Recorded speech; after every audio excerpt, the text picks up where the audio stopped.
Little Women by Louisa May Alcott. Chapter 1. Playing Pilgrims. "Christmas won't be Christmas without any presents," grumbled Joe, lying on the rug. "It's so dreadful to be poor," sighed Meg, looking down at her old dress. "I don't think it's fair for some girls to have plenty of pretty things and other girls nothing at all," added little Amy with an injured sniff. "We've got Father and Mother and each other," said Beth contentedly from her corner.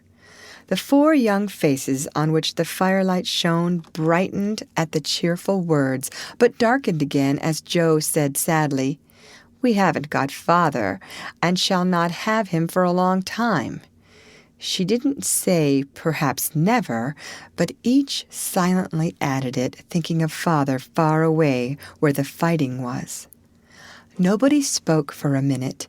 Then Meg said in an altered tone, "You know the reason Mother proposed not having any presents this Christmas was because it is going to be a hard winter for everyone, and she thinks we ought not to spend money for pleasure when our men are suffering so in the army.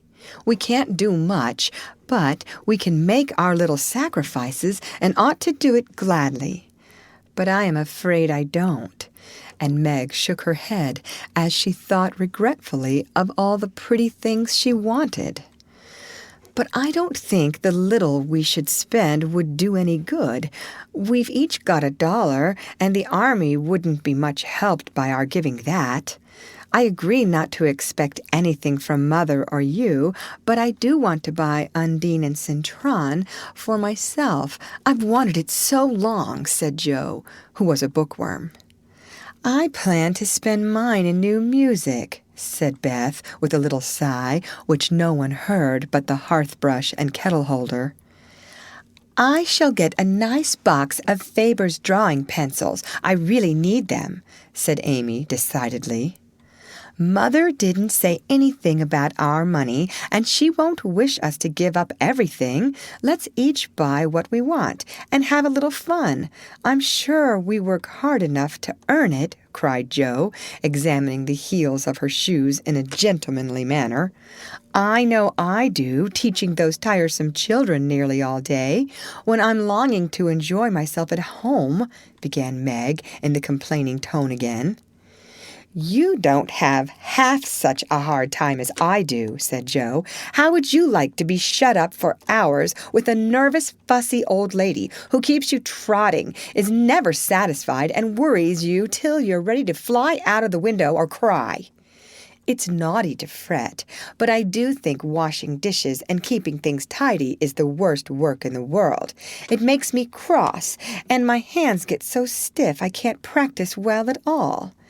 And Beth looked at her rough hands with a sigh that anyone could hear that time.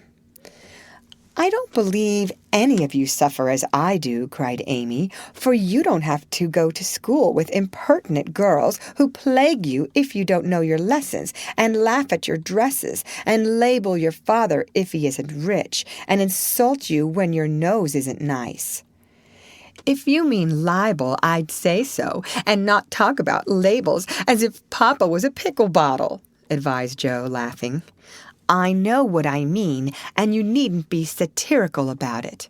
It's proper to use good words and improve your vocabulary," returned Amy with dignity. "Don't peck at one another, children. Don't you wish we had the money Papa lost when we were little, Joe? Dear me, how happy and good we'd be if we had no worries," said Meg, who could remember better times. "You said the other day you thought we were a deal happier than the King children, for they were fighting and fretting all the time in spite of their money." "So I did, Beth. Well, I think we are, for though we do have to work, we make fun of ourselves and are a pretty jolly set, as Joe would say."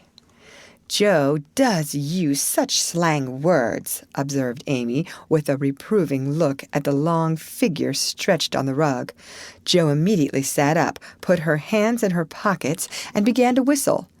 "Don't, Joe! It's so boyish." "That's why I do it. I detest rude, unladylike girls."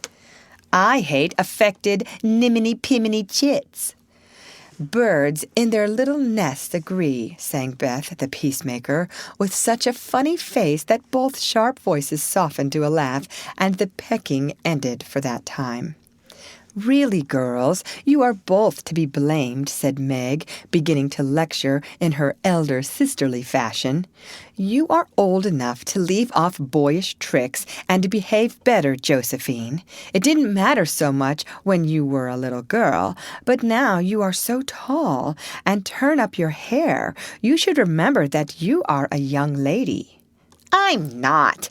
And if turning up my hair makes me one, I'll wear it in 2 tails till I'm 20, cried Jo, pulling off her net and shaking down a chestnut mane.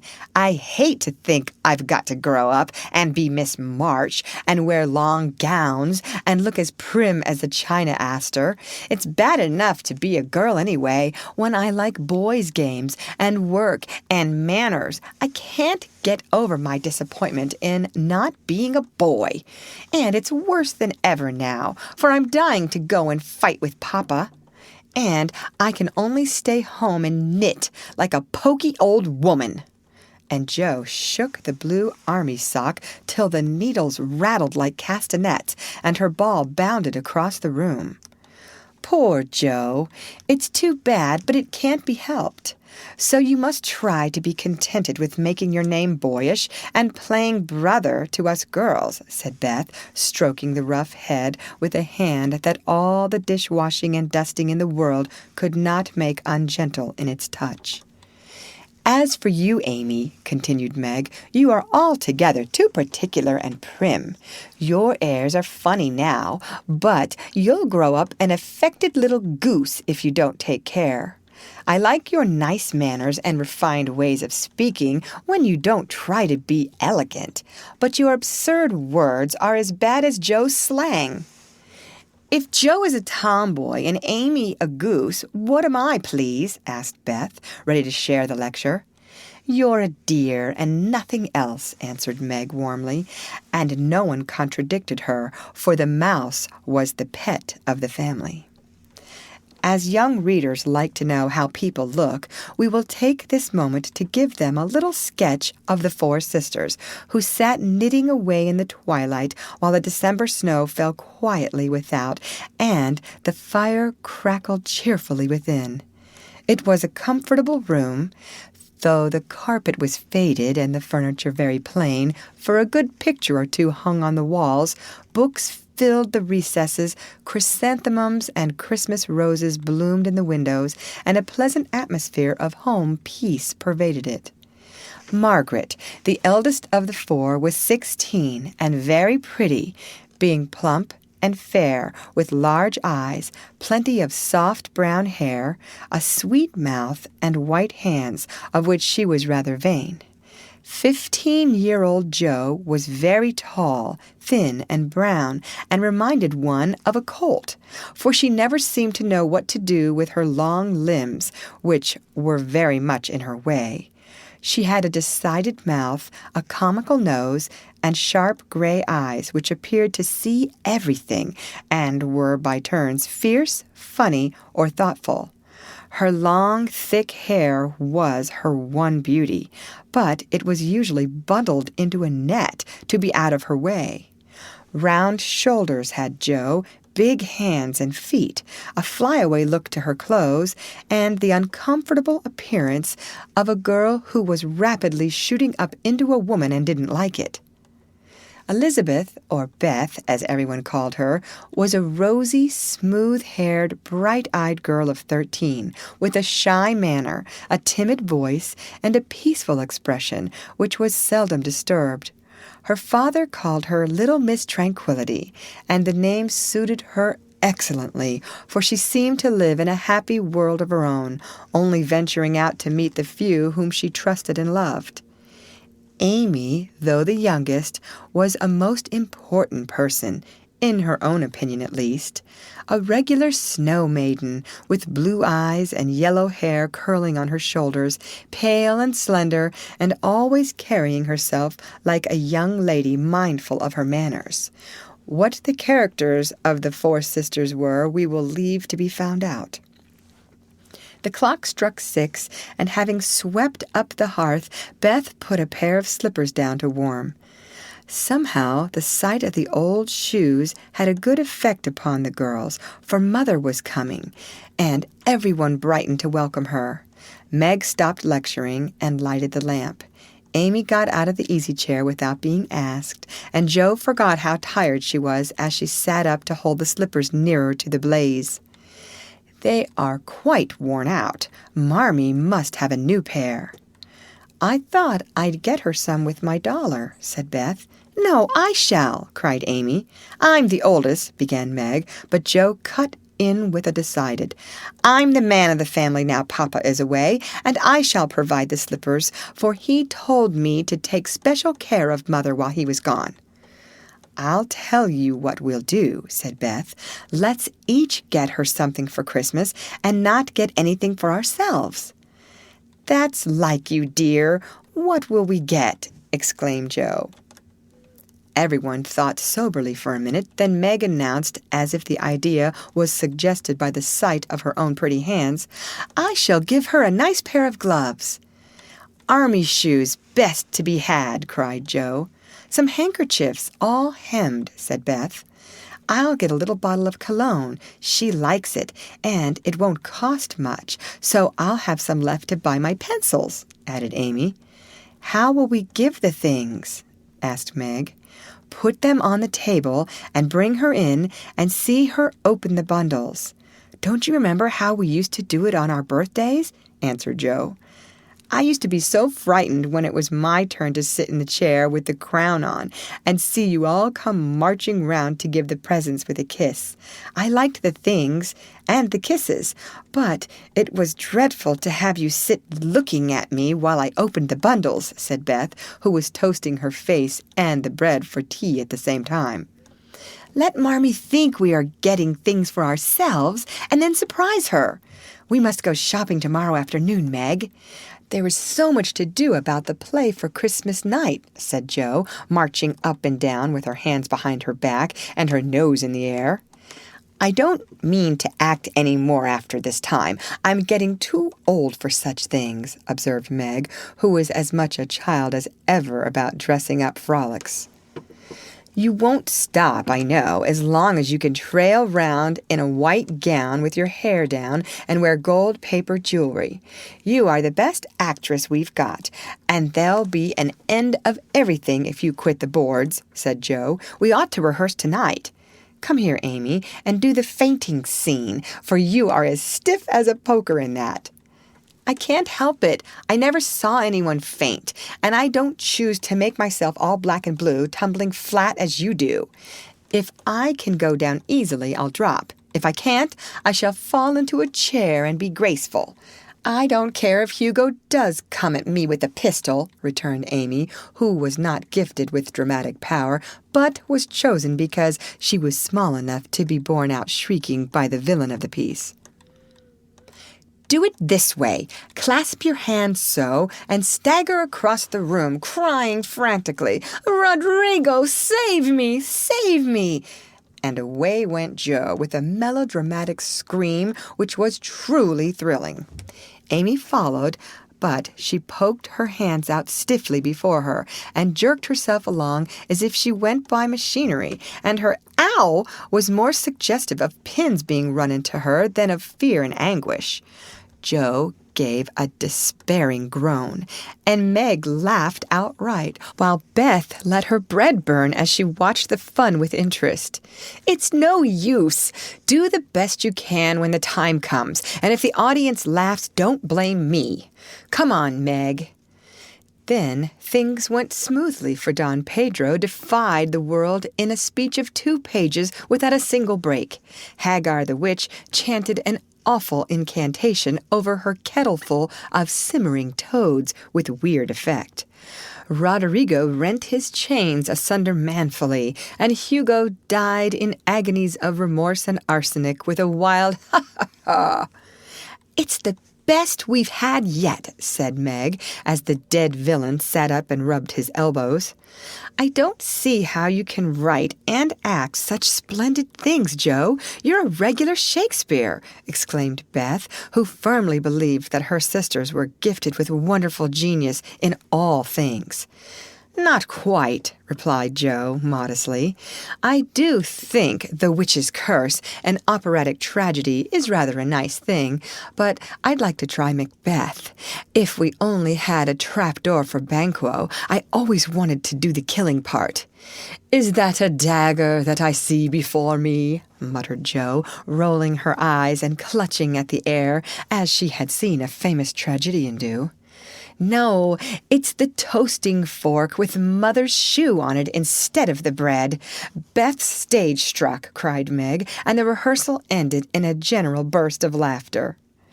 "Glad to find you so merry, my girls," said a cheery voice at the door, and actors and audience turned to welcome a tall, motherly lady with a "Can I help you?" look about her, which was truly delightful. She was not elegantly dressed, but a noble-looking woman, and the girls thought the gray cloak and unfashionable bonnet covered the most splendid mother in the world. "Well, dearies, how have you got on today?"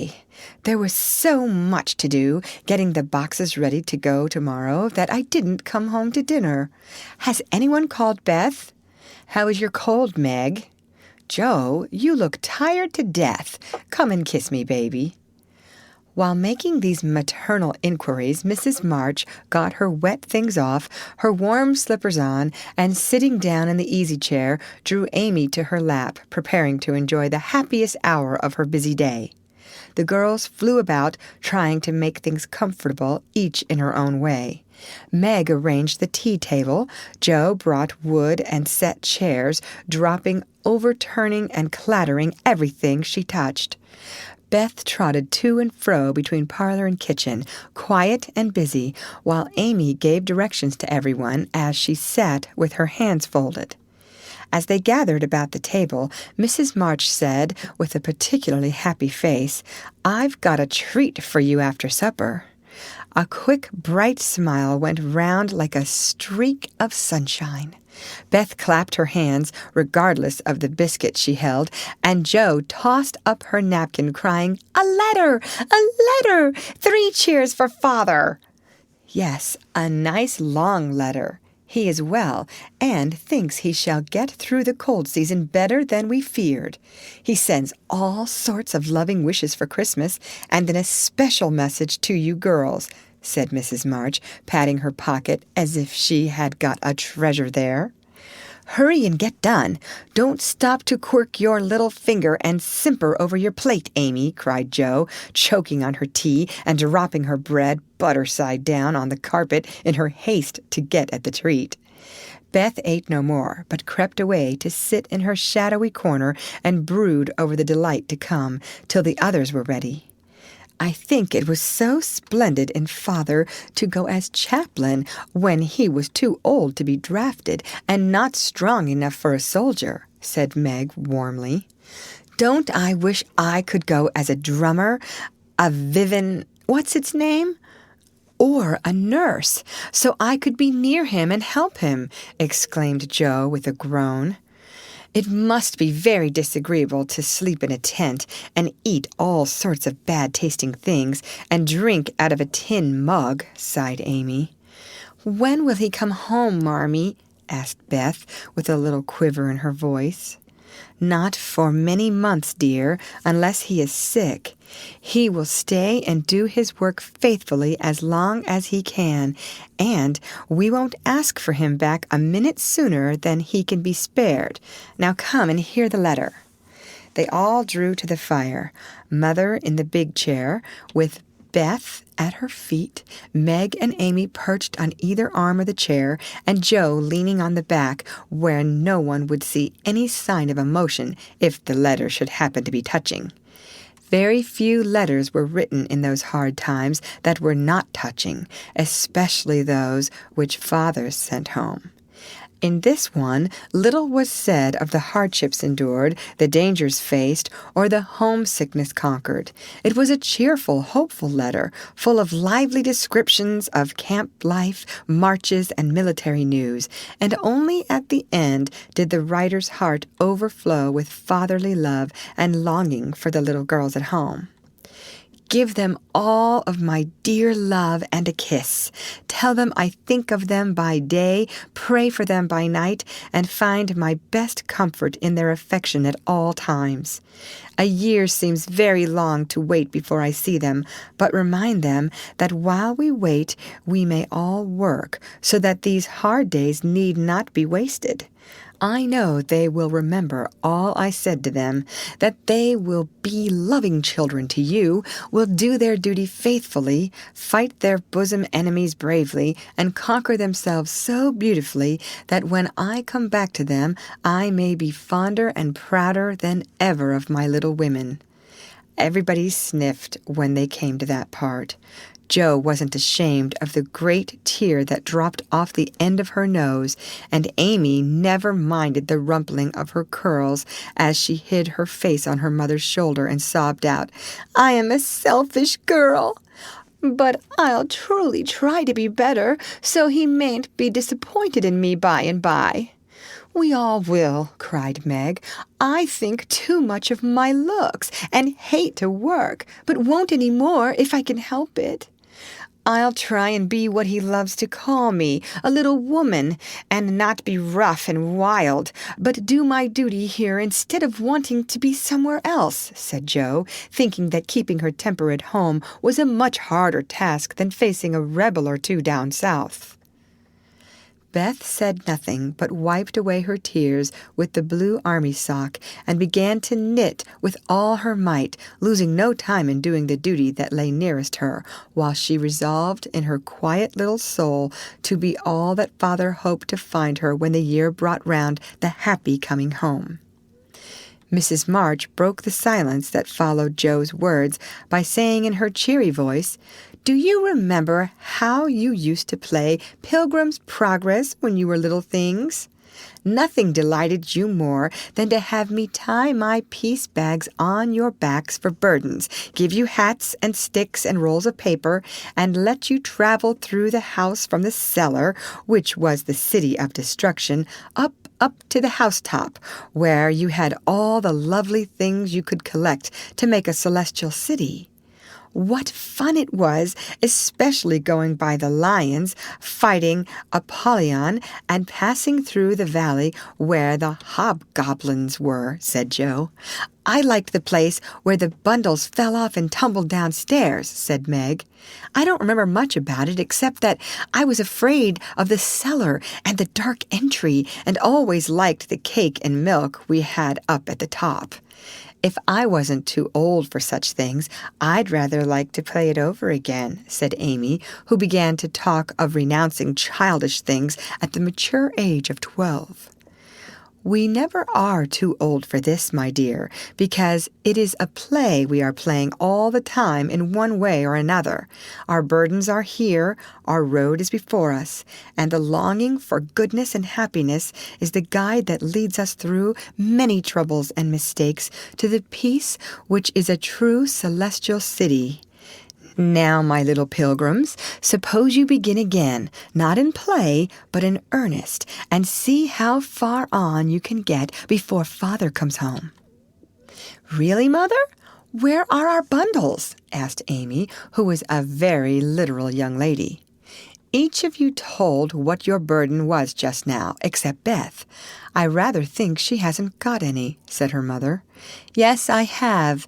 Mine is dishes and dusters and envying girls with nice pianos and being afraid of people." Beth's bundle was such a funny one that everybody wanted to laugh, but nobody did, for it would have hurt her feelings very much. "Let us do it," said Meg thoughtfully. "It is only another name for trying to be good, and the story may help us. For though we do want to be good, it's hard work, and we forget and don't do our best." We were in the slough of despond tonight, and Mother came and pulled us out as help did in the book. We ought to have our roll of directions like Christian. What shall we do about that?" asked Joe, delighted with the fancy which lent a little romance to the very dull task of doing her duty. "Look under your pillows Christmas morning, and you will find your guidebook," replied Mrs. March. They talked over the new plan while old Hannah cleared the table. Then out came the 4 little work baskets, and the needles flew as the girls made sheets for Aunt March. It was uninteresting sewing, but tonight no one grumbled. They adopted Joe's plan of dividing the long seams into 4 parts and calling the quarters Europe, Asia, Africa, and America, and in that way got on capitally, especially when they talked about the different countries as they stitched their way through them. At 9, they stopped work and sang as usual before they went to bed. No one but Beth could get much music out of the old piano, but she had a way of softly touching the yellow keys and making a pleasant accompaniment to the simple songs they sang. Meg had a voice like a flute, and she and her mother led the little choir. Amy chirped like a cricket, and Jo wandered through the airs at her own sweet will, always coming out at the wrong place with a croak or a quaver that spoiled the most pensive tune. They had always done this from the time they could lisp, "Crinkle, crinkle, little tar." And it had become a household custom, for the mother was a born singer.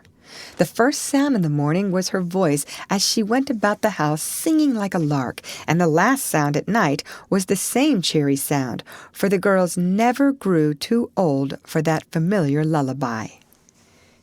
End of chapter. Read by Lorraine Montgomery for Lit2Go on the web at fcit.usf.edu.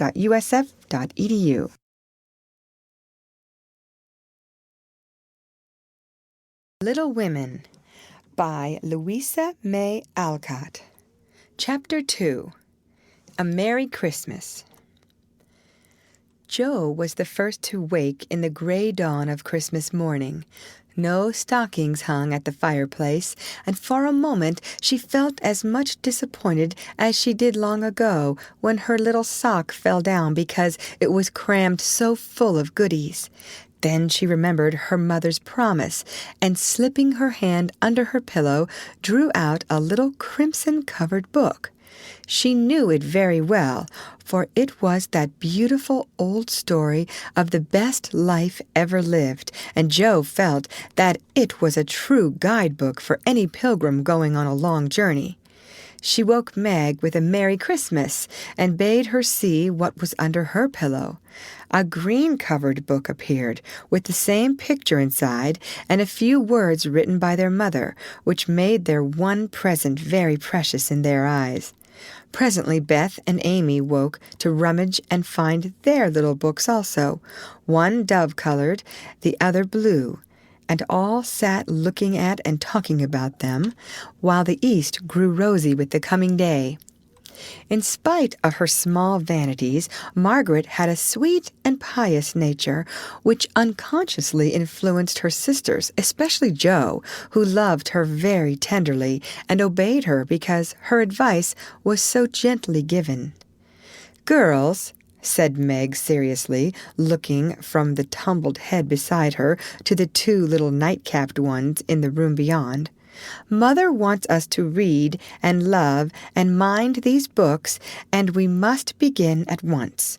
We used to be faithful about it, but since Father went away and all this war trouble unsettled us, we have neglected many things. You can do as you please, but I shall keep my book on the table here and read a little every morning as soon as I awake, for I know it will do me good and help me through the day." Then she opened her new book and began to read. Jo put her arm round her, and leaning cheek to cheek, read also, with the quiet expression so seldom seen on her restless face. "How good Meg is! Come, Amy, let's do as they do. I'll help you with the hard words, and they'll explain things if we don't understand. whispered Beth, very much impressed by the pretty books and her sister's example. "I'm glad mine is blue," said Amy, and then the rooms were very still while the pages were softly turned and the winter sunshine crept in to touch the bright heads and serious faces with a Christmas greeting. "Where is Mother?" asked Meg as she and Joe ran down to thank her for their gifts half an hour later. "Goodness only knows. Some poor creature came a-begging, and your ma went straight off to see what was needed. There never was such a woman for giving away victuals and drink, clothes, and firing," replied Hannah, who had lived with the family since Meg was born and was considered by them all more as a friend than a servant. "She will be back soon, I think, so fry your cakes and have everything ready," said Meg, looking over the presents, which were collected in a basket and kept under the sofa, ready to be produced at the proper time. "Why, where is Amy's bottle of cologne?" she added, as the little flask did not appear. "She took it out a minute ago and went off with it to put a ribbon on it, or some such notion," replied Joe, dancing about the room to take the first stiffness off the new army slippers. "How nice my handkerchiefs look, don't they? Hannah washed and ironed them for me, and I marked them all myself," said Beth, looking proudly at the somewhat uneven letters which had cost her such labor. "Bless the child, she's gone and put Mother on them instead of M. March. How funny!" cried Joe, taking one up. "Isn't that right? I thought it was better to do it so because Meg's initials are M.M., and I don't want anyone to use these but Marmee," said Beth, looking troubled. "It's all right, dear, and a very pretty idea, quite sensible, too, for no one can ever mistake now." "It will please her very much, I know," said Meg, with a frown for Joe and a smile for Beth. "There's Mother! Hide the basket, quick!" cried Joe, as a door slammed and steps sounded in the hall. Amy came in hastily and looked rather abashed when she saw her sisters all waiting for her. "Where have you been, and what are you hiding behind you?" asked Meg, surprised to see by her hood and cloak that lazy Amy had been out so early. "Don't laugh at me, Joe. I didn't mean anyone should know till the time came. I only meant to change the little bottle for a big one, and I gave all my money to get it, and I'm truly trying not to be selfish any more." As she spoke, Amy showed the handsome flask which replaced the cheap one, and looked so earnest and humble in her little effort to forget herself that Meg hugged her on the spot, and Joe pronounced her a trump, while Beth ran to the window and picked her finest rose to ornament the stately bottle. "You see, I felt ashamed of my present after reading and talking about being good this morning, so I ran round the corner and changed it the minute I was up, and I'm so glad, for mine is the handsomest now." Another bang of the street door sent the basket under the sofa, and the girls to the table, eager for breakfast. "Merry Christmas, Marmee! Many of them! Thank you for our books. We read some, and mean to every day," they all cried in chorus. "Merry Christmas, little daughters! I'm glad you began at once, and hope you will keep on. But I want to say one word before we sit down. Not far away from here lies a poor woman with a little newborn baby. 6 children are huddled into one bed to keep from freezing, for they have no fire. There is nothing to eat over there, and the oldest boy came to tell me they were suffering hunger and cold. My girls, will you give them your breakfast as a Christmas present?" They were all unusually hungry, having waited nearly an hour, and for a minute no one spoke.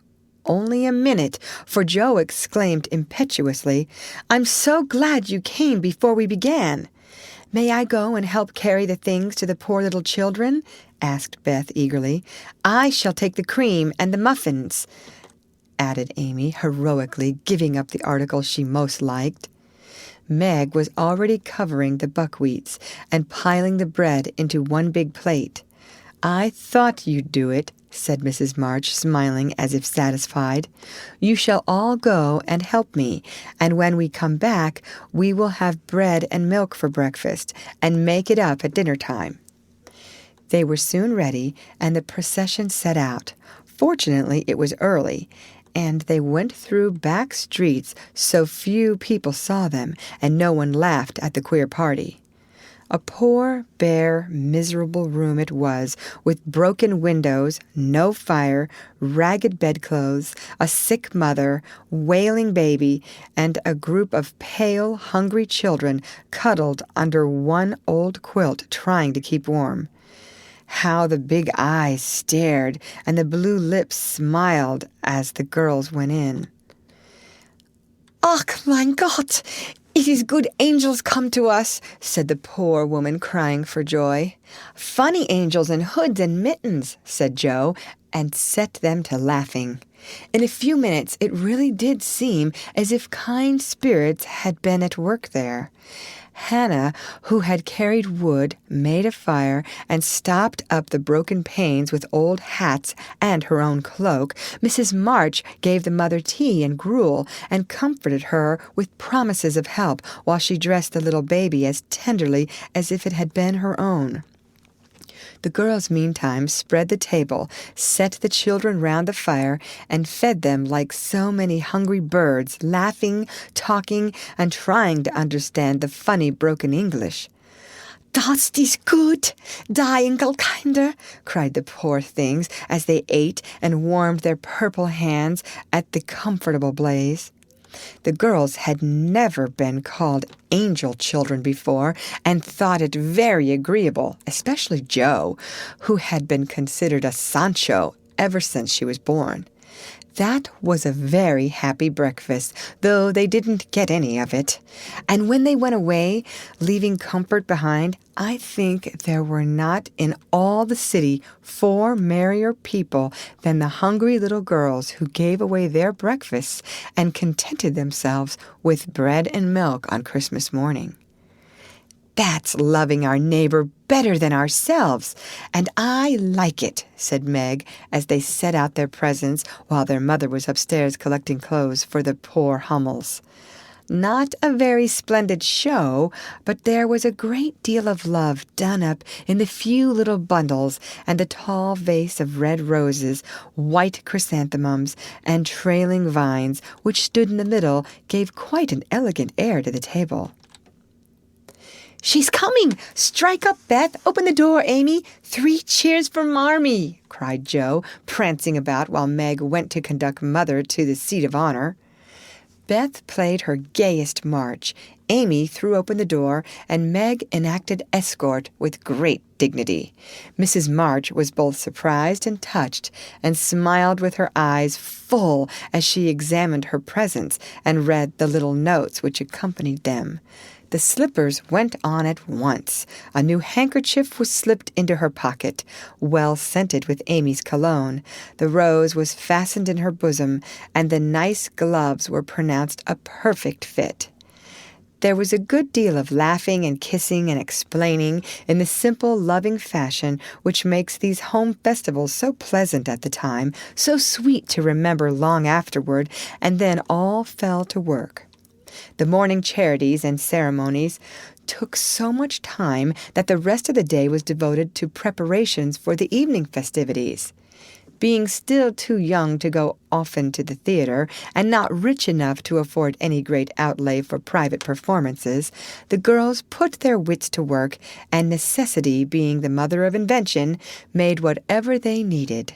Very clever were some of their productions: pasteboard guitars, antique lamps made of old-fashioned butter boats covered with silver paper, gorgeous robes of old cotton, glittering with tin spangles from a pickle factory, and armor covered with the same useful diamond-shaped bits left in sheets when the lids of preserve pots were cut out. The big chamber was the scene of many innocent revels. No gentlemen were admitted, so Jo played male parts to her heart's content and took immense satisfaction in a pair of russet leather boots given her by a friend who knew a lady who knew an actor. These boots, an old foil, and a slashed doublet once used by an artist for some picture were Joe's chief treasures and appeared on all occasions. The smallness of the company made it necessary for the two principal actors to take several parts apiece, and they certainly deserve some credit for the hard work they did in learning 3 or 4 different parts, whisking in and out of various costumes, and managing the stage besides. It was excellent drill for their memories, a harmless amusement, and employed many hours which otherwise would have been idle, lonely, or spent in less profitable society. On Christmas night, a dozen girls piled onto the bed, which was the dress circle, and sat before the blue and yellow chintz curtains in a most flattering state of expectancy. There was a good deal of rustling and whispering behind the curtain, a trifle of lamp smoke, and an occasional giggle from Amy, who was apt to get hysterical in the excitement of the moment. Presently a bell sounded, the curtains flew apart, and the operatic tragedy began. A gloomy wood, according to one playbill, was represented by a few shrubs in pots, green baize on the floor, and a cave in the distance. This cave was made with a clothes horse for a roof, bureaus for walls, and in it was a small furnace in full blast, with a black pot on it, and an old witch bending over it. The stage was dark, and the glow of the furnace had a fine effect, especially as real steam issued from the kettle when the witch took off the cover. A moment was allowed for the first thrill to subside. Then Hugo, the villain, stalked in with a clanking sword at his side, a slouching hat, black beard, mysterious cloak, and the boots. After pacing to and fro in much agitation, he struck his forehead and burst out in a wild strain, singing of his hatred for Roderigo, his love for Zara, and his pleasing resolution to kill the one and win the other. The gruff tones of Hugo's voice, with an occasional shout when his feelings overcame him, were very impressive, and the audience applauded the moment he paused for breath. Bowing with the air of one accustomed to public praise, he stole to the cavern and ordered Hagar to come forth with a commanding, "What ho, minion, I need thee!" Out came Meg, with gray horsehair hanging about her face, a red and black robe, a staff, and cabalistic signs upon her cloak. Hugo demanded a potion to make Zara adore him, and one to destroy Roderigo. Hagar, in a fine dramatic melody, promised both, and proceeded to call up the spirit who would bring the love philtre. "Hither, hither, from thy home, airy sprite, I bid thee come, born of roses fed on dew. Charms and potion canst thou brew? Bring me here with elfin speed the fragrant philtre which I need. Make it sweet and swift and strong. Spirit, answer now my song."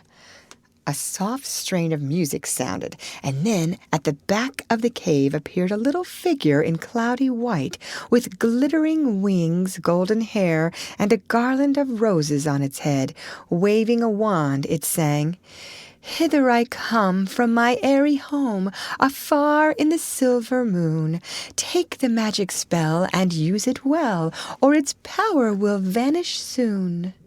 And dropping a small gilded bottle at the witch's feet, the spirit vanished. Another chant from Hagar produced another apparition, not a lovely one, for with a bang an ugly black imp appeared, and having croaked a reply, tossed a dark bottle at Hugo and disappeared with a mocking laugh. Having warbled his thanks and put the potions in his boots, Hugo departed, and Hagar informed the audience that as he had killed a few of her friends in times past, she had cursed him and intends to thwart his plans and be revenged on him. Then the curtain fell, and the audience reposed and ate candy while discussing the merits of the play. A good deal of hammering went on before the curtain rose again, but when it became evident what a masterpiece of stage carpentry had been got up, no one murmured at the delay. It was truly superb. A tower rose to the ceiling. Halfway up appeared a window with a lamp burning in it, and behind the white curtain appeared Zara, in a lovely blue and silver dress, waiting for Roderigo. He came in, gorgeous array, with plumed cap, red cloak, chestnut lovelocks, a guitar, and the boots, of course. Kneeling at the foot of the tower, he sang a serenade in melting tones. Zara replied, and after a musical dialogue consented to fly. Then came the grand effect of the play. Roderigo produced a rope ladder with 5 steps to it, threw up one end, and invited Zara to descend.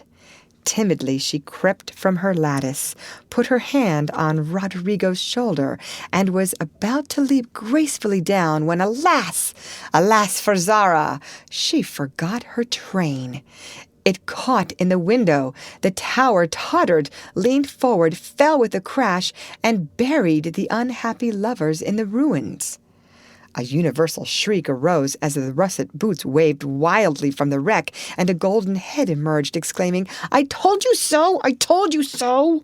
With wonderful presence of mind, Don Pedro, the cruel sire, rushed in, dragged out his daughter with a hasty aside. "Don't laugh! Act as if it was all right!" And ordering Roderigo up, banished him from the kingdom with wrath and scorn.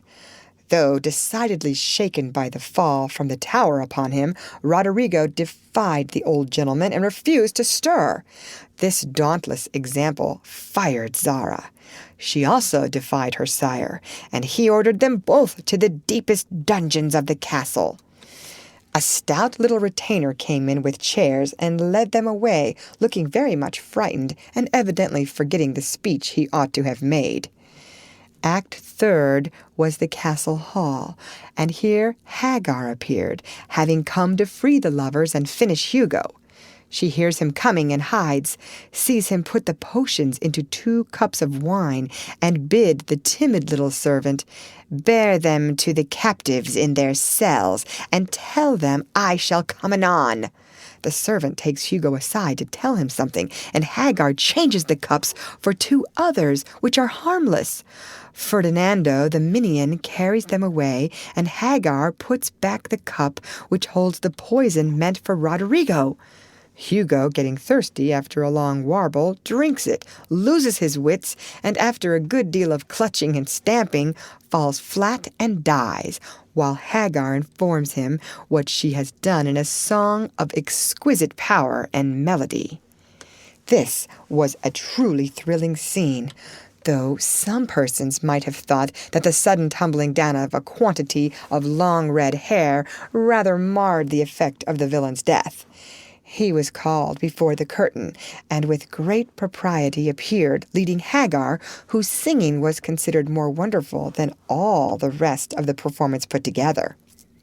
Act Fourth displayed the despairing Roderigo on the point of stabbing himself because he has been told that Zara has deserted him. Just as the dagger is at his heart, a lovely song is sung under his window, informing him that Zara is true but in danger, and he can save her if he will. A key is thrown in, which unlocks the door, and in a spasm of rapture he tears off his chains and rushes away to find and rescue his lady love. Act Fifth opened with a stormy scene between Zara and Don Pedro. He wishes her to go into a convent, but she won't hear of it, and after a touching appeal is about to faint when Roderigo dashes in and demands her hand. Don Pedro refuses because he is not rich. They shout and gesticulate tremendously, but cannot agree, and Roderigo is about to bear away the exhausted Zara when the timid servant enters with a letter and a bag from Hagar, who has mysteriously disappeared. The latter informs the party that she bequeaths untold wealth to the young pair and an awful doom to Don Pedro if he doesn't make them happy. The bag is opened, and several quarts of tin money shower down upon the stage till it is quite glorified with the glitter. This entirely softens the stern sire. He consents without a murmur. All join in a joyful chorus, and the curtain falls upon the lovers kneeling to receive Don Pedro's blessings in attitudes of the most romantic grace. Tumultuous applause followed, but received an unexpected check, for the cot-bed on which the dress circle was built suddenly shut up and extinguished the enthusiastic audience. Roderigo and Don Pedro flew to the rescue, and all were taken out unhurt, though many were speechless with laughter.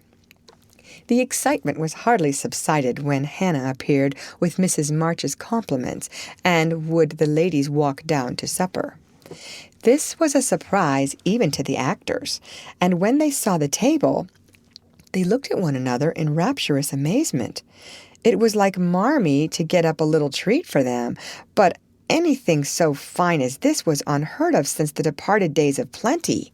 There was ice cream, actually 2 dishes of it, pink and white, and cake and fruit, and distracting French bonbons. And in the middle of the table, 4 great bouquets of hothouse flowers. It quite took their breath away, and they stared first at the table and then at their mother, who looked as if she enjoyed it immensely. "Is it fairies?" asked Amy. "Santa Claus," said Beth. "Mother did it," and Meg smiled her sweetest in spite of her gray beard and white eyebrows. "Aunt March had a good fit and sent the supper," cried Joe with a sudden inspiration. "All wrong. Old Mr. Lawrence sent it," replied Mrs. March. "The Lawrence boy's grandfather. What in the world put such a thing into his head? We don't know him," exclaimed Meg. "Hannah told one of his servants about your breakfast party. He is an odd old gentleman, but that pleased him. He knew my father years ago, and he sent me a polite note this afternoon saying he hoped I would allow him to express his friendly feeling toward my children by sending them a few trifles in honor of the day. I could not refuse, and so you have a little feast at night to make up for the bread and milk breakfast." "That boy put it into his head. I know he did." "He's a capital fellow, and I wish we could get acquainted. He looks as if he'd like to know us, but he's bashful, and Meg is so prim she won't let me speak to him when we pass," said Joe, as the plates went round and the ice began to melt out of sight with ohs and ahs of satisfaction. "You mean the people who live in the big house next door, don't you?" asked one of the girls. "My mother knows old Mr. Lawrence, but says he's very proud and doesn't like to mix with his neighbors. He keeps his grandson shut up when he isn't riding or walking with his tutor, and makes him study very hard. We invited him to our party, but he didn't come. Mother says he's very nice, though he never speaks to us girls. Our cat ran away once, and he brought her back, and we talked over the fence, and were getting on capitally all about cricket and so on, when he saw Meg coming and walked off. I mean to know him some day, for he needs fun. I'm sure he does," said Joe decidedly. "I like his manners, and he looks like a little gentleman, so I've no objection to you knowing him if a proper opportunity comes. He brought the flowers himself, and I should have asked him in if I had been sure what was going on upstairs. He looked so wistful as he went away, hearing the frolic and evidently having none of his own." "It's a mercy you didn't, Mother," laughed Joe, looking at her boots. "But we'll have another play sometime that he can see. Perhaps he'll help act. Wouldn't that be jolly?" "I never had such a fine bouquet before. How pretty it is!" And Meg examined her flowers with great interest. "They are lovely, but Beth's roses are sweeter to me," said Mrs. March, smelling the half-dead posy in her belt. Beth nestled up to her and whispered softly, "I wish I could send my bunch to Father. I'm afraid he isn't having such a Merry Christmas as we are." End of chapter. Read by Lorraine Montgomery for Lit to Go on the web at fcit.usf.edu.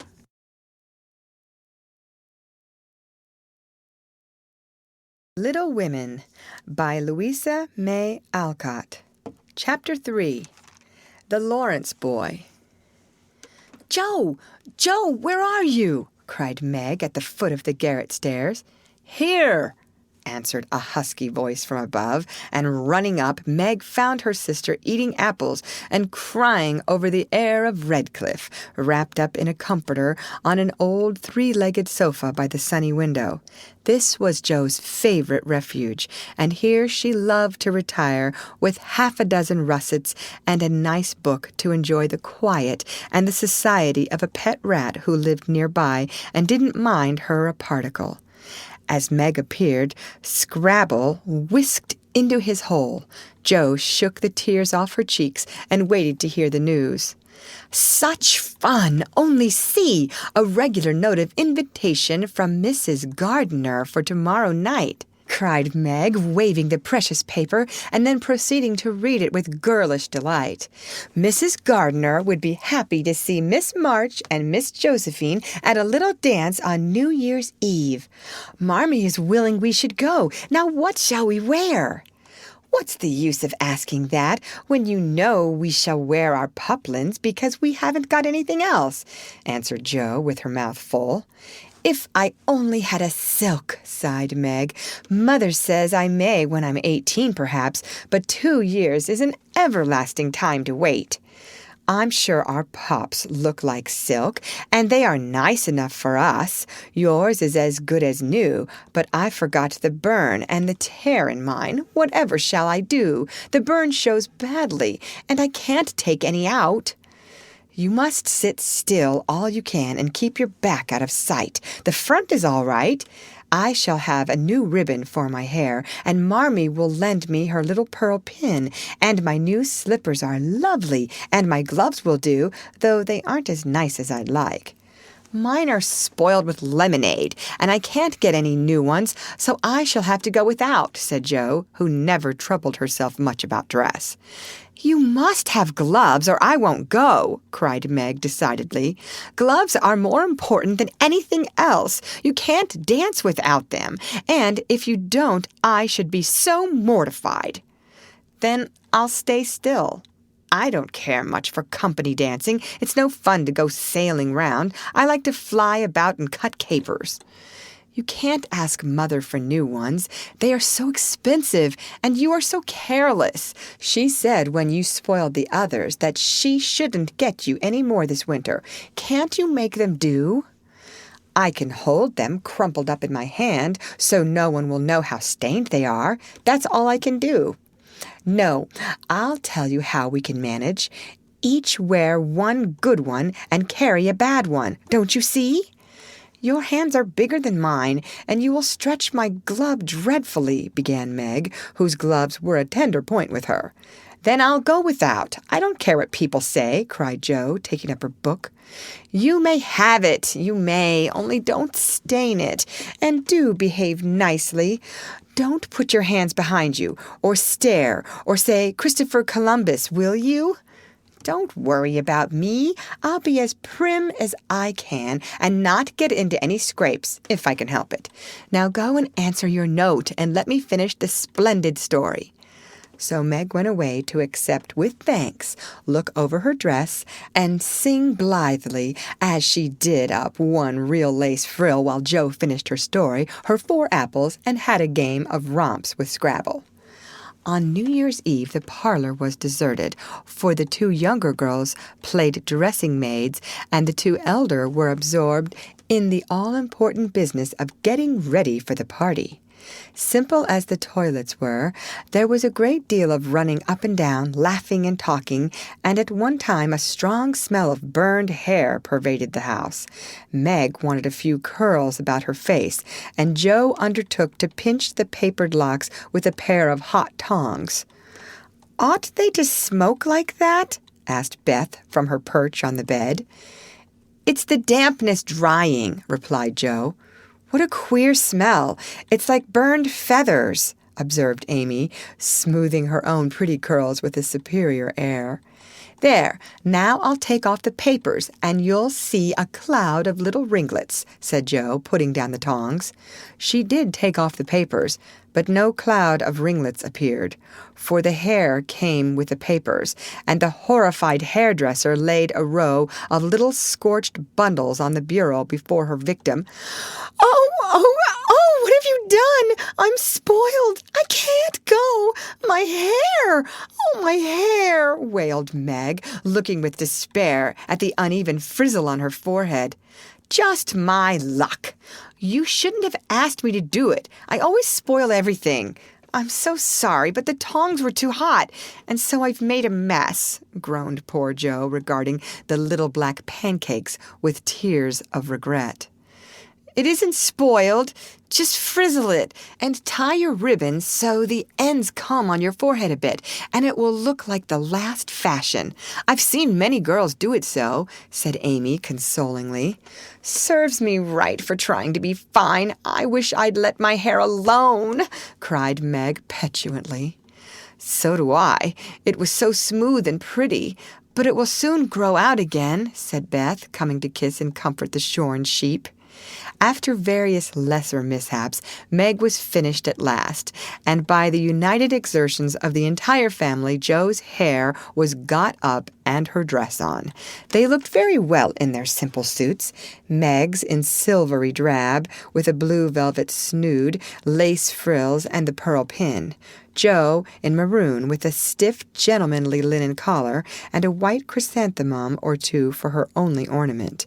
Each put on one nice light glove and carried one soiled one, and all pronounced the effect quite easy and fine.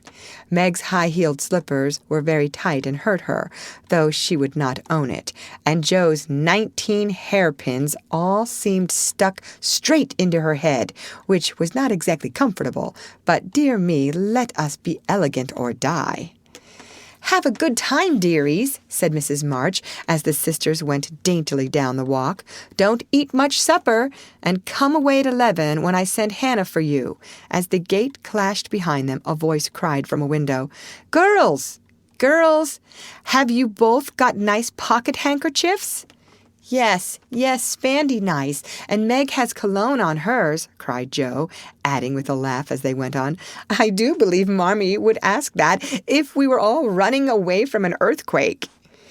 It is one of her aristocratic tastes, and quite proper, for a real lady is always known by neat boots, gloves, and handkerchief, replied Meg, who had a good many little aristocratic tastes of her own.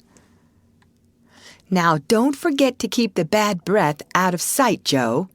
Is my sash right? And does my hair look very bad?" said Meg, as she turned from the glass in Mrs. Gardner's dressing room after a prolonged prink. "I know I shall forget. If you see me doing anything wrong, just remind me by a wink, will you?" returned Jo, giving her collar a twitch and her head a hasty brush. "No, winking isn't ladylike. I'll lift my eyebrows if anything is wrong, and nod if you are all right. Now, hold your shoulders straight and take short steps, and don't shake hands if you are introduced to anyone. It isn't the thing." "How do you learn all the proper ways? I never can." "Isn't that music gay?" Down they went, feeling a trifle timid, for they seldom went to parties, and informal as this little gathering was, it was an event to them. Mrs. Gardner, a stately old lady, greeted them kindly and handed them over to the eldest of her 6 daughters.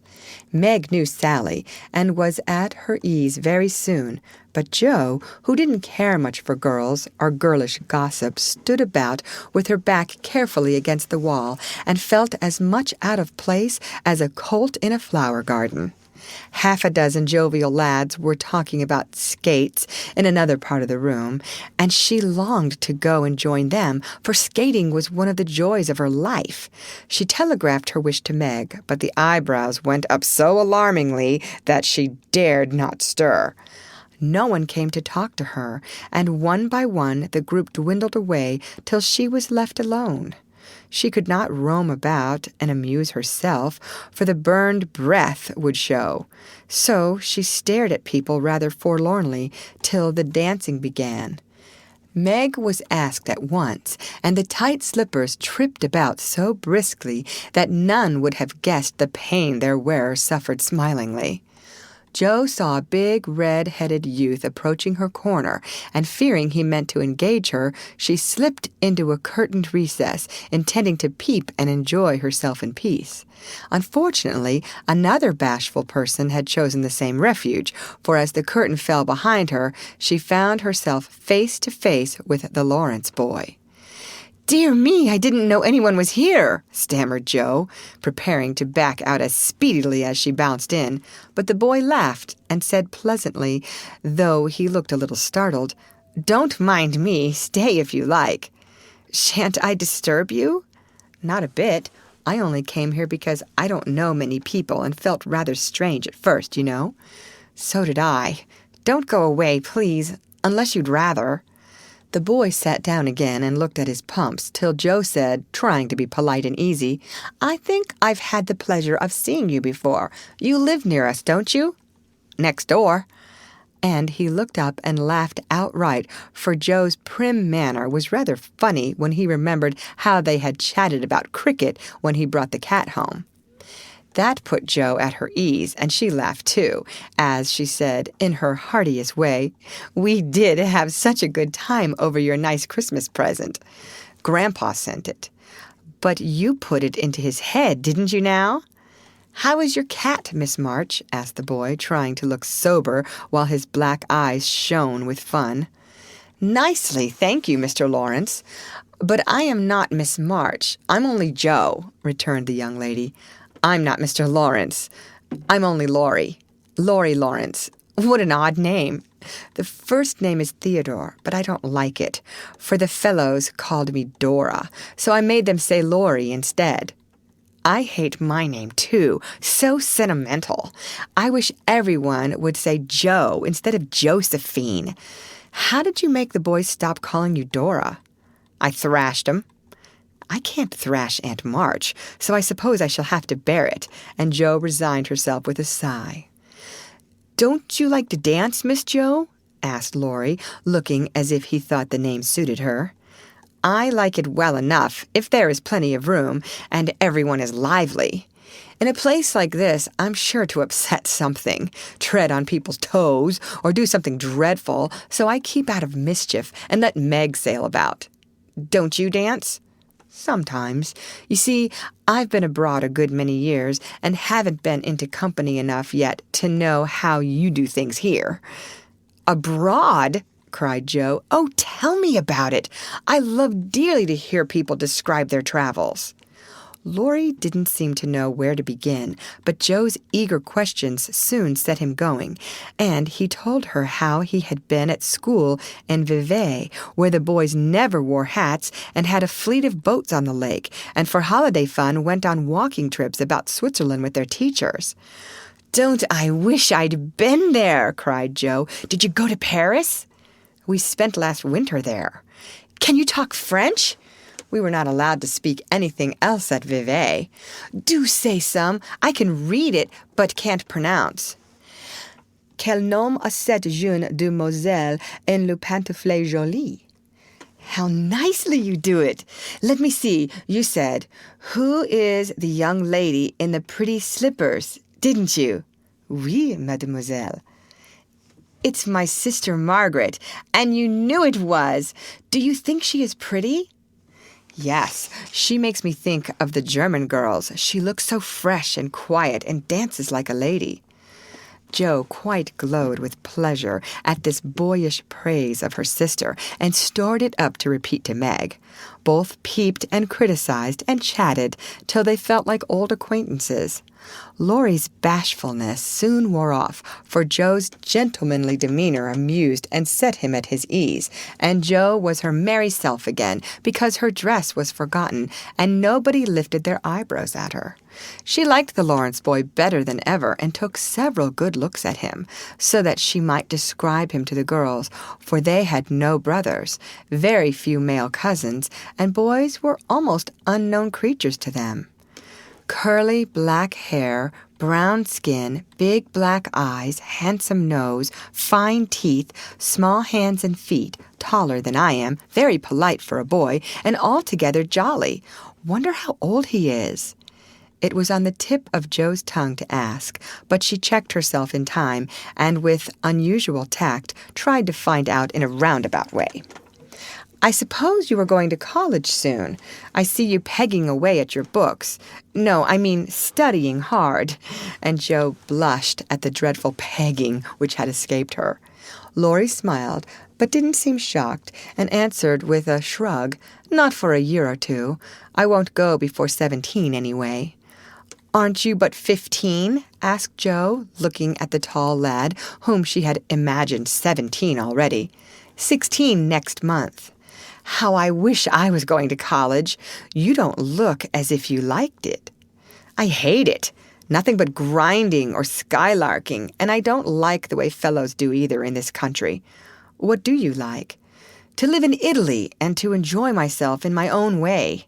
Joe wanted very much to ask what his own way was, but his black brows looked rather threatening as he knit them. So she changed the subject by saying, as her foot kept time, "That's a splendid polka. Why don't you go and try it?" "If you will come too," he answered, with a gallant little bow. "I can't, for I told Meg I wouldn't because—" There Joe stopped and looked undecided whether to tell or to laugh. "Because what?" "You won't tell?" "Never." "Well, I have a bad trick of standing before the fire, and so I burn my frocks, and I scorched this one, and though it's nicely mended, it shows, and Meg told me to keep still so no one would see it. You may laugh if you want to. It is funny, I know." But Laurie didn't laugh. He only looked down a minute, and the expression of his face puzzled Joe when he said very gently, "Never mind that. I'll tell you how we can manage. There's a long hall out there, and we can dance grandly, and no one will see us. Please come." Joe thanked him and gladly went, wishing she had 2 neat gloves when she saw the nice pearl-colored ones her partner wore. The hall was empty, and they had a grand polka, for Laurie danced well, and taught her the German step, which delighted Joe, being full of swing and spring. When the music stopped, they sat down on the stairs to get their breath, and Laurie was in the midst of an account of a students' festival at Heidelberg when Meg appeared in search of her sister. She beckoned, and Joe reluctantly followed her into a side room, where she found her on a sofa, holding her foot and looking pale. "I've sprained my ankle. That stupid high heel turned and gave me a sad wrench. It aches so. I can hardly stand, and I don't know how I'm ever going to get home," she said, rocking to and fro in pain. "I knew you'd hurt your feet with those silly shoes. I'm sorry, but I don't see what you can do except get a carriage or stay here all night," answered Joe, softly rubbing the poor ankle as she spoke. "I can't have a carriage without its costing ever so much. I dare say I can't get one at all, for most people come in their own, and it's a long way to the stable, and no one to send." "I'll go." "No, indeed. It's past 9 and dark as Egypt. I can't stop here, for the house is full. Sally has some girls staying with her. I'll rest till Hannah comes, and then do the best I can." "I'll ask Laurie. He will go," said Joe, looking relieved as the idea occurred to her. "Mercy, no! Don't ask or tell anyone. Get me my rubbers and put these slippers with our things. I can't dance any more, but as soon as supper is over, watch for Hannah and tell me the minute she comes." "They are going out to supper now. I'll stay with you. I'd rather." "No, dear. Run along and bring me some coffee. I'm so tired I can't stir."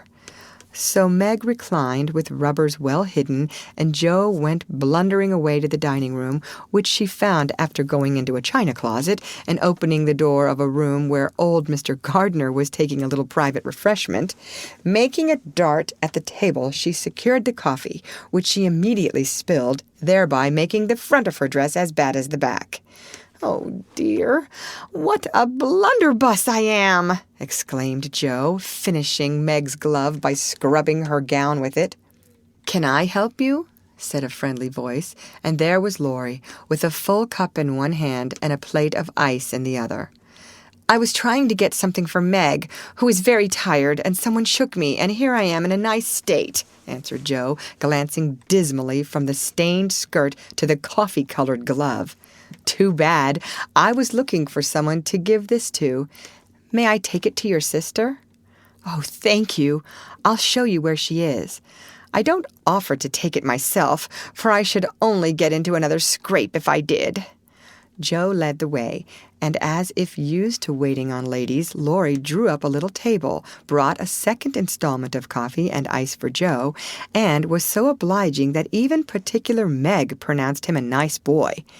They had a merry time over the bonbons and mottos, and were in the midst of a quiet game of buzz with 2 or 3 other young people who had strayed in, when Hannah appeared. Meg forgot her foot and rose so quickly that she was forced to catch hold of Jo with an exclamation of pain. "Hush, don't say anything," she whispered, adding aloud, "It's nothing. I turned my foot a little, that's all," and limped upstairs to put her things on. Hannah scolded, Meg cried, and Jo was at her wits' end till she decided to take things into her own hands. Slipping out, she ran down and, finding a servant, asked if he could get her a carriage. It happened to be a hired waiter who knew nothing about the neighborhood, and Jo was looking round for help when Laurie, who had heard what she said, came up and offered his grandfather's carriage, which had just come for him. He said, "It's so early. You can't mean to go yet," began Jo, looking relieved, but hesitating to accept the offer. "I always go early. I do, truly. Please let me take you home.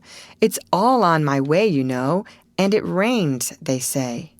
That settled it, and telling him of Meg's mishap, Jo gratefully accepted and rushed up to bring down the rest of the party. Hannah hated rain as much as a cat does, so she made no trouble, and they rolled away in the luxurious close carriage, feeling very festive and elegant. Laurie went on the box so Meg could keep her foot up, and the girls talked over their party in freedom. "I had a capital time, did you?" asked Jo, rumpling up her hair and making herself comfortable. "Yes, till I hurt myself. Sally's friend Annie Moffat took a fancy to me and asked me to come and spend a week with her when Sally does. She is going in the spring when the opera comes, and it will be perfectly splendid if Mother only lets me go," answered Meg, cheering up at the thought. "I saw you dancing with the red-headed man I ran away from. Was he nice?" "Oh, very. His hair's auburn, not red, and he was very polite, and I had a delicious redowa with him. He looked like a grasshopper in a fit when he did the new step. Laurie and I couldn't help laughing. Did you hear us?" "No, but it was very rude. What were you about all that time, hidden away there?" Jo told her adventures, and by the time she had finished they were at home. With many thanks, they said good night and crept in, hoping to disturb no one, but the instant their door creaked, 2 little nightcaps bobbed up, and 2 sleepy but eager voices cried out, "Tell about the party! Tell about the party!" With what Meg called a great want of manners, Jo had saved some bonbons for the little girls, and they soon subsided after hearing the most thrilling events of the evening. "I declare, it really seems like being a fine young lady to come home from the party in a carriage and sit in my dressing gown with a maid to wait on me," said Meg, as Jo bound up her foot with arnica and brushed her hair.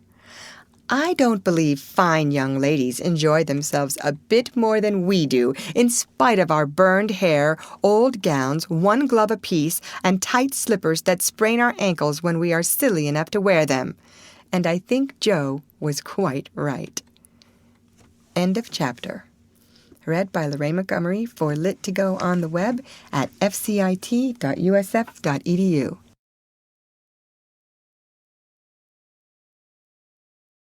Little Women by Louisa May Alcott. Chapter 4. Burdens. "Oh dear, how hard it does seem to take up our packs and go on," sighed Meg the morning after the party, for now the holidays were over. The week of merrymaking did not fit her for going on easily with the task she never liked. "I wish it was Christmas or New Year's all the time. Wouldn't it be fun?"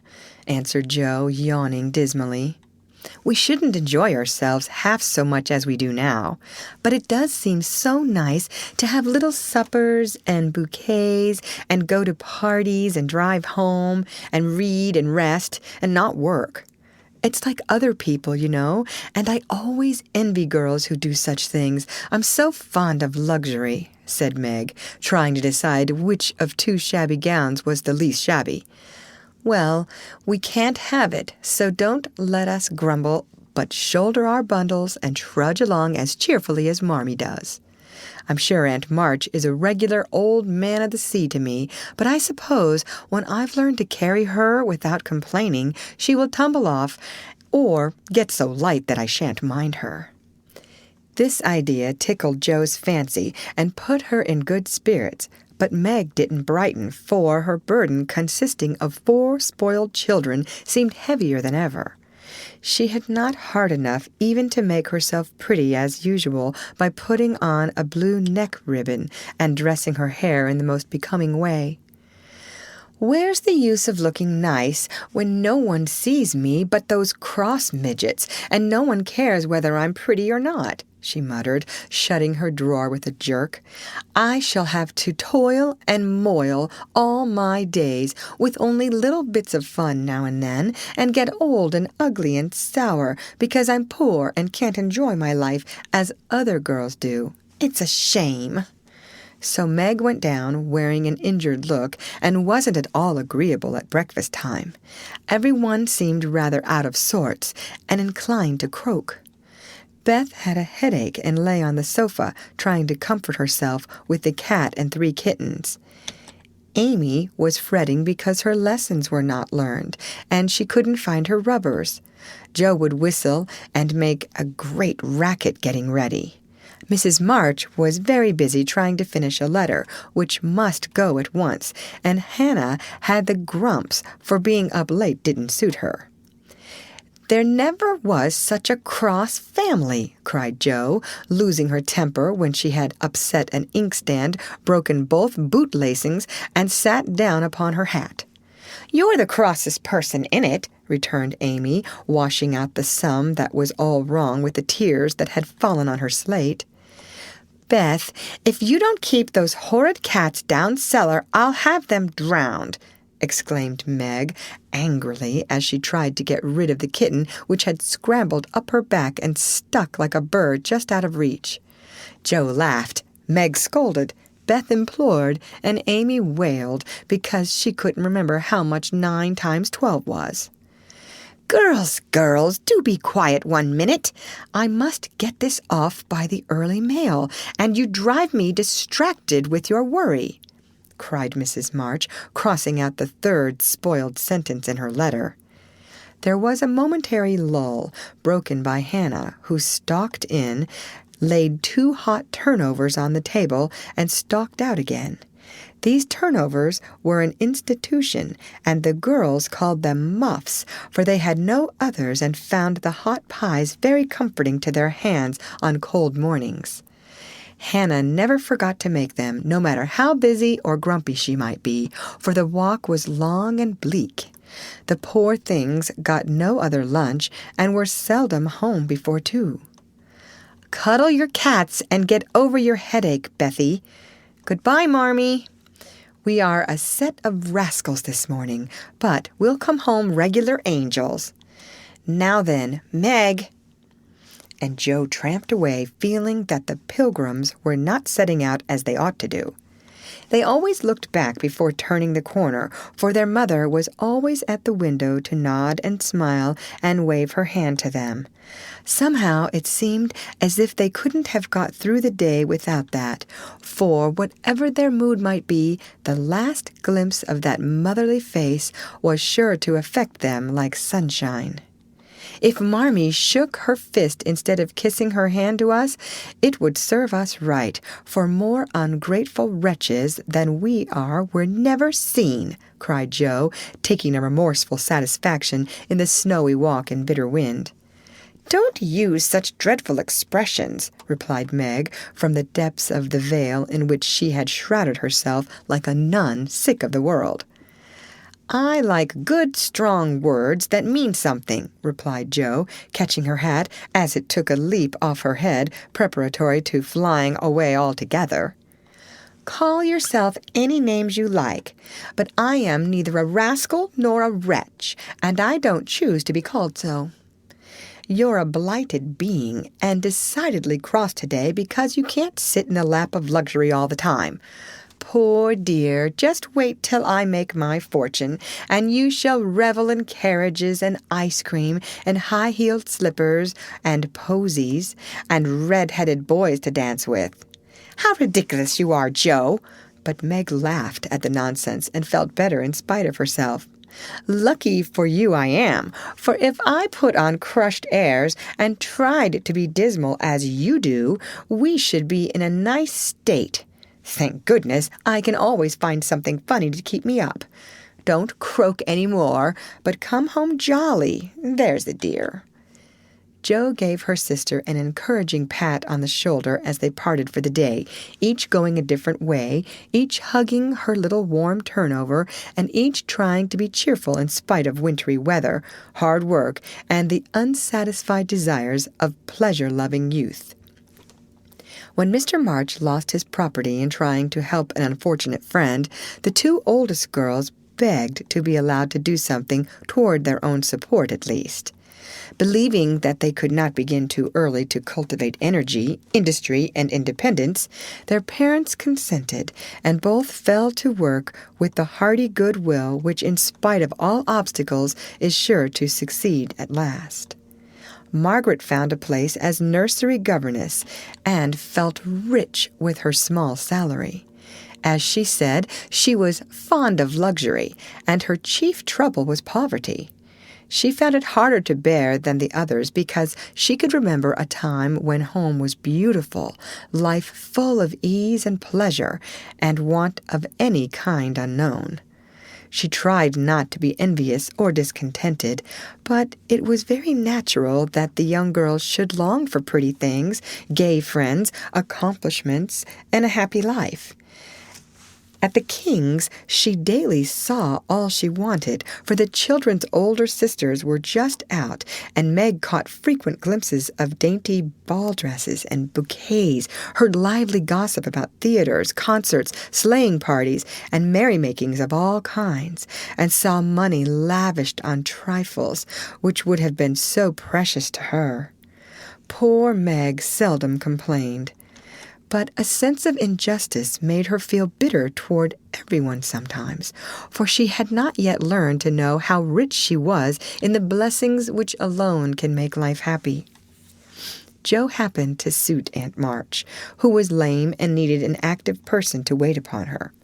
The childless old lady had offered to adopt one of the girls when the troubles came, and was much offended because her offer was declined. Other friends told the Marches that they had lost all chance of being remembered in the rich old lady's will, but the unworldly Marches only said, "We can't give up our girls for a dozen fortunes. Rich or poor, we will keep together and be happy in one another." The old lady wouldn't speak to them for a time, but happening to meet Joe at a friend's, something in her comical face and blunt manners struck the old lady's fancy, and she proposed to take her for a companion. This did not suit Joe at all, but she accepted the place since nothing better appeared, and, to everyone's surprise, got on remarkably well with her irascible relative. There was an occasional tempest, and once Jo marched home, declaring she couldn't bear it longer, but Aunt March always cleared up quickly and sent for her to come back again with such urgency that she could not refuse, for in her heart she rather liked the peppery old lady. I suspect that the real attraction was a large library of fine books, which was left to dust and spiders since Uncle March died. Jo remembered the kind old gentleman who used to let her build railroads and bridges with his big dictionaries, tell her stories about queer pictures in his Latin books, and buy her cards of gingerbread whenever he met her in the street. The dim, dusty room, with the busts staring down from the tall bookcases, the cozy chairs, the globes, and best of all, the wilderness of books in which she could wander where she liked, made the library a region of bliss to her. The moment Aunt March took her nap or was busy with company, Jo hurried to this quiet place and, curling herself up in the easy-chair, devoured poetry, romance, history, travels, and pictures like a regular bookworm. But, like all happiness, it did not last long, for as sure as she had just reached the heart of the story, the sweetest verse of a song, or the most perilous adventure of her traveler, a shrill voice called, "Josephine! Josephine!" And she had to leave her paradise to wind yarn, wash the poodle, or read Belsham's essays by the hour together. Jo's ambition was to do something very splendid. What it was, she had no idea as yet, but left it for time to tell her, and meanwhile found her greatest affliction in the fact that she couldn't read, run, and ride as much as she liked. A quick temper, sharp tongue, and restless spirit were always getting her into scrapes, and her life was a series of ups and downs, which were both comic and pathetic. But the training she received at Aunt March's was just what she needed, and the thought that she was doing something to support herself made her happy in spite of the perpetual "Josephine." Beth was too bashful to go to school. It had been tried, but she suffered so much that it was given up, and she did her lessons at home with her father. Even when he went away and her mother was called to devote her skill and energy to soldiers' aid societies, Beth went faithfully on by herself and did the best she could. She was a housewifely little creature and helped Hannah keep home neat and comfortable for the workers, never thinking of any reward but to be loved. Long, quiet days she spent, not lonely nor idle, for her little world was peopled with imaginary friends, and she was by nature a busy bee. There were 6 dolls to be taken up and dressed every morning, for Beth was a child still and loved her pets as well as ever. Not one whole or handsome one among them. All were outcasts till Beth took them in, for when her sisters outgrew these idols, they passed to her because Amy would have nothing old or ugly. Beth cherished them all the more tenderly for that very reason, and set up a hospital for infirm dolls. No pins were ever stuck into their cotton vitals. No harsh words or blows were ever given them. No neglect ever saddened the heart of the most repulsive, but all were fed and clothed, nursed and caressed with an affection which never failed. One forlorn fragment of dollanity had belonged to Jo, and having led a tempestuous life, was left a wreck in the rag-bag, from which dreary poorhouse it was rescued by Beth and taken to her refuge. Having no top to its head, she tied on a neat little cap, and as both arms and legs were gone, she hid these deficiencies by folding it in a blanket and devoting her best bed to this chronic invalid. If anyone had known the care lavished on that dolly, I think it would have touched their hearts, even while they laughed. She brought it bits of bouquets, she read to it, took it out to breathe fresh air, hidden under her coat. She sang it lullabies and never went to bed without kissing its dirty face and whispering tenderly, "I hope you'll have a good night, my poor dear." Beth had her troubles as well as the others, and not being an angel, but a very human little girl, she often wept a little weep, as Joe said, because she couldn't take music lessons and have a fine piano. She loved music so dearly, tried so hard to learn, and practiced away so patiently at the jingling old instrument that it did seem as if someone, not to hint Aunt March, ought to help her. Nobody did, however, and nobody saw Beth wipe the tears off the yellow keys that wouldn't keep in tune when she was all alone. She sang like a little lark about her work, never was too tired for Marmee and the girls, and day after day said hopefully to herself, "I know I'll get my music sometime if I'm good." There are many Beths in the world, shy and quiet, sitting in corners till needed, and living for others, so cheerfully that no one sees the sacrifices till the little cricket on the hearth stops chirping, and the sweet sunshiny presence vanishes, leaving silence and shadow behind. If anybody had asked Amy what the greatest trial of her life was, she would have answered at once, "My nose." When she was a baby, Joe had accidentally dropped her into the coal hod, and Amy insisted that the fall had ruined her nose forever. It was not big nor red like poor Petria's. It was only rather flat, and all the pinching in the world could not give it an aristocratic point. No one minded it but herself, and it was doing its best to grow, but Amy felt deeply the want of a Grecian nose, and drew whole sheets of handsome ones to console herself. Little Raphael, as her sisters called her, had a decided talent for drawing, and was never so happy as when copying flowers, designing fairies, or illustrating stories with queer specimens of art. Her teachers complained that instead of doing her sums, she covered her slate with animals. The blank pages of her atlas were used to copy maps on, and caricatures of the most ludicrous description came fluttering out of all her books at unlucky moments. She got through her lessons as well as she could, and managed to escape reprimands by being a model of deportment. She was a great favorite with her mates, being good-tempered and possessing the happy art of pleasing without effort. Her little airs and graces were much admired. So were her accomplishments, for besides her drawing, she could play 12 tunes, crochet, and read French without mispronouncing more than 2/3 of the words. She had a plaintive way of saying, "When Papa was rich, we did so-and-so," which was very touching, and her long words were considered perfectly elegant by the girls. Amy was in a fair way to be spoiled, for everyone petted her, and her small vanities and selfishnesses were growing nicely. One thing, however, rather quenched the vanities. She had to wear her cousin's clothes. Now, Florence's mamma hadn't a particular of taste, and Amy suffered deeply at having to wear a red instead of a blue bonnet, unbecoming gowns, and fussy aprons that did not fit.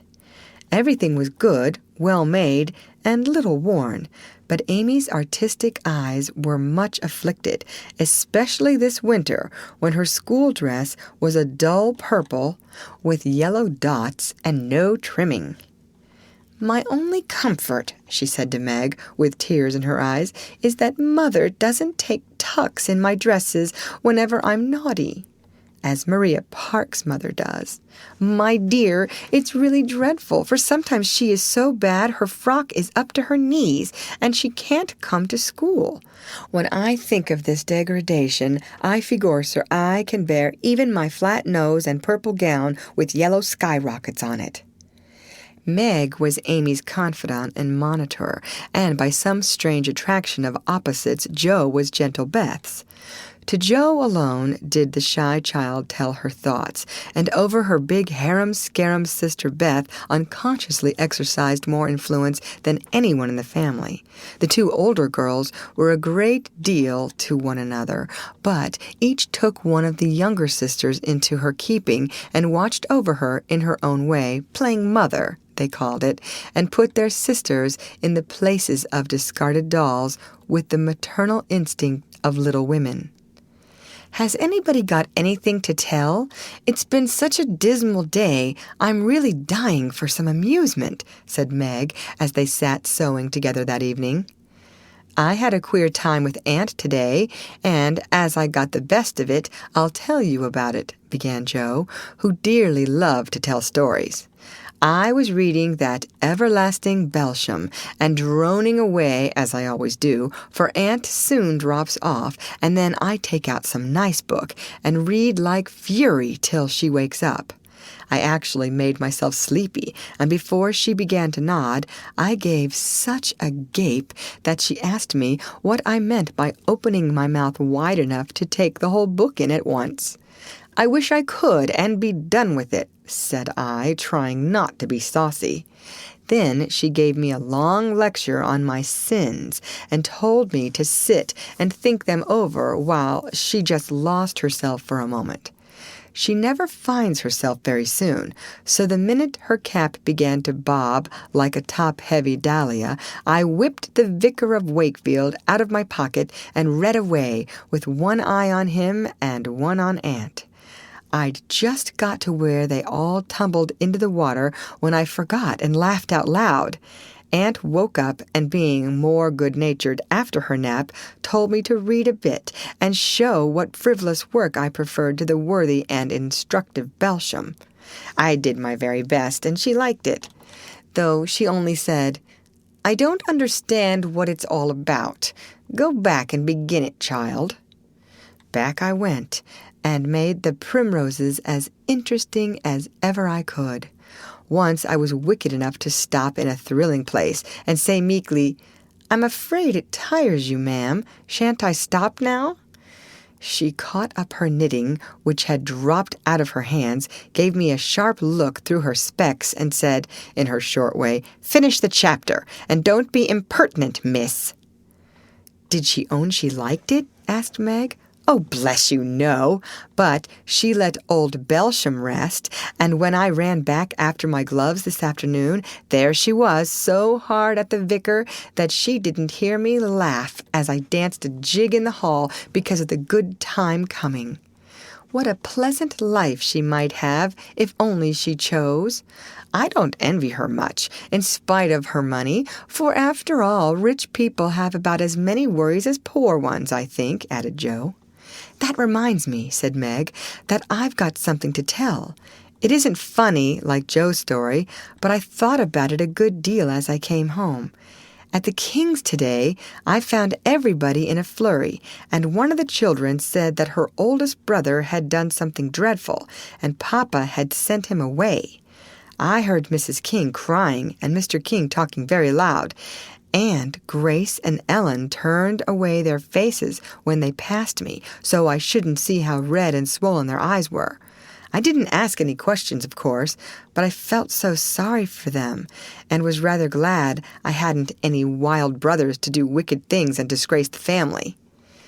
"I think being disgraced in school is a great deal tryinger than anything bad boys can do," said Amy, shaking her head as if her experience of life had been a deep one.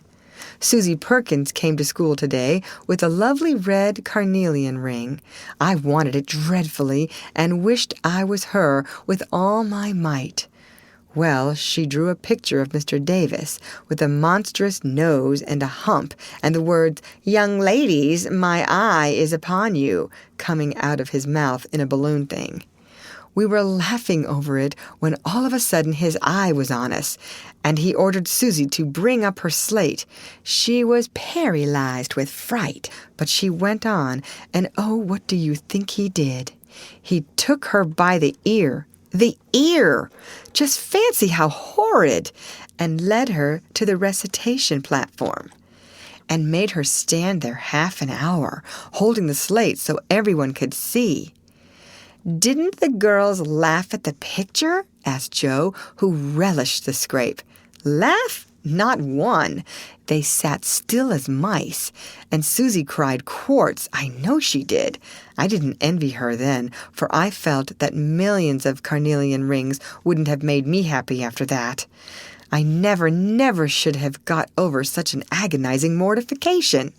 And Amy went on with her work in the proud consciousness of virtue and the successful utterance of 2 long words in a breath. "I saw something I liked this morning, and I meant to tell it at dinner, but I forgot," said Beth, putting Joe's topsy-turvy basket in order as she talked. "When I went to get some oysters for Hannah, Mr. Lawrence was in the fish shop, but he didn't see me, for I kept behind the fish barrel, and he was busy with Mr. Cutter, the fishman. A poor woman came in with a pail and a mop and asked Mr. Cutter if he would let her do some scrubbing for a bit of fish because she hadn't any dinner for her children and had been disappointed of a day's work.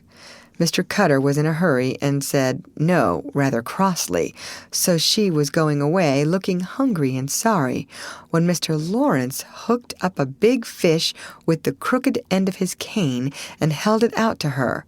She was so glad and surprised she took it right into her arms and thanked him over and over. He told her to go along and cook it, and she hurried off, so happy. Wasn't it good of him? Oh, she did look so funny, hugging the big slippery fish and hoping Mr. Lawrence's bed in heaven would be easy." When they had laughed at Beth's story, they asked their mother for one, and after a moment's thought, she said soberly, "As I sat cutting out blue flannel jackets today at the Rooms, I felt very anxious about Father, and thought how lonely and helpless he should be if anything happened to him.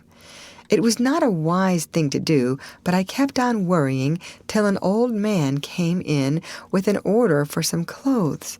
He sat down near me, and I began to talk to him, for he looked poor and tired and anxious. 'Have you sons in the army?' I asked, for the note he brought was not to me. 'Yes, ma'am, I had 4, but 2 were killed, 1 is a prisoner. And I'm going to the other, who is very sick in a Washington hospital,' he answered quietly. 'You have done a great deal for your country, sir,' I said, feeling respect now instead of pity. 'Not a mite more than I ought, ma'am. I'd go myself if I was any use. As I ain't, I give my boys and give 'em free.' He spoke so cheerfully, looked so sincere, and seemed so glad to give his all that I was ashamed of myself. I'd given 1 man and thought it too much, while he gave 4 without grudging them. I had all my girls to comfort me at home, and his last son was waiting miles away to say good-bye to him, perhaps. I felt so rich, so happy thinking of my blessings, that I made him a nice bundle, gave him some money, and thanked him heartily for the lesson he had taught me. 'Tell another story, Mother, one with a moral to it, like this.' I like to think about them afterward, if they are real and not too preachy," said Joe after a minute's silence. Mrs. March smiled and began at once, for she had told stories to this little audience for many years and knew how to please them. "Once upon a time there were 4 girls who had enough to eat and drink and wear, a good many comforts and pleasures, kind friends and parents who loved them dearly, and yet they were not contented." Here the listeners stole sly looks at one another and began to sew diligently. "These girls were anxious to be good and made many excellent resolutions, but they did not keep them very well, and were constantly saying, 'If only we had this,' or 'if we could only do that,' quite forgetting how much they already had, and how many things they actually could do. So they asked an old woman what spell they could use to make them happy, and she said, 'When you feel discontented, think over your blessings and be grateful.' Here Jo looked up quickly, as if about to speak, but changed her mind, seeing that the story was not done yet. Being sensible girls, they decided to try her advice, and soon were surprised to see how well off they were. One discovered that money couldn't keep shame and sorrow out of rich people's houses. Another, that though she was poor, she was a great deal happier with her youth, health, and good spirits than a certain fretful, feeble old lady who couldn't enjoy her comforts. A third, that, disagreeable as it was to help get dinner, it was harder still to go begging for it. And the fourth, that even carnelian rings were not so valuable as good behavior. So they agreed to stop complaining, to enjoy the blessings already possessed, and try to deserve them, lest they should be taken away entirely, instead of increased. And I believe they were never disappointed or sorry that they took the old woman's advice. Now, Marmee, that is very cunning of you to turn our own stories against us and give us a sermon instead of a romance, cried Meg. I like that kind of sermon. It's the sort Father used to tell us, said Beth thoughtfully, putting the needle straight on Jo's cushion. I don't complain near as much as the others do, and I shall be more careful than ever now, for I've had warning from Susie's downfall, said Amy morally. We needed that lesson, and we won't forget it. If we do so, you just say to us, as old Chloe did in Uncle Tom, "Tink ob your marcies, chillin, tink ob your marcies," added Jo, who could not for the life of her help getting a morsel of fun out of the little sermon, though she took it to heart as much as any of them. End of chapter. Read by Lorraine Montgomery for Lit to Go on the web at fcit.usf.edu.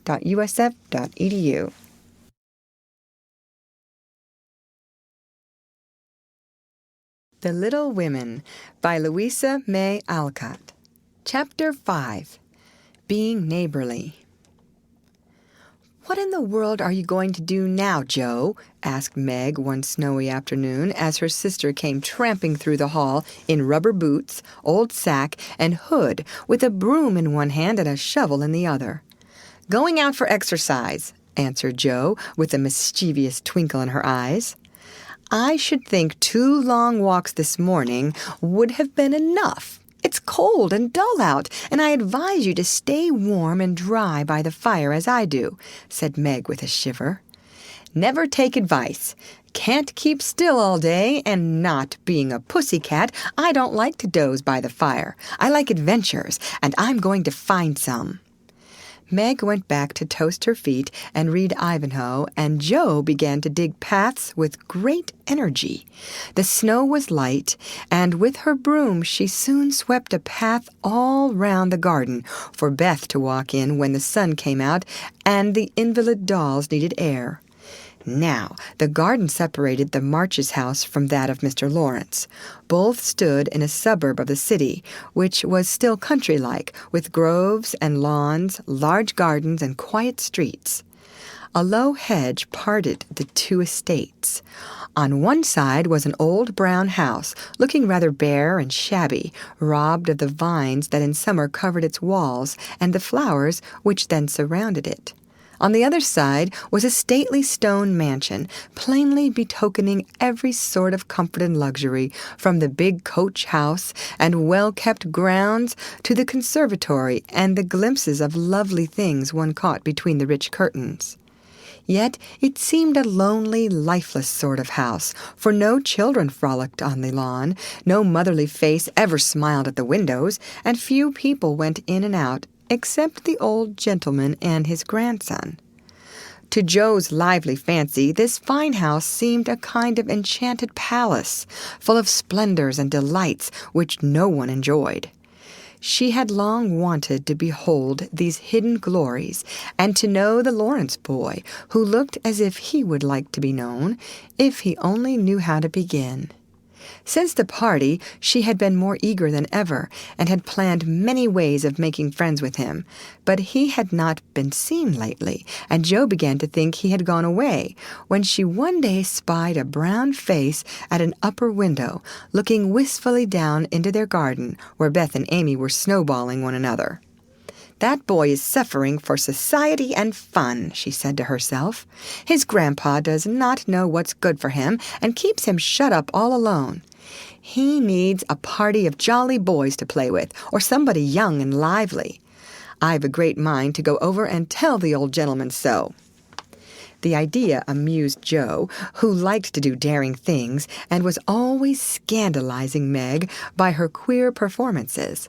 The plan of going over was not forgotten, and when the snowy afternoon came, Jo resolved to try what could be done.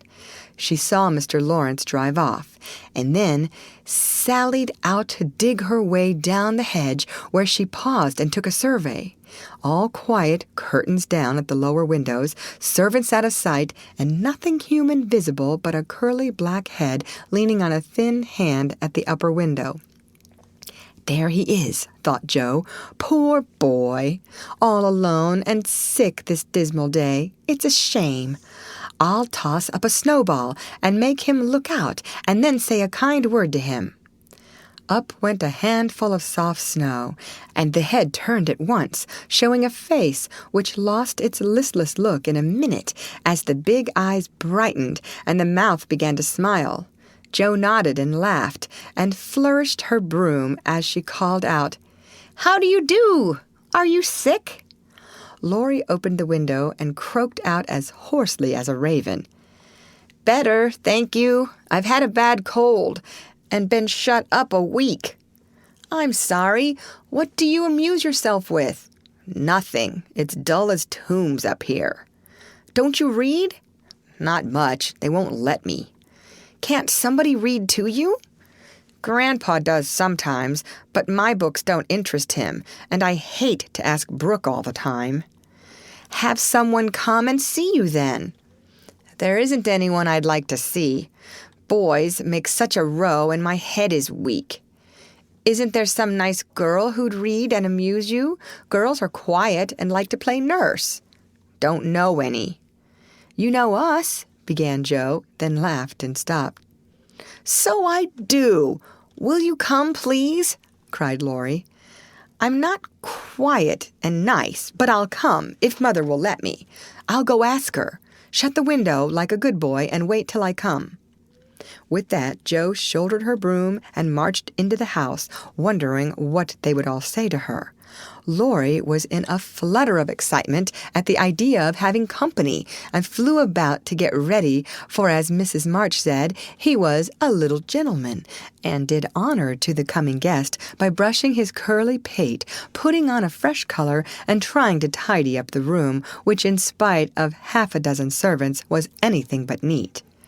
Presently there came a loud ring, then a decided voice asking for Mr. Laurie, and a surprised-looking servant came running up to announce a young lady. "All right, show her up. It's Miss Jo," said Laurie, going to the door of his little parlor to meet Jo, who appeared looking rosy and quite at her ease, with a covered dish in one hand and Beth's 3 kittens in the other. "Here I am, bag and baggage," she said briskly. "Mother sent her love, and was glad if I could do anything for you. Meg wanted me to bring some of her blancmange. She makes it very nicely, and Beth thought her cats would be comforting. I knew you'd laugh at them, but I couldn't refuse. She was so anxious to do something." It so happened that Beth's funny loan was just the thing, for in laughing over the kits, Laurie forgot his bashfulness and grew sociable at once. "That looks too pretty to eat," he said, smiling with pleasure as Jo uncovered the dish and showed the blancmange surrounded by a garland of green leaves and the scarlet flowers of Amy's pet geranium. "It isn't anything, only they all felt kindly and wanted to show it. Tell the girl to put it away for your tea. It's so simple you can eat it, and being soft, it will slip down without hurting your sore throat. What a cozy room this is."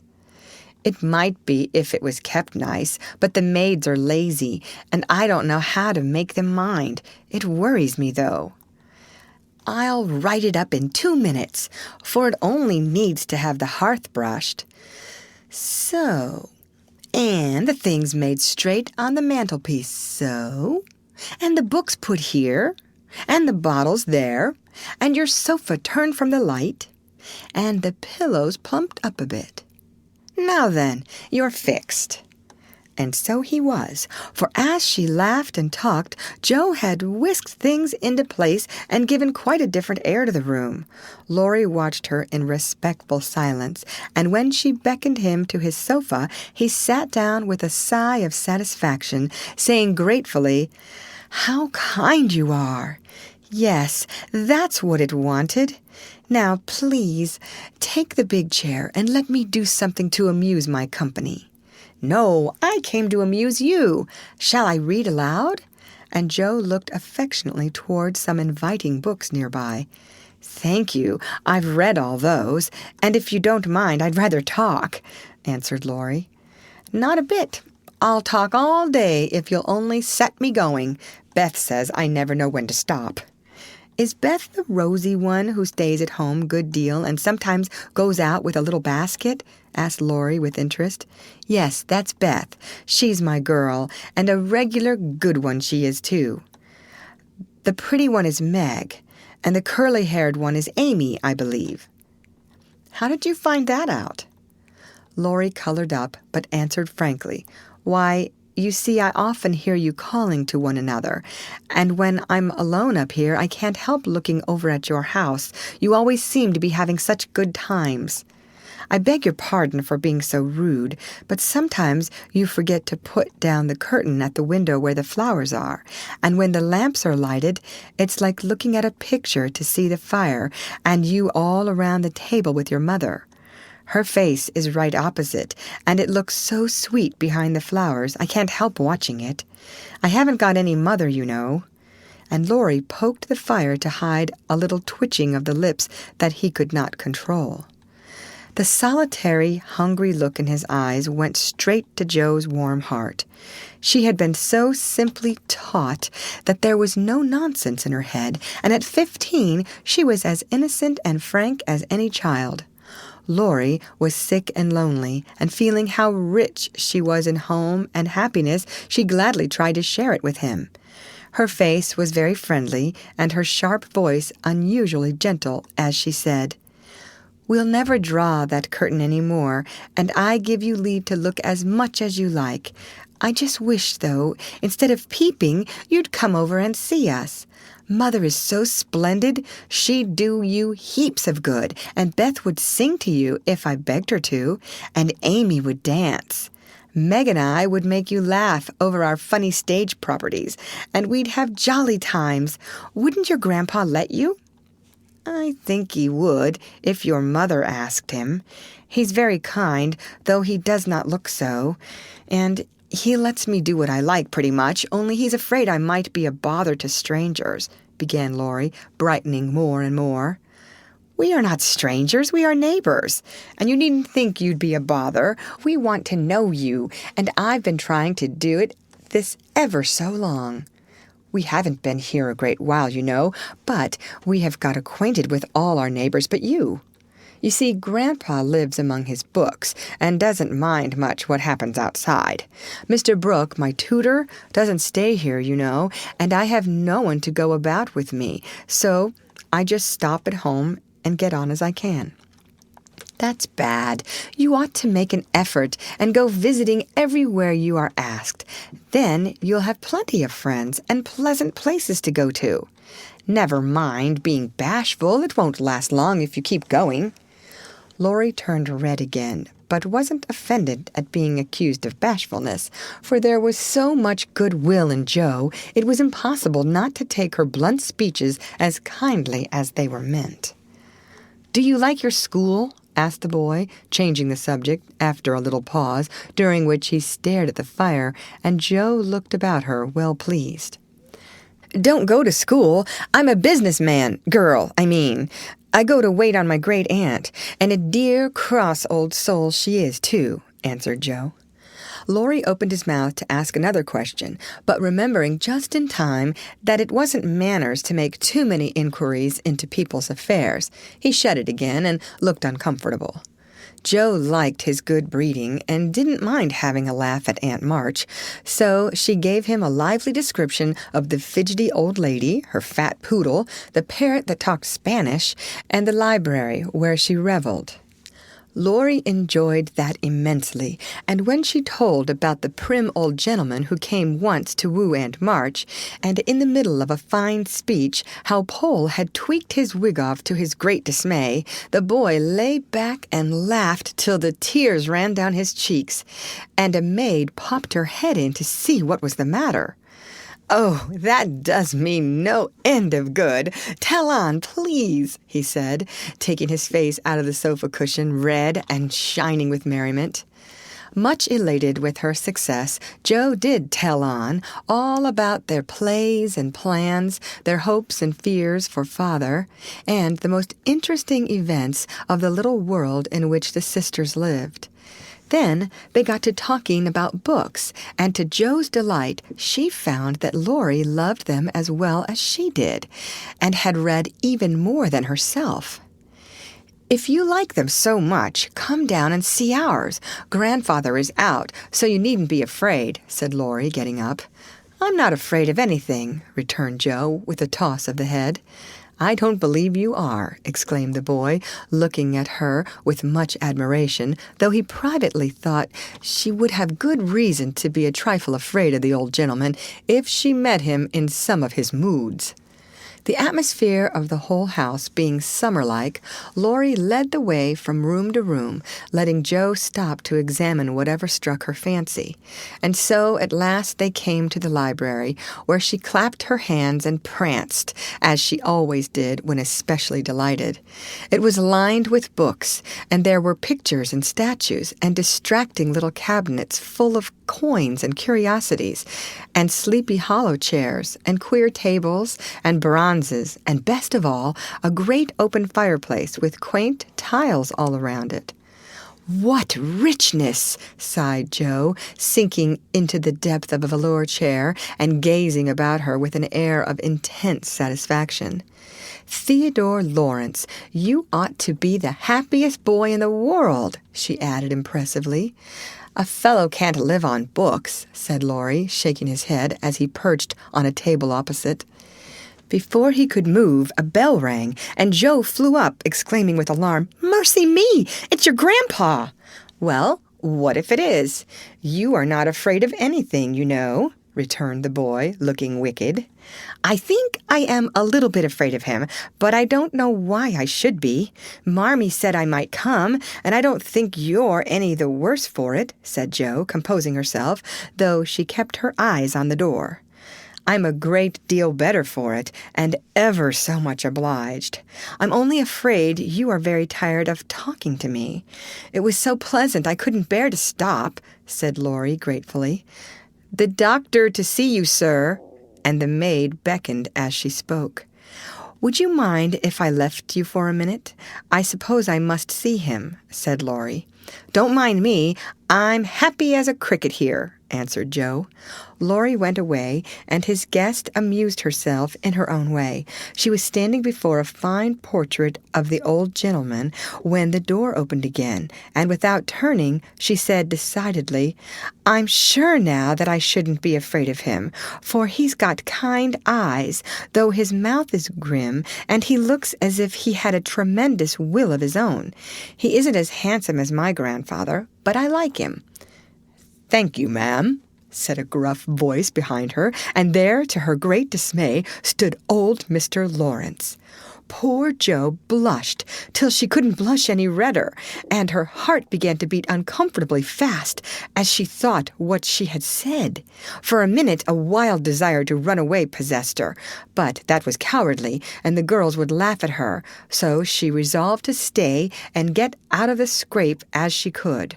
A second look showed her that the living eyes, under the bushy eyebrows, were kinder even than the painted ones, and there was a sly twinkle in them, which lessened her fear a good deal. The gruff voice was gruffer than ever, as the old gentleman said abruptly after the dreadful pause, "So, you're not afraid of me, hey?" "Not much, sir." "And you don't think me as handsome as your grandfather?" "Not quite, sir." "And I've got a tremendous will, have I?" "I only said I thought so." "But you like me in spite of it?" "Yes, I do, sir." That answer pleased the old gentleman. He gave a short laugh, shook hands with her, and putting his finger under her chin, turned up her face, examined it gravely, and let it go, saying with a nod, "You've got your grandfather's spirit, if you haven't his face. He was a fine man, my dear, but what is better, he was a brave and an honest one, and I was proud to be his friend." "Thank you, sir." And Jo was quite comfortable after that, for it suited her exactly. "What have you been doing to this boy of mine, hey?" was the next question, sharply put. "Only trying to be neighborly, sir," and Jo told how her visit came about. "You think he needs cheering up a bit, do you?" "Yes, sir. He seems a little lonely, and young folks would do him good, perhaps. We are only girls, but we should be glad to help if we could, for we don't forget the splendid Christmas present you sent us," said Jo eagerly. "Tut, tut, tut. That was the boy's affair. How is the poor woman?" "Doing nicely, sir." And off went Jo, talking very fast, as she told all about the Hummels, in whom her mother had interested richer friends than they were. "Just her father's way of doing good. I shall come and see your mother some fine day. Tell her so. There's the tea bell. We have it early on the boy's account. Come down and go on being neighborly." "If you'd like to have me, sir." "Shouldn't ask you if I didn't." And Mr. Lawrence offered her his arm with old-fashioned courtesy. What would Meg say to this, thought Jo, as she was marched away, while her eyes danced with fun as she imagined herself telling the story at home. "Hey, why, what the dickens has come to the fellow?" said the old gentleman, as Laurie came running downstairs and brought up with a start of surprise at the astounding sight of Jo arm in arm with his redoubtable grandfather.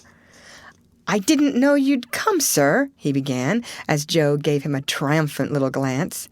"That's evident by the way you racket downstairs. Come to your tea, sir, and behave like a gentleman." And having pulled the boy's hair by way of a caress, Mr. Lawrence walked on, while Laurie went through a series of comic evolutions behind their backs, which nearly produced an explosion of laughter from Jo. The old gentleman did not say much as he drank his 4 cups of tea, but he watched the young people, who soon chatted away like old friends, and the change in his grandson did not escape him.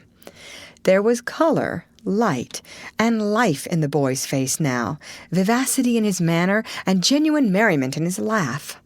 "She's right. The lad is lonely. I'll see what these little girls can do for him," thought Mr. Lawrence as he looked and listened. He liked Jo, for her odd, blunt ways suited him, and she seemed to understand the boy almost as well as if she had been one herself. If the Lawrences had been what Jo called prim and poky, she would not have got on at all, for such people always made her shy and awkward. But finding them free and easy, she was so herself and made a good impression.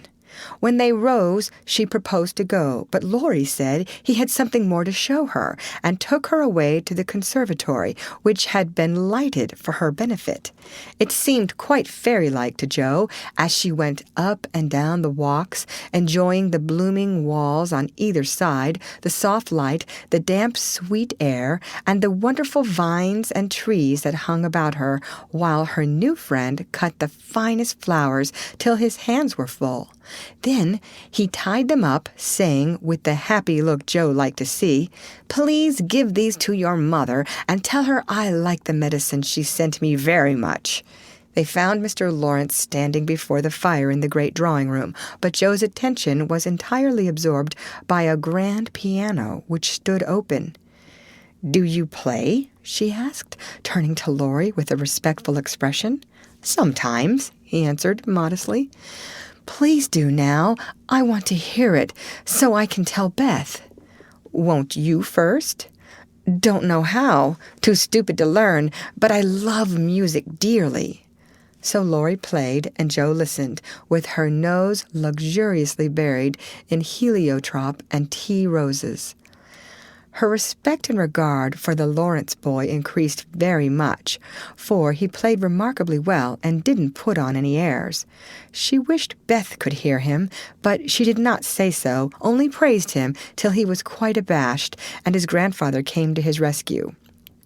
That will do, young lady. Too many sugar plums are not good for him. His music isn't bad, but I hope he will do as well in more important things." "Going?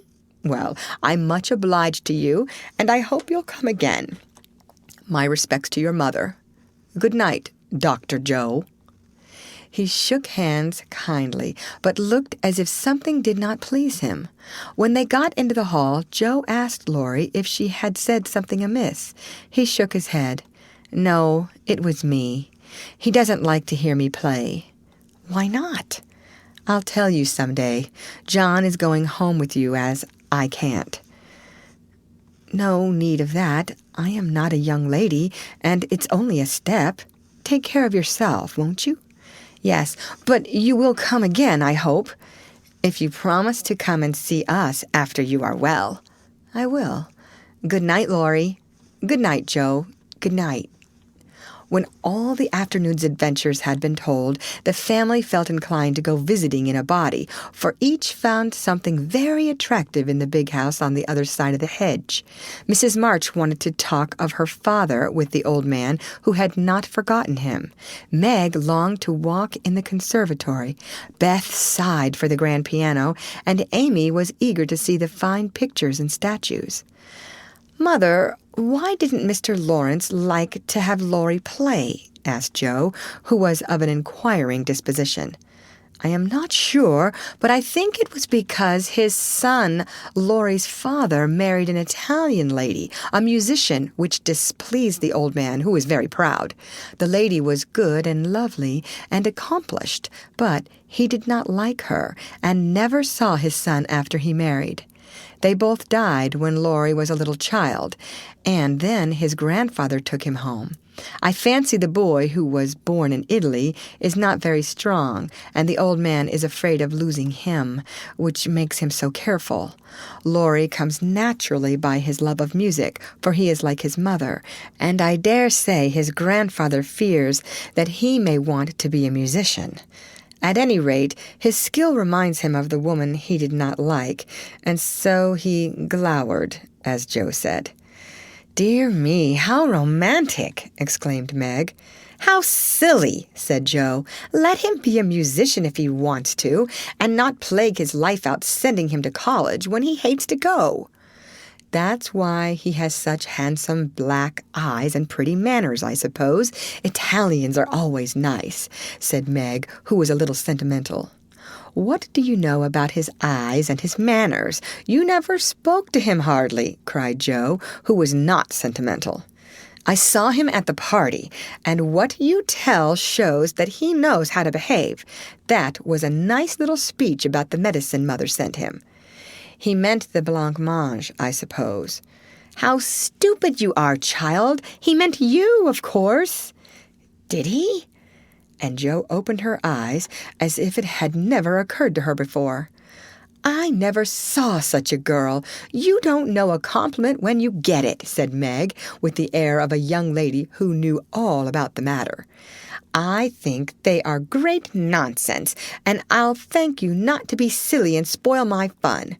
Laurie's a nice boy, and I like him, and I won't have any sentimental stuff about compliments and such rubbish. We'll all be good to him because he hasn't got any mother, and he may come over and see us, mayn't he, Marmee?" "Yes, Jo, your little friend is very welcome, and I hope Meg will remember that children should be children as long as they can." "I don't call myself a child, and I'm not in my teens yet," observed Amy. "What do you say, Beth?" "I was thinking about our Pilgrim's Progress," answered Beth, who had not heard a word. "How we got out of the slough and through the wicket gate by resolving to be good, and up the steep hill by trying, and that maybe the house over there, full of splendid things, is going to be our Palace Beautiful." "We have got to get by the lions first," said Jo, as if she rather liked the prospect. End of chapter. Read by Lorraine Montgomery for Lit2Go on the web at fcit.usf.edu.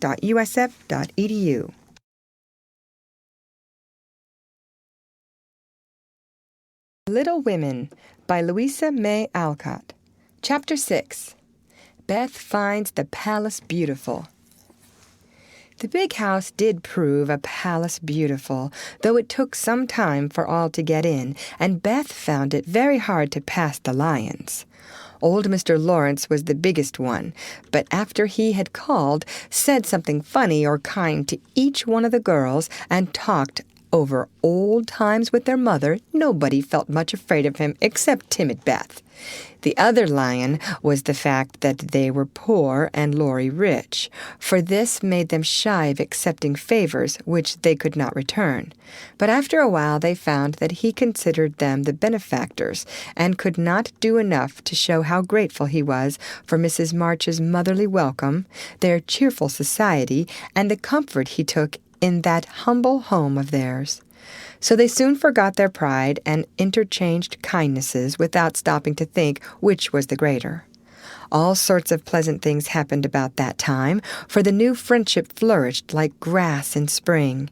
Everyone liked Laurie, and he privately informed his tutor that the Marches were regularly splendid girls.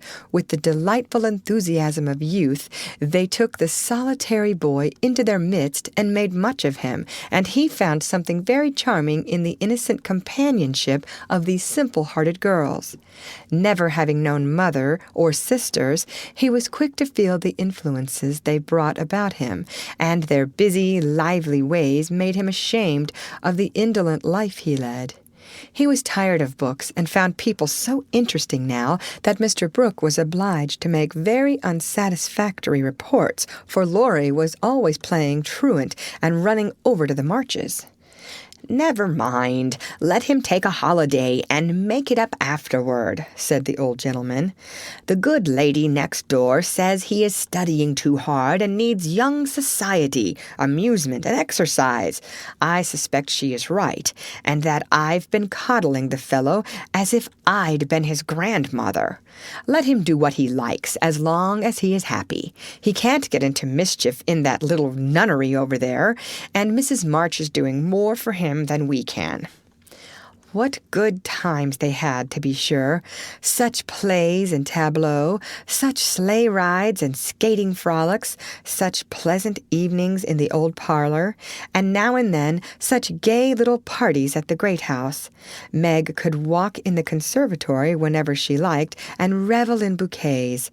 Jo browsed over the new library voraciously and convulsed the old gentleman with her criticisms. Amy copied pictures and enjoyed beauty to her heart's content, and Laurie played Lord of the Manor in the most delightful style. But Beth, though yearning for the grand piano, could not pluck up courage to go to the mansion of bliss, as Meg called it. She went once with Jo, but the old gentleman, not being aware of her infirmity, stared at her so hard from under his heavy eyebrows, and said, "Hey," so loud that he frightened her so much her feet chattered on the floor. She never told her mother, and she ran away, declaring she would never go there any more, not even for the dear piano. No persuasions or enticements could overcome her fear, till the fact coming to Mr. Lawrence's ear in some mysterious way, he set about mending matters. During one of the brief calls he made, he artfully led the conversation to music, and talked away about great singers whom he had seen, fine organs he had heard, and told such charming anecdotes that Beth found it impossible to stay in her distant corner, but crept nearer and nearer, as if fascinated. At the back of his chair she stopped and stood listening, with her great eyes wide open and her cheeks red with excitement of this unusual performance. Taking no more notice of her than if she had been a fly, Mr. Lawrence talked on about Laurie's lessons and teachers, and presently, as if the idea had just occurred to him, he said to Mrs. March, "The boy neglects his music now, and I'm glad of it, for he was getting too fond of it. But the piano suffers for want of use. Wouldn't some of your girls like to run over and practice on it now and then, just to keep it in tune, you know, ma'am?"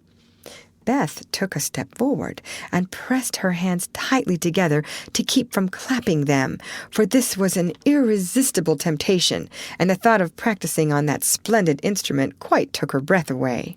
Before Mrs. March could reply, Mr. Lawrence went on with an odd little nod and smile. "They needn't see or speak to anyone, but run in at any time, for I'm shut up in my study at the other end of the house. Laurie is out a great deal, and the servants are never near the drawing-room after 9 o'clock. Here he rose as if going, and Beth made up her mind to speak, for that last arrangement left nothing to be desired. "Please tell the young ladies what I say, and if they don't care to come, why, never mind." Here a little hand slipped into his, and Beth looked up at him with a face full of gratitude, as she said, in her earnest yet timid way, "Oh, sir, they do care, very, very much." "Are you the musical girl?" he asked, without any startling. "Hey!" as he looked down at her very kindly. "I'm Beth. I love it dearly, and I'll come if you are quite sure nobody will hear me and be disturbed," she added, fearing to be rude and trembling at her own boldness as she spoke. "Not a soul, my dear. The house is empty half the day, so come and drum away as much as you like, and I shall be obliged to you." "How kind you are, sir." Beth blushed like a rose under the friendly look he wore, but she was not frightened now, and gave the hand a grateful squeeze because she had no words to thank him for the precious gift he had given her. The old gentleman softly stroked the hair off her forehead, and stooping down he kissed her, saying, in a tone few people ever heard, "I had a little girl once with eyes like these. God bless you, my dear. Good day, madam." And away he went in a great hurry.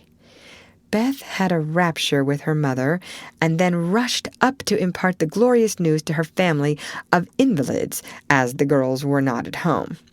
How blithely she sang that evening, and how they all laughed at her because she woke Amy in the night by playing the piano on her face in her sleep.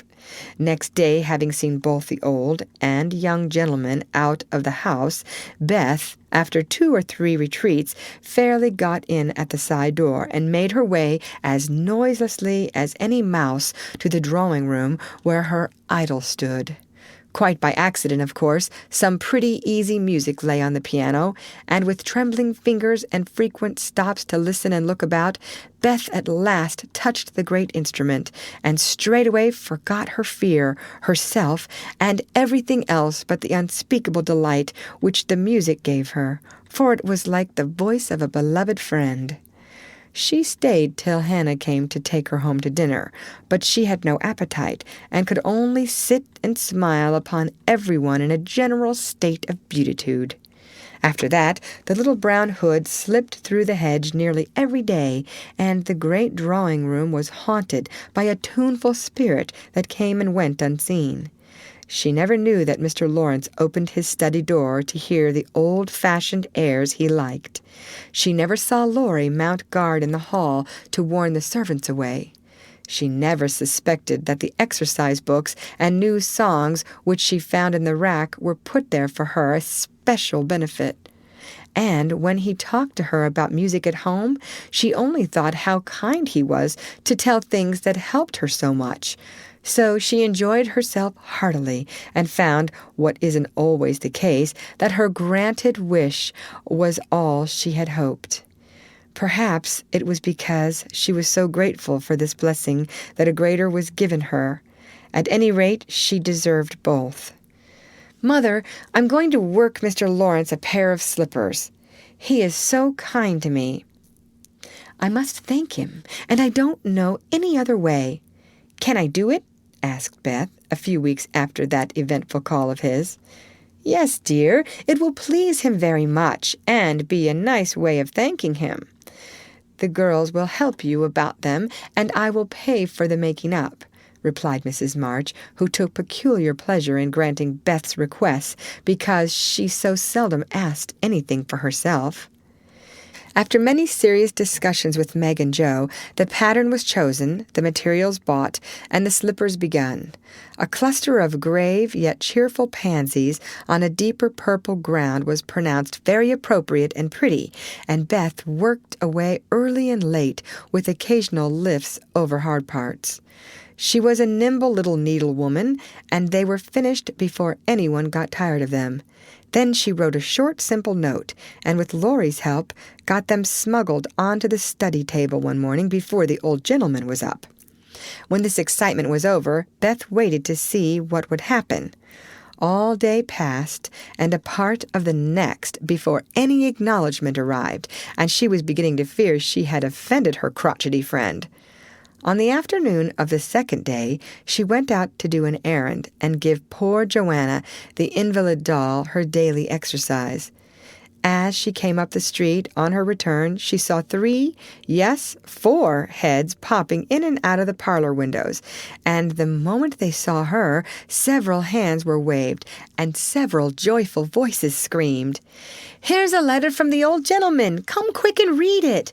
"Oh, Beth, he sent you!" began Amy, gesticulating with unseemly energy. But she got no further, for Joe quenched her by slamming down the window. Beth hurried on in a flutter of suspense. At the door, her sisters seized and bore her to the parlor in a triumphal procession, all pointing and all saying at once, "Look there! Look there!" Beth did look, and turned pale with delight and surprise, for there stood a little cabinet piano, with the letter lying on the glossy lid, directed like a signboard to Miss Elizabeth March. "For me?" gasped Beth, holding on to Joe and feeling as if she should tumble down. It was such an overwhelming thing altogether. "Yes, all for you, my precious. Isn't it splendid of him? Don't you think he's the dearest old man in the world? Here's the key in the letter. We didn't open it, but we are dying to know what he says," cried Joe, hugging her sister and offering the note. "You read it. I can't. I feel so queer. Oh, it is too lovely." And Beth hid her face in Joe's apron, quite upset by her present. Joe opened the paper and began to laugh, for the first words she saw were, "Miss March, dear Madam." "How nice it sounds! I wish someone would write to me so," said Amy, who thought the old-fashioned address very elegant. "I have had many pairs of slippers in my life, but I never had any that suited me so well as yours," continues Joe. "Heart's ease is my favorite flower, and these will always remind me of the gentle giver. I like to pay my debts, so I know you will allow the old gentleman to send you something which once belonged to the little granddaughter he lost.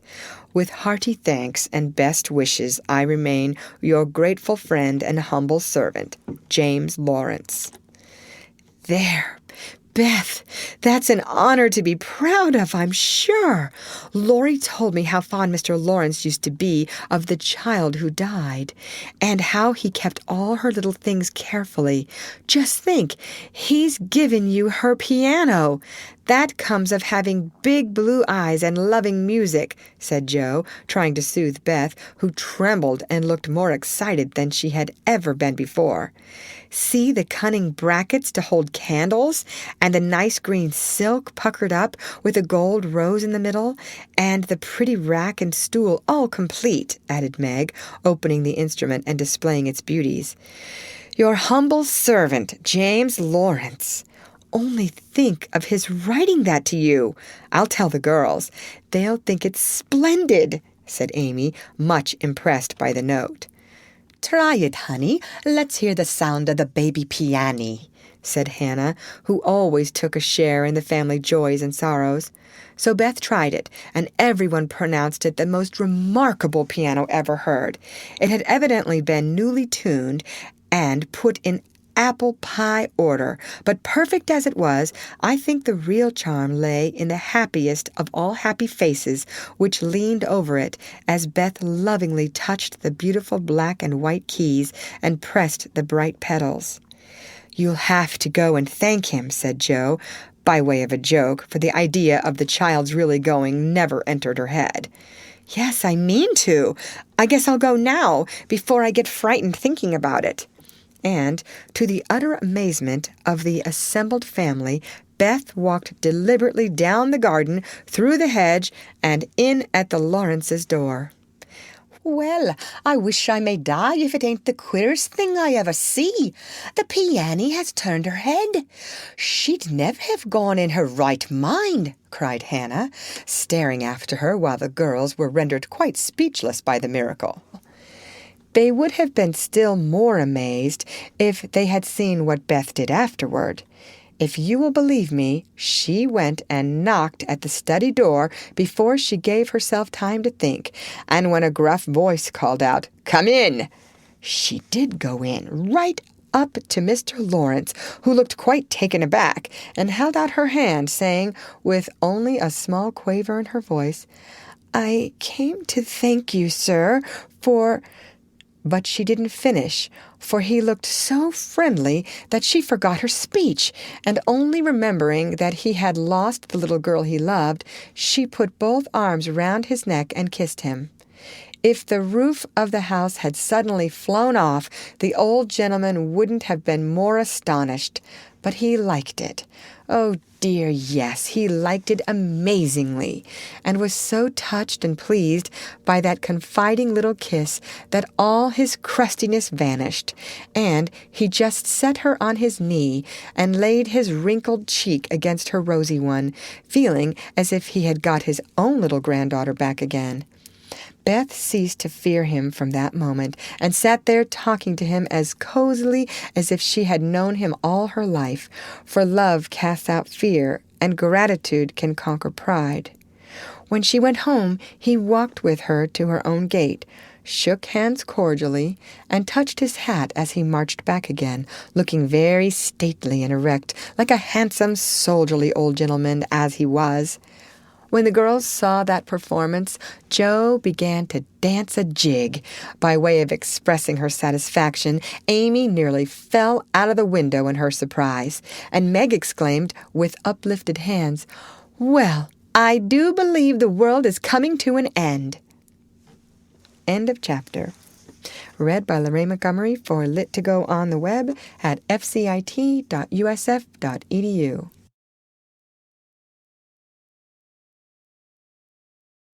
Little Women by Louisa May Alcott. Chapter 7.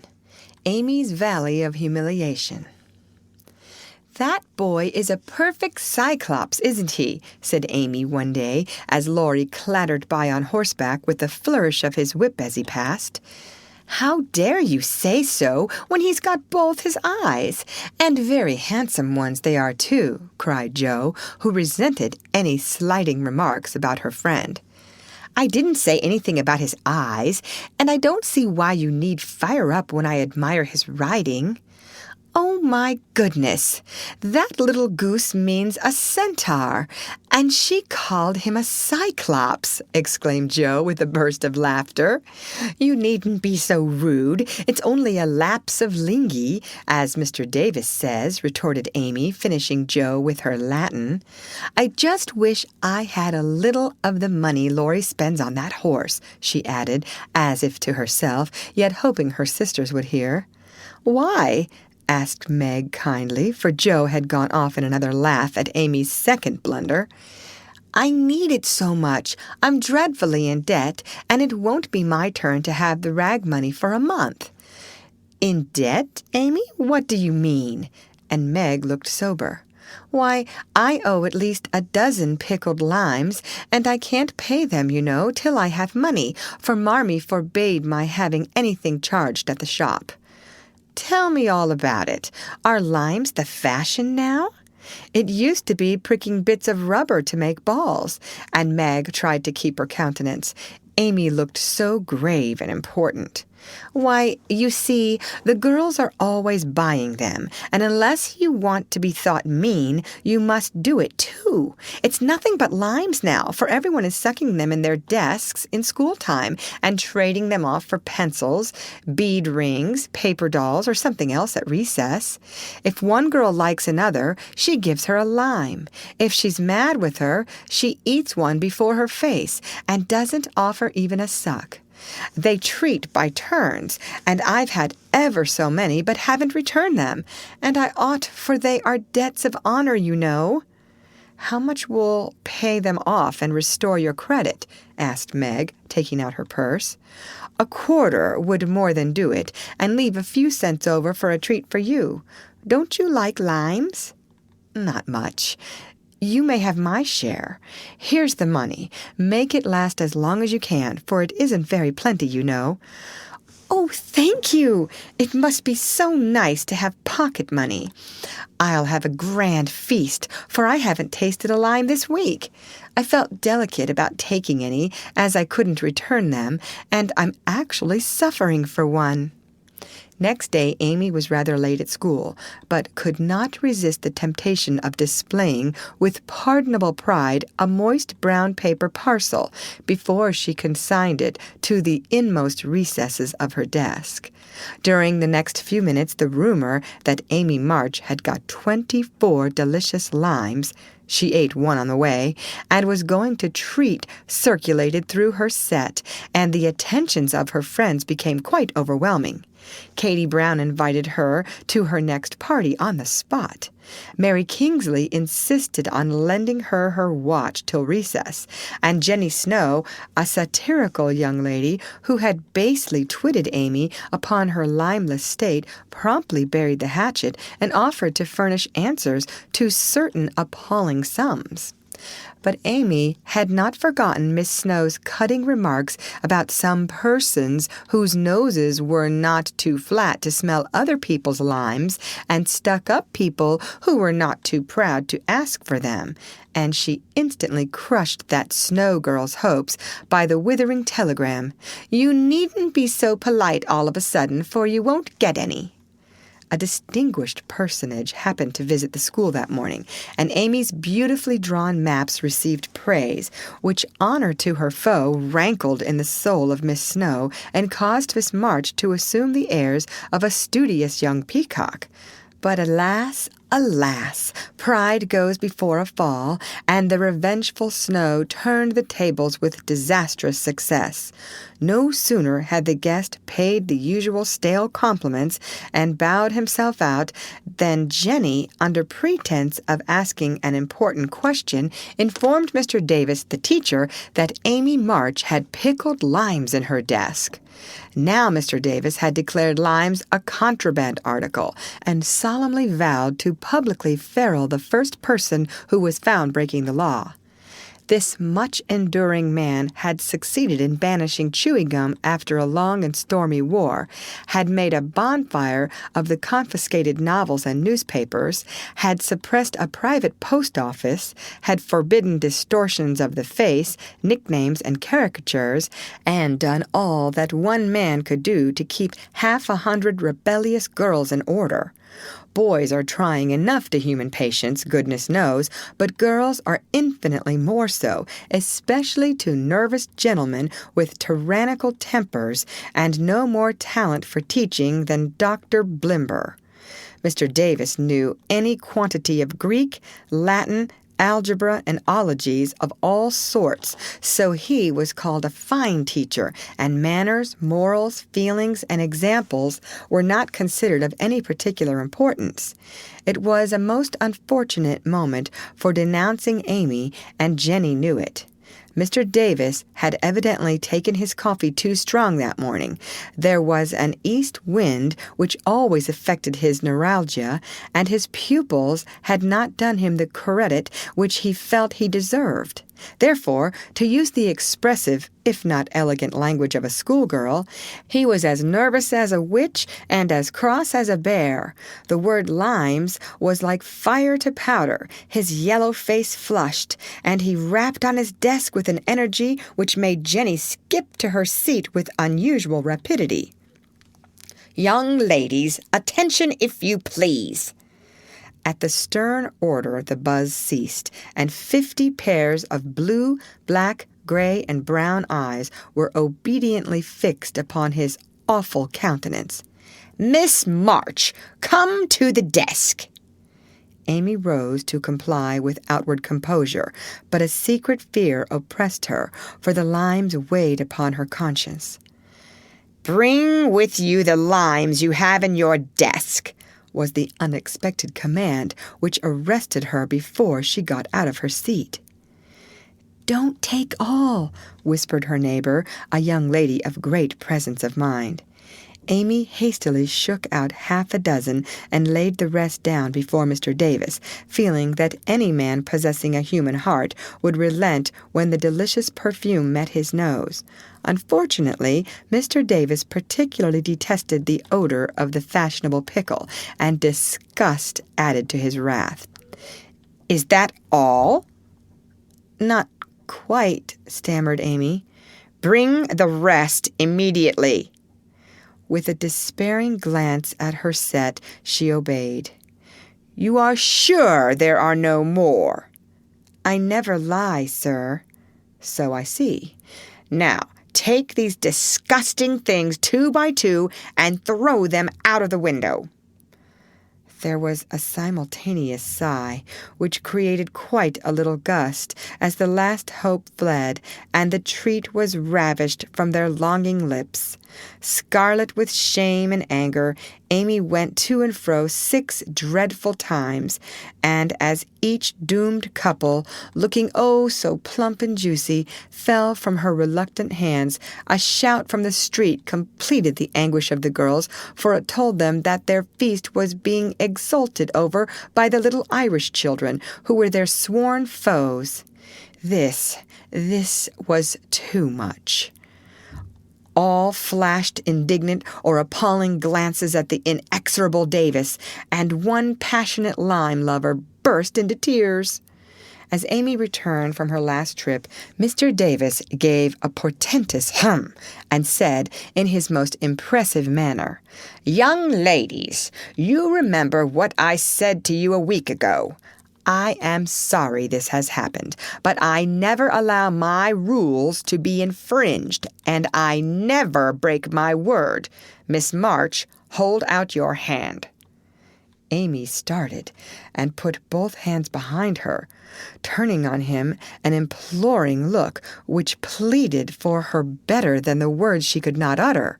She was rather a favorite with old Davis, as of course he was called. And it's my private belief that he would have broken his word if the indignation of one impressible young lady had not found vent in a hiss. That hiss, faint as it was, irritated the irascible gentleman and sealed the culprit's fate. "Your hand, Miss March," was the only answer her mute appeal received, and too proud to cry or beseech, Amy set her teeth, threw back her head defiantly, and bore without flinching several tingling blows on her little palm.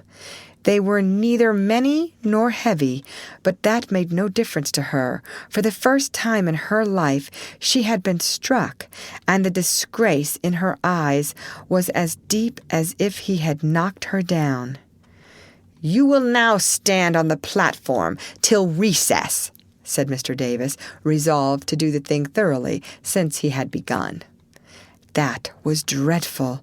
It would have been bad enough to go to her seat and see the pitying faces of her friends or the satisfied ones of her few enemies, but to face the whole school with that shame fresh upon her seemed impossible, and for a second she felt as if she could only drop down where she stood and break her heart with crying. A bitter sense of wrong and the thought of Jenny Snow helped her to bear it, and, taking the ignominious place, she fixed her eyes on the stove funnel above what now seemed a sea of faces, and stood there so motionless and white that the girls found it hard to study with that pathetic figure before them. During the 15 minutes that followed, the proud and sensitive little girl suffered a shame and pain which she never forgot. To others, it might seem a ludicrous or trivial affair, but to her it was a hard experience, for during the 12 years of her life she had been governed by love alone, and a blow of that sort had never touched her before.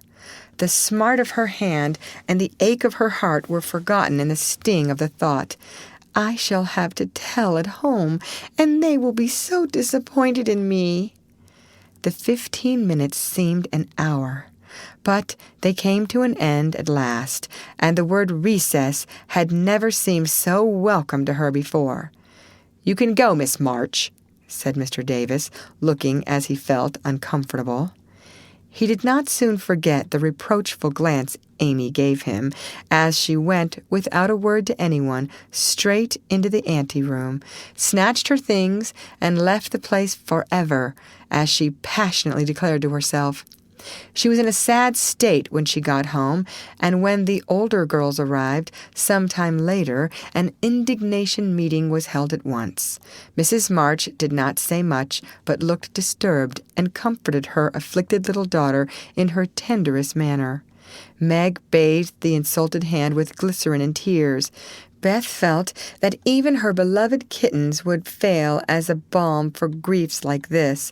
Joe wrathfully proposed that Mr. Davis be arrested without delay, and Hannah shook her fist at the villain and pounded potatoes for dinner as if she had him under her pestle.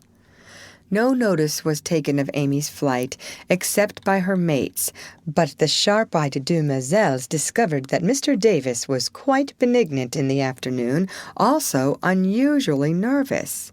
Just before school closed, Jo appeared, wearing a grim expression as she stalked up to the desk and delivered a letter from her mother, then collected Amy's property and departed, carefully scraping the mud from her boots on the doormat, as if she shook the dust of the place off her feet. "Yes, you can have a vacation from school, but I want you to study a little every day with Beth," said Mrs. March that evening. "I don't approve of corporal punishment, especially for girls. I dislike Mr. Davis's manner of teaching, and don't think the girls you associate with are doing you any good, so I shall ask your father's advice before I send you anywhere else." "That's good. I wish all the girls would leave and spoil his old school. It's perfectly maddening to think of those lovely limes," sighed Amy, with the air of a martyr. "I am not sorry you lost them, for you broke the rules and deserved some punishment for disobedience," was the severe reply, which rather disappointed the young lady, who expected nothing but sympathy. "Do you mean you are glad I was disgraced before the whole school?" cried Amy. "I should not have chosen that way of mending a fault," replied her mother, "but I'm not sure that it won't do you more good than a bolder method. You are getting to be rather conceited, my dear, and it is quite time you set about correcting it. You have a good many little gifts and virtues, but there is no need of parading them, for conceit spoils the finest genius. There's not much danger that real talent or goodness will be overlooked long, even if it is. The consciousness of possessing and using it well should satisfy one, and the great charm of all power is modesty." "So it is," cried Laurie, who was playing chess in a corner with Jo. "I knew a girl once who had a really remarkable talent for music, and she didn't know it. Never guessed what sweet little things she composed when she was alone, and wouldn't have believed it if anyone had told her. I wish I'd known that nice girl. "Maybe she would have helped me. I'm so stupid," said Beth, who stood beside him listening eagerly.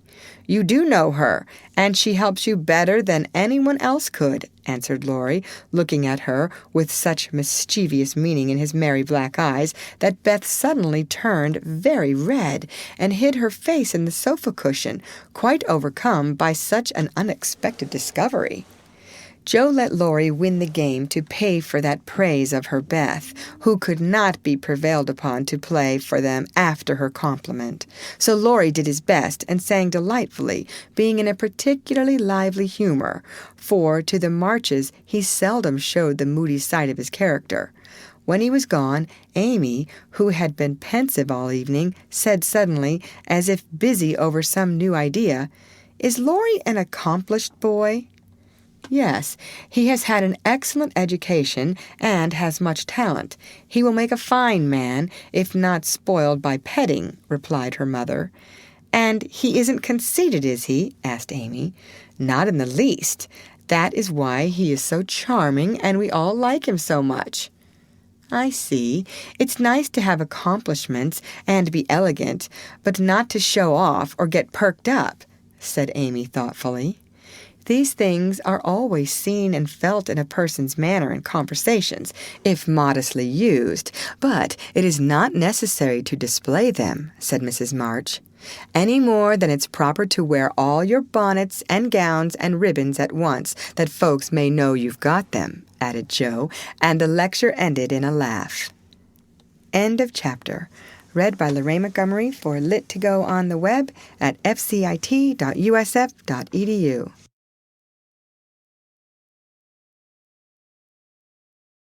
The Little Women by Louisa May Alcott. Chapter 8. Joe Meets Apollyon. "Girls, where are you going?" asked Amy, coming into their room one Saturday afternoon and finding them getting ready to go out with an air of secrecy which excited her curiosity. "Never mind, little girls shouldn't ask questions," returned Joe sharply. "Now, if there is anything mortifying to our feelings when we are young, it is to be told that. And to be bidden to run away, dear, is still more trying to us." Amy bridled up at this insult and determined to find out the secret if she teased for an hour. Turning to Meg, who never refused her anything very long, she said coaxingly, "Do tell me. I should think you might let me go too, for Beth is fussing over her piano, and I haven't got anything to do, and am so lonely." "I can't, dear, because you aren't invited," began Meg, but Joe broke in impatiently. "Now, Meg, be quiet, or you will spoil it all. You can't go, Amy, so don't be a baby and whine about it." "You are going somewhere with Laurie. I know you are. You were whispering and laughing together on the sofa last night, and you stopped when I came in. Aren't you going with him?" "Yes, we are. Now, do be still and stop bothering." Amy held her tongue, but used her eyes and saw Meg slip a fan into her pocket. I know, you're going to the theater to see the 7 Castles," she cried, adding resolutely, "and I shall go, for Mother said I might see it, and I've got my rag money, and it was mean not to tell me in time." "Just listen to me a minute and be a good child," said Meg soothingly. "Mother doesn't wish you to go this week because your eyes are not well enough yet to bear the light of this fairy piece. Next week you can go with Beth and Hannah and have a nice time."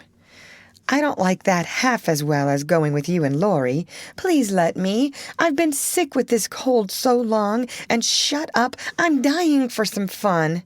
"Do, Meg. I'll be ever so good," pleaded Amy, looking as pathetic as she could. "Suppose we take her. I don't believe Mother would mind if we bundle her up well," began Meg. "If she goes, I shan't. And if I don't, Laurie won't like it. And it will be very rude after he invited only us to go and drag in Amy. I should think she'd hate to poke herself where she isn't wanted," said Joe crossly, for she disliked the trouble of overseeing a fidgety child when she wanted to enjoy herself. Her tone and manner angered Amy, who began to put her boots on, saying in her most aggravating way, "I shall go. Meg says I may, and if I pay for myself, Laurie hasn't anything to do with it. You can't sit with us, for our seats are reserved, and you mustn't sit alone, so Laurie will give you his place, and that will spoil our pleasure. Or he'll get another seat for you, and that isn't proper when you weren't asked. You shan't stir a step, so you may just stay where you are," scolded Jo, crosser than ever, having just pricked her finger in her hurry. Sitting on the floor with one boot on, Amy began to cry, and Meg to reason with her, when Laurie called from below, and the two girls hurried down, leaving their sister wailing. For now and then she forgot her grown-up ways and acted like a spoiled child. Just as the party was setting out, Amy called over the banisters in a threatening tone, "You'll be sorry for this, Jo March. See if you ain't." "Fiddlesticks!" returned Jo, slamming the door. They had a charming time, for the 7 castles of the Diamond Lake was as brilliant and wonderful as heart could wish. But in spite of the comical red imps, sparkling elves, and the gorgeous princes and princesses, Jo's pleasure had a drop of bitterness in it. The Fairy Queen's yellow curls reminded her of Amy, and between the acts she amused herself with wondering what her sister would do to make her sorry for it. She and Amy had had many lively skirmishes in the course of their lives, for both had quick tempers and were apt to be violent when fairly roused. Amy teased Jo, and Jo irritated Amy, and semi-occasional explosions occurred, of which both were much ashamed afterward. Although the oldest, Jo had the least self-control and had hard times trying to curb the fiery spirit which was continually getting her into trouble. Her anger never lasted long, and having humbly confessed her fault, she sincerely repented and tried to do better. Her sisters used to say that they rather liked to get Jo into a fury because she was such an angel afterward. Poor Jo tried desperately to be good, but her bosom enemy was always ready to flame up and defeat her, and it took years of patient effort to subdue it. When they got home, they found Amy reading in the parlor. She assumed an injured air as they came in, never lifted her eyes from her book, or asked a single question. Perhaps curiosity might have conquered resentment if Beth had not been there to inquire and receive a glowing description of the play. On going up to put away her best hat, Jo's first look was toward the bureau, for in their last quarrel, Amy had soothed her feelings by turning Jo's top drawer upside down on the floor. Everything was in its place, however, and after a hasty glance into her various closets, bags, and boxes, Jo decided that Amy had forgiven and forgotten her wrongs. There Jo was mistaken, for next day she made a discovery which produced a tempest. Meg, Beth, and Amy were sitting together, late in the afternoon, when Jo burst into the room, looking excited and demanding breathlessly, "Has anyone taken my book?" Meg and Beth said no at once, and looked surprised. Amy poked the fire and said nothing. Jo saw her color rise and was down upon her in a minute. "Amy, you've got it." "No, I haven't." "You know where it is, then." "No, I don't." "That's a fib," cried Jo, taking her by the shoulders and looking fierce enough to frighten a much braver child than Amy. "It isn't. I haven't got it. Don't know where it is now and don't care." "You know something about it, and you'd better tell at once or I'll make you." And Jo gave her a slight shake. "Scold as much as you like. You'll never see your silly old book again," cried Amy, getting excited in her turn. "Why not?" "I burned it up." "What? My little book I was so fond of and worked over and meant to finish before Father got home? Have you really burned it?" said Jo, turning very pale, while her eyes kindled and her hands clutched Amy nervously. "Yes, I did. I told you I'd make you pay for being so cross yesterday, and I have, so—" Amy got no farther, for Joe's hot temper mastered her, and she shook Amy till her teeth chattered in her head, crying in a passion of grief and anger, "You wicked, wicked girl! I never can write it again, and I'll never forgive you as long as I live." Meg flew to rescue Amy, and Beth to pacify Joe, but Joe was quite beside herself, and with a parting box on her sister's ear, she rushed out of the room up to the old sofa in the garret and finished her fight alone.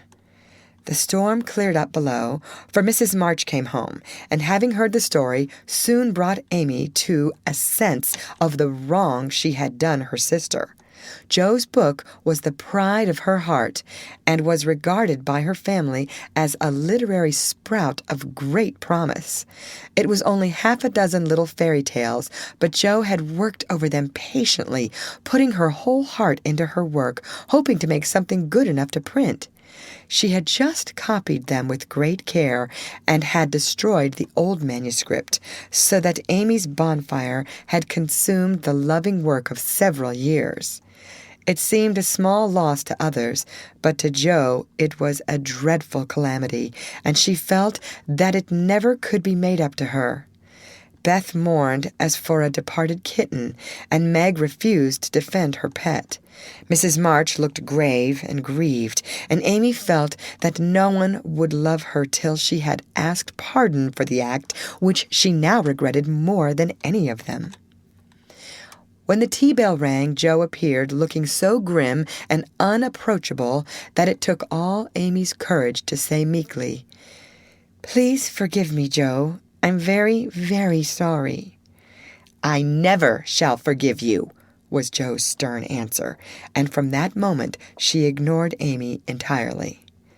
No one spoke of the great trouble, not even Mrs. March, for all had learned by experience that when Joe was in that mood words were wasted, and the wisest course was to wait till some little accident or her own generous nature softened Joe's resentment and healed the breach. It was not a happy evening, for though they sewed as usual, while their mother read aloud from Bremer, Scott, or Edgeworth, something was wanting, and the sweet home peace was disturbed. They felt this most when singing time came, for Beth could only play. Joe stood dumb as stone, and Amy broke down, so Meg and Mother sang alone. But in spite of their efforts to be as cheery as larks, the flute-like voices did not seem to chord as well as usual, and all felt out of tune. As Joe received her good-night kiss, Mrs. March whispered gently, "My dear, don't let the sun go down upon your anger. Forgive each other, help each other, and begin again tomorrow." Joe wanted to lay her head down on that motherly bosom and cry her grief and anger all away, but tears were an unmanly weakness, and she felt so deeply injured that she really couldn't quite forgive yet. So she winked hard, shook her head, and said gruffly, because Amy was listening, it was an abominable thing, and she doesn't deserve to be forgiven. With that she marched off to bed, and there was no merry or confidential gossip that night. Amy was much offended that her overtures of peace had been repulsed, and began to wish she had not humbled herself to feel more injured than ever, and to plume herself on her superior virtue in a way which was particularly exasperating. Joe still looked like a thundercloud, and nothing went well all day. It was bitter cold in the morning. She dropped her precious turnover in the gutter. Aunt March had an attack of the fidgets. Meg was sensitive. Beth would look grieved and wistful when she got home, and Amy kept making remarks about people who were always talking about being good, and yet wouldn't even try when other people set them a virtuous example. "Everybody is so hateful. I'll ask Laurie to go skating. He is always kind and jolly, and will put me to rights, I know," said Jo to herself, and off she went. Amy heard the clash of skates and looked out with an impatient exclamation. "There! She promised I should go next time, for this is the last ice we shall have, but it's no use to ask such a cross-patch to take me." "Don't say that. You were very naughty, and it is hard to forgive the loss of her precious little book, but I think she might do it now, and I guess she will, if you try her at the right minute," said Meg. "Go after them. Don't say anything till Joe has got good-natured with Laurie. Then take a quiet minute and just kiss her, or do some kind thing, and I'm sure she'll be friends again with all her heart." "I'll try," said Amy, for the advice suited her, and after a flurry to get ready, she ran after the friends who were just disappearing over the hill. It was not far to the river, but both were ready before Amy reached them. Joe saw her coming and turned her back. Laurie did not see, for he was carefully skating along the shore, sounding the ice, for a warm spell had preceded the cold snap. "I'll go on to the first bend and see if it's all right before we begin to race," Amy heard him say, as he shot away, looking like a young Russian in his fur-trimmed coat and cap. Joe heard Amy panting after her run, stamping her feet and blowing on her fingers as she tried to put her skates on, but Joe never turned and went slowly zigzagging down the river, taking a bitter, unhappy sort of satisfaction in her sister's troubles. She had cherished her anger till it grew strong and took possession of her, as evil thoughts and feelings always do, unless cast out at once. As Laurie turned the bend, he shouted back, "Keep near the shore. It isn't safe in the middle." Joe heard, but Amy was struggling to her feet and did not catch a word. Joe glanced over her shoulder, and the little demon she was harboring said in her ear, "No matter whether she heard or not, let her take care of herself." Laurie had vanished round the bend. Joe was just at the turn, and Amy far behind, striking out toward the smoother ice in the middle of the river. For a minute, Joe stood still with a strange feeling in her heart. Then she resolved to go on, but something held and turned her round, just in time to see Amy throw up her hands and go down, with a sudden crash of rotten ice, the splash of water, and a cry that made Joe's heart stand still with fear. She tried to call Laurie, but her voice was gone. She tried to rush forward, but her feet seemed to have no strength in them, and for a second she could only stand motionless, staring with a terror-stricken face at the little blue hood above the black water. Something rushed swiftly by her, and Laurie's voice cried out, "Bring a rail! Quick! Quick!" How she did it she never knew. But for the next few minutes she worked as if possessed, blindly obeying Laurie, who was quite self-possessed and lying flat, held Amy up by his arm and hockey stick till Joe dragged a rail from the fence, and together they got the child out, more frightened than hurt. "Now then, we must walk her home as fast as we can. Pile our things on her while I get off these confounded skates," cried Laurie, wrapping his coat round Amy and tugging away at the straps which never seemed so intricate before. Shivering, dripping, and crying, they got Amy home, and after an exciting time of it she fell asleep, rolled in blankets before a hot fire. During the bustle, Joe had scarcely spoken, but flown about, looking pale and wild, with her things half off, her dress torn, and her hands cut and bruised by ice and rails and refractory buckles. When Amy was comfortably asleep, the house quiet, and Mrs. March sitting by the bed, she called Joe to her and began to bind up the hurt hands. "Are you sure she is safe?"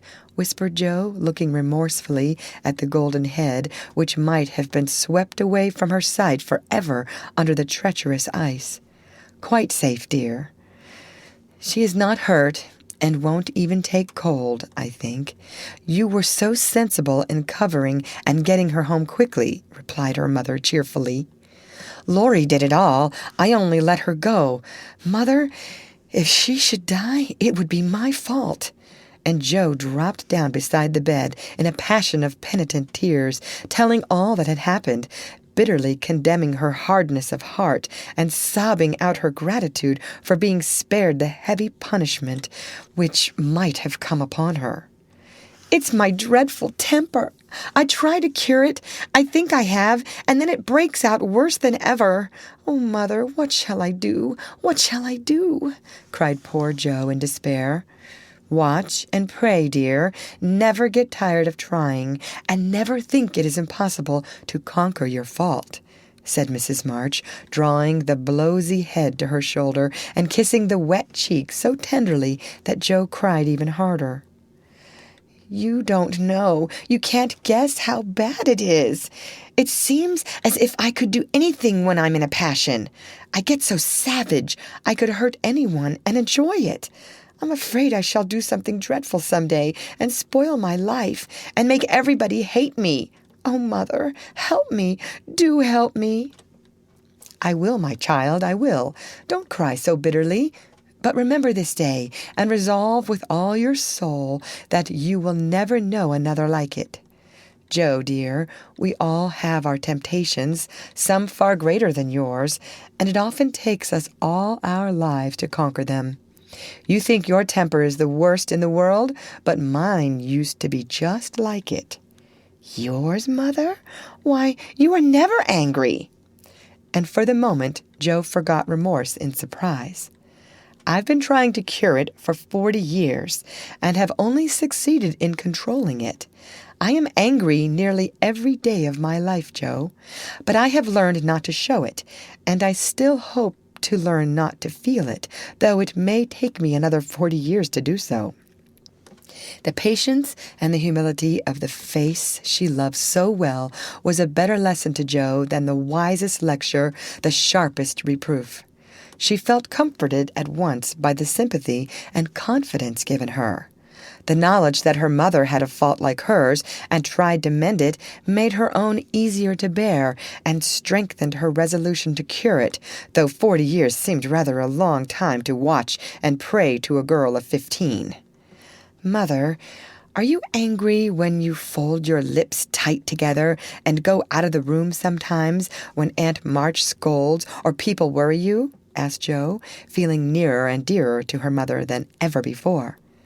"Yes, I've learned to check the hasty words that rise up to my lips, and when I feel that they mean to break out against my will, I just go away for a minute and give myself a little shake for being so weak and wicked," answered Mrs. March with a sigh and a smile as she smoothed and fastened up Jo's disheveled hair. "How did you learn to keep still? That is what troubles me, for the sharp words fly out before I know what I'm about, and the more I say, the worse I get, till it's a pleasure to hurt people's feelings and say dreadful things. Tell me how you do it, Marmee, dear." "My good mother used to help me." "As you do us," interrupted Jo with a grateful kiss. "But I lost her when I was a little older than you are, and for years had to struggle on alone, for I was too proud to confess my weakness to anyone else.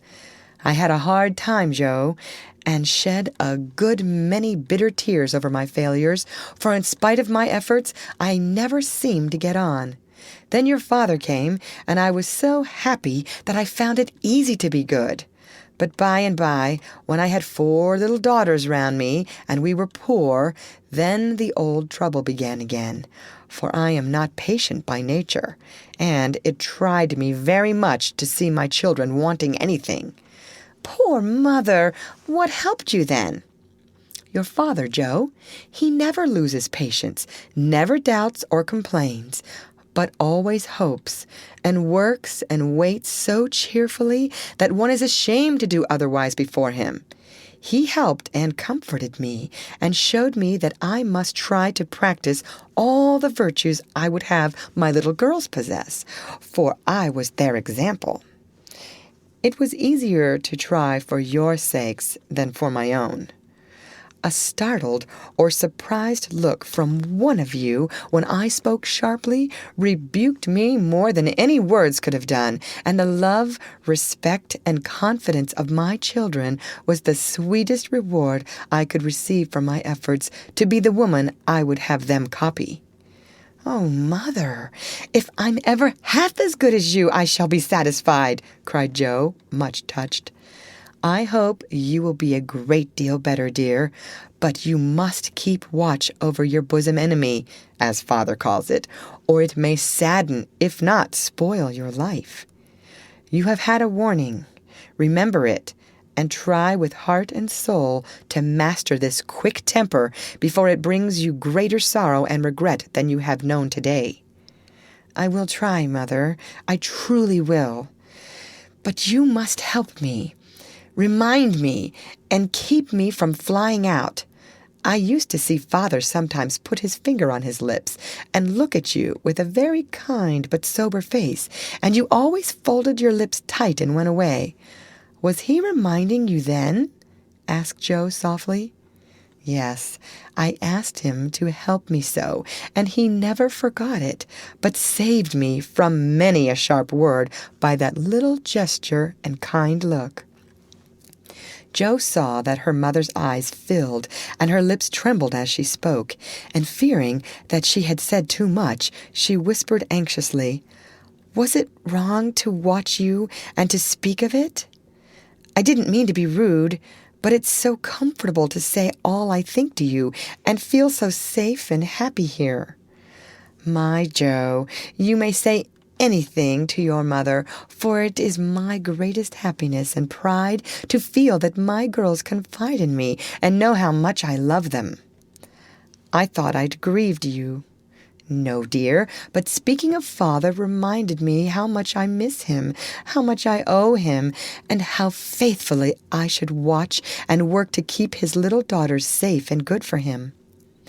"Yet you told him to go, Mother, and didn't cry when he went, and never complain now, or seem as if you needed any help," said Joe, wondering. "I gave my best to the country I love, and kept my tears till he was gone. Why should I complain when we have both merely done our duty, and will surely be the happier for it in the end? If I don't seem to need help, it is because I have a better friend even than Father to comfort and sustain me. My child, the troubles and temptations of your life are beginning and may be many, but you can overcome and outlive them all if you learn to feel the strength and tenderness of your heavenly Father as you do that of your earthly one. The more you love and trust him, the nearer you will feel to him, and the less you will depend on human power and wisdom. His love and care never tire or change, can never be taken from you, but may become the source of lifelong peace, happiness, and strength. Believe this heartily, and go to God with all your little cares and hopes and sins and sorrows as freely and confidingly as you come to your mother." Joe's only answer was to hold her mother close, and in the silence which followed the sincerest prayer she had ever prayed left her heart without words. For in that sad yet happy hour she had learned not only the bitterness of remorse and despair, but the sweetness of self-denial and self-control, and led by her mother's hand, she had drawn nearer to the friend who always welcomes every child with a love stronger than that of any father, tenderer than that of any mother. Amy stirred and sighed in her sleep, and as if eager to begin at once to mend her fault, Joe looked up with an expression on her face which it had never worn before. "I let the sun go down on my anger. I wouldn't forgive her, and today, if it hadn't been for Laurie, it might have been too late. How could I be so wicked?" said Joe, half aloud, as she leaned over her sister, softly stroking the wet hair scattered on the pillow. As if she heard, Amy opened her eyes and held out her arms with a smile that went straight to Joe's heart. Neither said a word, but they hugged one another close, in spite of the blankets, and everything was forgiven and forgotten in one hearty kiss. End of chapter. Read by Lorraine Montgomery for Lit2Go on the web at fcit.usf.edu.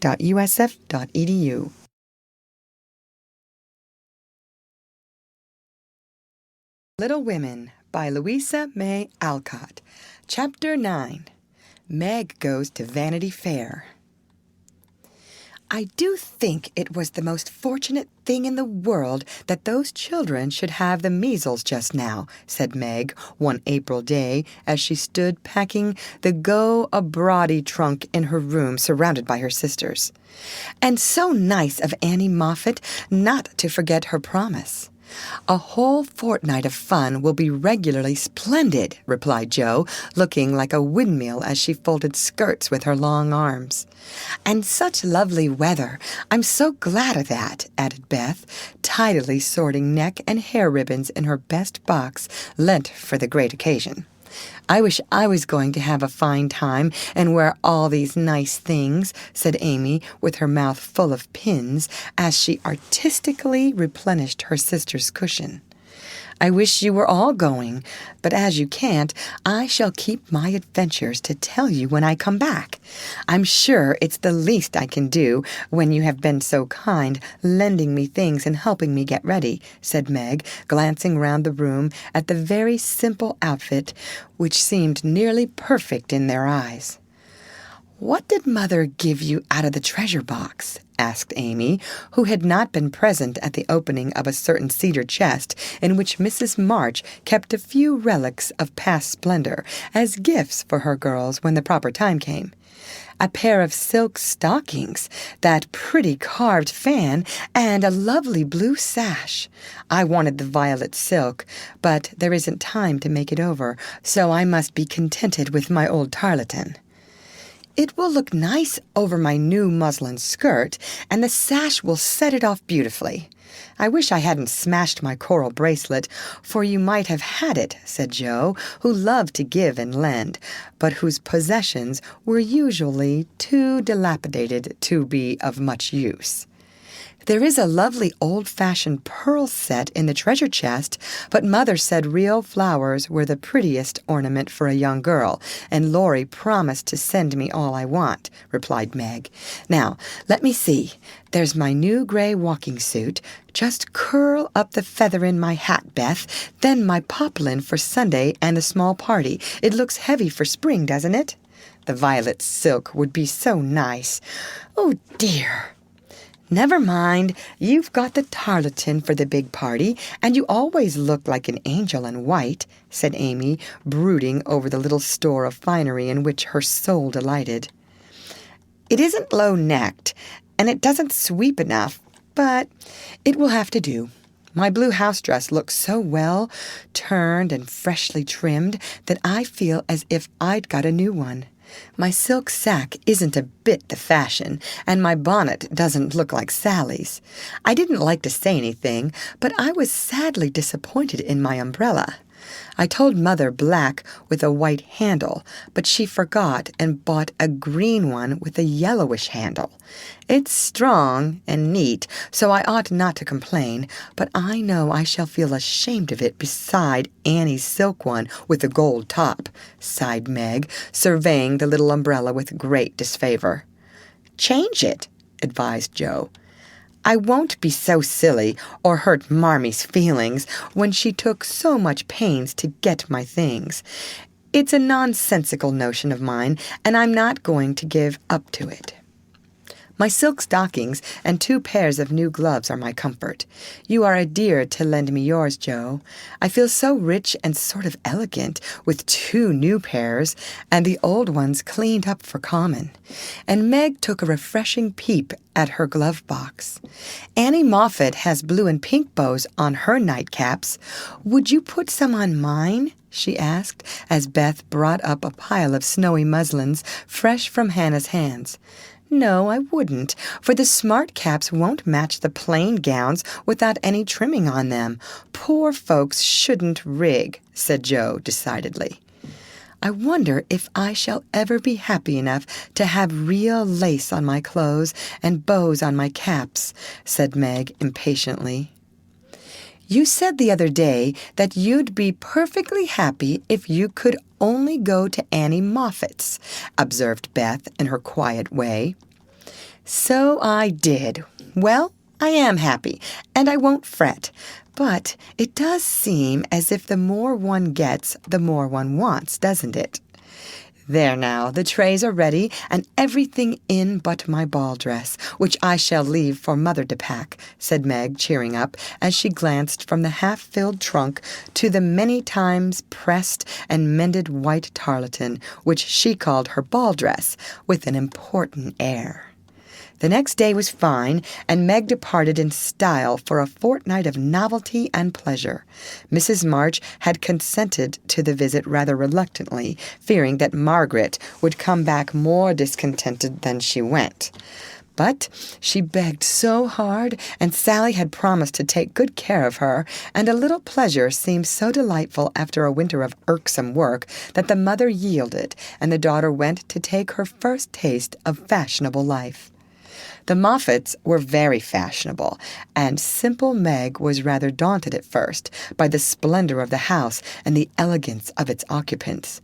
But they were kindly people, in spite of the frivolous life they led, and soon put their guest at her ease.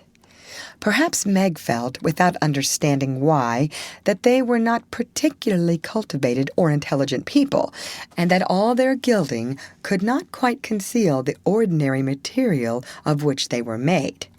It certainly was agreeable to fare sumptuously drive in a fine carriage, wear her best frock every day, and do nothing but enjoy herself.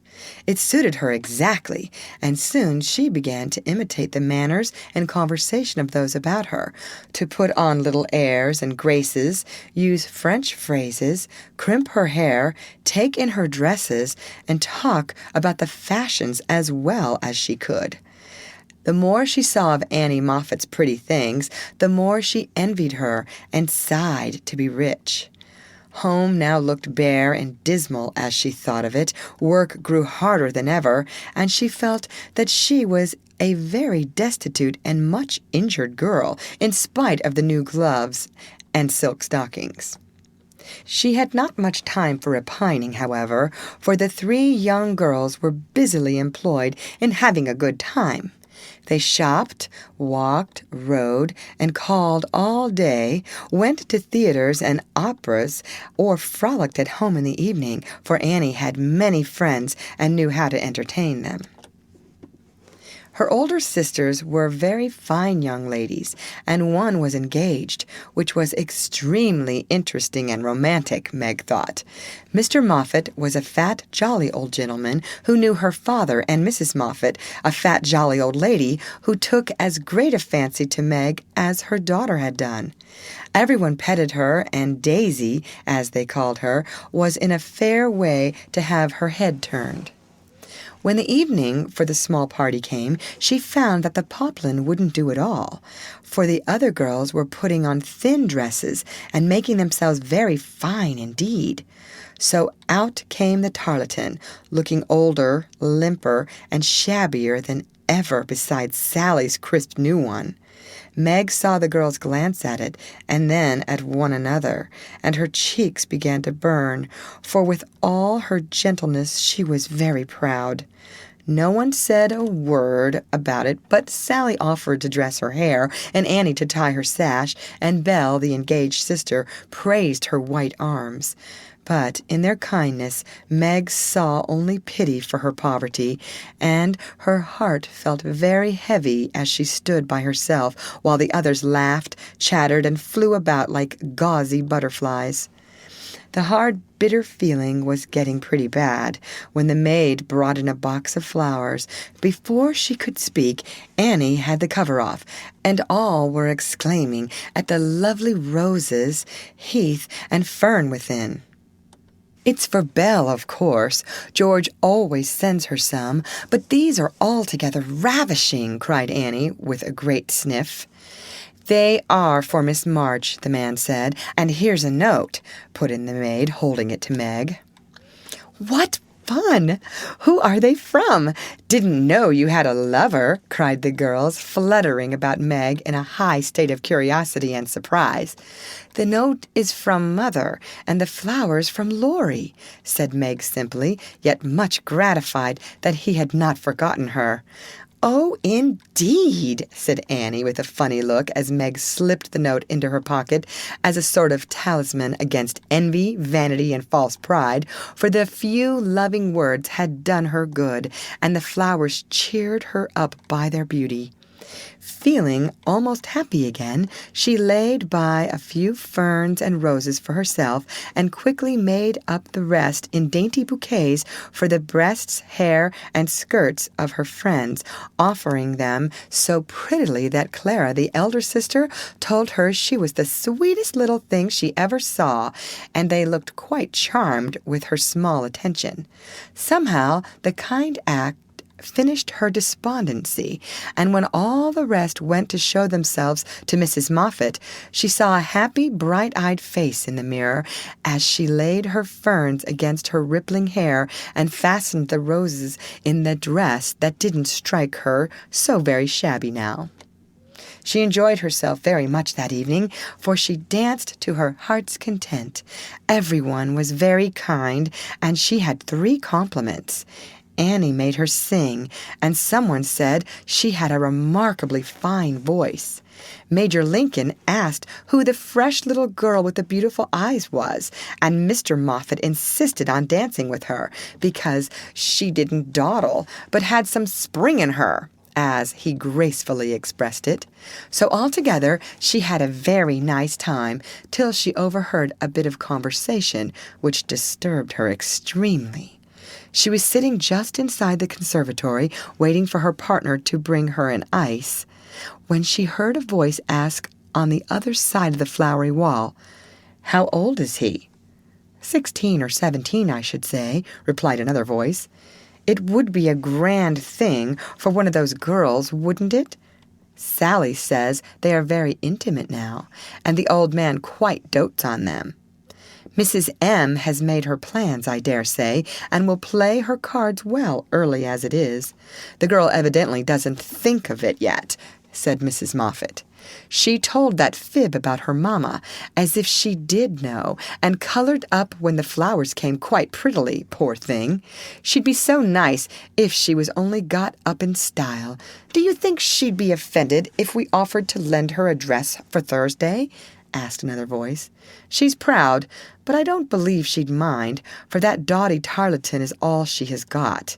She may tear it tonight, and that will be a good excuse for offering a decent one." Here Meg's partner appeared, to find her looking much flushed and rather agitated. She was proud, and her pride was useful just then, for it helped her hide her mortification, anger, and disgust at what she had just heard. For innocent and unsuspicious as she was, she could not help understanding the gossip of her friends.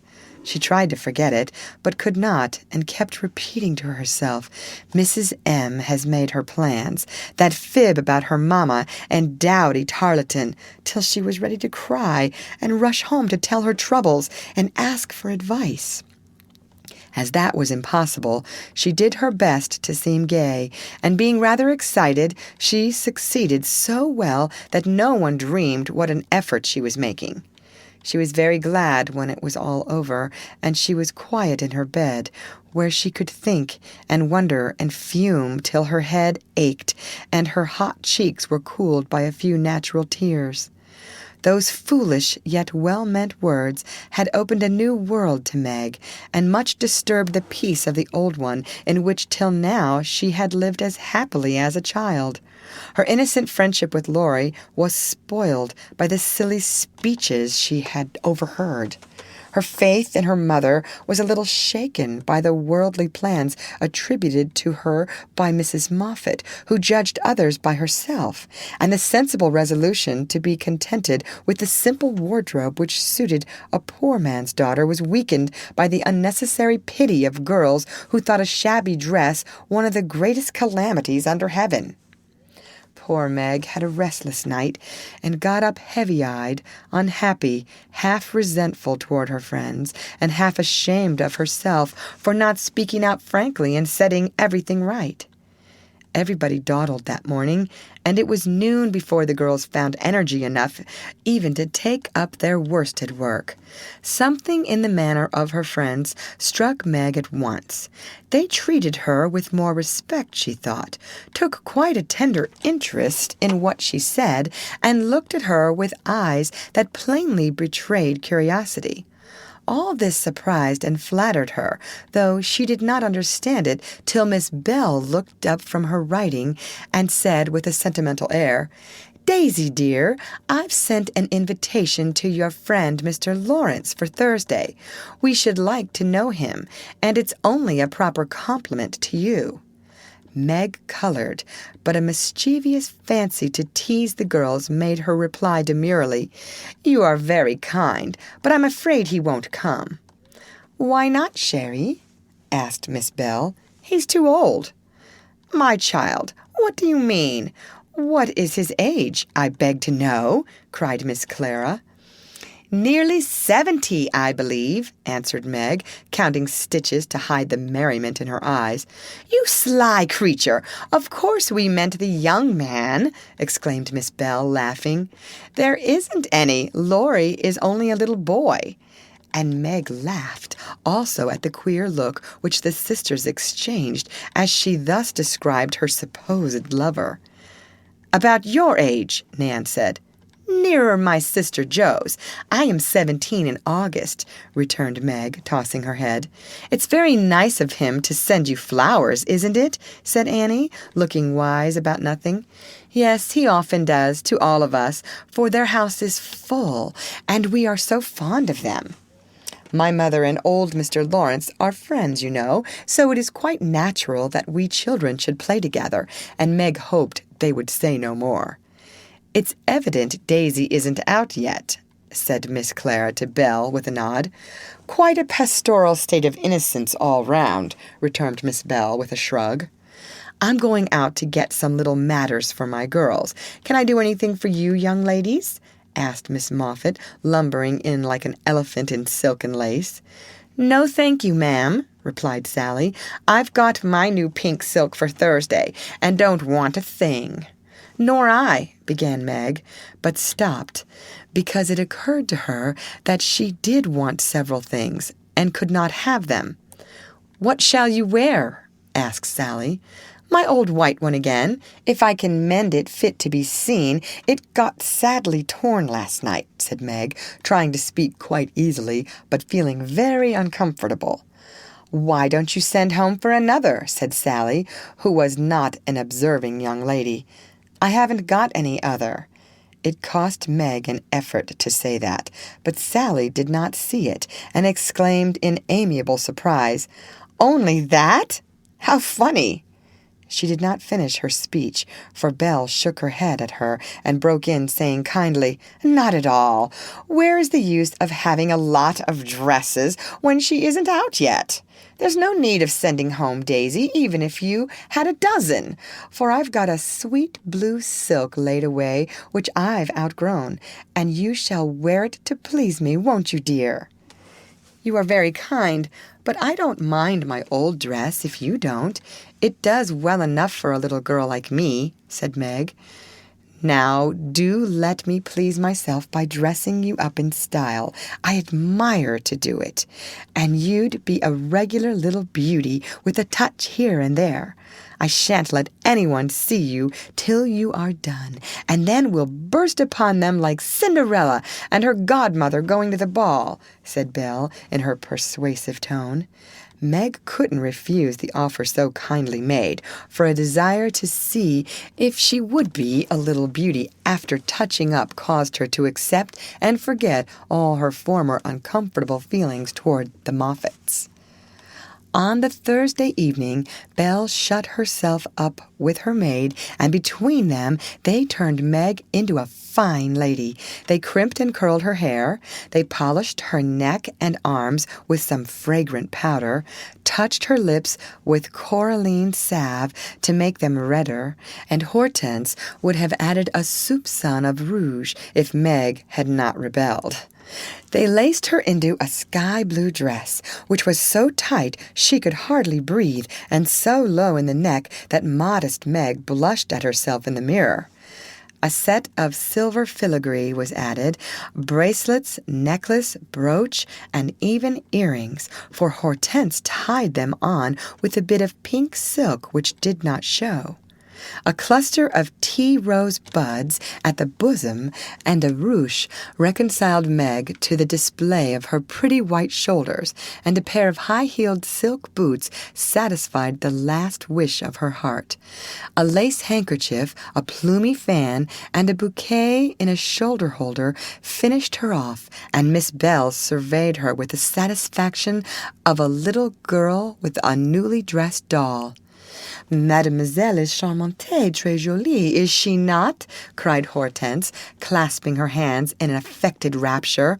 "Come and show yourself," said Miss Bell, leading the way to the room where the others were waiting.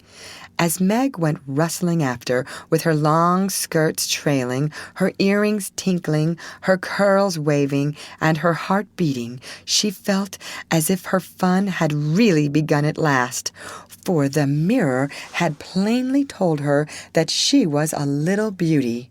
Her friends repeated the pleasing phrase enthusiastically, and for several minutes she stood, like a jackdaw in the fable, enjoying her borrowed plumes, while the rest chattered like a party of magpies.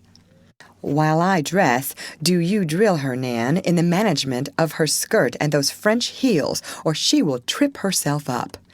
Take your silver butterfly and catch up that long curl on the left side of her head, Clara, and don't any of you disturb the charming work of my hands," said Belle, as she hurried away, looking well pleased with her success. "You don't look a bit like yourself, but you are very nice. I'm nowhere beside you, for Belle has heaps of taste, and you're quite French, I assure you. Let your flowers hang. Don't be so careful of them, and be sure you don't trip," returned Sally, trying not to care that Meg was prettier than herself. Keeping that warning carefully in mind, Margaret got safely downstairs and sailed into the drawing-rooms where the Moffats and a few early guests were assembled. She very soon discovered that there is a charm about fine clothes which attracts a certain class of people and secures their respect.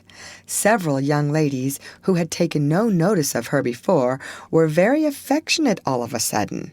Several young gentlemen, who had only stared at her at the other party, now not only stared, but asked to be introduced, and said all manner of foolish but agreeable things to her, and several old ladies, who sat on the sofas and criticized the rest of the party, inquired who she was with an air of interest. She heard Mrs. Moffat reply to one of them, "Daisy March, father a colonel in the army, one of our first families, but reverses of fortune, you know, intimate friends of the Lawrences. Sweet creature, I assure you, my Ned is quite wild about her." "Dear me," said the old lady, putting up her glass for another observation of Meg, who tried to look as if she had not heard and been rather shocked at Mrs. Moffat's fibs.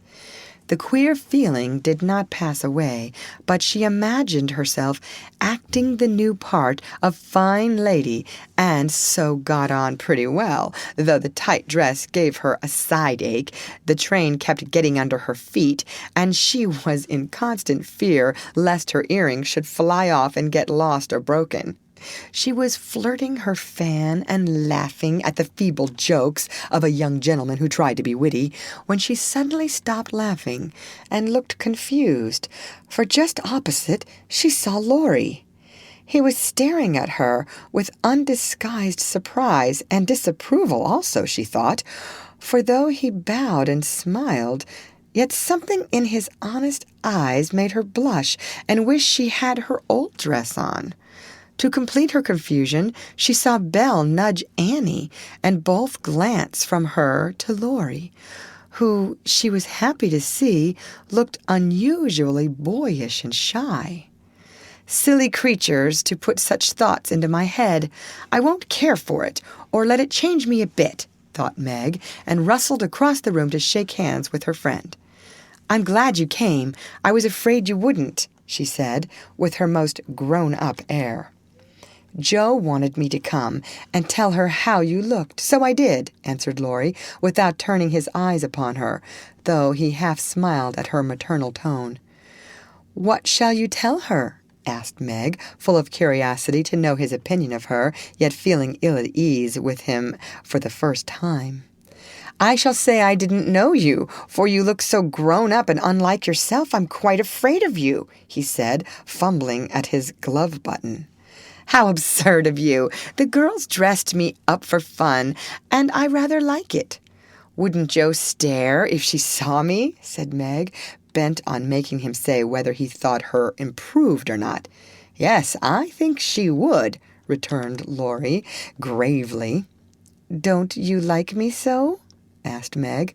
"No, I don't," was the blunt reply. "Why not?" in an anxious tone. He glanced at her frizzled head, bare shoulders, and fantastically trimmed dress with an expression that abashed her more than his answer, which had not a particle of his usual politeness in it. "I don't like fuss and feathers." That was altogether too much from a lad younger than herself, and Meg walked away, saying petulantly, "You are the rudest boy I ever saw." Feeling very much ruffled, she went and stood at a quiet window to cool her cheeks, for the tight dress gave her an uncomfortably brilliant color. As she stood there, Major Lincoln passed by, and a minute after she heard him saying to his mother, "They are making a fool of that little girl. I wanted you to see her, but they have spoiled her entirely. She's nothing but a doll tonight." "Oh, dear," sighed Meg. "I wish I'd been sensible and worn my own things. Then I should not have disgusted other people or felt so uncomfortable and ashamed of myself."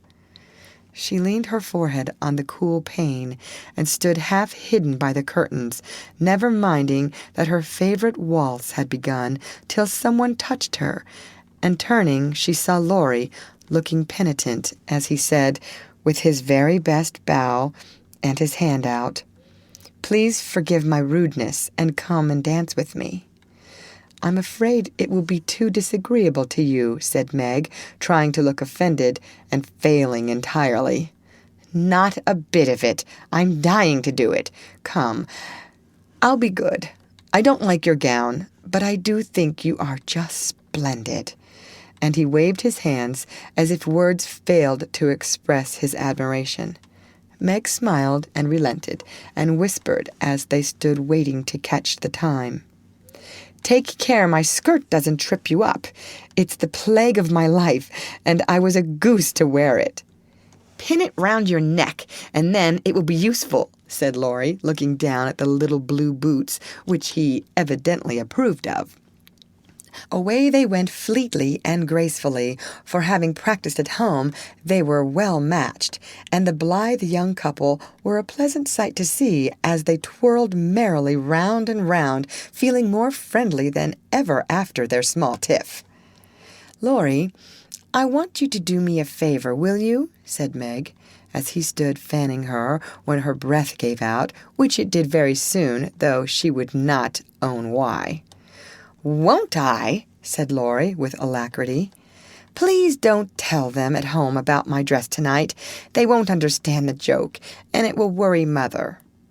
"Then why did you do it?" said Laurie's eyes so plainly that Meg hastily added, "I shall tell them myself all about it, and fess to Mother how silly I've been, but I'd rather do it myself, so you'll not tell, will you?"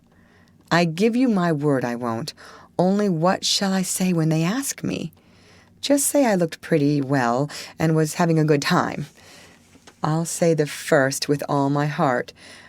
But how about the other? You don't look as if you were having a good time, are you?"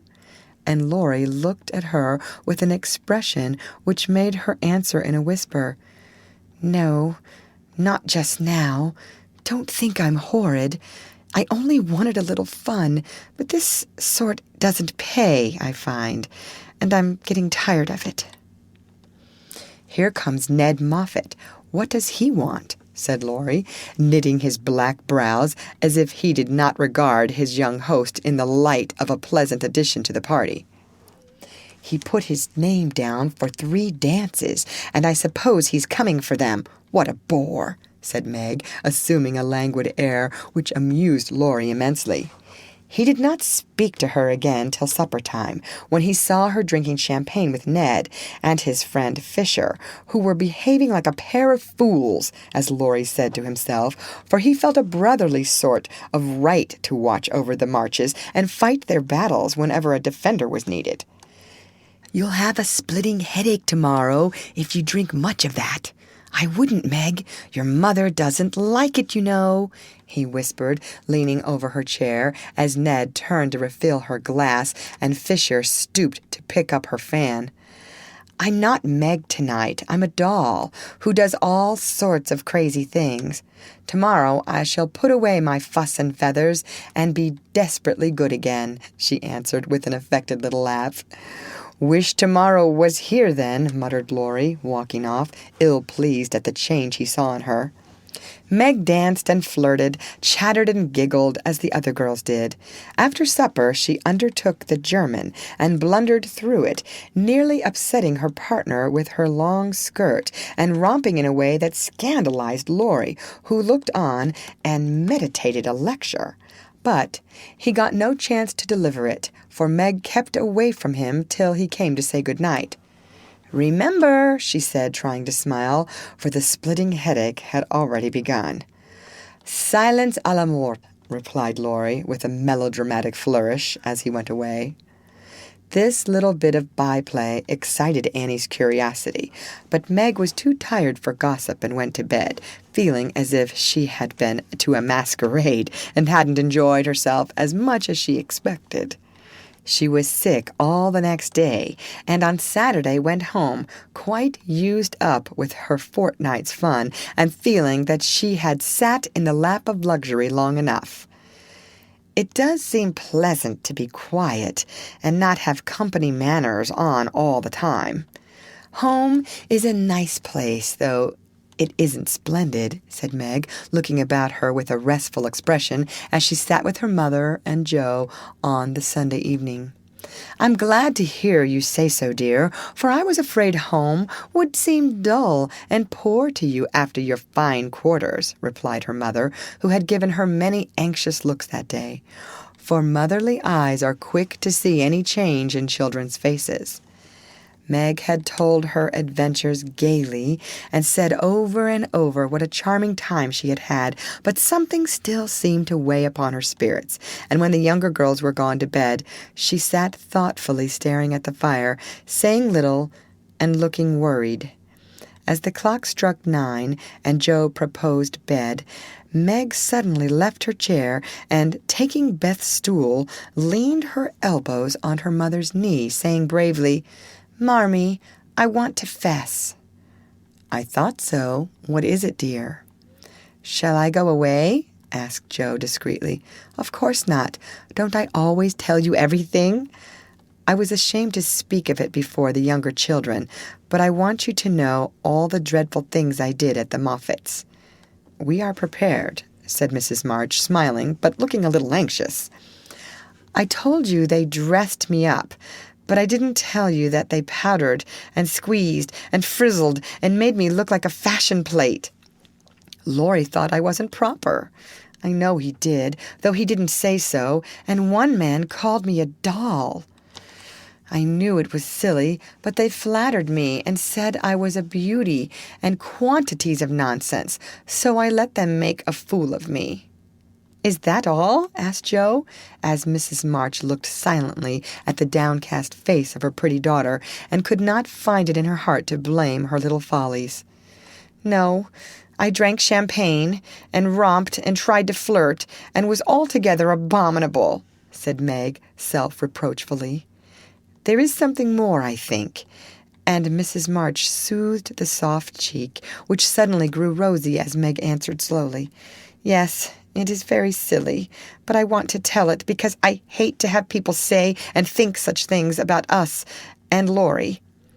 Then she told the various bits of gossip she had heard at the Moffats, and as she spoke, Jo saw her mother fold her lips tightly, as if ill-pleased that such ideas should be put into Meg's innocent mind. "Well, if that isn't the greatest rubbish I ever heard," cried Jo indignantly, "why didn't you pop out and tell them so on the spot?" "I couldn't. It was so embarrassing for me. I couldn't help hearing it first, and then I was so angry and ashamed I didn't remember that I ought to go away." "Just wait till I see Annie Moffat, and I'll show you how to settle such ridiculous stuff. The idea of having plans, and being kind to Laurie because he's rich and may marry us by and by. Won't he shout when I tell him what those silly things say about us poor children?" And Jo laughed, as if on second thoughts the thing struck her as a good joke. "If you tell Laurie, I'll never forgive you." "She mustn't, must she, Mother?" said Meg, looking distressed. "No, never repeat that foolish gossip, and forget it as soon as you can," said Mrs. March gravely. "I was very unwise to let you go among people of whom I know so little. Kind, I dare say, but worldly, ill-bred, and full of these vulgar ideas about young people. I am more sorry than I can express for the mischief this visit may have done you, Meg." "Don't be sorry. I won't let it hurt me. I'll forget all the bad and remember only the good, for I did enjoy a great deal, and thank you very much for letting me go." "I'll not be sentimental or dissatisfied, Mother. I know I'm a silly little girl, and I'll stay with you till I'm fit to take care of myself. But it is nice to be praised and admired, and I can't help saying I like it," said Meg, looking half ashamed of the confession. "That is perfectly natural and quite harmless, if the liking does not become a passion and lead one to do foolish or unmaidenly things. Learn to know and value the praise which is worth having, and to excite the admiration of excellent people by being modest as well as pretty, Meg."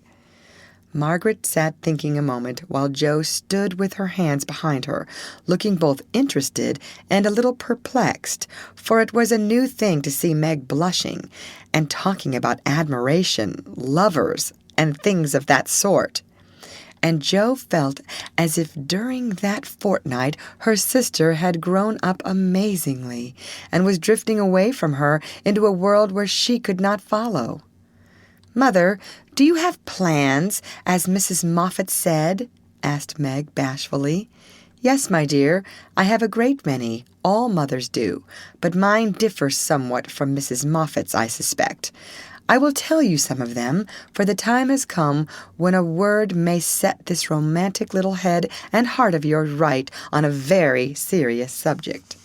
You are young, Meg, but not too young to understand me. And mother's lips are the fittest to speak of such things to girls like you. Jo, your turn will come in time, perhaps, so listen to my plans and help me carry them out, if they are good." Jo went and sat on one arm of the chair, looking as if she thought they were about to join in some very solemn affair. Holding a hand of each and watching the two young faces wistfully, Mrs. March said in her serious yet cheery way, "I want my daughters to be beautiful, accomplished, and good, to be admired, loved, and respected, to have a happy youth, to be well and wisely married, and to lead useful, pleasant lives, with as little care and sorrow to try them as God sees fit to send. To be loved and chosen by a good man is the best and sweetest thing which can happen to a woman, and I sincerely hope my girls may know this beautiful experience. It is natural to think of it, Meg, right to hope and wait for it, and wise to prepare for it, so that when the happy time comes, you may feel ready for the duties and worthy of the joy.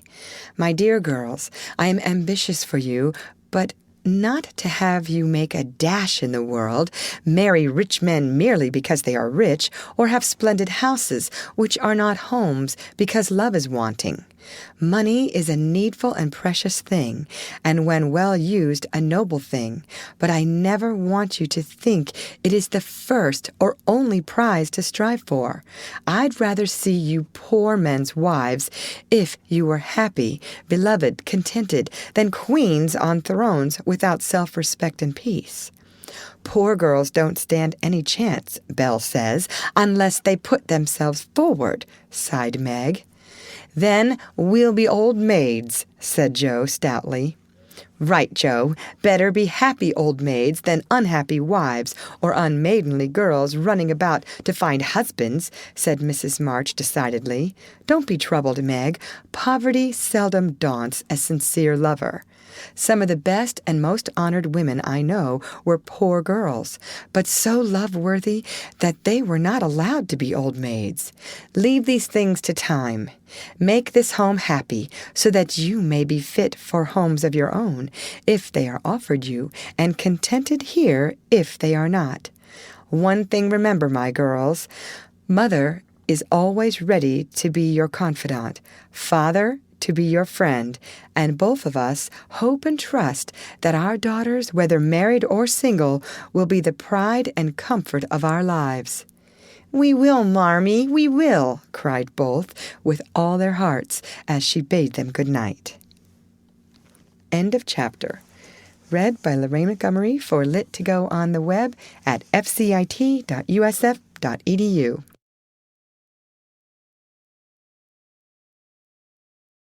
Little Women by Louisa May Alcott. Chapter 10. The P.C. and P.O. As spring came on, a new set of amusements became the fashion, and the lengthening days gave long afternoons for work and play of all sorts. The garden had to be put in order, and each sister had a quarter of the little plot to do what she liked with. Hannah used to say, "I'd know which each of them gardens belonged to if I see 'em in Chiny." And so she might, for the girls' tastes differed as much as their characters. Meg's had roses and heliotrope, myrtle, and a little orange tree in it. Jo's bed was never alike 2 seasons, for she was always trying experiments. This year it was to be a plantation of sunflowers, the seeds of which cheerful land-aspiring plant were to feed Aunt Cockletop and her family of chicks. Beth had old-fashioned fragrant flowers in her garden, sweet peas and mignonette, larkspur, pinks, pansies, and southernwood, with chickweed for the birds and catnip for the pussies. Amy had a bower in hers, rather small and earwiggy, but very pretty to look at, with honeysuckle and morning glories hanging their colored horns and bells in graceful wreaths all over it, tall white lilies, delicate ferns, and as many brilliant, picturesque plants as would consent to blossom there. Gardening, walks, rows on the river, and flower hunts employed the fine days, and for rainy ones they had house diversions, some old, some new, all more or less original. One of these was the P.C., for as secret societies were the fashion, it was thought proper to have one, and as all of the girls admired Dickens, they called themselves the Pickwick Club. With a few interruptions, they had kept this up for a year, and met every Saturday evening in the big garret, on which occasions the ceremonies were as follows. 3 chairs were arranged in a row before a table on which was a lamp, also 4 white badges, with a big P.C. in different colors on each, and the weekly newspaper called the Pickwick Portfolio, to which all contributed something, while Jo, who reveled in pens and ink, was the editor. At 7 o'clock, the 4 members ascended to the clubroom, tied their badges round their heads, and took their seats with great solemnity. Meg, as the eldest, was Samuel Pickwick, Jo, being of a literary turn, Augustus Snodgrass, Beth, because she was round and rosy, Tracy Tupman, and Amy, who was always trying to do what she couldn't, was Nathaniel Winkle. Pickwick, the president, read the paper, which was filled with original tales, poetry, local news, funny advertisements, and hints in which they good-naturedly reminded each other of their faults and shortcomings. On one occasion, Mr. Pickwick put on a pair of spectacles without any glass, rapped upon the table, hemmed, and having stared hard at Mr. Snodgrass, who was tilting back in his chair till he arranged himself properly, began to read. The Pickwick Portfolio, May 20th. Poet's Corner, Anniversary Ode. Again we meet to celebrate, with badge and solemn rite, our 52nd anniversary in Pickwick Hall tonight. We are all here in perfect health, none gone from our small band. Again we see each well-known face and press each friendly hand. Our Pickwick always at his post, with reverence we greet, as spectacles on nose he reads our well-filled weekly sheet. Although he suffers from a cold, we joy to hear him speak, for words of wisdom from him fall, in spite of croak or squeak. Old 6-foot Snodgrass looms on high with elephantine grace, and beams upon the company with brown and jovial face. Poetic fire lights up his eye, his struggles 'gainst his lot. Behold ambition on his brow, and on his nose a blot. Next our peaceful Tupman comes, so rosy, plump, and sweet, who chokes with laughter at the puns, and tumbles off his seat. Prim little Winkle, too, is here, with every hair in place, a model of propriety, though he hates to wash his face. The year is gone, we still unite, to joke and laugh and read, and tread the path of literature that doth to glory lead. Long may our paper prosper well, our club unbroken be, and coming years their blessings pour on the useful gay P.C. A. Snodgrass. The Masked Marriage, a Tale of Venice. Gondola after gondola swept up to the marble steps and left its lovely load to swell the brilliant throng that filled the stately halls of Count Adelon. Knights and ladies, elves and pages, monks and flower girls, all mingled gaily in the dance. Sweet voices and rich melody filled the air, and so with mirth and music the masquerade went on. "Has your Highness seen the Lady Viola tonight?" asked a gallant troubadour of the Fairy Queen who floated down the hall upon his arm. "Yes, is she not lovely, though so sad? Her dress is well chosen, too, for in a week she weds Count Antonio, whom she passionately hates. By my faith, I envy him. Yonder he comes, arrayed like a bridegroom, except the black mask. When that is off, we shall see how he regards the fair maid, whose heart he cannot win, though her stern father bestows her hand," returned the troubadour. "'Tis whispered that she loves the young English artist, who haunts her steps, and is spurned by the old count," said the lady, as they joined the dance. The revel was at its height when a priest appeared, and withdrawing the young pair to an alcove hung with purple velvet, he motioned them to kneel. Instant silence fell on the gay throng, and not a sound but the dash of fountains or the rustle of orange groves sleeping in the moonlight broke the hush as Count d'Adelon spoke thus. "My lords and ladies, pardon the ruse by which I have gathered you here to witness the marriage of my daughter. Father, we wait your services." All eyes turned toward the bridal party, and a murmur of amazement went through the throng, for neither bride nor groom removed their masks. Curiosity and wonder possessed all hearts, but respect restrained all tongues till the holy rite was over. Then the eager spectators gathered round the Count, demanding an explanation.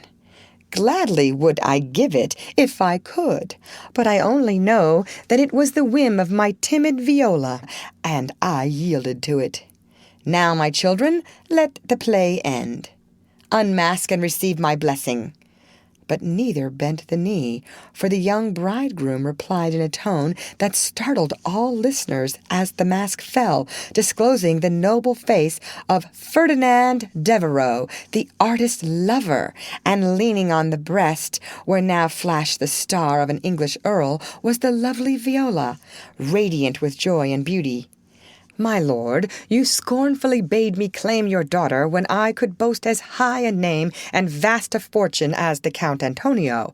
I can do more, for even your ambitious soul cannot refuse the Earl of Devereux and de Vere when he gives his ancient name and boundless wealth in return for the beloved hand of this fair lady, now my wife."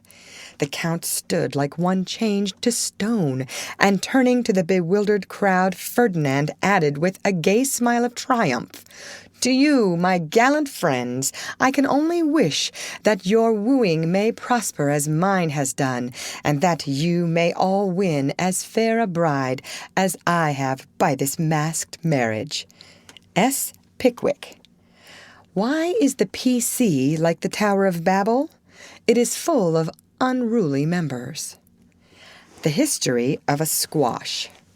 Once upon a time, a farmer planted a little seed in his garden, and after a while it sprouted and became a vine and bore many squashes. One day in October, when they were ripe, he picked one and took it to market. A grocer man bought and put it in his shop. That same morning, a little girl in a brown hat and blue dress, with a round face and snub nose, went and bought it for her mother.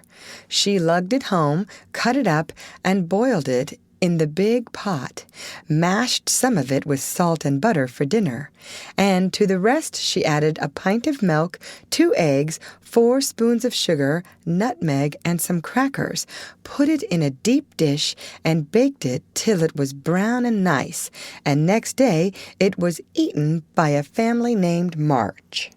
T. Tupman. Mr. Pickwick, sir, I address you upon the subject of sin, the sinner. I mean, is a man named Winkle, who makes trouble in his club by laughing and sometimes won't write his piece in this fine paper. I hope you will pardon his badness and let him send a French fable, because he can't write out of his head, as he has so many lessons to do and no brains. In future I will try to take time by the fetlock and prepare some work which will be all comme il faut. That means all right. I am in haste, as it is nearly school time. Yours respectably, N. Winkle. The above is a manly and handsome acknowledgment of past misdemeanors. If our young friend studied punctuation, it would be well. A sad accident. On Friday last, we were startled by a violent shock in our basement, followed by cries of distress. On rushing in a body to the cellar, we discovered our beloved president prostrate upon the floor, having tripped and fallen while getting wood for domestic purposes. A perfect scene of ruin met our eyes, for in his fall, Mr. Pickwick had plunged his head and shoulders into a tub of water, upset a keg of soft soap upon his manly form, and torn his garments badly. On being removed from this perilous situation, it was discovered that he had suffered no injury but several bruises, and we are happy to add, is now doing well. Ed. The public bereavement. It is our painful duty to record the sudden and mysterious disappearance of our cherished friend, Mrs. Snowball Patpaw. This lovely and beloved cat was the pet of a large circle of warm and admiring friends, for her beauty attracted all eyes, her graces and virtues endeared her to all hearts, and her loss is deeply felt by the whole community. When last seen, she was sitting at the gate, watching the butcher's cart, and it is feared that some villain, tempted by her charms, basely stole her. Weeks have passed, but no trace of her has been discovered, and we relinquish all hope, tie a black ribbon to her basket, set aside her dish, and weep for her as one lost to us forever. A sympathizing friend sends the following gem. A lament for S.B. Patpaw. We mourn the loss of our little pet, and sigh o'er her hapless fate, for nevermore by the fire she'll sit, nor play by the old green gate. The little grave where her infant sleeps is 'neath the chestnut tree, but o'er her grave we may not weep, we know not where it may be. Her empty bed, her idle ball, will never see her more. No gentle tap, no loving purr is heard at the parlor door. Another cat comes after her mice, a cat with a dirty face. But she does not hunt as our darling did, nor play with her airy grace. Her stealthy paws tread the very hall where Snowball used to play, but she only spits at the dogs our pet so gallantly drove away. She is useful and mild and does her best, but she is not fair to see, and we cannot give her your place, dear, nor worship her as we worship thee. A.S. Advertisements. Miss Ornthe Bluggage, the accomplished, strong-minded lecturer, will deliver her famous lecture on Woman and Her Position at Pickwick Hall next Saturday evening after the usual performances. A weekly meeting will be held at Kitchen Place to teach young ladies how to cook. Hannah Brown will preside, and all are invited to attend. The Dustpan Society will meet on Wednesday next and parade in the upper story of the clubhouse, all members to appear in uniform and shoulder their brooms at 9 precisely. Mrs. Beth Bouncer will open her new assortment of dolls' millinery next week. The latest Paris fashions have arrived, and orders are respectfully solicited. A new play will appear at the Barnville Theater in the course of a few weeks, which will surpass anything ever seen on the American stage. The Greek Slave, or Constantine the Avenger, is the name of this thrilling drama. Hints. If S.P. didn't use so much soap on his hands, he wouldn't always be late at breakfast. A.S. It is requested not to whistle in the street. T.T. Please don't forget Amy's napkin. N.W. Must not fret because his dress has not 9 tucks. Weekly Report. Meg good. Joe bad. Beth very good. Amy middling. As the president finished reading the paper, which I beg leave to assure my readers is a bona fide copy of one written by bona fide girls once upon a time, a round of applause followed, and then Mr. Snodgrass rose to make a proposition. Mr. President and gentlemen, he began, assuming a parliamentary attitude and tone, I wish to propose the admission of a new member, one who highly deserves the honor, would be deeply grateful for it, and would add immensely to the spirit of the club, the literary value of the paper, and be no end jolly and nice. I propose Mr. Theodore Lawrence as an honorary member of the P.C. Come now, do have him. Joe's sudden change of tone made the girls laugh, but all looked rather anxious, and no one said a word as Snodgrass took his seat. We'll put it to a vote, said the president. All in favor of this motion, please to manifest it by saying aye. A loud response from Snodgrass followed, to everybody's surprise, by a timid one from Beth. Contrary-minded say no.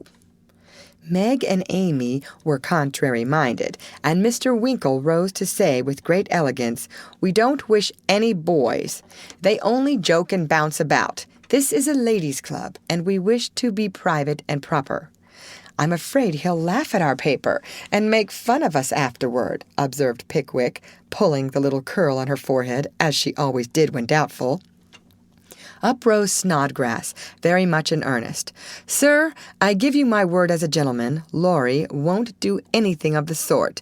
He likes to write, and he'll give a tone to our contributions and keep us from being sentimental, don't you see? We can do so little for him, and he does so much for us. I think the least we can do is to offer him a place here and make him welcome if he comes.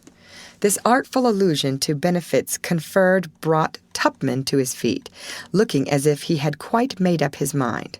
"Yes, we ought to do it, even if we are afraid. I say he may come, and his grandpa too, if he likes." This spirited burst from Beth electrified the club, and Jo left her seat to shake hands approvingly. "Now then, vote again. Everybody remember it's our Laurie, and say aye," cried Snodgrass excitedly. "Aye, aye, aye," replied 3 voices at once. "Good. Bless you. Now, as there's nothing like taking time by the fetlock, as Winkle characteristically observes, allow me to present the new member." And, to the dismay of the rest of the club, Jo threw open the door of the closet and displayed Laurie sitting on a rag bag, flushed and twinkling with suppressed laughter. "You rogue! You traitor! Jo, how could you?" cried the 3 girls, as Snodgrass led her friend triumphantly forth, and producing both a chair and a badge, installed him in a jiffy. "The coolness of you 2 rascals is amazing," began Mr. Pickwick, trying to get up an awful frown, and only succeeding in producing an amiable smile. But the new member was equal to the occasion, and rising with a grateful salutation to the chair, said in the most engaging manner, "Mr. President and ladies, I beg pardon. Gentlemen, allow me to introduce myself as Sam Weller, the very humble servant of the club." "Good, good!" cried Jo, pounding with the handle of the old warming pan on which she leaned.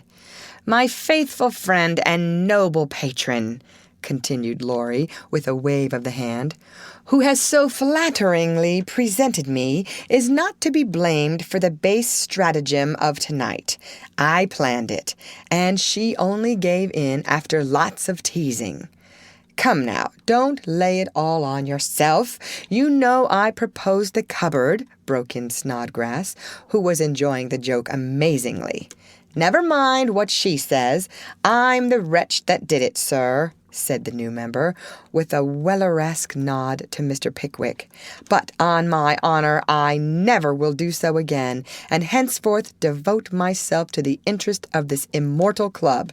"Hear, hear!" cried Jo, clashing the lid of the warming pan like a cymbal. Go on," added Winkle and Tupman, while the president bowed benignly. "I merely wish to say that as a slight token of my gratitude for the honor done me, and as a means of promoting friendly relations between adjoining nations, I have set up a post office in the hedge in the lower corner of the garden, a fine spacious building with padlocks on the doors, and every convenience for the males, also the females, if I may be allowed the expression. It's the old Martin house, but I've stopped up the door and made the roof open so it will hold all sorts of things and save our valuable time.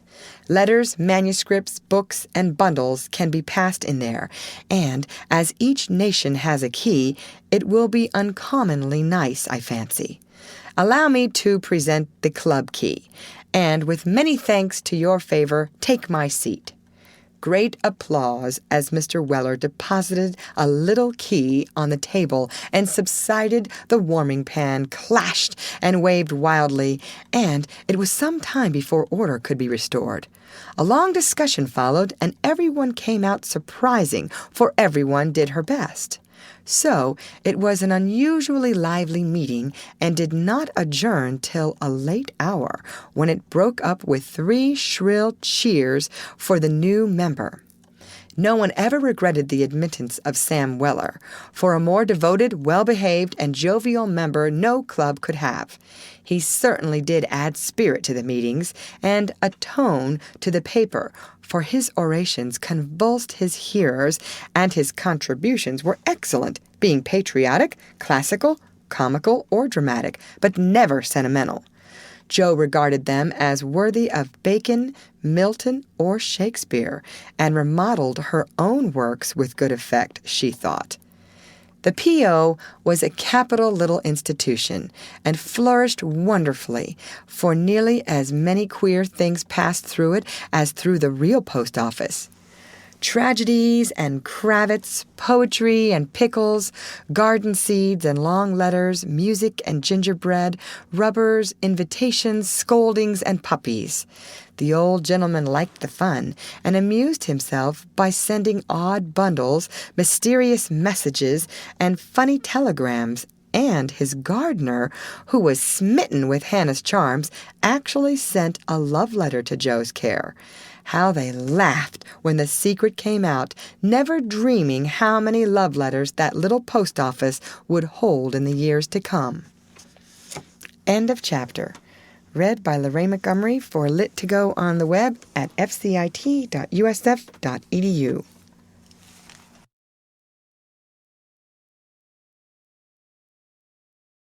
Little Women by Louisa May Alcott. Chapter 11.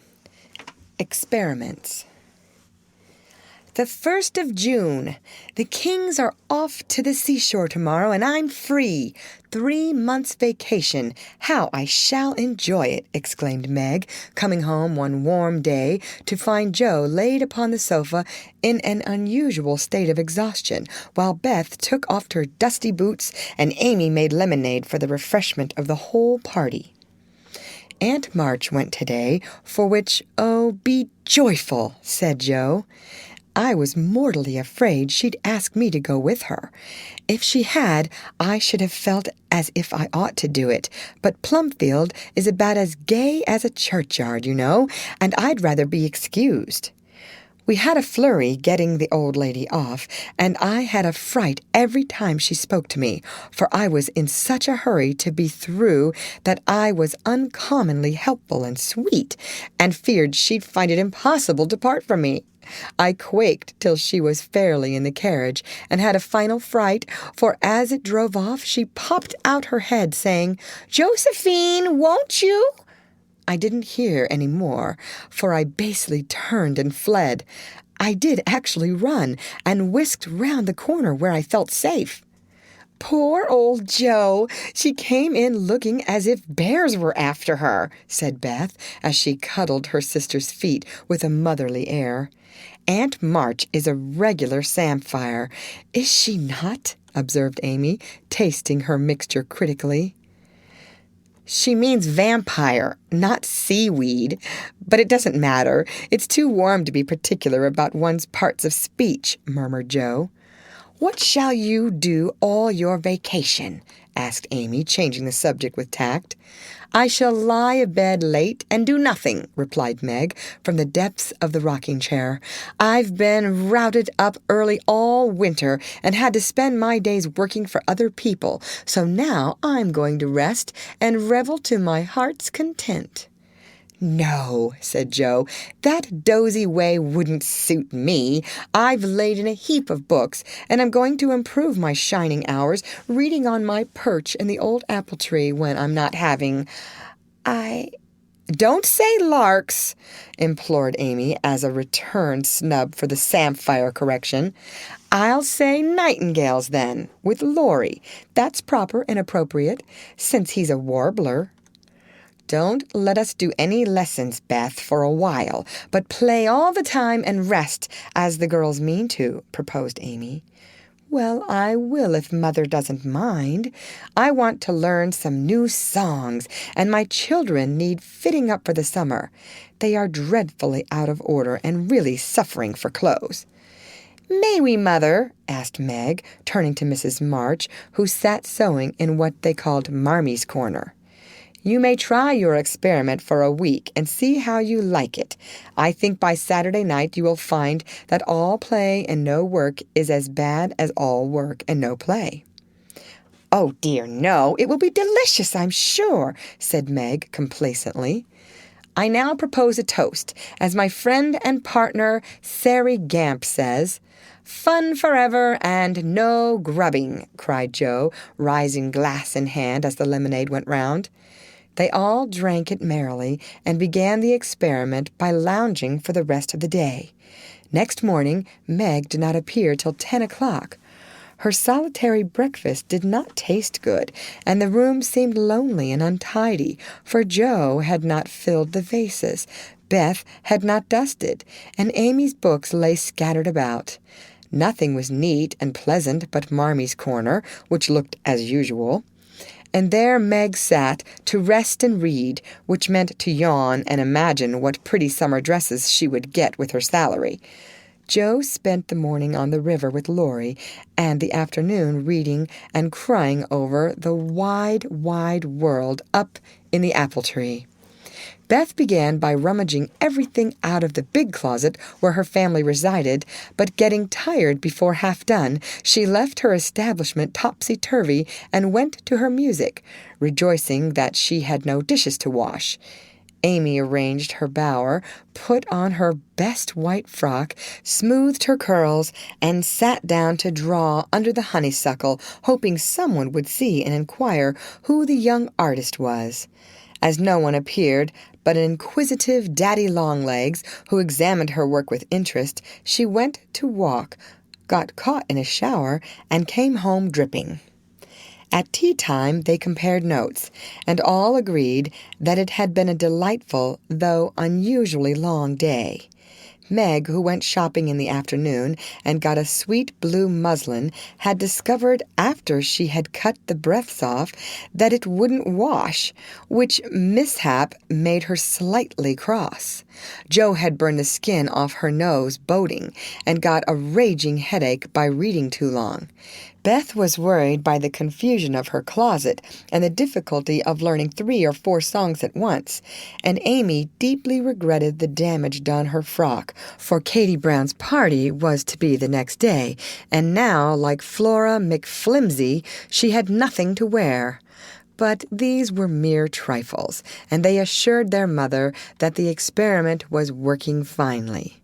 She smiled, said nothing, and with Hannah's help did their neglected work, keeping home pleasant and the domestic machinery running smoothly. It was astonishing what a peculiar and uncomfortable state of things was produced by the resting and reveling process.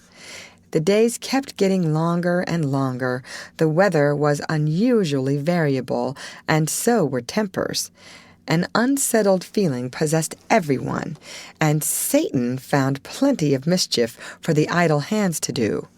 As the height of luxury, Meg put out some of her sewing and then found time hang so heavily that she fell to snipping and spoiling her clothes in her attempts to furbish them up a la Moffat.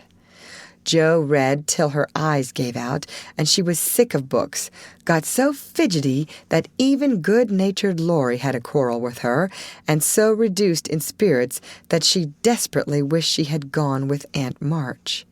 Beth got on pretty well, for she was constantly forgetting that it was to be all play and no work, and fell back into her old ways now and then. But something in the air affected her, and more than once her tranquillity was much disturbed, so much so that on one occasion she actually shook poor dear Joanna and told her she was a fright. Amy fared worst of all, for her resources were small, and when her sisters left her to amuse herself, she soon found that accomplished and important little self a great burden. She didn't like dolls, fairy tales were childish, and one couldn't draw all the time. Tea parties didn't amount to much, neither did picnics, unless very well conducted. If one could have a fine house full of nice girls, or go traveling, the summer would be delightful. But to stay at home with 3 selfish sisters and a grown-up boy was enough to try the patience of a Boaz, complained Miss Malaprop, after several days devoted to pleasure, fretting, and ennui. No one would own that they were tired of the experiment, but by Friday night each acknowledged to herself that she was glad the week was nearly done. Hoping to impress the lesson more deeply, Mrs. March, who had a good deal of humor, resolved to finish off the trial in an appropriate manner. So she gave Hannah a holiday and let the girls enjoy the full effect of the play system. When they got up on Saturday morning, there was no fire in the kitchen. no breakfast in the dining room, and no mother anywhere to be seen. "Mercy on us! What has happened?" cried Jo, staring about her in dismay. Meg ran upstairs and soon came back again, looking relieved, but rather bewildered and a little ashamed. "Mother isn't sick, only very tired, and she says she is going to stay quietly in her room all day and let us do the best we can. It is a very queer thing for her to do. She doesn't act a bit like herself, but she says it has been a hard week for her, so we mustn't grumble, but take care of ourselves." "That's easy enough, and I like the idea. I'm aching for something to do, that is, some new amusement, you know," added Jo quickly. In fact, it was an immense relief to them all to have a little work, and they took hold with a will, but soon realized the truth of Hannah's saying, "Housekeeping ain't no joke." There was plenty of food in the larder, and while Beth and Amy set the table, Meg and Jo got breakfast, wondering as they did why servants ever talked about hard work. "I shall take some up to Mother, though she said we were not to think of her, for she'd take care of herself," said Meg, who presided and felt quite matronly behind the teapot. So a tray was fitted out before anyone began and taken up with the cook's compliments. The boiled tea was very bitter, the omelet scorched, and the biscuits speckled with saleratus, but Mrs. March received her repast with thanks and laughed heartily over it after Jo was gone. "Poor little souls, they will have a hard time, I'm afraid, but they won't suffer, and it will do them good," she said, producing the more palatable viands with which she had provided herself and disposing of the bad breakfast so that their feelings might not be hurt, a motherly little deception for which they were grateful. Many were the complaints below, and great the chagrin of the head cook at her failures. "Never mind, I'll get the dinner and be servant. You be mistress. Keep your hands nice. See company and give orders," said Jo, who knew still less than Meg about culinary affairs. This obliging offer was gladly accepted, and Margaret retired to the parlor, which she hastily put in order by whisking the litter under the sofa and shutting the blinds to save the trouble of dusting. Jo, with perfect faith in her own powers and a friendly desire to make up the quarrel, immediately put a note in the office inviting Laurie to dinner. "You'd better see what you have got before you think of having company," said Meg, when informed of the hospitable but rash act. "Oh, there's corned beef and plenty of potatoes, and I shall get some asparagus and a lobster, for a relish, as Hannah says. We'll have lettuce and make a salad. I don't know how, but the book tells. I'll have blanc mange and strawberries for dessert and coffee, too, if you want to be elegant. Don't try too many messes, Jo, for you can't make anything but gingerbread and molasses candy fit to eat. I wash my hands of the dinner party, and since you have asked Laurie on your own responsibility, you may just take care of him. I don't want you to do anything but be civil to him and help to the pudding. You'll give me your advice if I get in a muddle, won't you?" asked Jo, rather hurt. "Yes, but I don't know much, except about bread and a few trifles." "You had better ask Mother's leave before you order anything," returned Meg prudently. "Of course I shall. I'm not a fool." And Jo went off in a huff at the doubts expressed of her powers. "Get what you like and don't disturb me. I'm going out to dinner and can't worry about things at home," said Mrs. March when Jo spoke to her. "I never enjoyed housekeeping, and I'm going to take a vacation today and read, write, go visiting, and amuse myself." The unusual spectacle of her busy mother rocking comfortably and reading early in the morning made Jo feel as if some unnatural phenomenon had occurred, for an eclipse, an earthquake, or a volcanic eruption would hardly have seemed stranger. "Everything is out of sorts somehow," she said to herself, going downstairs. "There's Beth crying. That's a sure sign that something is wrong in this family. If Amy is bothering, I'll shake her.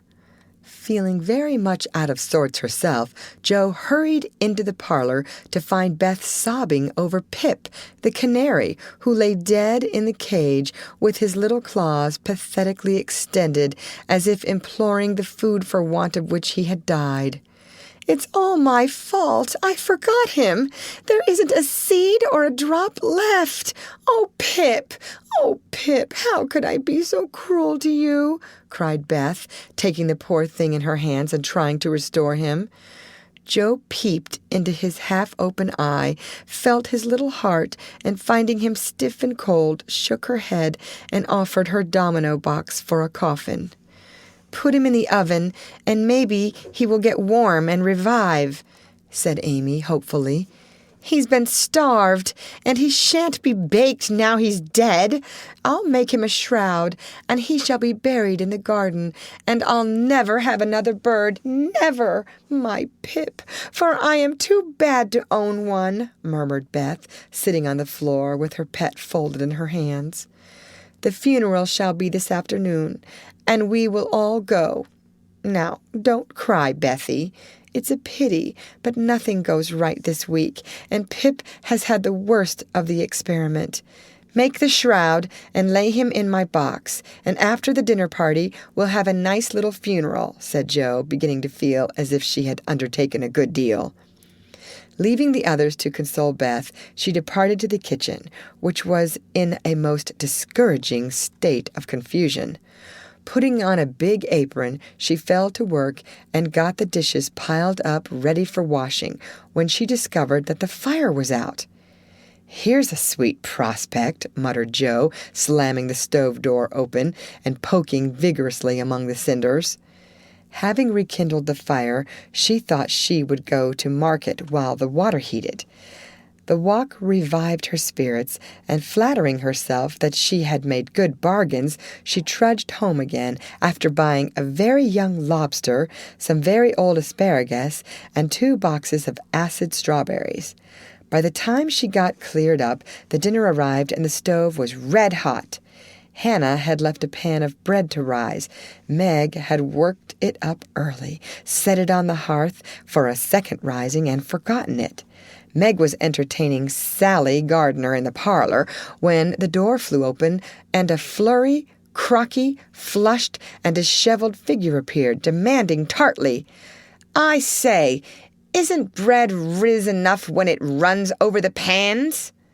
Sally began to laugh, but Meg nodded and lifted her eyebrows as high as they would go, which caused the apparition to vanish, and put the sour bread into the oven without further delay. Mrs. March went out after peeping here and there to see how matters went, also saying a word of comfort to Beth, who sat making a winding sheet while the dear departed lay in state in the domino box.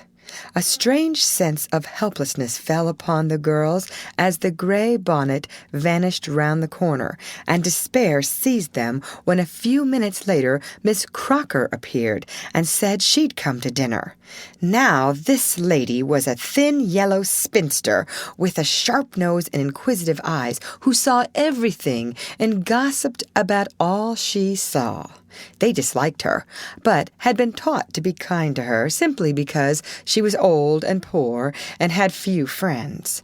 So Meg gave her the easy chair and tried to entertain her while she asked questions, criticized everything, and told stories of the people whom she knew.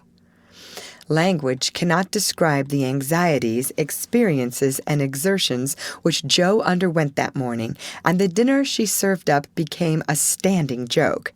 Fearing to ask any more advice, she did her best alone, and discovered that something more than energy and goodwill is necessary to make a cook.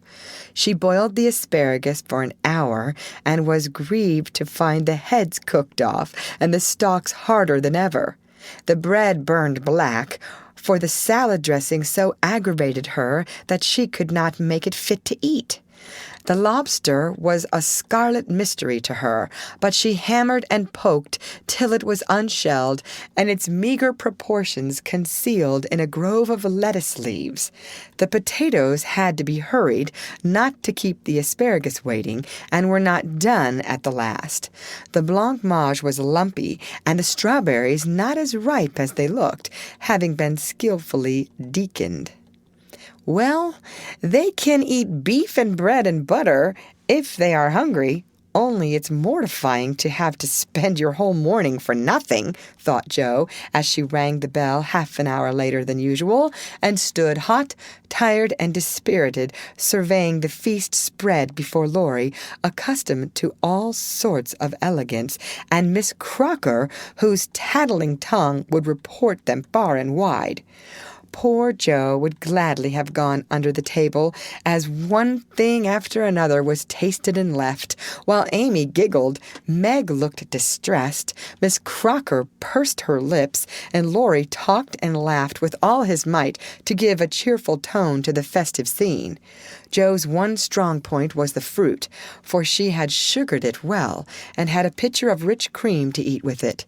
Her hot cheeks cooled a trifle, and she drew a long breath as the pretty glass plates went round, and everyone looked graciously at the little rosy islands floating in a sea of cream. Miss Crocker tasted first, made a wry face, and drank some water hastily. Jo, who refused, thinking there might not be enough, for they dwindled sadly after the picking over, glanced at Laurie, but he was eating away manfully, though there was a slight pucker about his mouth, and he kept his eye fixed on his plate. Amy, who was fond of delicate fare, took a heaping spoonful, choked, hid her face in her napkin, and left the table precipitately. "Oh, what is it?" exclaimed Jo, trembling. "Salt instead of sugar, and the cream is sour," replied Meg with a tragic gesture. Jo uttered a groan and fell back in her chair, remembering that she had given a last hasty powdering to the berries out of one of the 2 boxes on the kitchen table, and had neglected to put the milk in the refrigerator. She turned scarlet and was on the verge of crying when she met Laurie's eyes, which would look merry in spite of his heroic efforts. The comical side of the affair suddenly struck her, and she laughed till the tears ran down her cheeks. So did everyone else, even Croker, as the girls called the old lady, and the unfortunate dinner ended gaily, with bread and butter, olives, and fun. "I haven't strength of mind enough to clear up now, so we will sober ourselves with a funeral," said Jo, as they rose and Miss Crocker made ready to go, being eager to tell the new story at another friend's dinner table. They did sober themselves for Beth's sake. Laurie dug a grave under the ferns in the grove. Little Pip was laid in, with many tears, by his tender-hearted mistress, and covered with moss, while a wreath of violets and chickweed was hung on the stone which bore his epitaph, composed by Jo while she struggled with the dinner. "Here lies Pip March, who died the 7th of June, loved and lamented sore, and not forgotten soon." At the conclusion of the ceremonies, Beth retired to her room, overcome with emotion and lobster. But there was no place of repose, for the beds were not made, and she found her grief much assuaged by beating up the pillows and putting things in order. Meg helped Jo clear away the remains of the feast, which took half the afternoon, and left them so tired that they agreed to be contented with tea and toast for supper. Laurie took Amy to drive, which was a deed of charity, for the sour cream seemed to have had a bad effect upon her temper. Mrs. March came home to find the 3 older girls hard at work in the middle of the afternoon, and a glance at the closet gave her an idea of the success of one part of the experiment. Before the housewives could rest, several people called, and there was a scramble to get ready to see them. Then tea must be got, errands done, and 1 or 2 necessary bits of sewing neglected until the last minute. As twilight fell, dewy and still, one by one they gathered on the porch where the June roses were budding beautifully, and each groaned or sighed as she sat down, as if tired or troubled. "What a dreadful day this has been," began Joe, usually the first to speak. "It has seemed shorter than usual, but so uncomfortable," said Meg. "Not a bit like home," added Amy. "It can't seem so without Marmee and little Pip," sighed Beth, glancing with full eyes at the empty cage above her head. "Here's Mother, dear, and you shall have another bird tomorrow if you want it." As she spoke, Mrs. March came and took her place among them, looking as if her holiday had not been much pleasanter than theirs. "Are you satisfied with your experiment, girls, or do you want another week of it?" she asked, as Beth nestled up to her, and the rest turned toward her with brightening faces, as flowers turn toward the sun. "I don't," cried Joe decidedly. "Nor I," echoed the others. "You think, then, that it is better to have a few duties and live a little for others, do you?" "Lounging and larking doesn't pay," observed Joe, shaking her head. "I'm tired of it, and mean to go to work at something right off." "Suppose you learn plain cooking. That's a useful accomplishment, which no woman should be without," said Mrs. March, laughing inaudibly at the recollection of Joe's dinner party, for she had met Miss Crocker and heard her account of it. "Mother, did you go away and let everything be just to see how we'd get on?" cried Meg, who had had suspicions all day. "Yes, I wanted you to see how the comfort of all depends on each doing her share faithfully. While Hannah and I did your work, you got on pretty well, though I don't think you were very happy or amiable. So I thought, as a little lesson, I would show you what happens when everyone thinks only of herself. Don't you feel that it is pleasanter to help one another, to have daily duties which make leisure sweet when it comes, and to bear and forbear that home may be comfortable and lovely to us all?" "We do, Mother, we do," cried the girls. "Then let me advise you to take up your little burdens again, for though they seem heavy sometimes, they are good for us, and lighten as we learn to carry them. Work is wholesome, and there is plenty for everyone. It keeps us from ennui and mischief, is good for health and spirits, and gives us a sense of power and independence better than money or fashion." "We'll work like bees and love it, too. See if we don't," said Joe. "I'll learn plain cooking for my holiday task, and the next dinner party I have shall be a success." "I'll make the set of shirts for Father, instead of letting you do it, Marmee." "I can, and I will, though I'm not fond of sewing." "That will be better than fussing over my own things, which are plenty nice enough as they are," said Meg. "I'll do my lessons every day and not spend so much time with my music and dolls. I'm a stupid thing and ought to be studying, not playing," was Beth's resolution, while Amy followed their example by heroically declaring, "I shall learn to make buttonholes and attend to my parts of speech." "Very good. Then I am quite satisfied with the experiment, and fancy that we shall not have to repeat it. Only don't go to the other extreme and delve like slaves. Have regular hours for work and play, make each day both useful and pleasant, and prove that you understand the worth of time by employing it well. Then youth will be delightful, old age will bring few regrets, and life become a beautiful success, in spite of poverty." "We'll remember, Mother." And they did. End of chapter. Read by Lorraine Montgomery for Lit to Go on the web at fcit.usf.edu.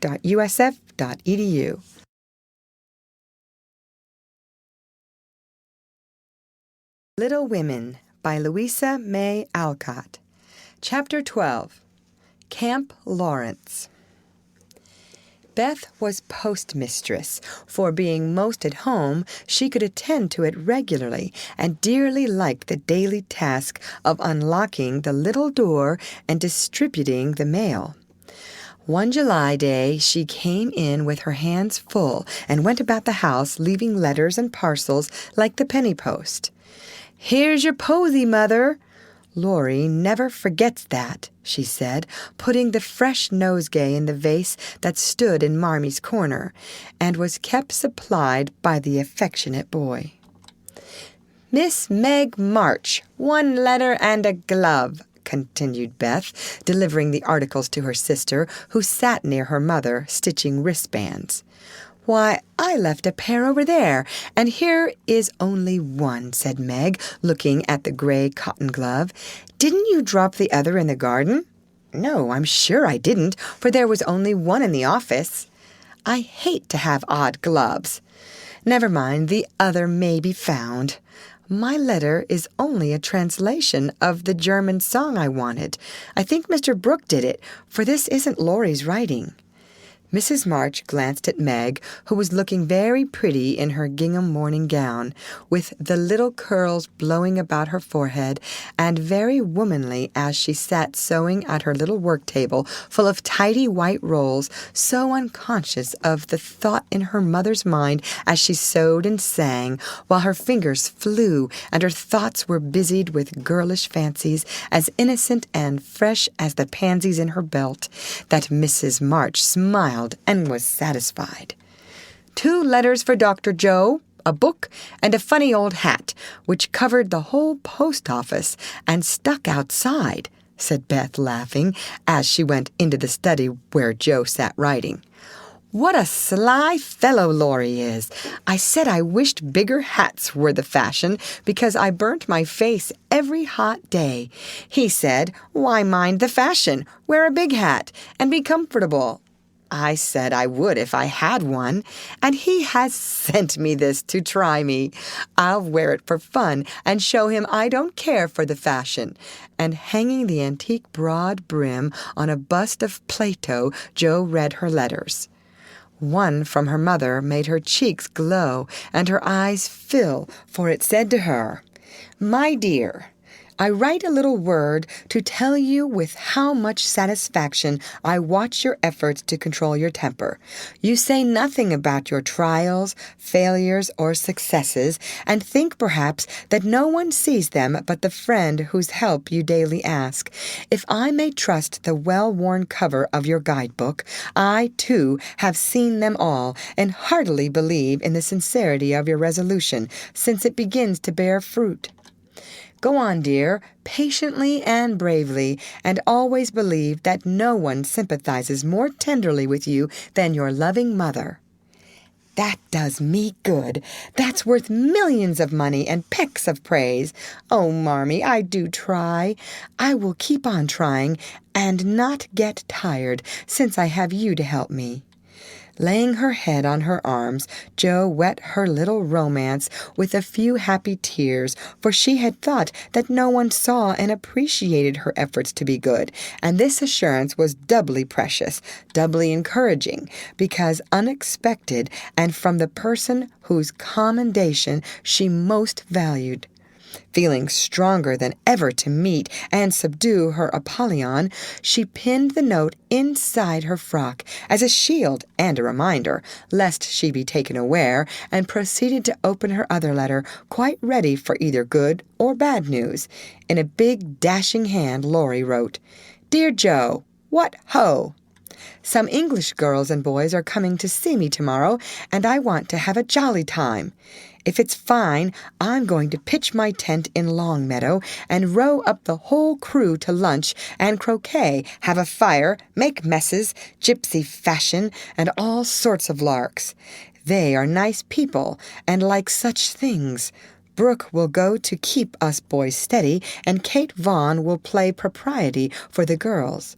I want all to come. Can't let Beth off at any price, and nobody shall worry her.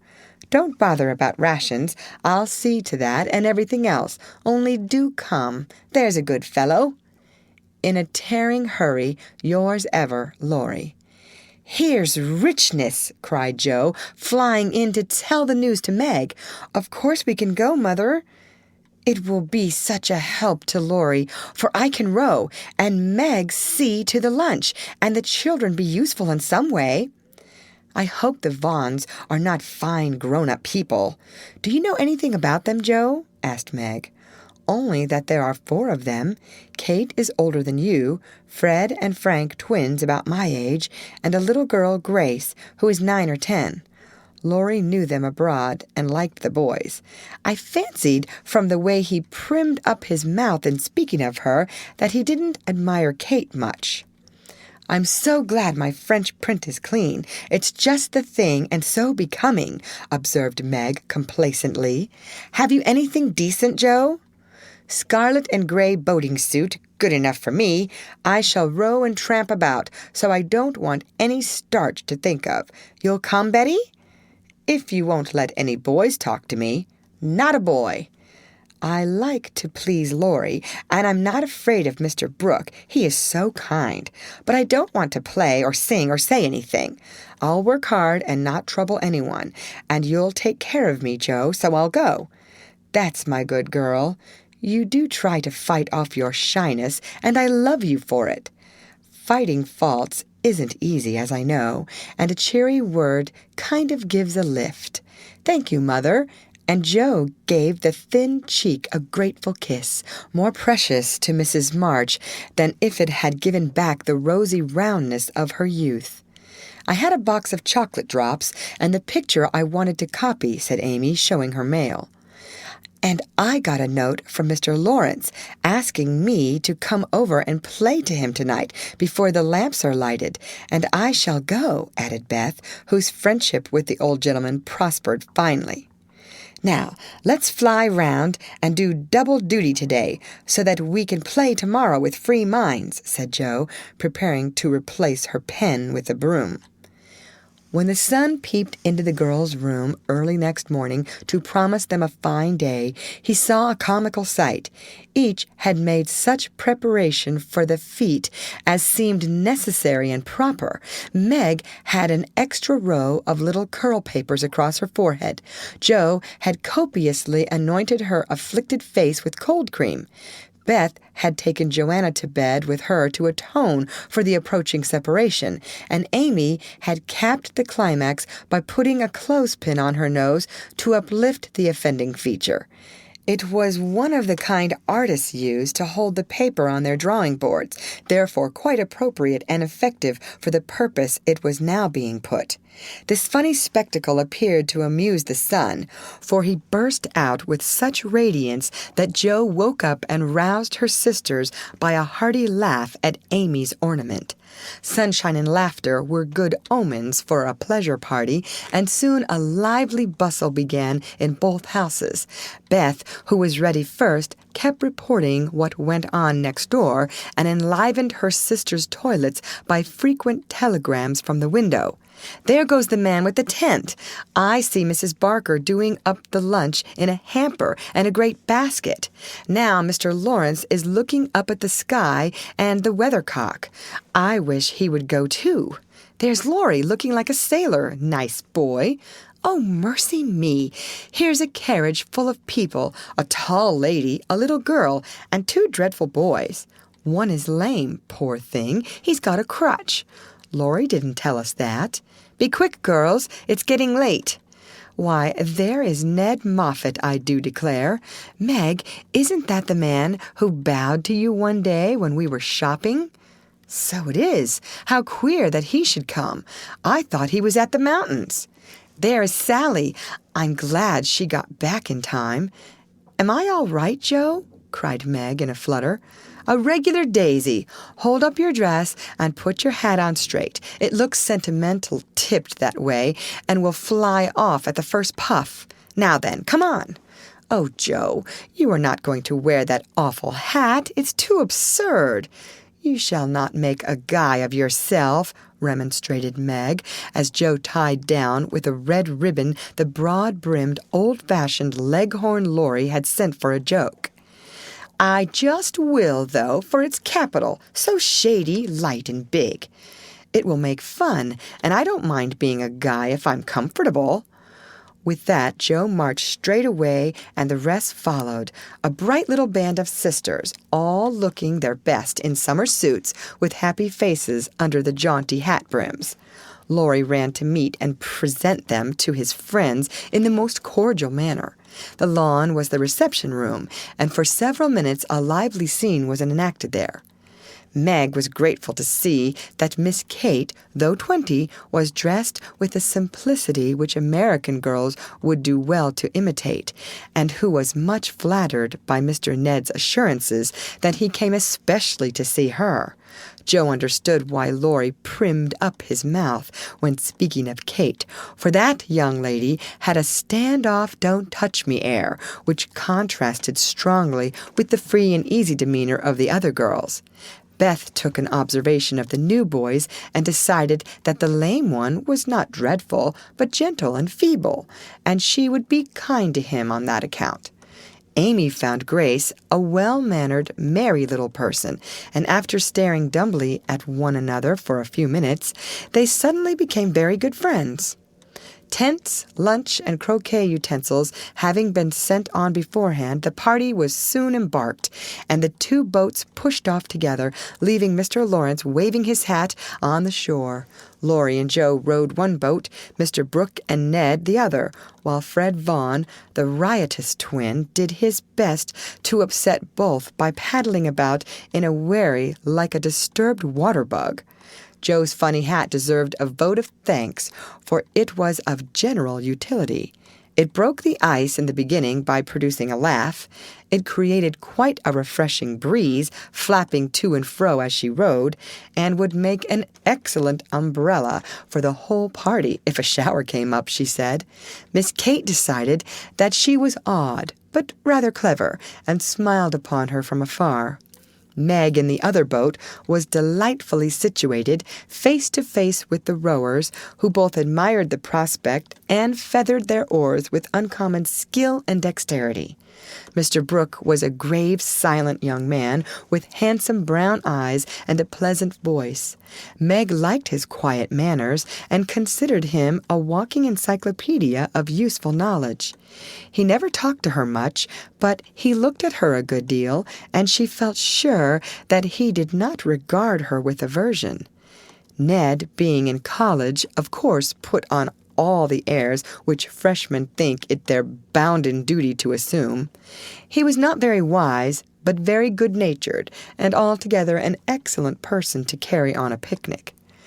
Sally Gardner was absorbed in keeping her white pique dress clean and chattering with the ubiquitous Fred, who kept Beth in constant terror by his pranks.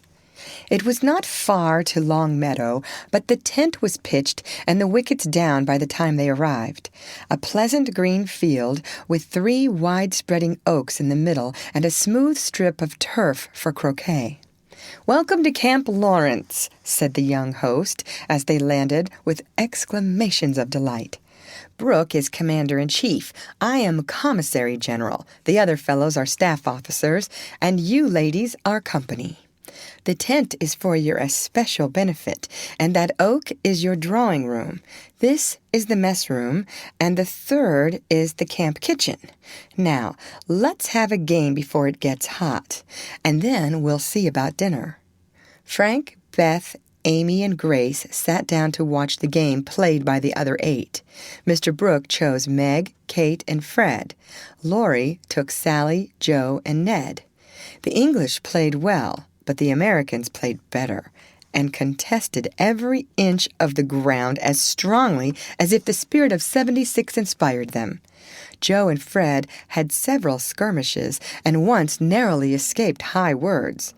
Joe was through the last wicket and had missed the stroke, which failure ruffled her a good deal. Fred was close behind her, and his turn came before hers. He gave a stroke, his ball hit the wicket, and stopped an inch on the wrong side. No one was very near, and running up to examine, he gave it a sly nudge with his toe, which put it just an inch on the right side. "I'm through. Now, Miss Joe, I'll settle you and get in first," cried the young gentleman, swinging his mallet for another blow. "You pushed it. I saw you. It's my turn now," said Joe sharply. "Upon my word, I didn't move it. It rolled a bit, perhaps, but that is allowed. So stand off, please, and let me have a go at the stake." "We don't cheat in America, but you can if you choose," said Joe angrily. "Yankees are a deal the most tricky everybody knows." "There you go," returned Fred, croqueting her ball far away. Joe opened her lips to say something rude, but checked herself in time, colored up to her forehead, and stood a minute, hammering down a wicket with all her might, while Fred hit the stake and declared himself out with much exultation. She went off to get her ball, and was a long time finding it among the bushes, but she came back looking cool and quiet, and waited her turn patiently. It took several strokes to regain the place she had lost, and when she got there, the other side had nearly won, for Kate's ball was the last but one and lay near the stake. "By George, it's all up with us! Goodbye, Kate. Miss Joe owes me one, so you are finished," cried Fred excitedly as they all drew near to see the finish. "Yankees have a trick of being generous to their enemies," said Joe, with a look that made the lad redden, "especially when they beat them," she added, as, leaving Kate's ball untouched, she won the game by a clever stroke. Laurie threw up his hat, then remembered that it wouldn't do to exult over the defeat of his guests, and stopped in the middle of the cheer to whisper to his friend, "Good for you, Joe. He did cheat. I saw him. We can't tell him so, but he won't do it again, take my word for it." Meg drew her aside under pretense of pinning up a loose braid, and said approvingly, "It was dreadfully provoking, but you kept your temper, and I'm so glad, Joe." "Don't praise me, Meg, for I could box his ears this minute. I should certainly have boiled over if I hadn't stayed among the nettles till I got my rage under control enough to hold my tongue. It's simmering now, so I hope he'll keep out of my way," returned Joe, biting her lips as she glowered at Fred from under her big hat. "Time for lunch," said Mr. Brooke, looking at his watch. "Commissary General, will you make the fire and get water while Miss March, Miss Sally, and I spread the table? Who can make good coffee?" "Joe can," said Meg, glad to recommend her sister.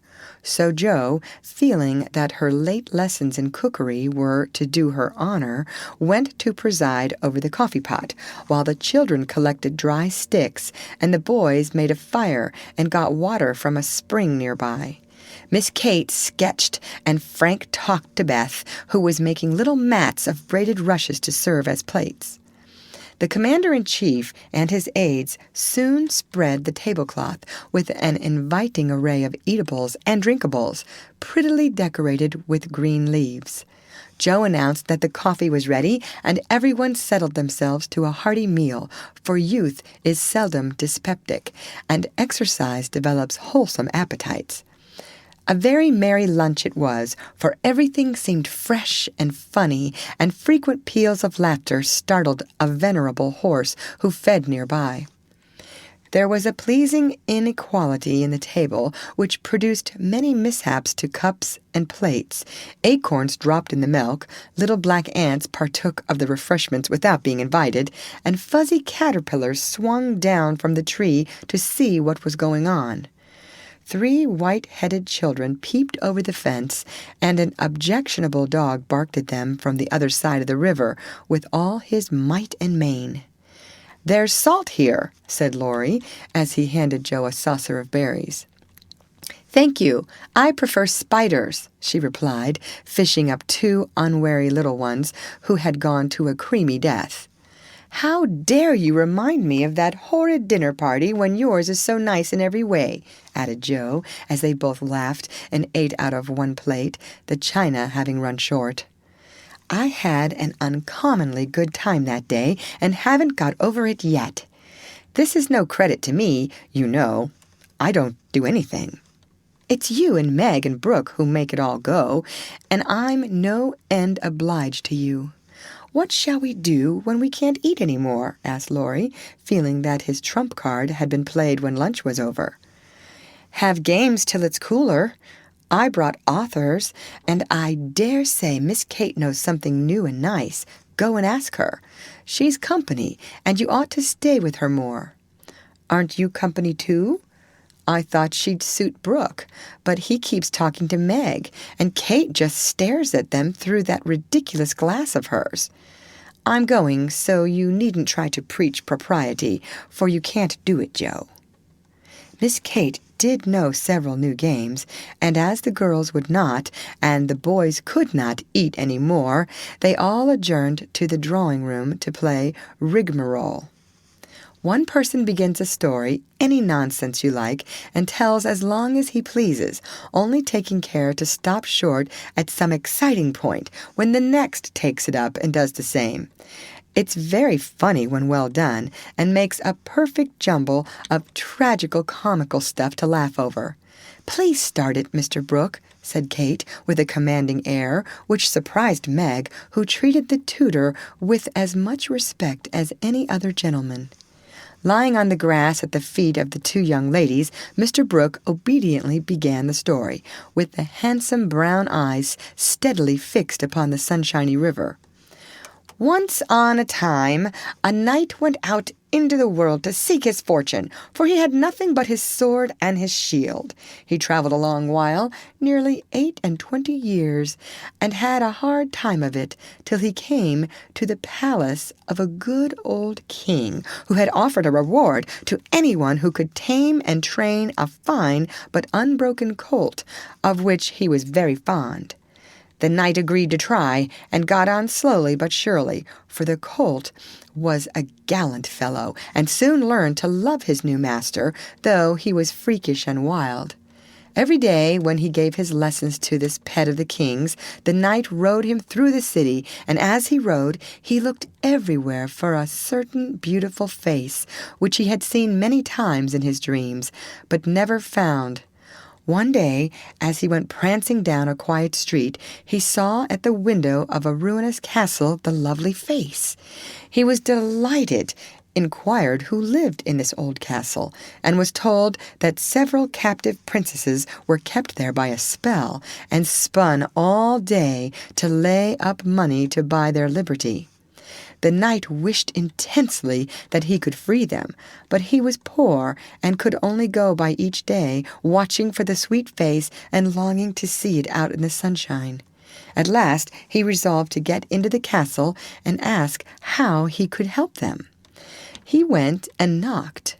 The great door flew open, and he beheld a ravishing, lovely lady, who exclaimed with a cry of rapture, "At last! At last!" continued Kate, who had read French novels and admired the style. "'Tis she!" cried Count Gustave, and fell at her feet in an ecstasy of joy. "Oh, rise," she said, extending a hand of marble fairness. "Never, till you tell me how I may rescue you," swore the knight, still kneeling. "Alas, my cruel fate condemns me to remain here till my tyrant is destroyed." "Where is the villain?" "In the mauve salon. Go, Braveheart, and save me from despair." "I obey, and return victorious or dead." With these thrilling words he rushed away, and fleeing open the door of the mauve salon, was about to enter when he received a stunning blow from the big Greek lexicon, which an old fellow in a black gown fired at him, said Ned. Instantly Sir What's-his-name recovered himself, pitched the tyrant out of the window, and turned to join the lady, victorious, but, with a bump on his brow, found the door locked, tore up the curtains, made a rope ladder, got halfway down when the ladder broke, and he went head first into the moat 60 feet below.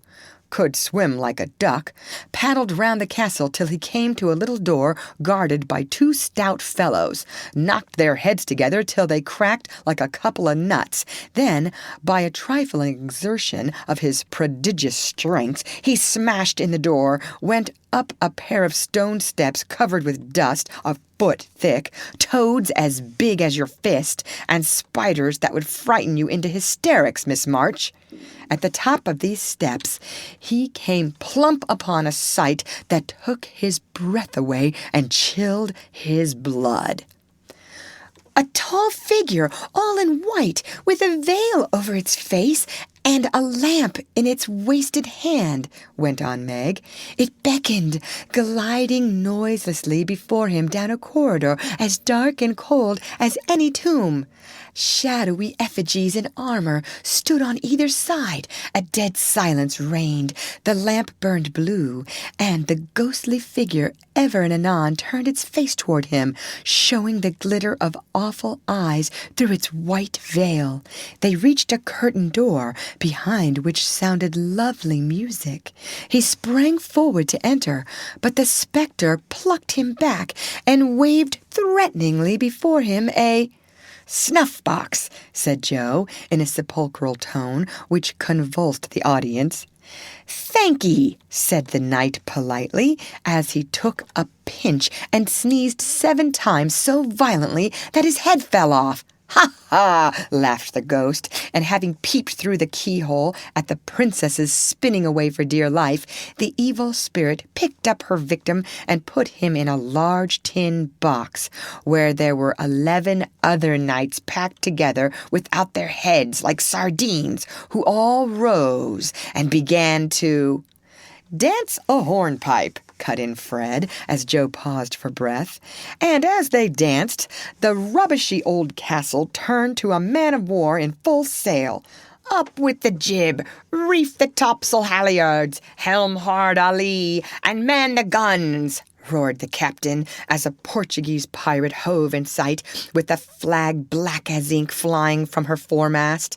"Go in and win, my hearties," says the captain, and a tremendous fight began. Of course, the British beat. They always do. "No, they don't," cried Joe aside. "Having taken the pirate captain prisoner, sailed slap over the schooner, whose decks were piled high with dead, and whose lee scuppers ran blood, for the order had been, 'Cutlasses and die hard. Boatswain's mate, take a bite of the flying jib-sheet, and start this villain if he doesn't confess his sins double quick," said the British captain. The Portuguese held his tongue like a brick and walked the plank, while the jolly tars cheered like mad. But the sly dog dived, came up under the man-of-war, scuttled her, and down she went, with all sail set, to the bottom of the sea, where— "Oh, gracious, what shall I say?" cried Sally, as Fred ended his rigmarole, in which he had jumbled together pell-mell nautical phrases and facts out of one of his favorite books. "Well, they went to the bottom, and a nice mermaid welcomed them, but was much grieved on finding the box of headless knights, and kindly pickled them in brine, hoping to discover the mystery about them, for being a woman, she was curious. By and by, a diver came down, and the mermaid said, 'I'll give you a box of pearls if you can take it up,' for she wanted to restore the poor things to life, and couldn't raise the heavy load herself. So the diver hoisted it up, and was much disappointed on opening it to find no pearls. He left it in a great lonely field, where it was found by a little goose girl who kept 100 fat geese in the field," said Amy, when Sally's invention gave out. "The little girl was sorry for them, and asked an old woman what she should do to help them. 'Your geese will tell you, they know everything,' said the old woman. So she asked what she should use for new heads, since the old ones were lost, and all the geese opened their 100 mouths and screamed—" "Cabbages," continued Laurie promptly. "Just the thing," said the girl, and ran to get 12 fine ones from her garden. She put them on. The knights revived at once, thanked her, and went on their way rejoicing, never knowing the difference, for there were so many other heads like them in the world that no one thought anything of it.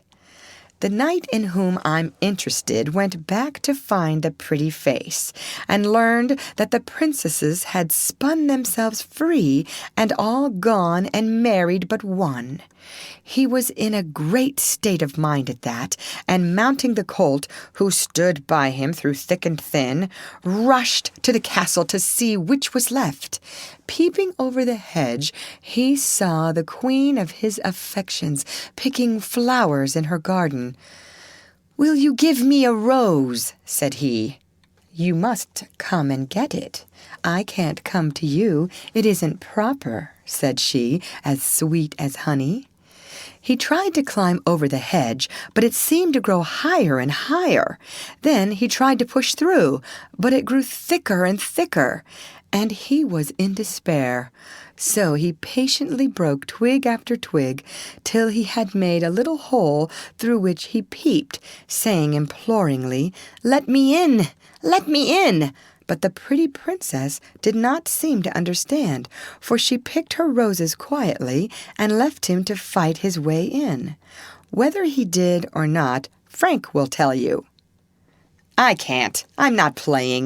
I never do," said Frank, dismayed at the sentimental predicament out of which he was to rescue the absurd couple.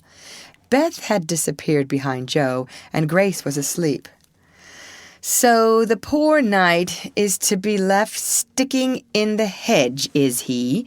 asked Mr. Brooke, still watching the river and playing with the wild rose in his buttonhole. "I guess the princess gave him a posy and opened the gate after a while," said Laurie, smiling to himself as he threw acorns at his tutor. "What a piece of nonsense we have made! With practice we might do something quite clever. Do you know truth?" "I hope so," said Meg soberly. "The game, I mean." "What is it?" said Fred. "Why, you pile up your hands, choose a number, and draw out in turn, and the person who draws at the number has to answer truly any question put by the rest. It's great fun." "Let's try it," said Joe, who liked new experiments. Miss Kate and Mr. Brooke, Meg and Ned declined, but Fred, Sally, Joe, and Laurie piled and drew, and the lot fell to Laurie. "Who are your heroes?" asked Joe. "Grandfather and Napoleon." "Which lady here do you think prettiest?" said Sally. "Margaret." "Which do you like best?" from Fred. "Joe, of course." "What silly questions you ask!" and Joe gave a disdainful shrug as the rest laughed at Laurie's matter-of-fact tone. "Try again. Truth isn't a bad game," said Fred. "It's a very good one for you," retorted Joe in a low voice. Her turn came next. "What is your greatest fault?" asked Fred, by way of testing in her the virtue he lacked himself. "A quick temper." "What do you most wish for?" said Laurie. "A pair of boot lacings," returned Joe, guessing and defeating his purpose. "Not a true answer. You must say what you really do want most." "Genius! Don't you wish you could give it to me, Laurie?" And she slyly smiled in his disappointed face. "What virtues do you most admire in a man?" asked Sally. "Courage and honesty." "Now it's my turn," said Fred, as his hand came last. "Let's give it to him," whispered Laurie to Joe, who nodded and asked at once, "Didn't you cheat at croquet?" "Well, yes, a little bit." "Good. Didn't you take your story out of the Sea Lion?" said Laurie. "Rather." "Don't you think the English nation perfect in every respect?" asked Sally. "I should be ashamed of myself if I didn't." "He's a true John Bull. Now, Miss Sally, you shall have a chance without waiting to draw. I'll harrow up your feelings first by asking if you don't think you are something of a flirt," said Laurie, as Joe nodded to Fred as a sign that peace was declared. "You impertinent boy! Of course I'm not!" exclaimed Sally, with an air that proved the contrary. "What do you hate most?" asked Fred. "Spiders and rice pudding." "What do you like best?" asked Joe. "Dancing and French gloves." "Well, I think truth is a very silly play. Let's have a sensible game of authors to refresh our minds," proposed Joe. Ned, Frank, and the little girls joined in this, and while it went on, the three elders sat apart talking. Miss Kate took out her sketch again, and Margaret watched her, while Mr. Brooke lay on the grass with a book, which he did not read. "How beautifully you do it! I wish I could draw," said Meg, with mingled admiration and regret in her voice. "Why don't you learn? I should think you had taste and talent for it," replied Miss Kate graciously. "I haven't time." "Your mamma prefers other accomplishments, I fancy. So did mine, but I proved to her that I had talent by taking a few lessons privately, and then she was quite willing I should go on. Can't you do the same with your governess?" "I have none." "I forgot young ladies in America go to school more than with us. Very fine schools they are, too, Papa says. You go to a private one, I suppose." "I don't go at all. I am a governess myself." "Oh, indeed," said Miss Kate, but she might as well have said, "Dear me, how dreadful," for her tone implied it, and something in her face made Meg color and wish she had not been so frank. Mr. Brooke looked up and said quickly, "Young ladies in America love independence as much as their ancestors did, and are admired and respected for supporting themselves." "Oh, yes, of course, it's very nice and proper in them to do so. We have many most respectable and worthy young women who do the same, and are employed by the nobility, because, being the daughters of gentlemen, they are both well-bred and accomplished, you know," said Miss Kate in a patronizing tone that hurt Meg's pride and made her work seem not only more distasteful but degrading. "Did the German song suit Miss March?" inquired Mr. Brooke, breaking an awkward pause. "Oh, yes, it was very sweet, and I'm much obliged to whoever translated it for me," and Meg's downcast face brightened as she spoke. "Don't you read German?" asked Miss Kate with a look of surprise. "Not very well. My father, who taught me, is away, and I don't get on very fast alone, for I've no one to correct my pronunciation." "Try a little now. Here is Schiller's Mary Stuart and a tutor who loves to teach," and Mr. Brooke laid his book on her lap with an inviting smile. "It's so hard I'm afraid to try," said Meg, grateful but bashful in the presence of the accomplished young lady beside her. "I'll read a bit to encourage you," and Miss Kate read one of the most beautiful passages in a perfectly correct but perfectly expressionless manner. Mr. Brooke made no comment as she returned the book to Meg, who said innocently, "I thought it was poetry." "Some of it is. Try this passage." There was a queer smile about Mr. Brooke's mouth as he opened at poor Mary's lament. Meg, obediently following the long grass blade which her new tutor used to point with, read slowly and timidly, unconsciously making poetry of the hard words by the soft intonation of her musical voice. Down the page went the green guide, and presently, forgetting her listener in the beauty of the sad scene, Meg read as if alone, giving a little touch of tragedy to the words of the unhappy queen. If she had seen the brown eyes then, she would have stopped short, but she never looked up, and the lesson was not spoiled for her. "Very well indeed," said Mr. Brooke, as she paused, quite ignoring her many mistakes, and looking as if he did indeed love to teach. Miss Kate put up her glass, and having taken a survey of the little tableau before her, shut her sketch-book, saying with condescension, "You've a nice accent, and in time will be a clever reader.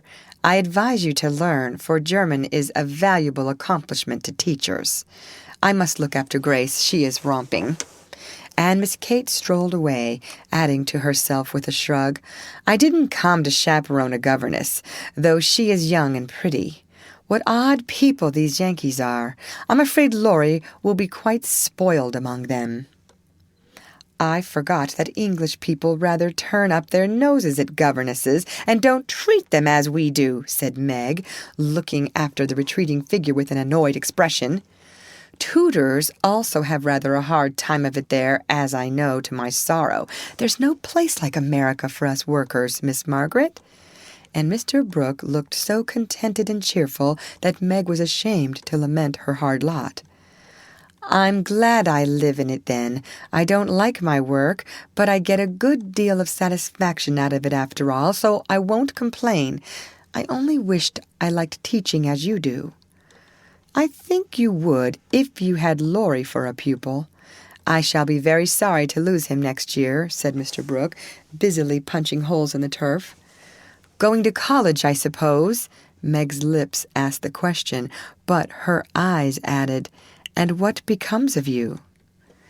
"Yes, it's high time he went, for he is ready, and as soon as he is off I shall turn soldier. I am needed." "I am glad of that," exclaimed Meg. "I should think every young man would want to go, though it is hard for the mothers and sisters who stay at home," she added sorrowfully. "I have neither, and very few friends to care whether I live or die," said Mr. Brooke, rather bitterly, as he absently put the dead rose in the hole he had made and covered it up like a little grave. "Laurie and his grandfather would care a great deal, and we should all be very sorry to have any harm happen to you," said Meg heartily. "Thank you, that sounds pleasant," began Mr. Brooke, looking cheerful again. But before he could finish his speech, Ned, mounted on the old horse, came lumbering up to display his equestrian skill before the young ladies, and there was no more quiet that day. "Don't you love to ride?" asked Grace of Amy, as they stood resting after a race round the field with the others, led by Ned. "I dote upon it. My sister Meg used to ride when Papa was rich, but we don't keep any horses now, except Ellen Tree," added Amy, laughing. "Tell me about Ellen Tree. Is it a donkey?"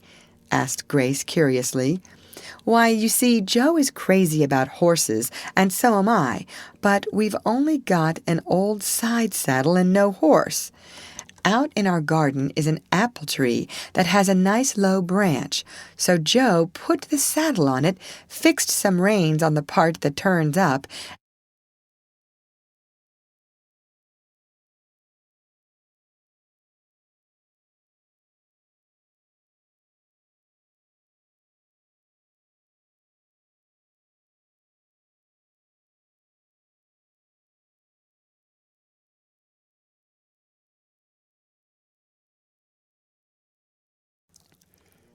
and we bounce away on Ellen Tree whenever we like."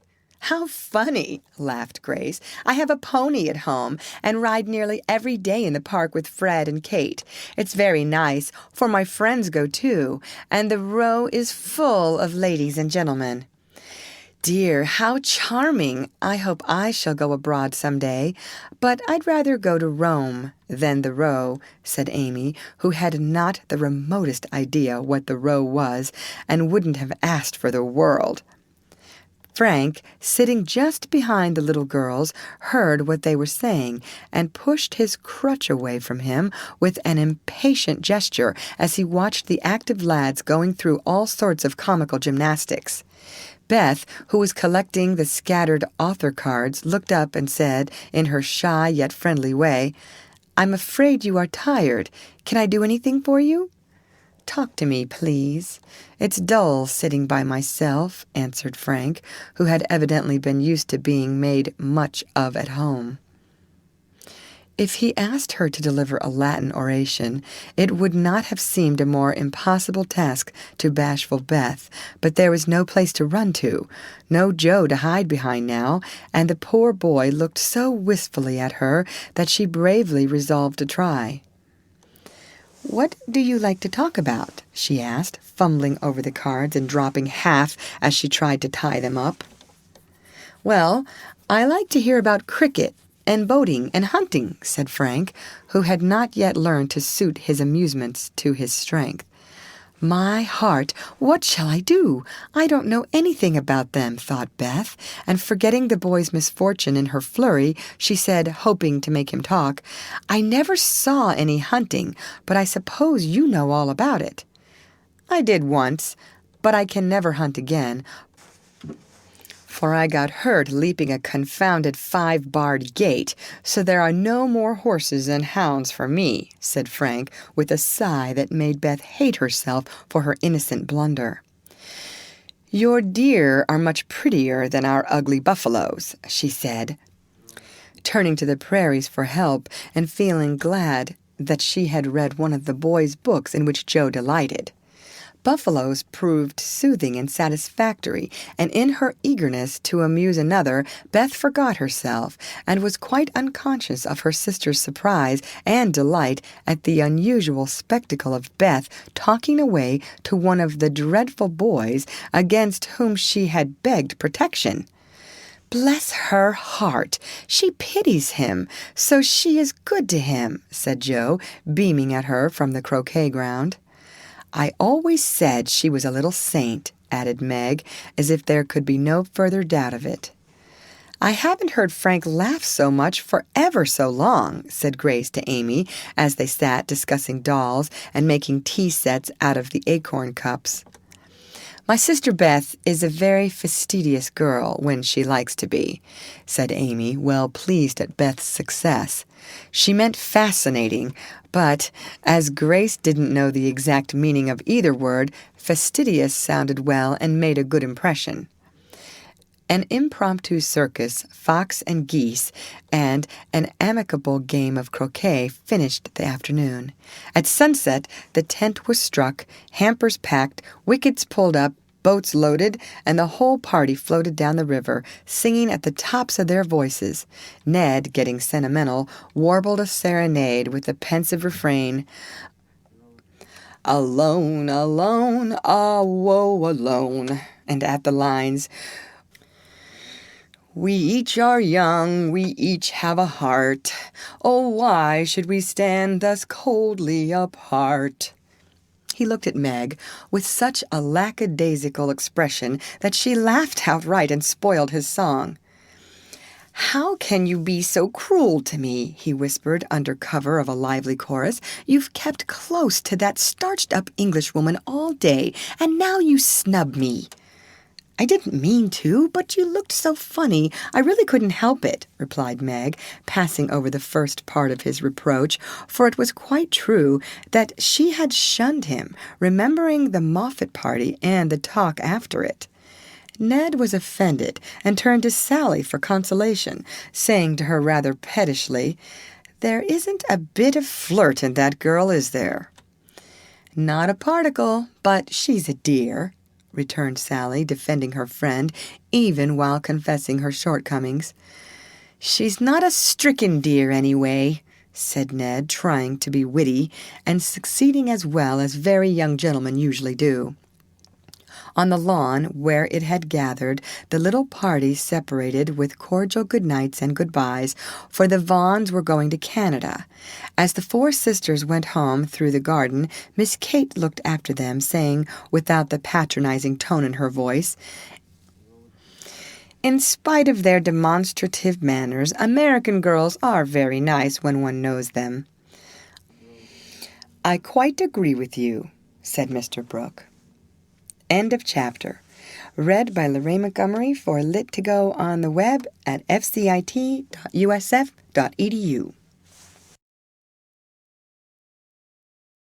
Little Women by Louisa May Alcott. Chapter 13. Castles in the Air. Laurie lay luxuriously swinging to and fro in his hammock one warm September afternoon, wondering what his neighbors were about, but too lazy to go and find out. He was in one of his moods, for the day had been both unprofitable and unsatisfactory, and he was wishing he could live it over again.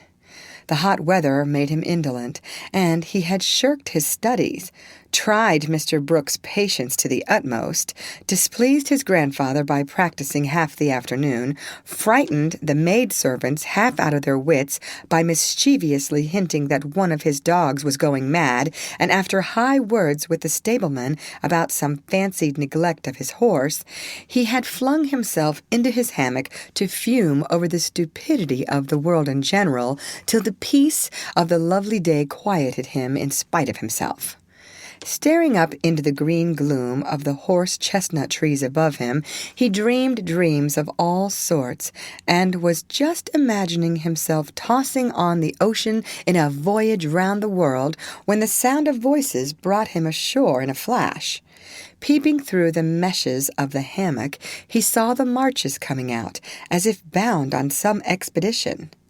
"What in the world are those girls about now?" thought Laurie, opening his sleepy eyes to take a good look, for there was something rather peculiar in the appearance of his neighbors. Each wore a large, flapping hat, a brown linen pouch slung over one shoulder, and carried a long staff. Meg had a cushion, Joe a book, Beth a basket, and Amy a portfolio. All walked quietly through the garden, out at the little back gate, and began to climb the hill that lay between the house and river. "Well, that's cool," said Laurie to himself, "to have a picnic and never ask me. They can't be going in the boat, for they haven't got the key. Perhaps they forgot it. I'll take it to them and see what's going on." Though possessed of half a dozen hats, it took him some time to find one. Then there was a hunt for the key, which was at last discovered in his pocket, so that the girls were quite out of sight when he leaped the fence and ran after them. Taking the shortest way to the boathouse, he waited for them to appear, but no one came, and he went up the hill to take an observation. A grove of pines covered one part of it, and from the heart of this green spot came a clearer sound than the soft sigh of the pines or the drowsy chirp of the crickets. "Here's a landscape," thought Laurie, peeping through the bushes and looking wide awake and good-natured already. It was a rather pretty little picture, for the sisters sat together in the shady nook, with sun and shadow flickering over them, the aromatic wind lifting their hair and cooling their hot cheeks, and all the little wood people going on with their affairs as if these were no strangers but old friends. Meg sat upon her cushion, sewing daintily with her white hands, and looking as fresh and sweet as a rose in her pink dress among the green. Beth was sorting the cones that lay thick under the hemlock nearby, for she made pretty things with them. Amy was sketching a group of ferns, and Joe was knitting as she read aloud.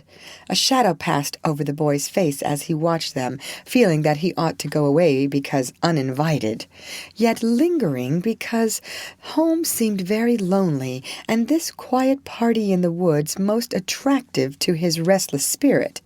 He stood so still that a squirrel, busy with its harvesting, ran down a pine close behind him, saw him suddenly, and skipped back, scolding so shrilly that Beth looked up, espied the wistful face behind the birches, and beckoned with a reassuring smile. "May I come in, please? Or shall I be a bother?" he asked, advancing slowly. Meg lifted her eyebrows, but Joe scowled at her defiantly and said at once, "Of course you may. We should have asked you before, only we thought you wouldn't care for such a girl's game as this. I always like your games, but if Meg doesn't want me, I'll go away. I've no objection if you do something. It's against the rules to be idle here," replied Meg gravely but graciously. "Much obliged. I'll do anything if you'll let me stop a bit, for it's as dull as the desert of Sahara down there. Shall I sew, read, cone, draw, or do all at once? Bring on your bears. I'm ready." And Laurie sat down with a submissive expression delightful to behold. "Finish this story while I set my heel," said Joe, handing him the book. "Yes'm," was the meek answer, as he began, doing his best to prove his gratitude for the favor of admission into the Busy Bee Society. The story was not a long one, and when it was finished, he ventured to ask a few questions as a reward of merit. "Please, ma'am, could I inquire if this highly instructive and charming institution is a new one?" "Would you tell him?" asked Meg of her sisters. "He'll laugh," said Amy warningly. "Who cares?" said Joe. "I guess he'll like it," added Beth. "Of course I shall. I give you my word I won't laugh. Tell away, Joe, and don't be afraid." The idea of being afraid of you. Well, you see, we used to play Pilgrim's Progress, and we have been going on with it in earnest all winter and summer. Yes, I know, said Laurie, nodding wisely. Who told you? Demanded Joe. Spirits. No, I did. I wanted to amuse him one night when you were all away, and he was rather dismal. He did like it, so don't scold Joe, said Beth meekly. You can't keep a secret. Never mind, it saves trouble now. Go on, please, said Laurie, as Joe became absorbed in her work, looking a trifle displeased. Oh, didn't she tell you about this new plan of ours? Well, we have tried not to waste our holiday, but each has had a task and worked at it with a will. The vacation is nearly over, the stints are all done, and we are ever so glad that we didn't dawdle. Yes, I should think so, and Laurie thought regretfully of his own idle days. Mother likes to have us out of doors as much as possible, so we bring our work here and have nice times. For the fun of it, we bring our things in these bags, wear the old hats, use poles to climb the hill, and play pilgrims, as we used to do years ago. We call this hill the Delectable Mountain, for we can look far away and see the country where we hope to live sometime. Joe pointed, and Laurie sat up to examine, for through an opening in the wood one could look across the wide blue river, the meadows on the other side, far over the outskirts of the great city, to the green hills that rose to meet the sky. The sun was low, and the heavens glowed with the splendor of an autumn sunset. Gold and purple clouds lay on the hilltops, and rising high into the ruddy light were silvery white peaks that shone like the airy spires of some celestial city. How beautiful that is, said Laurie softly, for he was quick to see and feel beauty of any kind. It's often so, and we like to watch it, for it is never the same but always splendid, replied Amy, wishing she could paint it. Joe talks about the country where we hope to live sometime, the real country, she means, with pigs and chickens and haymaking. It would be nice, but I wish the beautiful country up there was real and we could ever go to it, said Beth musingly. There is a lovelier country even than that, where we shall go by and by when we are good enough, answered Meg with her sweetest voice. It seems so long to wait, so hard to do. I want to fly away at once, as those swallows fly, and go in at that splendid gate. You'll get there, Beth, sooner or later, no fear of that, said Joe. I'm the one that will have to fight and work and climb and wait, and maybe never get in after all.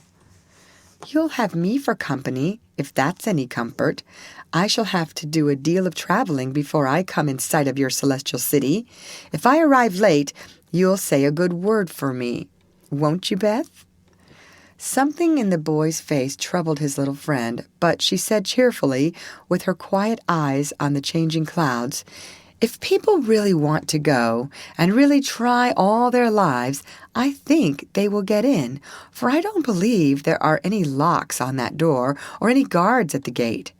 I always imagine it is as it is in the picture, where the shining ones stretch out their hands to welcome poor Christian as he comes up from the river. Wouldn't it be fun if all the castles in the air, which we could make come true, and we could live in them, said Joe after a little pause. I've made such quantities, it would be hard to choose which I'd have, said Laurie, lying flat and throwing cones at the squirrel who had betrayed him. You'd have to take your favorite one. What is it? Asked Meg. If I tell mine, will you tell yours? Yes, if the girls will too. We will. Now, Laurie, after I'd seen as much of the world as I want to, I'd like to settle in Germany and have just as much music as I choose.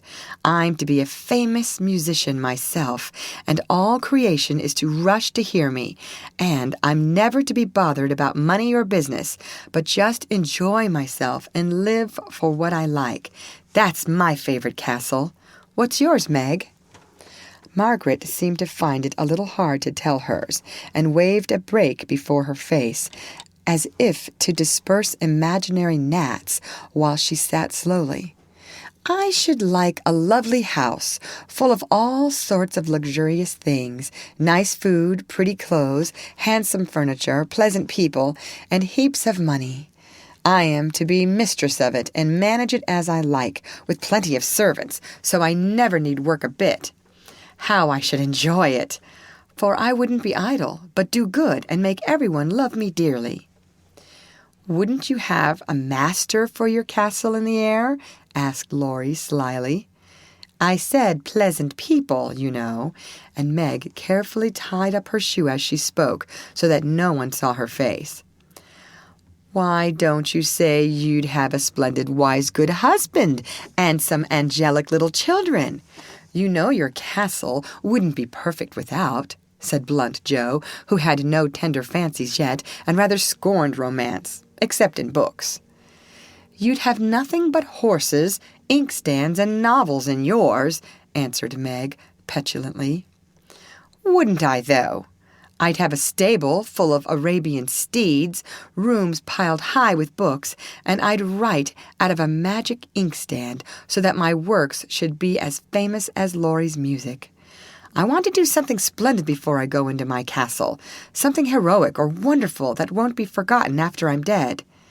I don't know what, but I'm on the watch for it, and mean to astonish you all some day. I think I shall write books, and get rich and famous. That would suit me, so that is my favorite dream. Mine is to stay at home safe with Father and Mother, and help take care of the family, said Beth contentedly. Don't you wish for anything else? Asked Laurie. Since I had my little piano, I am perfectly satisfied. I only wish we may all keep well and be together, nothing else. I have ever so many wishes, but the pet one is to be an artist and go to Rome and do fine pictures and be the best artist in the whole world, was Amy's modest desire. We're an ambitious set, aren't we? Every one of us, but Beth, wants to be rich and famous, and gorgeous in every respect.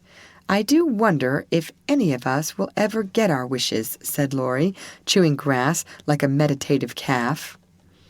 I've got the key to my castle in the air, but whether I can unlock the door remains to be seen, observed Joe mysteriously. I've got the key to mine, but I'm not allowed to try it. Hang college, muttered Laurie with an impatient sigh. Here's mine, and Amy waved her pencil. I haven't got any, said Meg forlornly. Yes, you have, said Laurie at once. Where? In your face. Nonsense, that's of no use. Wait and see if it doesn't bring you something worth having, replied the boy, laughing at the thought of a charming little secret which he fancied he knew. Meg colored behind the brake, but asked no questions and looked across the river with the same expectant expression which Mr. Brooke had worn when he told the story of the night. If we are all alive 10 years hence, let's meet and see how many of us have got our wishes, or how much nearer we are than now, said Joe, always ready with a plan. Bless me, how old I shall be! 27, exclaimed Meg, who felt grown up already, having just reached 17. You and I will be 26. Teddy, Beth, 24, and Amy, 22. What a venerable party, said Joe. I hope I shall have done something to be proud of by that time, but I'm such a lazy dog. I'm afraid I shall dawdle, Joe. You need a motive, Mother says, and when you get it, she is sure you'll work splendidly. Is she? By Jupiter, I will, if I only get the chance, cried Laurie, sitting up with sudden energy. I ought to be satisfied to please Grandfather, and I do try, but it's working against the grain, you see, and comes hard. He wants me to be an India merchant, as he was, and I'd rather be shot. I hate tea and silk and spices and every sort of rubbish his old ships bring, and I don't care how soon they go to the bottom when I own them. Going to college ought to satisfy him, for if I give him 4 years, he ought to let me off from the business. But he's set, and I've got to do just as he did, unless I break away and please myself, as my father did. If there was anyone left to stay with the old gentleman, I'd do it tomorrow." Laurie spoke excitedly and looked ready to carry his threat into execution on the slightest provocation, for he was growing up very fast, and in spite of his indolent ways, had a young man's hatred or subjection, a young man's restless longing to try the world for himself. "I advise you to sail away in one of your ships and never come home again till you have tried your own way," said Joe, whose imagination was fired by the thought of such a daring exploit, and whose sympathy was excited by what she called Teddy's wrongs. "That's not right, Joe. You mustn't talk in that way, and Laurie mustn't take your bad advice. You should do just what your grandfather wishes, my dear boy," said Meg in her most maternal tone. "Do your best at college, and when he sees that you try to please him, I'm sure he won't be hard on you or unjust to you. As you say, there was no one else to stay with and love him, and you'd never forgive yourself if you left him without his permission. Don't be dismal or fret, but do your duty, and you'll get your reward, as good Mr. Brooke has, by being respected and loved." "What do you know about him?" asked Laurie, grateful for the good advice, but objecting to the lecture, and glad to turn the conversation from himself after his unusual outbreak. "Only what your grandpa told us about him. How he took good care of his own mother till she died, and wouldn't go abroad as tutor to some nice person because he wouldn't leave her, and how he provides now for an old woman who nursed his mother, and never tells anyone, but is just as generous and patient and good as he can be." "So he is, dear old fellow," said Laurie heartily, as Meg paused, looking flushed and earnest with her story. "It's like Grandpa to find out all about him without letting him know, and to tell all his goodness to others, so that they might like him.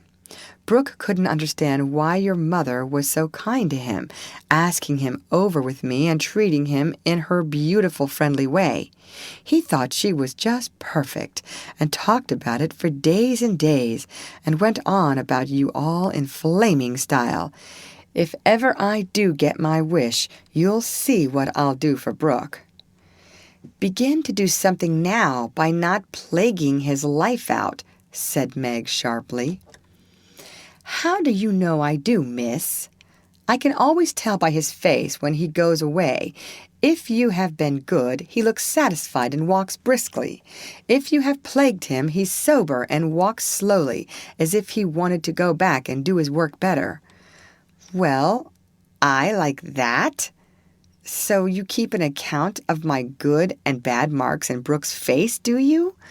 I see him bow and smile as he passes your window, but I didn't know you'd got up a telegraph." "We haven't. Don't be angry, and don't tell him I said anything. It was only to show that I cared how you get on, and what is said here is said in confidence, you know," cried Meg, much alarmed at the thought of what might follow from her careless speech. "I don't tell tales," replied Laurie, with his high and mighty air, as Joe called a certain expression which he occasionally wore. "Only if Brooke is going to be a thermometer, I must mind and have fair weather for him to report." "Please don't be offended. I didn't mean to preach or tell tales or be silly. I only thought Joe was encouraging you in a feeling which you'd be sorry for by and by. You are so kind to us, we feel as if you were our brother, and say just what we think. Forgive me, I meant it kindly." And Meg offered her hand with a gesture both affectionate and timid. Ashamed of his momentary pique, Laurie squeezed the kind little hand and said frankly, "I'm the one to be forgiven.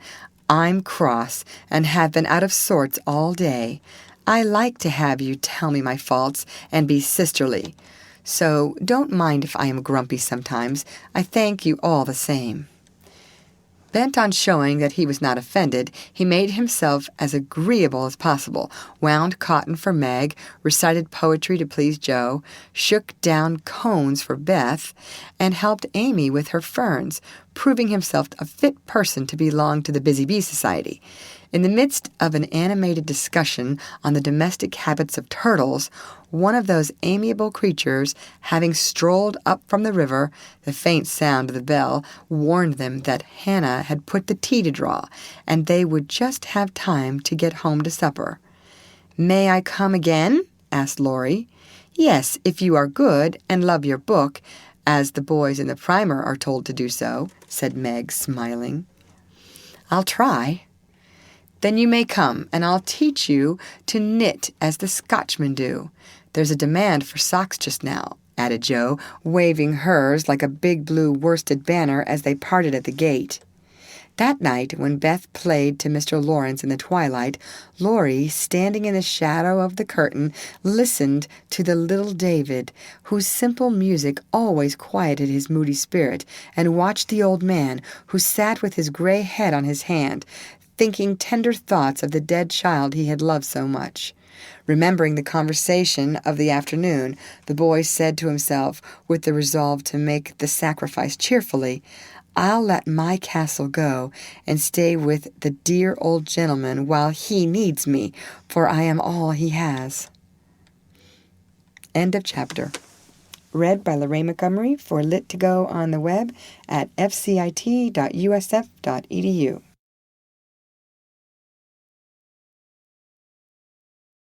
Little Women by Louisa May Alcott. Chapter 14. Secrets. Joe was very busy in the garret, for the October days began to grow chilly, and the afternoons were short. For 2 or 3 hours the sun lay warmly in the high window, showing Joe seated on the old sofa, writing busily with her paper spread out upon a trunk before her, while Scrabble, the pet rat, promenaded the beams overhead, accompanied by his oldest son, a fine young fellow who was evidently very proud of his whiskers. Quite absorbed in her work, Joe scribbled away till the last page was filled, when she signed her name with a flourish and threw down her pen, exclaiming, "There! I've done my best. If this won't suit, I shall have to wait till I can do better." Lying back on the sofa, she read the manuscript carefully through, making dashes here and there, and putting in many exclamation points, which looked like little balloons. Then she tied it up with a smart red ribbon and sat a minute looking at it with a sober, wistful expression, which plainly showed how earnest her work had been. Joe's desk up here was an old tin kitchen, which hung against the wall.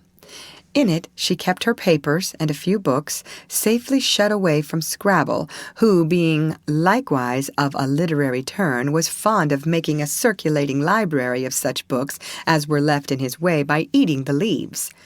From this tin receptacle Joe produced another manuscript, and putting both in her pocket, crept quietly downstairs, leaving her friends to nibble on her pens and taste her ink.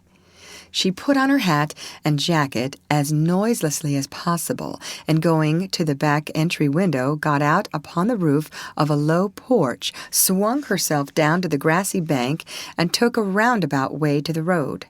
Once there, she composed herself, hailed a passing omnibus, and rolled away to town, looking very merry and mysterious. If anyone had been watching her, he would have thought her movements decidedly peculiar, for on alighting she went off at a great pace till she reached a certain number in a certain busy street. Having found the place with some difficulty, she went into the doorway, looked up the dirty stairs, and after standing stock still a minute, suddenly dived into the street and walked away as rapidly as she came. This maneuver she repeated several times, to the great amusement of a black-eyed young gentleman lounging in the window of a building opposite. On returning for the 3rd time, Joe gave herself a shake, pulled her hat over her eyes, and walked up the stairs, looking as if she was going to have all her teeth out. There was a dentist's sign among others which adorned the entrance, and after staring a moment at the pair of artificial jaws, which slowly opened and shut to draw attention to a fine set of teeth, the young gentleman put on his coat, took his hat, and went down to post himself in the opposite doorway, saying with a smile and a shiver, It's like her to come alone, but if she has a bad time, she'll need someone to help her home." In 10 minutes, Joe came running downstairs with a very red face and the general appearance of a person who had just passed through a trying ordeal of some sort. When she saw the young gentleman, she looked anything but pleased and passed him with a nod, but he followed, asking with an air of sympathy, "Did you have a bad time?" "Not very." "You got through quickly?" "Yes, thank goodness." "Why did you go alone?" "Didn't want anyone to know." "You're the oddest fellow I ever saw. How many did you have out?" Joe looked at her friend as if she did not understand him, then began to laugh as if mightily amused at something. "There are 2 which I want to have come out, but I must wait a week." "What are you laughing at? You are up to some mischief, Joe," said Laurie, looking mystified. "So are you. What were you doing, sir, up in that billiard saloon?" "Begging your pardon, ma'am, it wasn't a billiard saloon, but a gymnasium, and I was taking a lesson in fencing." "I'm glad of that." "Why?" "You can teach me, and then, when we play Hamlet, you can be Laertes, and we'll make a fine thing of the fencing scene." Laurie burst out with a hearty boy's laugh, which made several passers-by smile in spite of themselves. "I'll teach you whether we play Hamlet or not. It's grand fun, and will straighten you up capitally. But I don't believe that was your only reason for saying I'm glad, in that decided way, was it now?" "No, I was glad that you were not in the saloon, because I hope you never go to such places." "Do you?" "Not often." "I wish you wouldn't." "It's no harm, Joe. I have billiards at home, but it's no fun unless you have good players, so as I'm fond of it, I come sometimes and have a game with Ned Moffat or some of the other fellows." "Oh, dear, I'm so sorry, for you'll get to liking it better and better, and will waste time and money and grow like those dreadful boys. I did hope you'd stay respectable and be a satisfaction to your friends," said Joe, shaking her head. "Can't a fellow take a little innocent amusement now and then without losing his respectability?" asked Laurie, looking nettled. "That depends upon how and where he takes it. I don't like Ned and his set, and wish you'd keep out of it. Mother won't let us have him at our house, though he wants to come. And if you grow like him, she won't be willing to have us frolic together as we do now." "Won't she?" asked Laurie anxiously.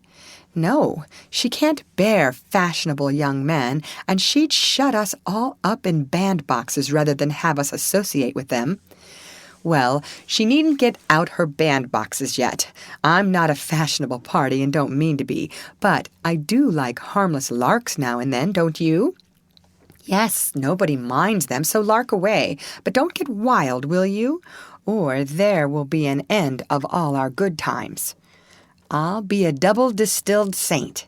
"I can't bear saints. Just be a simple, honest, respectable boy, and we'll never desert you." "I don't know what I should do if you acted like Mr. King's son. He had plenty of money, but didn't know how to spend it, and got tipsy and gambled, and ran away and forged his father's name, I believe, and was altogether horrid." "You think I'm likely to do the same?" "Much obliged." "No, I don't. Oh, dear, no. But I hear people talking about money being such a temptation, and I sometimes wish you were poor. I shouldn't worry then." "Do you worry about me, Joe?" "A little, when you look moody and discontented, as you sometimes do, for you've got such a strong will. If you once get started wrong, I'm afraid it would be hard to stop you." Laurie walked in silence a few minutes, and Joe watched him, wishing she had held her tongue, for his eyes looked angry, though his lips smiled as if at her warnings. "Are you going to deliver lectures all the way home?" he asked presently.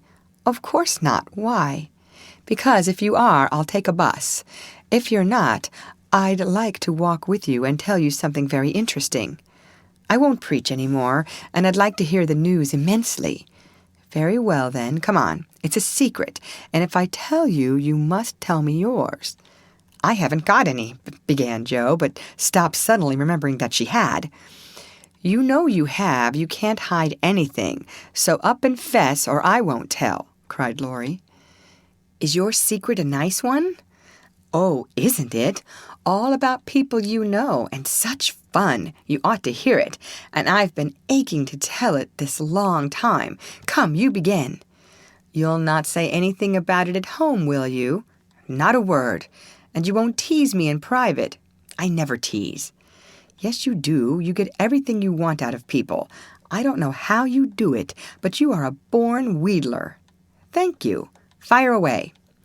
Well, I've left 2 stories with a newspaperman, and he's to give his answer next week, whispered Jo in her confidante's ear. Hurrah for Miss March, the celebrated American authoress, cried Laurie, throwing up his hat and catching it again, to the great delight of 2 ducks, 4 cats, 5 hens, and half a dozen Irish children, for they were out of the city now. Hush, it won't come to anything, I dare say, but I couldn't rest till I had tried, and I said nothing about it because I didn't want anyone else to be disappointed. It won't fail. Why, Jo, your stories are works of Shakespeare compared to half the rubbish that is published every day. Won't it be fun to see them in print, and shan't we feel proud of our authoress? Jo's eyes sparkled, for it is always pleasant to be believed in, and a friend's praise is always sweeter than a dozen newspaper puffs. Where's your secret? Play fair, Teddy, or I'll never believe you again, she said, trying to extinguish the brilliant hopes that blazed up at a word of encouragement. I may get into a scrape for telling, but I didn't promise not to, so I will, for I never feel easy in my mind till I've told you any plummy bit of news I get. I know where Meg's glove is. Is that all? Said Jo, looking disappointed as Laurie nodded and twinkled with a face full of mysterious intelligence. It's quite enough for the present, as you'll agree when I tell you where it is. Tell, then. Laurie bent and whispered 3 words in Jo's ear, which produced a comical change.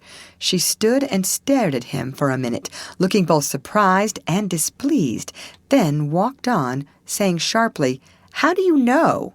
Saw it. Where? Pocket. All this time? Yes, isn't that romantic? No, it's horrid. Don't you like it? Of course I don't. It's ridiculous. It won't be allowed. My patience, what would Meg say? You are not to tell anyone, mind that. I didn't promise.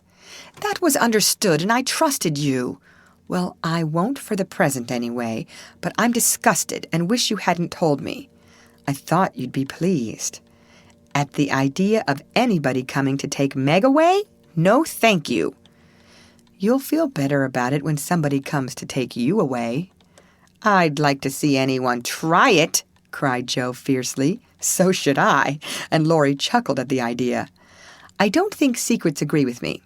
I feel rumpled up in my mind since you told me that, said Jo rather ungratefully. Race down this hill with me, and you'll be all right, suggested Laurie. No one was in sight. The smooth road sloped invitingly before her, and finding the temptation irresistible, Jo darted away, soon leaving hat and comb behind her, and scattering hairpins as she ran. Laurie reached the goal first and was quite satisfied with the success of his treatment, for his Atlanta came panting up with flying hair, bright eyes, ruddy cheeks, and no signs of dissatisfaction in her face. I wish I was a horse. Then I could run for miles in this splendid air and not lose my breath. It was capital, but see what a guy it's made me.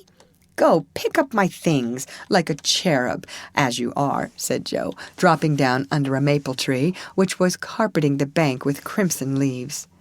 Laurie leisurely departed to recover the lost property, and Jo bundled up her braids, hoping no one would pass by till she was tidy again. But someone did pass, and who should it be but Meg, looking particularly ladylike in her state and festival suit, for she had been making calls. "What in the world are you doing here?" she asked, regarding her disheveled sister with well-bred surprise. "Getting leaves," meekly answered Jo, sorting the rosy handful she had just swept up. "And hairpins," added Laurie, throwing half a dozen into Joe's lap. "They grow on this road, Meg. So do combs and brown straw hats." "You have been running, Joe. How could you? When will you stop such romping ways?" said Meg reprovingly as she settled her cuffs and smoothed her hair, with which the wind had taken liberties. "Never till I'm stiff and old and have to use a crutch. Don't try to make me grow up before my time, Meg. It's hard enough to have you change all of a sudden. Let me be a little girl as long as I can." As she spoke, Joe bent over the leaves to hide the trembling of her lips, for lately she had felt that Margaret was fast getting to be a woman, and Laurie's secret made her dread the separation which must surely come some time, and now seemed very near. He saw the trouble in her face and drew Meg's attention from it by asking quickly, "Where have you been calling, all so fine?" "At the gardener's. And Sally has been telling me all about Belle Moffat's wedding. It was very splendid, and they have gone to spend the winter in Paris. Just think how delightful that must be." "Do you envy her, Meg?" said Laurie. "I'm afraid I do." "I'm glad of it," muttered Joe, tying on her hat with a jerk. "Why?" asked Meg, looking surprised. "Because if you care much about riches, you will never go and marry a poor man," said Joe, frowning at Laurie, who was mutely warning her to mind what she said. "I shall never go and marry anyone," observed Meg, walking on with great dignity while the others followed, laughing, whispering, skipping stones, and behaving like children. As Meg said to herself, though she might have been tempted to join them if she had not had her best dress on. For a week or two, Joe behaved so queerly that her sisters were quite bewildered. She rushed to the door when the postman rang, was rude to Mr. Brooke whenever they met, would sit looking at Meg with a woe-begone face, occasionally jumping up to shake and then kiss her in a very mysterious manner. Laurie and she were always making signs to one another and talking about spread eagles till the girls declared they had both lost their wits. On the second Saturday after Joe got out of the window, Meg, as she sat sewing at her window, was scandalized by the sight of Laurie chasing Joe all over the garden and finally capturing her in Amy's bower. What went on there Meg could not see, but shrieks of laughter were heard, followed by the murmur of voices and a great flapping of newspapers. "What shall we do with that girl? She never will behave like a young lady," sighed Meg, as she watched the race with a disapproving face. "I hope she won't. She is so funny and dear as she is," said Beth, who had never betrayed that she was a little hurt at Joe's having secrets with anyone but her. "It's very trying, but we can never make her comme il faut," added Amy, who sat making some new frills for herself, with her curls tied up in a very becoming way, two agreeable things that made her feel unusually elegant and ladylike. In a few minutes Joe bounced in, laid herself on the sofa, and affected to read. "Have you anything interesting there?" asked Meg, with condescension. "Nothing but a story. Won't amount to much, I guess," returned Joe, carefully keeping the name of the paper out of sight. "You'd better read it aloud. That will amuse us and keep you out of mischief," said Amy in her most grown-up tone. "What's the name?" asked Beth, wondering why Joe kept her face behind the sheet. "The Rival Painters." "That sounds well. Read it," said Meg. With a loud hem and a long breath, Joe began to read very fast. The girls listened with interest, for the tale was romantic and somewhat pathetic, as most of the characters died in the end. "I like that about the splendid picture," was Amy's approving remark as Joe paused. "I prefer the lovering part. Viola and Angelo are two of our favorite names. Isn't that queer?" said Meg, wiping her eyes, for the lovering part was tragical. "Who wrote it?" asked Beth, who had caught a glimpse of Joe's face. The reader suddenly sat up, cast away the paper, displaying a flushed countenance, and with a funny mixture of solemnity and excitement, replied in a loud voice, "Your sister." "You?" cried Meg, dropping her work. "It's very good," said Amy critically. "I knew it! I knew it! Oh, my Joe, I am so proud!" And Beth ran to hug her sister and exult over this splendid success. Dear me, how delighted they all were, to be sure. How Meg wouldn't believe it till she saw the words. Miss Josephine March, actually printed in the paper. How graciously Amy criticized the artistic parts of the story and offered hints for a sequel, which unfortunately couldn't be carried out, as the hero and heroine were dead. How Beth got excited and skipped and sang with joy. How Hannah came in to exclaim, "Sakes alive, well, I never!" in great astonishment at that Joe's doings. How proud Mrs. March was when she knew it. How Joe laughed with tears in her eyes as she declared she might as well be a peacock and done with it, and how the spread eagle might be said to flap his wings triumphantly over the house of March as the paper passed from hand to hand. "Tell us about it. When did it come? How much did you get for it? What will Father say? Won't Laurie laugh?" cried the family, all in one breath as they clustered about Joe, for these foolish, affectionate people made a jubilee of every little household joy. "Stop jabbering, girls, and I'll tell you everything," said Joe, wondering if Miss Burney felt any grander over her Evelina than she did over her rival painters. Having told how she disposed of her tales, Joe added, "And when I went to get my answer, the man said he liked them both, but didn't play beginners, only let them print in his paper, and noticed the stories. It was good practice, he said, and when the beginners improved, anyone would pay. So I let him have the 2 stories, and today this was sent to me, and Laurie caught me with it and insisted on seeing it, so I let him. And he said it was good, and I shall write more, and he's going to get the next paid for, and I am so happy, for in time I may be able to support myself and help the girls." Joe's breath gave out here, and wrapping her head in the paper, she bedewed her little story with a few natural tears, for to be independent and earn the praise of those she loved were the dearest wishes of her heart, and this seemed to be the first step toward that happy end. End of chapter. Read by Lorraine Montgomery for Lit to Go on the web at fcit.usf.edu.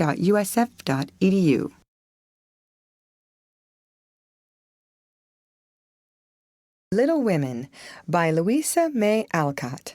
Chapter 15. A Telegram. "November is the most disagreeable month in the whole year," said Margaret, standing at the window one dull afternoon, looking out at the frost-bitten garden. "That's the reason I was born in it," observed Jo pensively, quite unconscious of the blot on her nose. "If something very unpleasant should happen now, we should think it a delightful month," said Beth, who took a hopeful view of everything, even November. "I dare say, but nothing pleasant ever does happen in this family," said Meg, who was out of sorts. "We go grubbing along day after day without a bit of change and very little fun. We might as well be in a treadmill." "My patience, how blue we are!" cried Jo. "I don't much wonder, poor dear, for you see other girls having splendid times while you grind year in and year out. Oh, don't I wish I could manage things for you as I do for my heroines? You're pretty enough and good enough already, so I'd have some rich relation leave you a fortune unexpectedly. Then you dash out as an heiress, scorn everyone who has slighted you, go abroad, and come home my lady something in a blaze of splendor and elegance. People don't have fortunes left them in that style nowadays. Men have to work, and women marry for money. It's a dreadfully unjust world," said Meg bitterly. Joe and I are going to make fortunes for you all. Just wait 10 years and see if we don't," said Amy, who sat in a corner making mud pies, as Hannah called her little clay models of birds, fruit, and faces. "Can't wait, and I'm afraid I haven't much faith in ink and dirt, though I'm grateful for your good intentions." Meg sighed and turned to the frostbitten garden again. Joe groaned and leaned both elbows on the table in a despondent attitude, but Amy spat it away energetically, and Beth, who sat at the other window, said, smiling, "Two pleasant things are going to happen right away. Marmee is coming down the street, and Laurie is tramping through the garden as if he had something nice to tell." In they both came, Mrs. March with her usual question, "Any letter from father, girls?" and Laurie to say in his persuasive way, "Won't some of you come for a drive? I've been working away at mathematics till my head is in a muddle, and I'm going to freshen my wits by a brisk turn. It's a dull day, but the air isn't bad, and I'm going to take Brooke home, so it will be gay inside, if it isn't out. Come, Joe, you and Beth will go, won't you?" "Of course we will." "Much obliged, but I'm busy," and Meg whisked out her work-basket, for she had agreed with her mother that it was best, for her at least, not to drive too often with the young gentleman. "We three will be ready in a minute," cried Amy, running away to wash her hands. "Can I do anything for you, Madam Mother?" asked Laurie, leaning over Mrs. March's chair with the affectionate look and tone he always gave her. "No, thank you, except call at the office, if you'll be so kind, dear. It's our day for a letter, and the postman hasn't been. Father is as regular as the sun, but there's some delay on the way, perhaps." A sharp ring interrupted her, and a minute after Hannah came in with the letter. "It's one of them horrid telegraph things, Mum," she said, handling it as if she was afraid it would explode or do some damage. At the word telegraph, Mrs. March snatched it, read the 2 lines it contained, and dropped back into her chair as white as if the little paper had sent a bullet to her heart.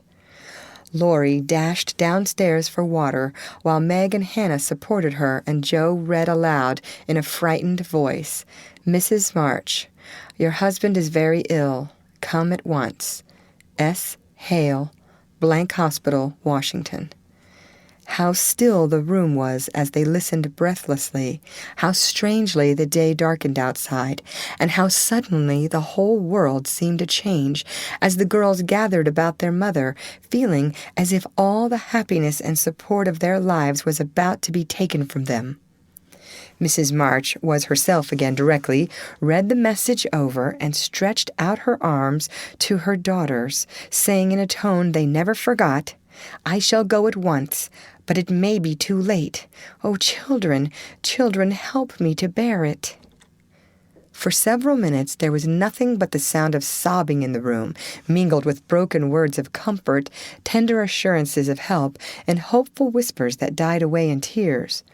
Poor Hannah was the first to recover, and with unconscious wisdom she set all the rest a good example, for with her work was panacea for most afflictions.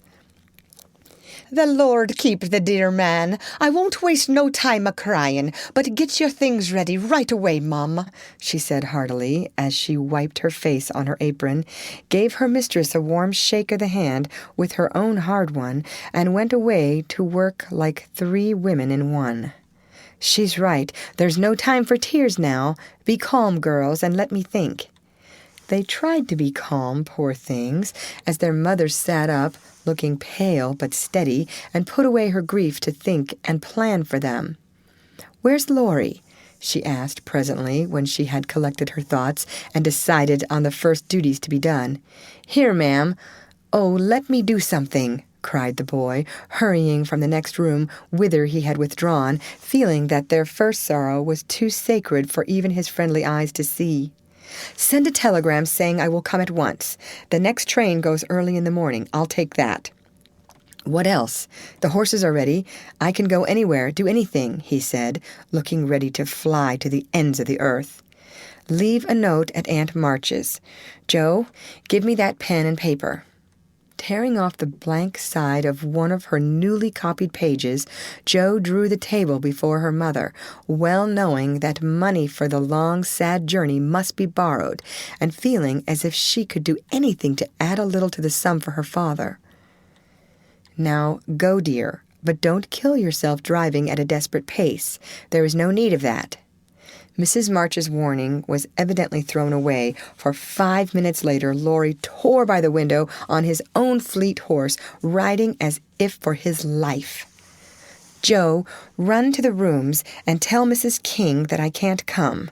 On the way, get these things. I'll put them down. They'll be needed, and I must go prepared for nursing.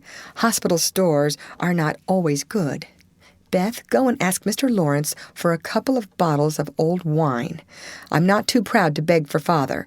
He shall have the best of everything. Amy, tell Hannah to get down the black trunk, and Meg, come and help me find my things, for I am half bewildered." Writing, thinking, and directing all at once might well bewilder the poor lady, and Meg begged her to sit quietly in her room for a little while and let them work. Everyone scattered like leaves before a gust of wind, and the quiet, happy household was broken up as suddenly as if the paper had been an evil spell. Mr. Lawrence came hurrying back with Beth, bringing every comfort the kind old gentleman could think of for the invalid, and friendliest promises of protection for the girls during the mother's absence, which comforted her very much. There was nothing he didn't offer, from his own dressing gown to himself as escort, but the last was impossible. Mrs. March would not hear of the old gentleman's undertaking the long journey, yet an expression of relief was visible when he spoke of it, for anxiety ill fits one for traveling. He saw the look, knit his heavy eyebrows, rubbed his hands, and marched abruptly away, saying he'd be back directly. No one had time to think of him again till, as Meg ran through the entry with a pair of rubbers in one hand and a cup of tea in the other, she came suddenly upon Mr. Brooke. "I'm very sorry to hear of this, Miss March," he said, in the kind, quiet tone which sounded very pleasantly to her perturbed spirit. "I came to offer myself as escort to your mother. Mr. Lawrence has commissions for me in Washington, and it will give me real satisfaction to be of service to her there." Down dropped the rubbers, and the tea was very near following, as Meg put out her hand with a face so full of gratitude that Mr. Brooke would have felt repaid for a much greater sacrifice than the trifling one of time and comfort which he was about to take. "How kind you all are! Mother will accept, I'm sure, and it will be such a relief to know that she has someone to take care of her. Thank you very, very much." Meg spoke earnestly and forgot herself entirely, till something in the brown eyes looking down at her made her remember the cooling tea, and led the way into the parlor, saying she would call her mother. Everything was arranged by the time Laurie returned, with a note from Aunt March, enclosing the desired sum, and a few lines repeating what she had often said before, that she had always told them it was absurd for March to go into the army, always predicted that no good would come of it, and she hoped they would take her advice the next time. Mrs. March put the note in the fire, the money in her purse, and went on with her preparations, with her lips folded tightly in a way which Jo would have understood if she had been there. The short afternoon wore away. All other errands were done, and Meg and her mother busy at some necessary needlework, while Beth and Amy got tea, and Hannah finished her ironing with what she called a slap and a bang. But still Jo did not come. They began to get anxious, and Laurie went off to find her, for no one knew what freak Jo might take into her head.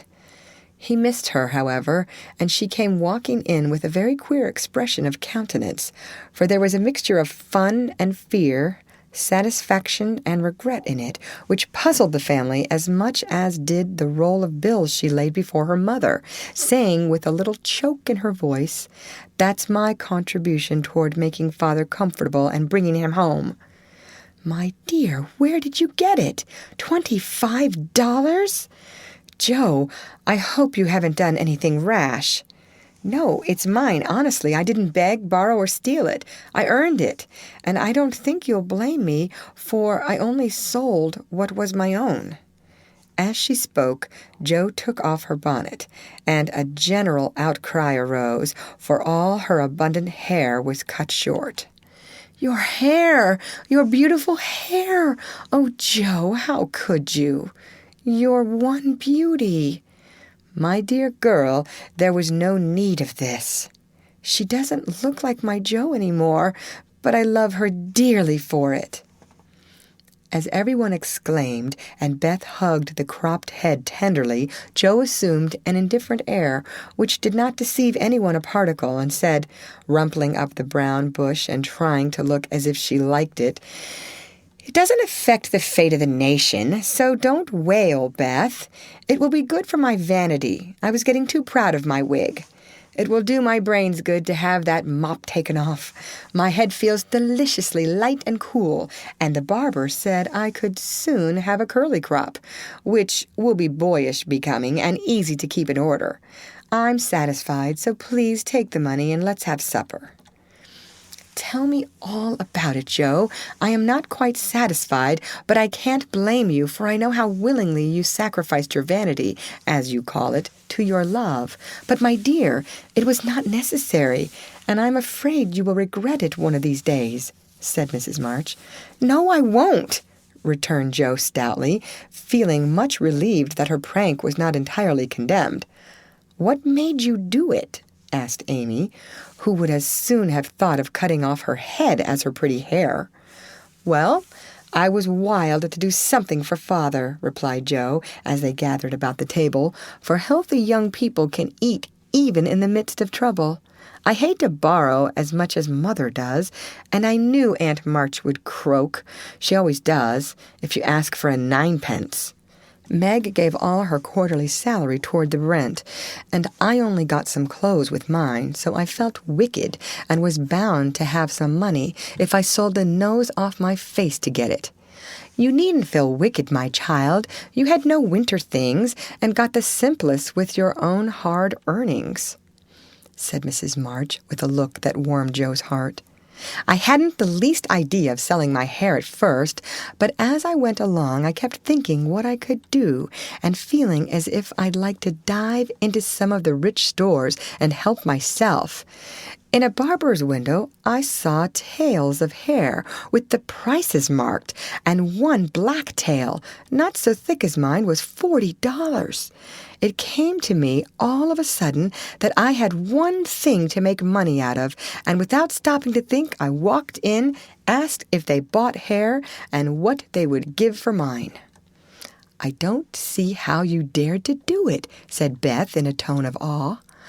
"Oh, he was a little man who looked as if he merely lived to oil his hair.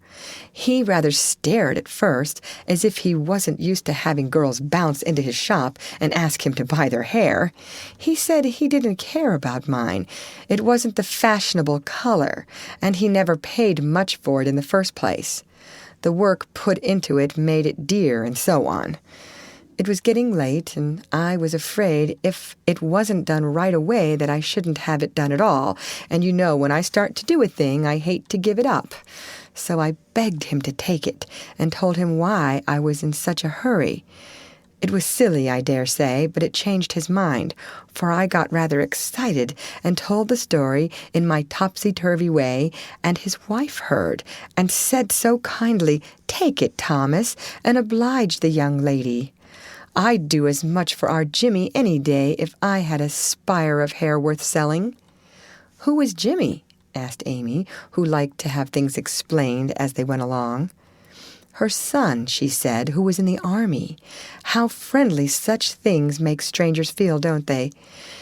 She talked away all the time the man clipped, and diverted my mind nicely. "Didn't you feel dreadfully when the first cut came?" asked Meg with a shiver. I took a last look at my hair while the man got his things, and that was the end of it.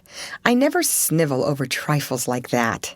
I will confess, though, I felt queer when I saw the dear old hair laid out on the table, and felt only the short, rough ends of my head. It almost seemed as if I'd an arm or leg off. The woman saw me look at it, and picked out a long lock for me to keep.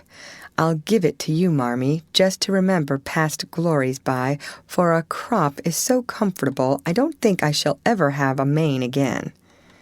Mrs. March folded the wavy chestnut lock and laid it away with a short gray one in her desk. She only said, "Thank you, dearie," but something in her face made the girls change the subject and talk as cheerfully as they could about Mr. Brooks' kindness, the prospect of a fine day tomorrow, and the happy times they would have when Father came home to be nursed. No one wanted to go to bed when at 10 o'clock Mrs. March put by the last finished job and said, "Come, girls." Beth went to the piano and played the father's favorite hymn. All began bravely, but broke down one by one till Beth was left alone, singing with all her heart, for to her music was always a sweet consoler. "Go to bed and don't talk, for we must be up early and shall need all the sleep we can get. Good night, my darlings," said Mrs. March as the hymn ended, for no one cared to try another. They kissed her quietly and went to bed as silently as if the dear invalid lay in the next room. Beth and Amy soon fell asleep in spite of the great trouble, but Meg lay awake, thinking the most serious thoughts she had ever known in her short life. Jo lay motionless, and her sister fancied that she was asleep, till a stifled sob made her exclaim, as she touched a wet cheek, "Jo, dear, what is it? Are you crying about Father?" "No, not now." "What then?" My hair," burst out poor Jo, trying vainly to smother her emotion in the pillow. It did not seem at all comical to Meg, who kissed and caressed the afflicted heroine in the tenderest manner. "I'm not sorry," protested Jo with the choke. "I'd do it again tomorrow if I could. It's only the vain part of me that goes and cries in this silly way. Don't tell anyone. It's all over now. I thought you were asleep, so I just made a little private moan for my one beauty. How came you to be awake?" "I can't sleep. I'm so anxious," said Meg. "Think about something pleasant, and you'll soon drop off." "I tried it, but felt wider awake than ever." "What did you think of?" "Handsome faces, eyes particularly," answered Meg, smiling to herself in the dark. "What color do you like best?" "Brown. That is, sometimes. Blue are lovely." Jo laughed, and Meg sharply ordered her not to talk, then amiably promised to make her hair curl, and fell asleep to dream of living in her castle in the air. The clocks were striking midnight, and the rooms were very still as a figure glided quietly from bed to bed, smoothing a coverlet here, settling a pillow there, and pausing to look long and tenderly at each unconscious face, to kiss each with lips that mutely blessed, and to pray the fervent prayers which only mothers utter. As she lifted the curtain to look out into the dreary night, the moon broke suddenly from behind the clouds and shone upon her like a bright, benignant face, which seemed to whisper in the silence, "Be comforted, dear soul. There is always light behind the clouds." End of chapter. Read by Lorraine Montgomery for Lit2Go on the web at fcit.usf.edu.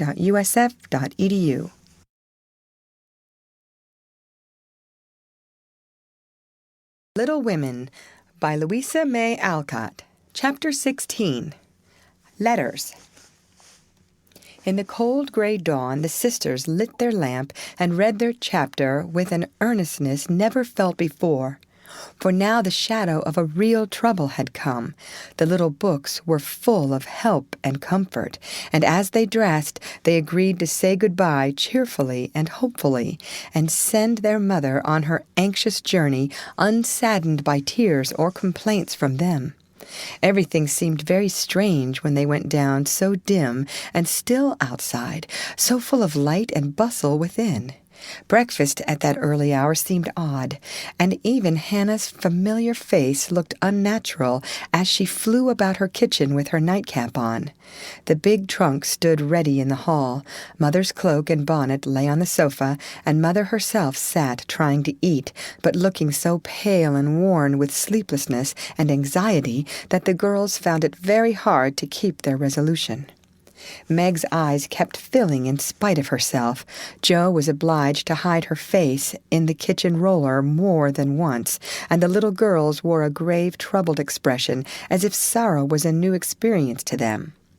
Nobody talked much, but as the time drew very near and they sat waiting for the carriage, Mrs. March said to the girls, who were all busied about her, one folding her shawl, another smoothing out the strings of her bonnet, a third putting on her overshoes, and a fourth fastening up her traveling bag.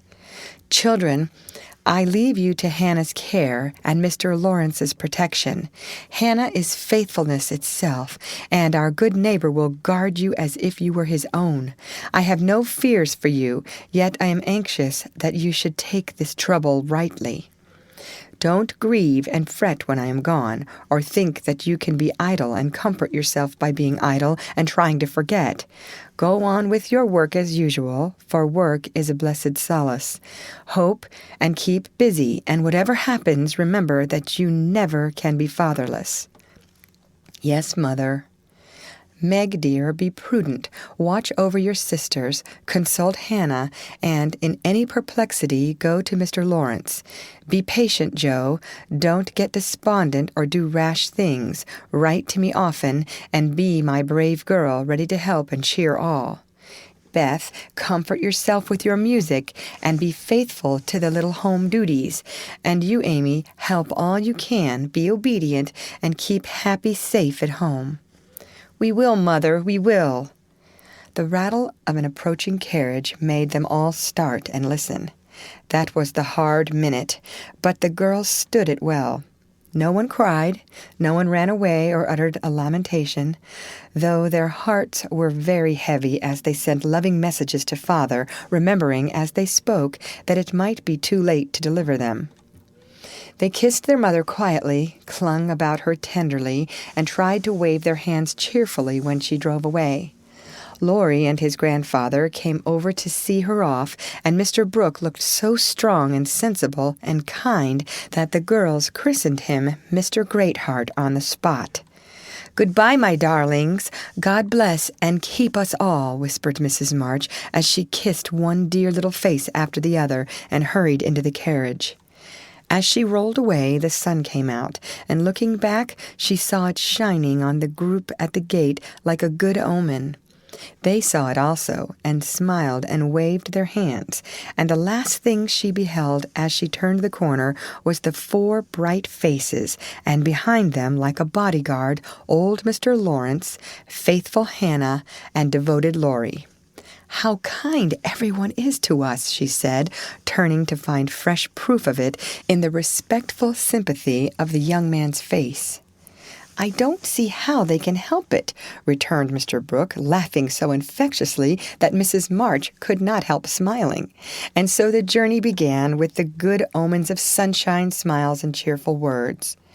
"I feel as if there had been an earthquake," said Jo, as their neighbors went home to breakfast, leaving them to rest and refresh themselves.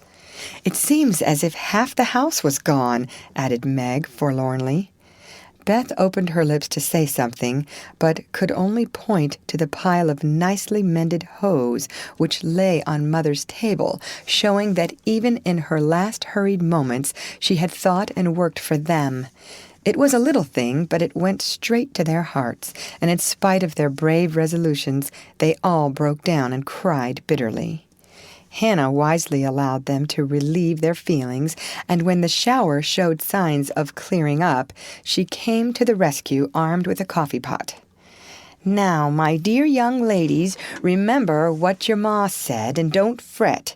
Come and have a cup of coffee all round, and then let's fall to work and be a credit to the family." Coffee was a treat, and Hannah showed great tact in making it that morning. No one could resist her persuasive nods or the fragrant invitation issuing from the nose of the coffee pot. They drew up to the table, exchanged their handkerchiefs for napkins, and in 10 minutes were all right again. "Hope and keep busy. That's the motto for us. So let's see who will remember it best. I shall go to Aunt March as usual." "Oh, won't she lecture, though," said Jo, as she sipped with returning spirit. "I shall go to my King's, though I'd much rather stay at home and attend to things here," said Meg, wishing she hadn't made her eyes so red. "No need of that. Beth and I can keep house perfectly well," put in Amy with an important air. "Hannah will tell us what to do, and we'll have everything nice when you come home," added Beth, getting out her mop and dish tub without delay. "I think anxiety is very interesting," observed Amy, eating sugar pensively. The girls couldn't help laughing and felt better for it, though Meg shook her head at the young lady who could find consolation in a sugar bowl. The sight of the turnovers made Jo sober again, and when the two went out to their daily tasks, they looked sorrowfully back at the window where they were accustomed to see their mother's face. It was gone, but Beth had remembered the little household ceremony, and there she was, nodding away at them like a rosy-faced mandarin. "That's so like my Beth," said Jo, waving her hat with a grateful face. "Goodbye, Meggie. I hope the Kings won't strain today. Don't fret about Father, dear," she added as they parted. "And I hope Aunt March won't croak. Your hair is becoming, and it looks very boyish and nice," returned Meg, trying not to smile at the curly head, which looked comically small on her tall sister's shoulders. "That's my only comfort," and touching her hat a la Laurie, away went Jo, feeling like a shorn sheep on a wintry day. News from their father comforted the girls very much, for though dangerously ill, the presence of the best and tenderest of nurses had already done him good. Mr. Brooks sent a bulletin every day, and as the head of the family, Meg insisted on reading the dispatches, which grew more cheerful as the week passed. At first, everyone was eager to write, and plump envelopes were carefully poked into the letterbox by one or other of the sisters, who felt rather important with their Washington correspondence. As one of these packets contained characteristic notes from the party, we will rob an imaginary mail and read them. "My dearest Mother, it is impossible to tell you how happy your last letter made us, for the news was so good we couldn't help laughing and crying over it. How very kind Mr. Brooke is, and how fortunate that Mr. Lawrence's business detains him near you so long, since he is so useful to you and Father. The girls are all as good as gold. Jo helps me with the sewing and insists on doing all sorts of hard jobs. I should be afraid she might overdo if I didn't know her moral fit wouldn't last long. Beth is as regular about her tasks as a clock and never forgets what you told her. She grieves about Father and looks sober except when she is at her little piano. Amy minds me nicely, and I take great care of her. She does her own hair, and I am teaching her to make buttonholes and mend her stockings. She tries very hard, and I know you will be pleased with her improvement when you come.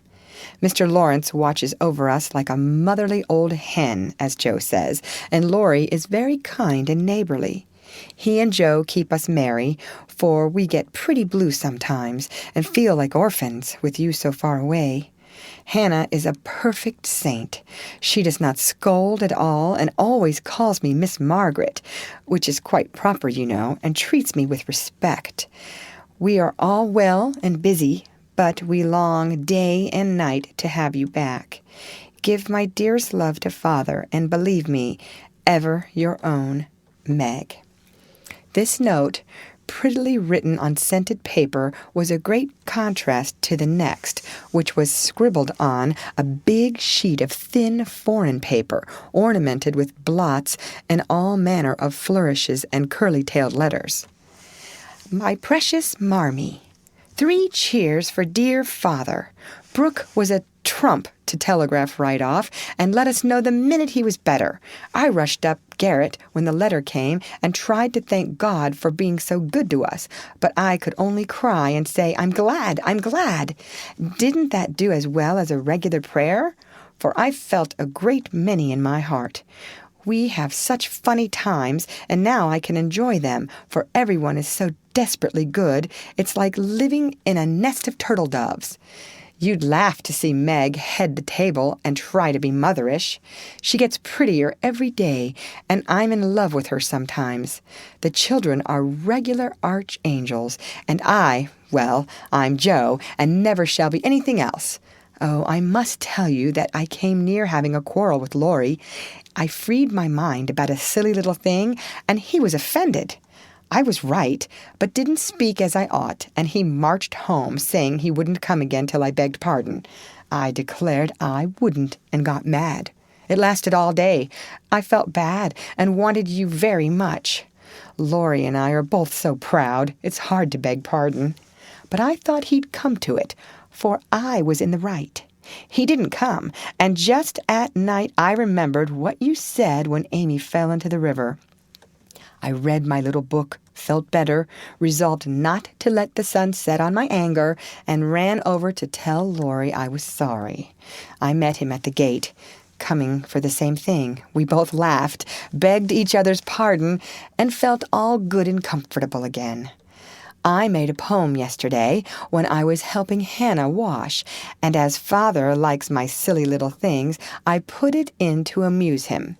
Give him my lovingest hug that ever was, and kiss yourself a dozen times for your topsy-turvy Joe. A song from the suds. Queen of my tub, I merrily sing, while the white foam rises high, and sturdily wash and rinse and wring, and fasten the clothes to dry. Then out in the free, fresh air they swing, under the sunny sky. I wish we could wash from our hearts and souls the stains of the week away, and let water and air by their magic make ourselves as pure as they.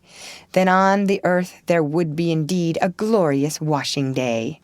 Along the path of a useful life will heart's ease ever bloom. The busy mind has no time to think of sorrow or care or gloom, and anxious thoughts may be swept away as we bravely wield a broom. I am glad a task to me is given to labor at day by day, for it brings me health and strength and hope, and I cheerfully learn to say, head you may think, heart you may feel, but hand you shall work away. Dear Mother, there is only room for me to send my love and some pressed pansies from the root I have been keeping safe in the house for Father to see. I read every morning, try to be good all day, and sing myself to sleep with Father's tune. I can't sing Land of the Leal now, it makes me cry.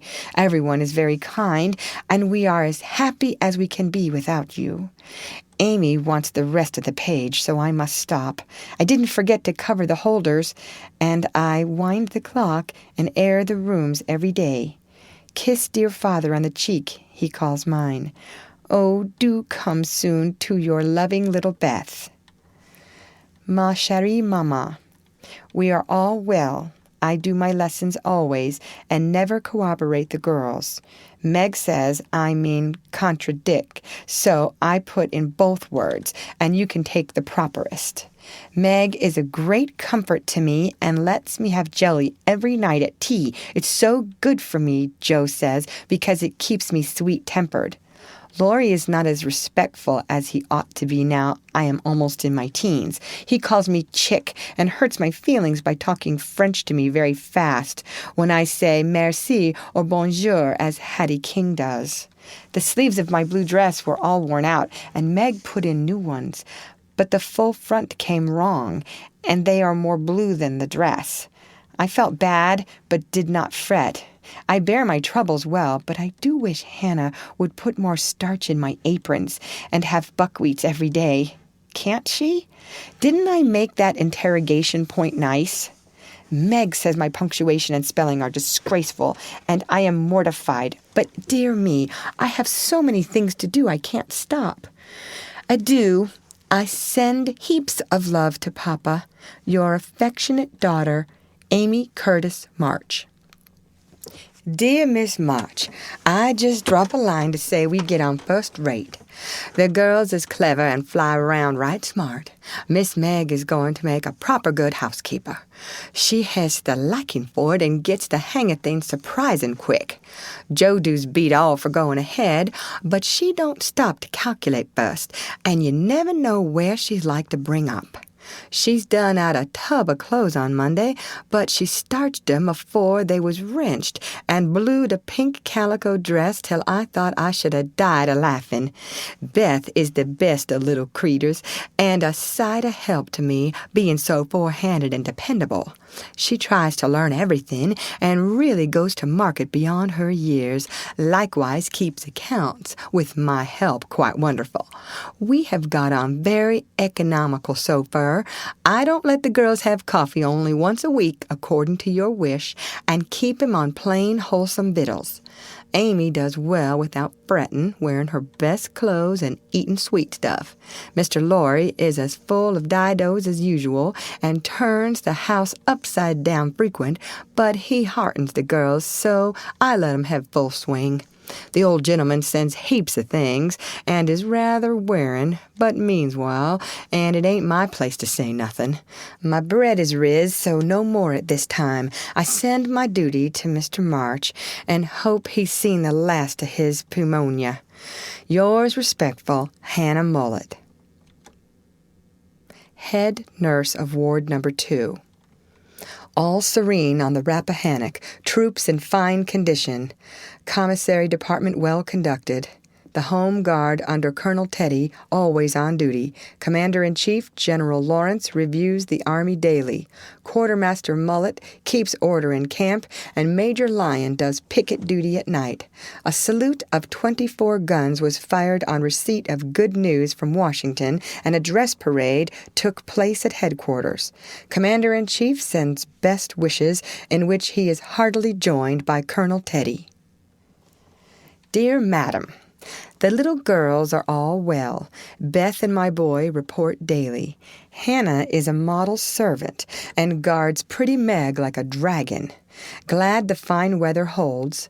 Pray make Brooke useful, and draw on me for funds if expenses exceed your estimate. Don't let your husband want anything. Thank God he is mending. Your sincere friend and servant, James Lawrence. End of chapter. Read by Lorraine Montgomery for Lit2Go on the web at fcit.usf.edu.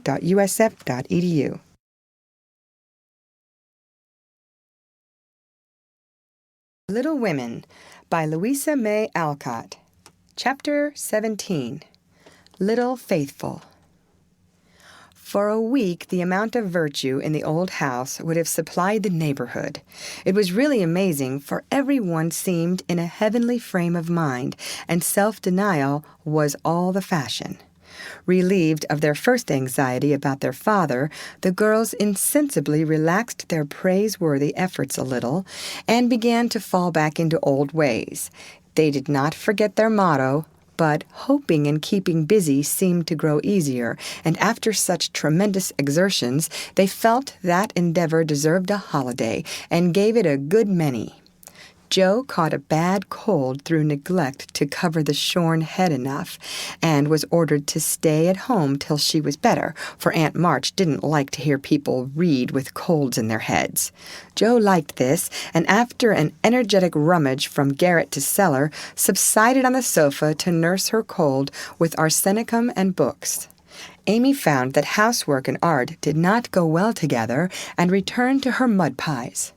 Meg went daily to her pupils, and sewed, or thought she did at home, but much time was spent in writing long letters to her mother, or reading the Washington dispatches over and over.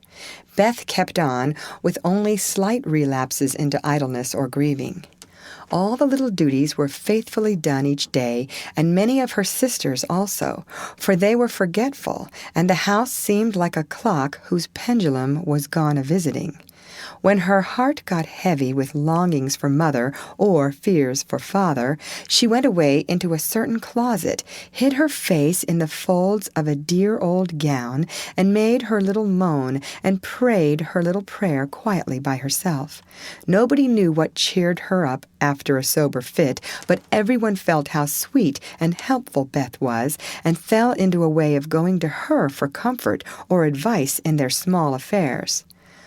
All were unconscious that this experience was a test of character, and when the first excitement was over, felt that they had done well and deserved praise. So they did, but their mistake was in ceasing to do well, and they learned this lesson through much anxiety and regret.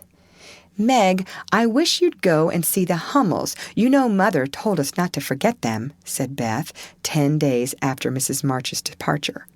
"I'm too tired to go this afternoon," replied Meg, rocking comfortably as she sewed. "Can't you, Joe?" asked Beth. "Too stormy for me with my cold." "I thought it was almost well." "It's well enough for me to go out with Laurie, but not well enough to go to the Hummels," said Joe, laughing, but looking a little ashamed of her inconsistency. "Why don't you go yourself?" asked Meg. "I have been every day, but the baby is sick, and I don't know what to do for it. Mrs. Hummel goes away to work, and Lottchen takes care of it. But it gets sicker and sicker, and I think you or Hannah ought to go." Beth spoke earnestly, and Meg promised she would go tomorrow. "Ask Hannah for some nice little mess, and take it round, Beth. The air will do you good," said Joe, adding apologetically, "I'd go, but I want to finish my writing." "My head aches and I'm tired, so I thought maybe some of you would go," said Beth. "Amy will be in presently, and she will run down for us," suggested Meg. So Beth lay down on the sofa. The others returned to their work, and the Hummels were forgotten. An hour passed. Amy did not come. Meg went to her room to try on a new dress. Joe was absorbed in her story, and Hannah was sound asleep before the kitchen fire when Beth quietly put on her hood, filled her basket with odds and ends for the poor children, and went out into the chilly air with a heavy head and a grieved look in her patient eyes. It was late when she came back, and no one saw her creep upstairs and shut herself into her mother's room. Half an hour after, Joe went to Mother's closet for something, and there found little Beth sitting on the medicine chest, looking very grave, with red eyes and a camphor bottle in her hand. "Christopher Columbus! What's the matter?" cried Joe, as Beth put out her hand as if to warn her off, and asked quickly, "You've had the scarlet fever, haven't you?" "Years ago, when Meg did. Why?" "Then I'll tell you. Oh, Joe, the baby's dead." "What baby?" "Mrs. Hummel's. It died in my lap before she got home," cried Beth with a sob. "My poor dear, how dreadful for you. I ought to have gone," said Joe, taking her sister in her arms as she sat down in her mother's big chair with a remorseful face. "It wasn't dreadful, Joe, only so sad. I saw in a minute it was sicker, but Lottchen said her mother had gone for a doctor, so I took baby and let Letty rest. It seemed asleep, but all of a sudden it gave a little cry and trembled, and then lay very still. I tried to warm its feet, and Lottie gave it some milk, but it didn't stir, and I knew it was dead." "Don't cry, dear. What did you do?" "I just sat and held it softly till Mrs. Hummel came with the doctor. He said it was dead, and looked at Heinrich and Minna, who have sore throats. 'Scarlet fever, ma'am. Ought to have called me before,' he said crossly. Mrs. Hummel told him she was poor, and had tried to cure baby herself, but now it was too late, and she could only ask him to help the others, and trust to charity for his pay. He smiled then, and was kinder, but it was very sad, and I cried with them till he turned round all of a sudden and told me to go home and take belladonna right away, or I'd have the fever." "No, you won't," cried Joe, hugging her close, with a frightened look. "Oh, Beth, if you should be sick, I never could forgive myself. What shall we do?" Don't be frightened. I guess I shan't have it badly. I looked in Mother's book and saw that it begins with headache, sore throat, and queer feelings like mine, so I did take some belladonna, and I feel better," said Beth, laying her cold hands on her hot forehead and trying to look well. "If Mother was only at home," exclaimed Joe, seizing the book and feeling that Washington was an immense way off.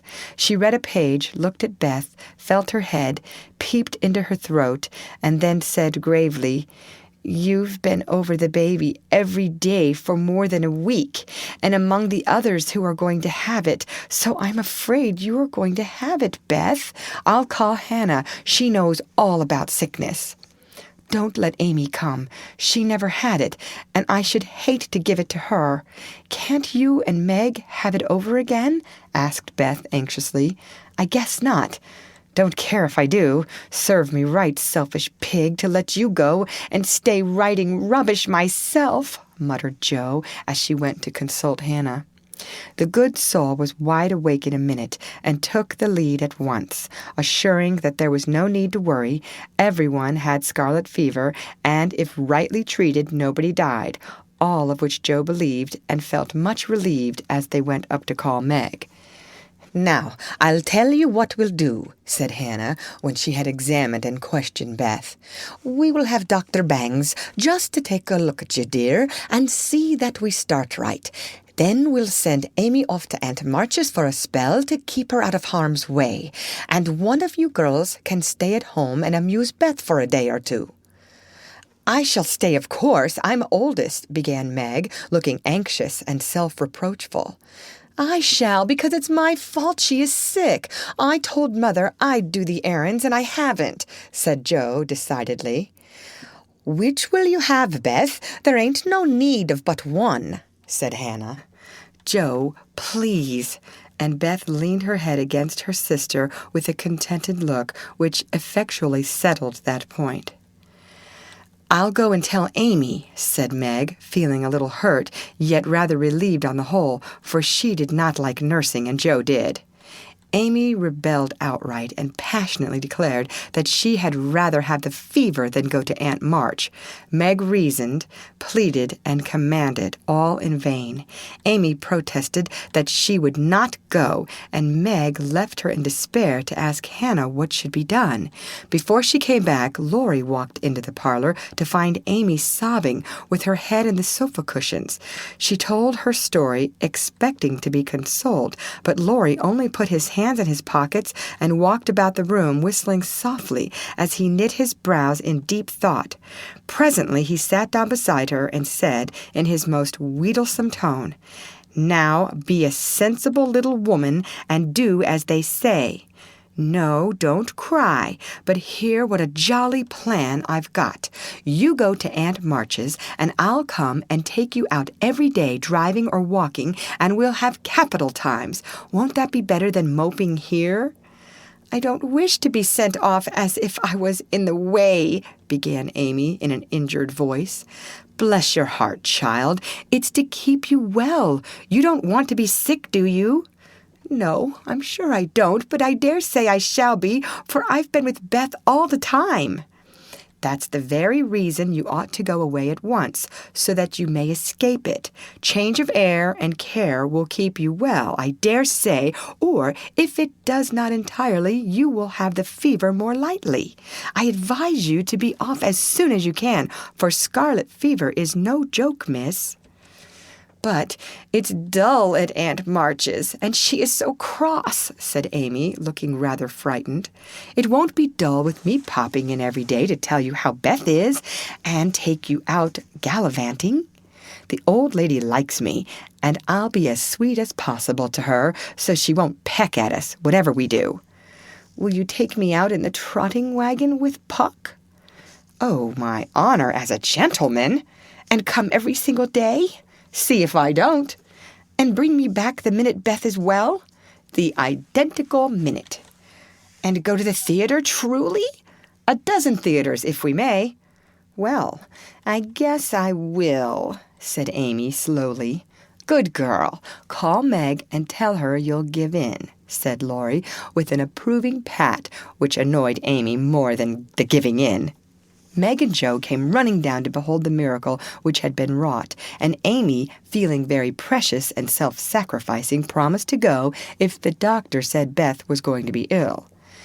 "How is the little dear?" asked Laurie, for Beth was his especial pet, and he felt more anxious about her than he liked to show. "She is lying down on Mother's bed and feels better. The baby's death troubled her, but I dare say she has only got cold. Hannah says she thinks so, but she looks worried, and that makes me fidgety," answered Meg. "What a trying world it is," said Joe, rumpling up her hair in a fretful way. "No sooner do we get out of one trouble than down comes another. There doesn't seem to be anything to hold on to when Mother's gone, so I'm all at sea." "Well, don't make a porcupine of yourself. It isn't becoming. Settle your wig, Joe, and tell me if I shall telegraph to your mother to do anything," asked Laurie, who never had been reconciled to the loss of his friend's one beauty. "That is what troubles me," said Meg. "I think we ought to tell her if Beth is really ill, but Hannah says we mustn't, for Mother can't leave Father, and it will only make them anxious. Beth won't be sick long, and Hannah knows just what to do, and Mother said we were to mind her, so I suppose we must, but it doesn't seem quite right to me." Well, I can't say. Suppose you ask Grandfather after the doctor has been." "We will. Joe, go and get Dr. Bangs at once," commanded Meg. "We can't decide anything till he has been." "Stay where you are, Joe. I'm errand boy to this establishment," said Laurie, taking up his cap. "I'm afraid you are busy," began Meg. "No, I've done my lessons for the day." "Do you study in vacation time?" asked Joe. "I follow the good example my neighbors set me," was Laurie's answer as he swung himself out of the room. "I have great hopes for my boy," observed Joe, watching him fly over the fence with an approving smile. "He does very well for a boy," was Meg's somewhat ungracious answer, for the subject did not interest her.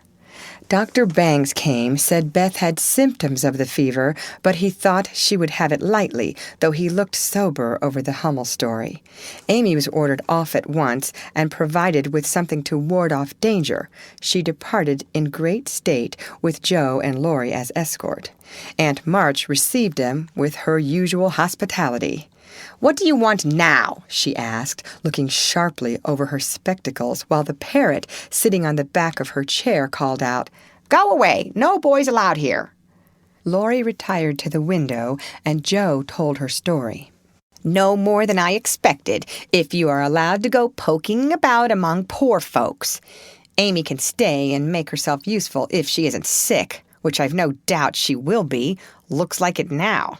Don't cry, child. It worries me to hear people sniff."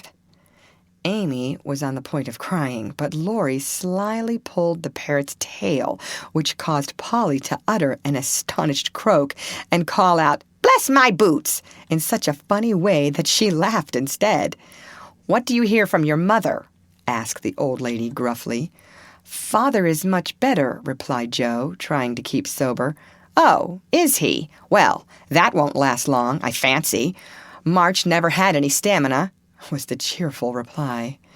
"Ha! Never say die. Take a pinch of snuff. Goodbye, goodbye," squalled Polly, dancing on her perch and clawing at the old lady's cap as Laurie tweaked him in the rear. "Hold your tongue, you disrespectful old bird, and Joe, you'd better go at once. It isn't proper to be gaddling about so late with a rattle-pated boy like—" "Hold your tongue, you disrespectful old bird," cried Polly, tumbling off the chair with a bounce and running to peck the rattle-pated boy, who was shaking with laughter at the last speech. "I don't think I can bear it, but I'll try," thought Amy, as she was left alone with Aunt March. "Get along, you fright!" screamed Polly, and at that rude speech Amy could not restrain a sniff. End of chapter. Read by Lorraine Montgomery for Lit2Go on the web at fcit.usf.edu.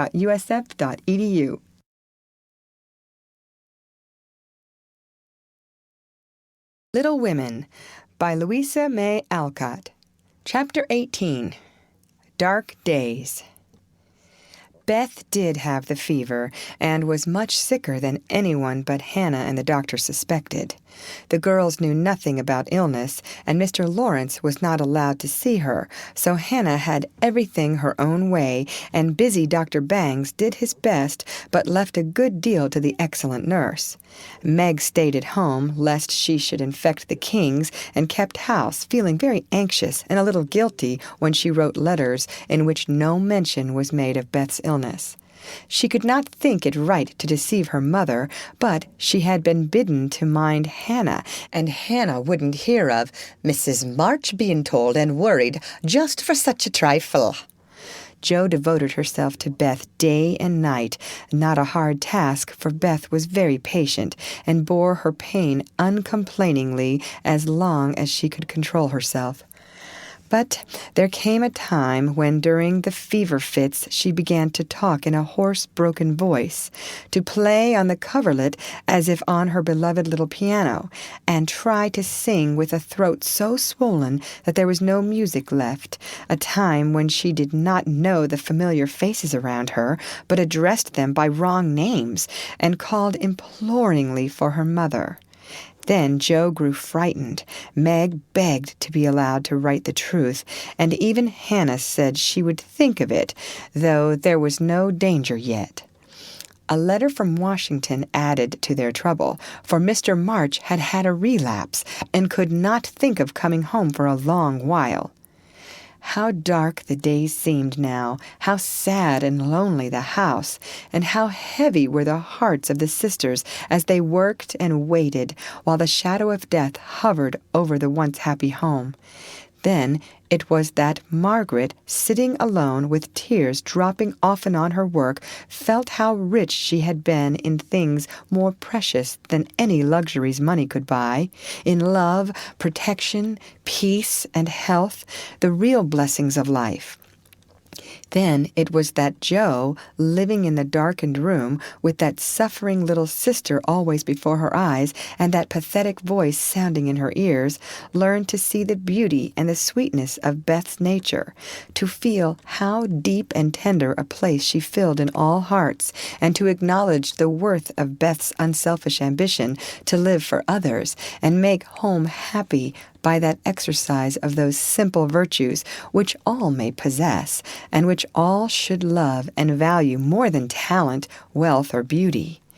And Amy, in her exile, longed eagerly to be at home, that she might work for Beth, feeling now that no service would be hard or irksome, and remembering with regretful grief how many neglected tasks those willing hands had done for her. Laurie haunted the house like a restless ghost, and Mr. Lawrence locked the grand piano because he could not bear to be reminded of the young neighbor who used to make the twilight pleasant for him. Everyone missed Beth. The milkman, baker, grocer, and butcher inquired how she did. Poor Mrs. Hummel came to beg pardon for her thoughtlessness and to get a shroud for Minna. The neighbors sent all sorts of comforts and good wishes, and even those who knew her best were surprised to find how many friends shy little Beth had made. Meanwhile, she lay on her bed with old Joanna at her side, for even in her wanderings she did not forget her forlorn protégé. She longed for her cats, but would not have them brought, lest they should get sick, and in her quiet hours she was full of anxiety about Jo. She sent loving messages to Amy, bade them tell her mother that she would write soon, and often begged for pencil and paper to try to say a word that father might not think she had neglected him. But soon even these intervals of consciousness ended, and she lay hour after hour tossing to and fro with incoherent words on her lips, or sank into a heavy sleep which brought her no refreshment. Dr. Bangs came twice a day. Hannah sat up at night. Meg kept a telegram in her desk all ready to send off at any minute, and Jo never stirred from Beth's side. The 1st of December was a wintry day indeed to them, for a bitter wind blew, snow fell fast, and the year seemed getting ready for its death. When Dr. Bangs came that morning, he looked long at Beth, held the hot hand in both his own for a minute, and laid it gently down, saying in a low voice to Hannah, "If Mrs. March can leave her husband, she'd better be sent for." Hannah nodded without speaking, for her lips twitched nervously. Meg dropped down into a chair as the strength seemed to go out of her limbs at the sound of those words, and Joe, standing with a pale face for a minute, ran to the parlor, snatched up the telegram, and throwing on her things, rushed out into the storm. She was soon back, and while noiselessly taking off her cloak, Laurie came in with a letter, saying that Mr. March was mending again. Joe read it thankfully, but the heavy weight did not seem lifted off her heart, and her face was so full of misery that Laurie asked quickly, "What is it? Is Beth worse?" "I've sent for Mother," said Joe, tugging at her rubber boots with a tragic expression. "Good for you, Joe. Did you do it on your own responsibility?" asked Laurie, as he seated her in the hall chair and took off the rebellious boots, seeing how her hands shook. "No, the doctor told us to." "Oh, Joe, it's not so bad as that," cried Laurie with a startled face. "Yes, it is. She doesn't know us. She doesn't even talk about the flocks of green doves, as she calls the vine leaves on the wall. She doesn't look like my Beth, and there's nobody to help us bear it. Mother and Father are both gone, and God seems so far away I can't find him." As the tears streamed fast down poor Joe's cheeks, she stretched out her hand in a helpless sort of way, as if groping in the dark, and Laurie took it in his, whispering as well as he could with a lump in his throat, "I'm here. Hold on to me, Joe, dear." She could not speak, but she did hold on, and the warm grasp of the friendly human hand comforted her sore heart and seemed to lead her nearer to the divine arm which alone could uphold her in her trouble. Laurie longed to say something tender and comfortable, but no fitting words came to him, so he stood silent, gently stroking her bent head as her mother used to do. It was the best thing he could have done, far more soothing than the most eloquent words, for Joe felt the unspoken sympathy, and in the silence learned the sweet solace which affection administers to sorrow.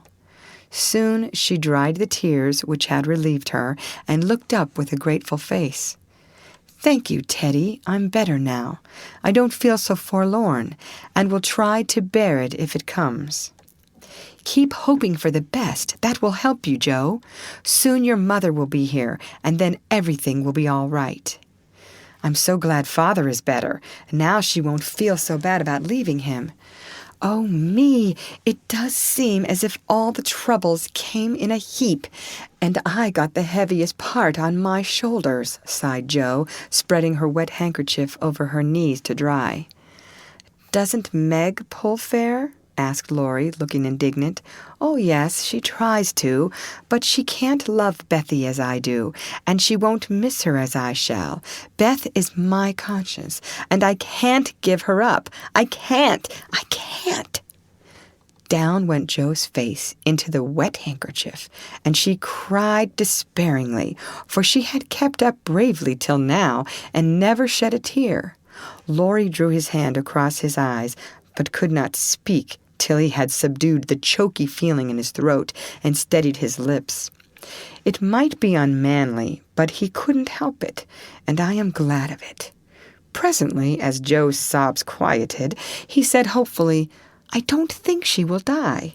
She's so good, and we all love her so much. I don't believe God will take her away yet." "The good and dear people always do die," groaned Joe, but she stopped crying, for her friend's words cheered her up in spite of her own doubts and fears. "Poor girl, you're worn out. It isn't like you to be forlorn. Stop a bit. I'll hearten you up in a jiffy." Laurie went off 2 stairs at a time, Aunt Jo laid her wearied head down on Beth's little brown hood, which no one had thought of moving from the table where she left it. It must have possessed some magic, for the submissive spirit of its gentle owner seemed to enter into Jo, and when Laurie came running down with the glass of wine, she took it with a smile and said bravely, "I drink health to my Beth. You are a good doctor, Teddy, and such a comfortable friend. How can I ever pay you?" she added, as the wine refreshed her body, as the kind words had done her troubled mind. "I'll send you my bill by and by, and tonight I'll give you something that will warm the cockles of your heart better than quarts of wine," said Laurie, beaming at her with a face of suppressed satisfaction at something. "What is it?" cried Jo, forgetting her woes for a minute in her wonder. "I telegraphed to your mother yesterday, and Brooke answered she'd come at once, and she'll be here tonight, and everything will be all right. Aren't you glad I did it?" Laurie spoke very fast and turned red and excited all in a minute, for he had kept his plot a secret for fear of disappointing the girls or harming Beth. Jo grew quite white, flew out of her chair, and the moment he stopped speaking she electrified him by throwing her arms round his neck and crying out with a joyful cry, "Oh, Laurie! Oh, Mother! I am so glad!" She did not weep again, but laughed hysterically and trembled and clung to her friend as if she was a little bewildered by the sudden news. Laurie, though decidedly amazed, behaved with great presence of mind. He patted her back soothingly, and finding that she was recovering, followed it up by a bashful kiss or two, which brought Jo round at once. Holding on to the banisters, she put him gently away, saying breathlessly, "Oh, don't. I didn't mean to. It was dreadful of me. But you were such a dear to go and do it in spite of Hannah that I couldn't help flying at you. Tell me all about it, and don't give me wine again. It makes me act so." "I don't mind," laughed Laurie as he settled his tie. "Why, you see, I got fidgety, and so did Grandpa. We thought Hannah was overdoing the authority business, and your mother ought to know. She'd never forgive us if if anything happened, you know. So I got Grandpa to say it was high time we did something, and off I pelted to the office yesterday. For the doctor looked sober, and Hannah most took my head off when I proposed a telegram. I never can bear to be lorded over, so that settled my mind, and I did it. Your mother will come, I know, and the late train is in at 2 a.m. I shall go for her, and you've only got to bottle up your rapture and keep Beth quiet till that blessed lady gets here." "Laurie, you're an angel. How shall I ever thank you?" "Fly at me again. I rather liked it," said Laurie, looking mischievous, a thing he had not done for a fortnight. "No, thank you. I'll do it by proxy when your grandpa comes. Don't tease, but go home and rest, for you'll be up half the night. Bless you, Teddy, bless you." Jo had backed into a corner, and as she finished her speech, she vanished precipitately into the kitchen, where she sat down upon a dresser and told the assembled cats that she was happy, oh, so happy, while Laurie departed, feeling that he had made a rather neat thing of it. "That's the interferingest chap I ever see, but I forgive him and do hope Mrs. March is coming right away," said Hannah, with an air of relief, when Jo told the good news. Meg had a quiet rapture, and then brooded over the letter, while Jo set the sick-room in order, and Hannah knocked up a couple of pies in case of company unexpected. A breath of fresh air seemed to blow through the house, and something better than sunshine brightened the quiet rooms. Everything appeared to feel the hopeful change. Beth's bird began to chirp again, and a half-blown rose was discovered on Amy's bush in the window. The fires seemed to burn with unusual cheeriness, and every time the girls met, their pale faces broke into smiles as they hugged one another, whispering encouragingly, "Mother's coming, dear, Mother's coming." Everyone rejoiced but Beth. She lay in that heavy stupor, alike unconscious of hope and joy, doubt and danger. It was a piteous sight, the once rosy face so changed and vacant, the once busy hands so weak and wasted, the once smiling lips quite dumb, and the once pretty, well-kept hair scattered rough and tangled on the pillow. All day she lay so, only rousing now and then to mutter, "Water," with lips so parched they could hardly shape the word.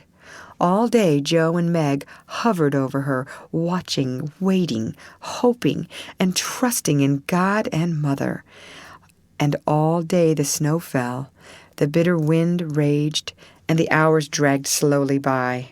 But night came at last, and every time the clock struck, the sisters, still sitting on either side of the bed, looked at each other with brightening eyes, for each hour brought help nearer. The doctor had been in to say that some change, for better or worse, would probably take place about midnight, at which time he would return. Hannah, quite worn out, lay down on the sofa at the bed's foot and fell fast asleep. Mr. Lawrence marched to and fro in the parlor, feeling that he would rather face a rebel battery than Mrs. March's countenance as she entered. Laurie lay on the rug, pretending to rest, but staring into the fire with the thoughtful look which made his black eyes beautifully soft and clear. The girls never forgot that night, for no sleep came to them as they kept their watch with that dreadful sense of powerlessness which comes to us in hours like those. "If God spares Beth, I never will complain again," whispered Meg earnestly. "If God spares Beth, I'll try to love and serve him all my life," answered Joe with equal fervor. "I wish I had no heart. It aches so," sighed Meg after a pause. "If life is often as hard as this, I don't see how we ever shall get through it," added her sister despondently. Here the clock struck 12, and both forgot themselves in watching Beth, for they fancied a change passed over her wan face. The house was still as death, and nothing but the wailing of the wind broke the deep hush. Weary Hannah slept on, and no one but the sisters saw the pale shadow which seemed to fall upon the little bed. An hour went by, and nothing happened except Laurie's quiet departure for the station. Another hour, still no one came, and anxious fears of delay in the storm or accidents by the way, or, worst of all, a great grief at Washington haunted the girls. It was past 2 when Joe, who stood at the window, thinking how dreary the world looked in its winding sheet of snow, heard a movement by the bed, and turning quickly, saw Meg kneeling before their mother's easy-chair with her face hidden. A dreadful fear passed coldly over Joe as she thought, "Beth is dead, and Meg is afraid to tell me." She was back at her post in an instant, and to her excited eyes a great change seemed to have taken place. The fever flush and the look of pain were gone, and the beloved little face looked so pale and peaceful in its utter repose that Joe felt no desire to weep or to lament. Leaning low over this dearest of her sisters, she kissed the damp forehead with her heart on her lips, and softly whispered, "Goodbye, my Beth, goodbye." As if awakened by the stir, Hannah started out of her sleep, hurried to the bed, looked at Beth, felt her hands, listened at her lips, and then throwing her apron over her head, sat down to rock to and fro, exclaiming under her breath, "The fever's turned. She's sleeping natural. Her skin's damp and she breathes easy. Praise be given. Oh, my goodness me." Before the girls could believe the happy truth, the doctor came to confirm it. He was a homely man, but they thought his face quite heavenly when he smiled and said, with a fatherly look at them, "Yes, my dears, I think the little girl will pull through this time.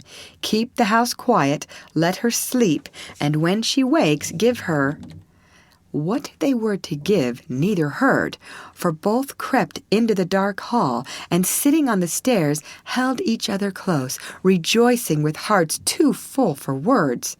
When they went back to be kissed and cuddled by faithful Hannah, they found Beth lying, as she used to do, with her cheek pillowed on her hand, the dreadful pallor gone, and breathing quietly as if just fallen asleep. "If Mother would only come now," said Joe, as the winter night began to wane. "See," said Meg, coming up with a white half-opened rose. "I thought this would hardly be ready to lay in Beth's hand tomorrow if she went away from us. But it has blossomed in the night, and now I mean to put it in my vase here, so that when the darling wakes, the first thing she sees will be the little rose and Mother's face." Never had the sun risen so beautifully, and never had the world seemed so lovely as it did to the heavy eyes of Meg and Joe, as they looked out in the early morning when their long, sad vigil was done. "It looks like a fairy world," said Meg, smiling to herself as she stood behind the curtain watching the dazzling sight.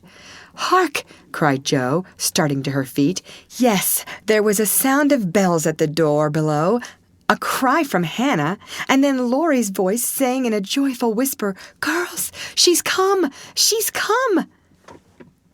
End of chapter. Read by Lorraine Montgomery for Lit to Go on the web at fcit.usf.edu.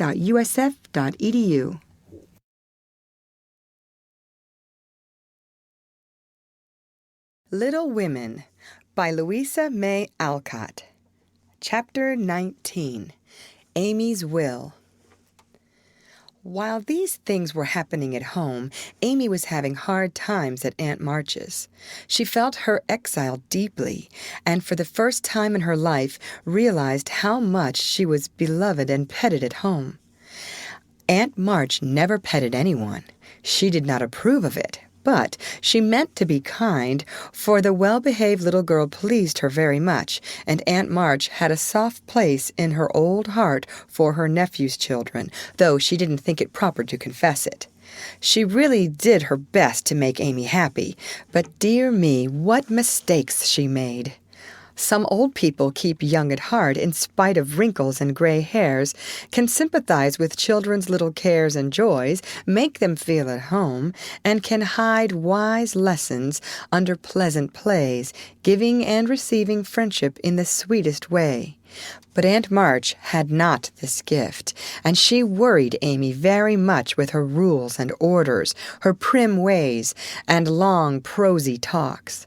Finding the child more docile and amiable than her sister, the old lady felt it her duty to try and counteract, as far as possible, the bad effects of home freedom and indulgence. So she took Amy by the hand and taught her as she herself had been taught 60 years ago, a process which carried dismay to Amy's soul and made her feel like a fly in the web of a very strict spider. She had to wash the cups every morning and polish up the old-fashioned spoons, the fat silver teapot, and the glasses till they shone. Then she must dust the room, and what a trying job that was. Not a speck escaped Aunt March's eye, and all the furniture had claw legs and much carving, which was never dusted to suit. Then Polly had to be fed, the lapdog combed, and a dozen trips upstairs and down to get things to deliver orders, for the lady was very lame and seldom left her big chair. After these tiresome labors, she must do her lessons, which was a daily trial of every virtue she possessed. Then she was allowed 1 hour for exercise or play, and didn't she enjoy it? Laurie came every day and wheedled Aunt March till Amy was allowed to go out with him, when they walked and rode and had capital times. After dinner she had to read aloud and sit still while the old lady slept, which she usually did for an hour, as she dropped off over the first page.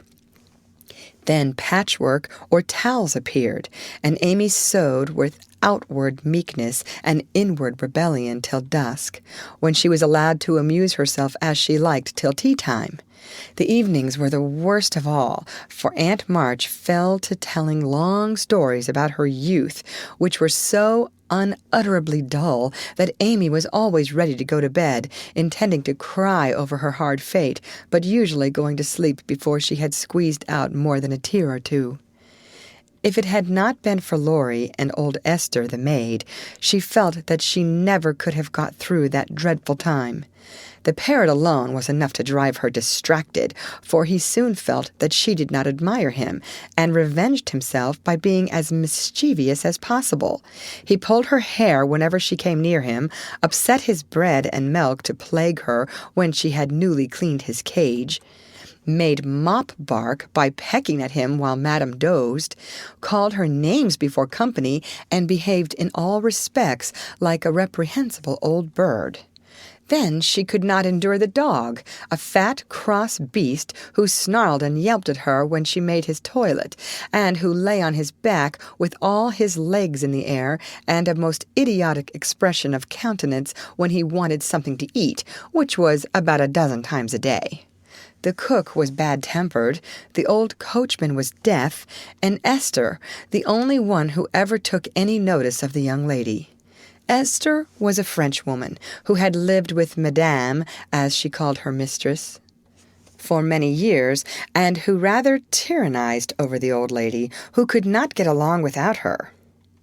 Her real name was Estelle, but Aunt March ordered her to change it, and she obeyed, on condition that she was never asked to change her religion. She took a fancy to Mademoiselle, and amused her very much with odd stories of her life in France. When Amy sat with her while she got up Madame's laces, she also allowed her to roam about the great house and examine the curious and pretty things stored away in the big wardrobes and the ancient chests, for Aunt March hoarded like a magpie. Amy's chief delight was an Indian cabinet full of queer drawers, little pigeonholes, and secret places, in which were kept all sorts of ornaments, some precious, some merely curious, all more or less antique. To examine and arrange these things gave Amy great satisfaction, especially the jewel cases, in which on velvet cushions reposed the ornaments which had adorned a belle 40 years ago. There was the garnet set, which Aunt March wore when she came out, the pearls her father gave her on her wedding day, her lover's diamonds, the jet mourning rings and pins, the queer lockets with portraits of dead friends and weeping willows made of hair inside, the baby bracelets her one little daughter had worn, Uncle March's big watch, with the red seal so many childish hands had played with, and in a box all by itself lay Aunt March's wedding ring, too small now for her fat finger, but put carefully away like the most precious jewel of them all.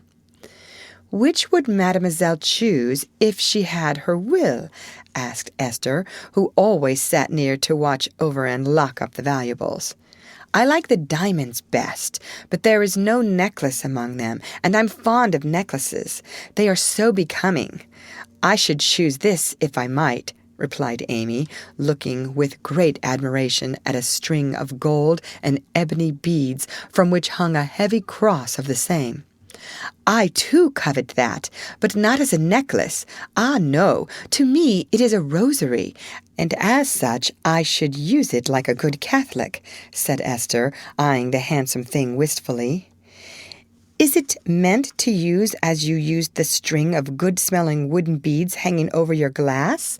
asked Amy. "Truly, yes, to pray with. It would be pleasing to the saints if one used so fine a rosary as this, instead of wearing it as a vain bijou." "You seem to take a great deal of comfort in your prayers, Esther, and always come down looking quiet and satisfied. I wish I could." "If Mademoiselle was a Catholic, she would find true comfort, but as that is not to be, it would be well if you went apart each day to meditate and pray, as did the good mistress whom I served before Madame. She had a little chapel, and in it found solacement for much trouble." "Would it be right for me to do so too?" asked Amy, who in her loneliness felt the need of help of some sort and found that she was apt to forget her little book now that Beth was not there to remind her of it. "It would be excellent and charming, and I shall gladly arrange the little dressing-room for you if you like it. Say nothing to Madame, but when she sleeps, go you and sit alone a while to think good thoughts, and pray the dear God preserve your sister." Esther was truly pious and quite sincere in her advice, for she had an affectionate heart and felt much for the sisters in their anxiety. Amy liked the idea and gave her leave to arrange the light closet next her room, hoping it would do her good. "I wish I knew where all these pretty things would go when Aunt March dies," she said, as she slowly replaced the shining rosary and shut the jewel cases one by one. "To you and your sisters. I know it. Madame confides in me. I witnessed her will, and it is to be so," whispered Esther, smiling. "How nice! But I wish she'd let us have them now. Procrastination is not agreeable," observed Amy, taking a last look at the diamonds. "It is too soon yet for the young ladies to wear these things.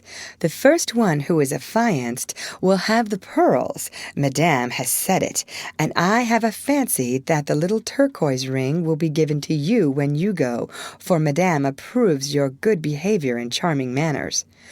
"Do you think so? Oh, I'll be a lamb if I can only have that lovely ring.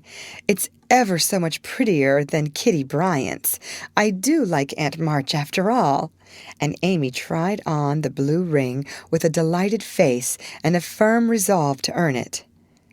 From that day she was a model of obedience, and the old lady complacently admired the success of her training.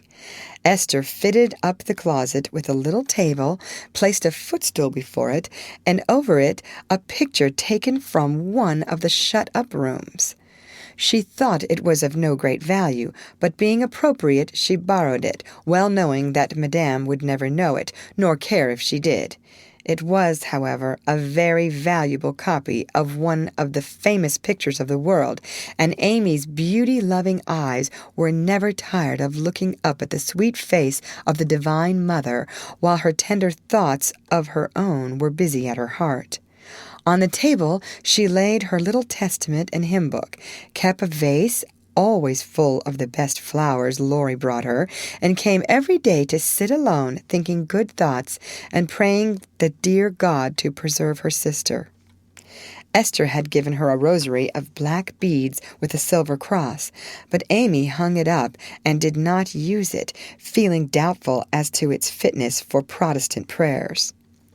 The little girl was very sincere in all this, for being left alone outside the safe home nest, she felt the need of some kind hand to hold by so sorely that she instinctively turned to the strong and tender friend whose fatherly love most closely surrounds his little children. She missed her mother's lap to understand and rule herself, but having been taught where to look, she did her best to find the way and walk in it confidingly. But Amy was a young pilgrim, and just now her burden seemed very heavy. She tried to forget herself, to keep cheerful, and be satisfied with doing right, though no one saw or praised her for it. In her first effort at being very, very good, she decided to make her will, as Aunt March had done, so that if she did fall ill and die, her possessions might be justly and generously divided. It cost her a pang even to think of giving up the little treasures which in her eyes were as precious as the old lady's jewels. During one of her play hours she wrote out the important document as well as she could, with some help from Esther as to certain legal terms, and when the good-natured Frenchwoman had signed her name, Amy felt relieved and laid it by to show Laurie, whom she wanted as a second witness. As it was a rainy day, she went upstairs to amuse herself in one of the large chambers, and took Polly with her for company. In this room there was a wardrobe full of old-fashioned costumes with which Esther allowed her to play, and it was her favorite amusement to array herself in the faded brocades and parade up and down before the long mirror, making stately curtsies and sweeping her train about with a rustle which delighted her ears. So busy was she on this day that she did not hear Laurie's ring nor see his face peeping in at her as she gravely promenaded to and fro, flirting her fan and tossing her head, on which she wore a great pink turban, contrasting oddly with her blue brocade dress and yellow quilted petticoat. She was obliged to walk carefully, for she had on high-heeled shoes, and as Laurie told Joe afterward, it was a comical sight to see her mince along in her gay suit, with Polly sidling and bridling just behind her, imitating her as well as he could, and occasionally stopping to laugh or exclaim, "Ain't we fine? Get along, you fright! Hold your tongue! Kiss me, dear! Ha-ha!" Having with difficulty restrained an explosion of merriment, lest it should offend Her Majesty, Laurie tapped and was graciously received. "Sit down and rest while I put these things away, then I want to consult you about a very serious matter," said Amy, when she had shown her splendor and driven Polly into a corner. "That bird is the trial of my life," she continued, removing the pink mountain from her head, while Laurie seated himself astride a chair. "Yesterday, when Aunt was asleep, and I was trying to be as still as a mouse, Polly began to squall and flap about in his cage, so I went to let him out, and found a big spider there. I poked it out, and it ran under the bookcase. Polly marched straight after it, stooped down, and peeped under the bookcase, saying in his funny way, with a cock of his eye, 'Come out and take a walk, my dear.' I couldn't help laughing, which made Paul swear, and Aunt woke up and scolded us both." "Did the spider accept the old fellow's invitation?" asked Laurie, yawning. "Yes, out it came, and away ran Polly, frightened to death, and scrambled up on Aunt's chair, calling out, 'Catch her! Catch her! Catch her!' as I chased the spider." "That's a lie! Oh, Lor!" cried the parrot, pecking at Laurie's toes. "I'd wring your neck if you were mine, you old torment," cried Laurie, shaking his fist at the bird, who put his head on one side and gravely croaked, "Alleluia! Bless your buttons, dear!" "Now I'm ready," said Amy, shutting the wardrobe and taking a piece of paper out of her pocket. "I want you to read that, please, and tell me if it is legal and right. I felt I ought to do it, for life is uncertain, and I don't want any ill feeling over my tomb." Laurie bit his lips, and turning a little from the pensive speaker, read the following document, with praiseworthy gravity, considering the spelling. "My last will and testament.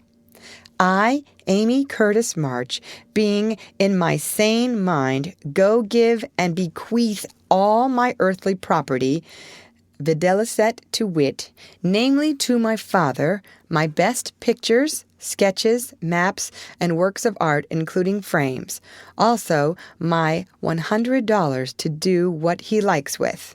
To my mother, all my clothes, except the blue apron with pockets, also my likeness and my medal with much love.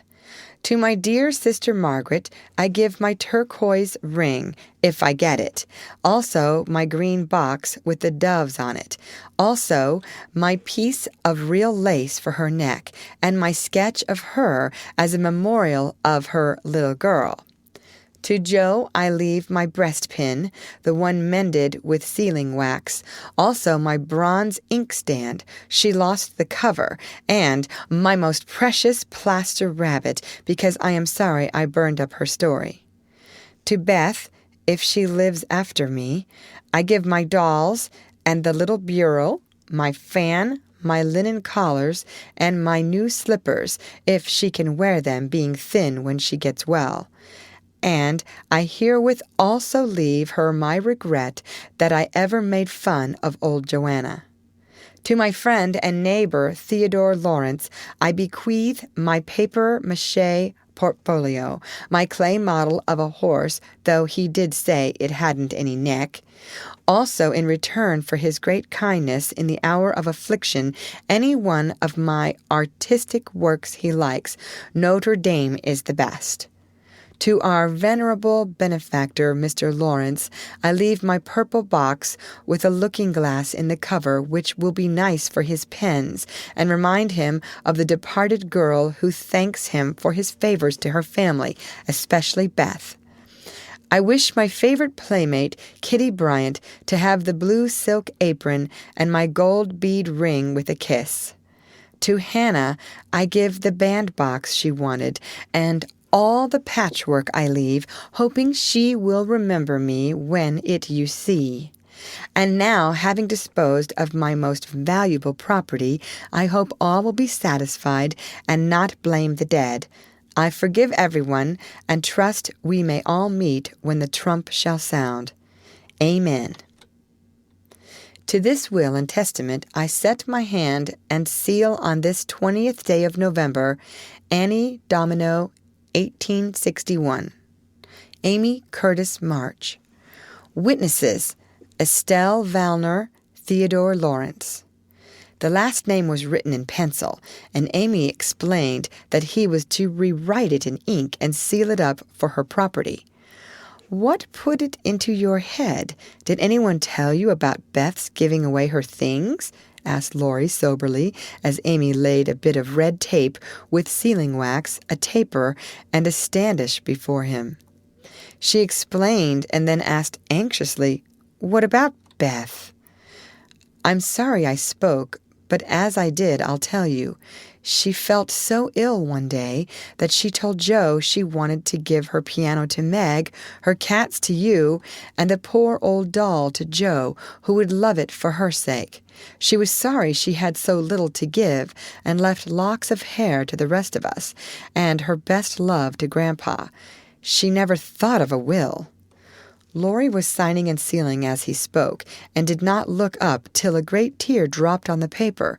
Amy's face was full of trouble, but she only said, "Don't people put sort of postscripts to their wills sometimes?" "Yes, codicils, they call them." "Put one in mine, then, that I wish all my curls cut off and given round to my friends. I forgot it, but I want it done, though it will spoil my looks." Laurie added it, smiling at Amy's last and greatest sacrifice.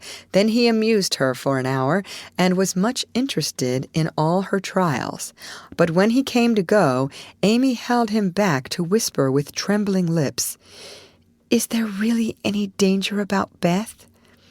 "I'm afraid there is, but we must hope for the best, so don't cry, dear." And Laurie put his arm about her with a brotherly gesture, which was very comforting.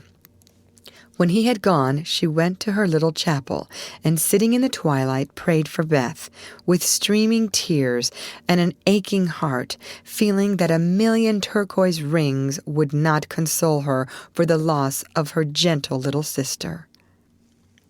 End of chapter. Read by Lorraine Montgomery for Lit2Go on the web at fcit.usf.edu.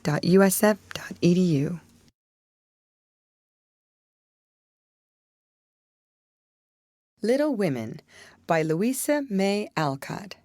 Chapter 20. Confidential. I don't think I have any words in which to tell the meeting of the mother and daughters.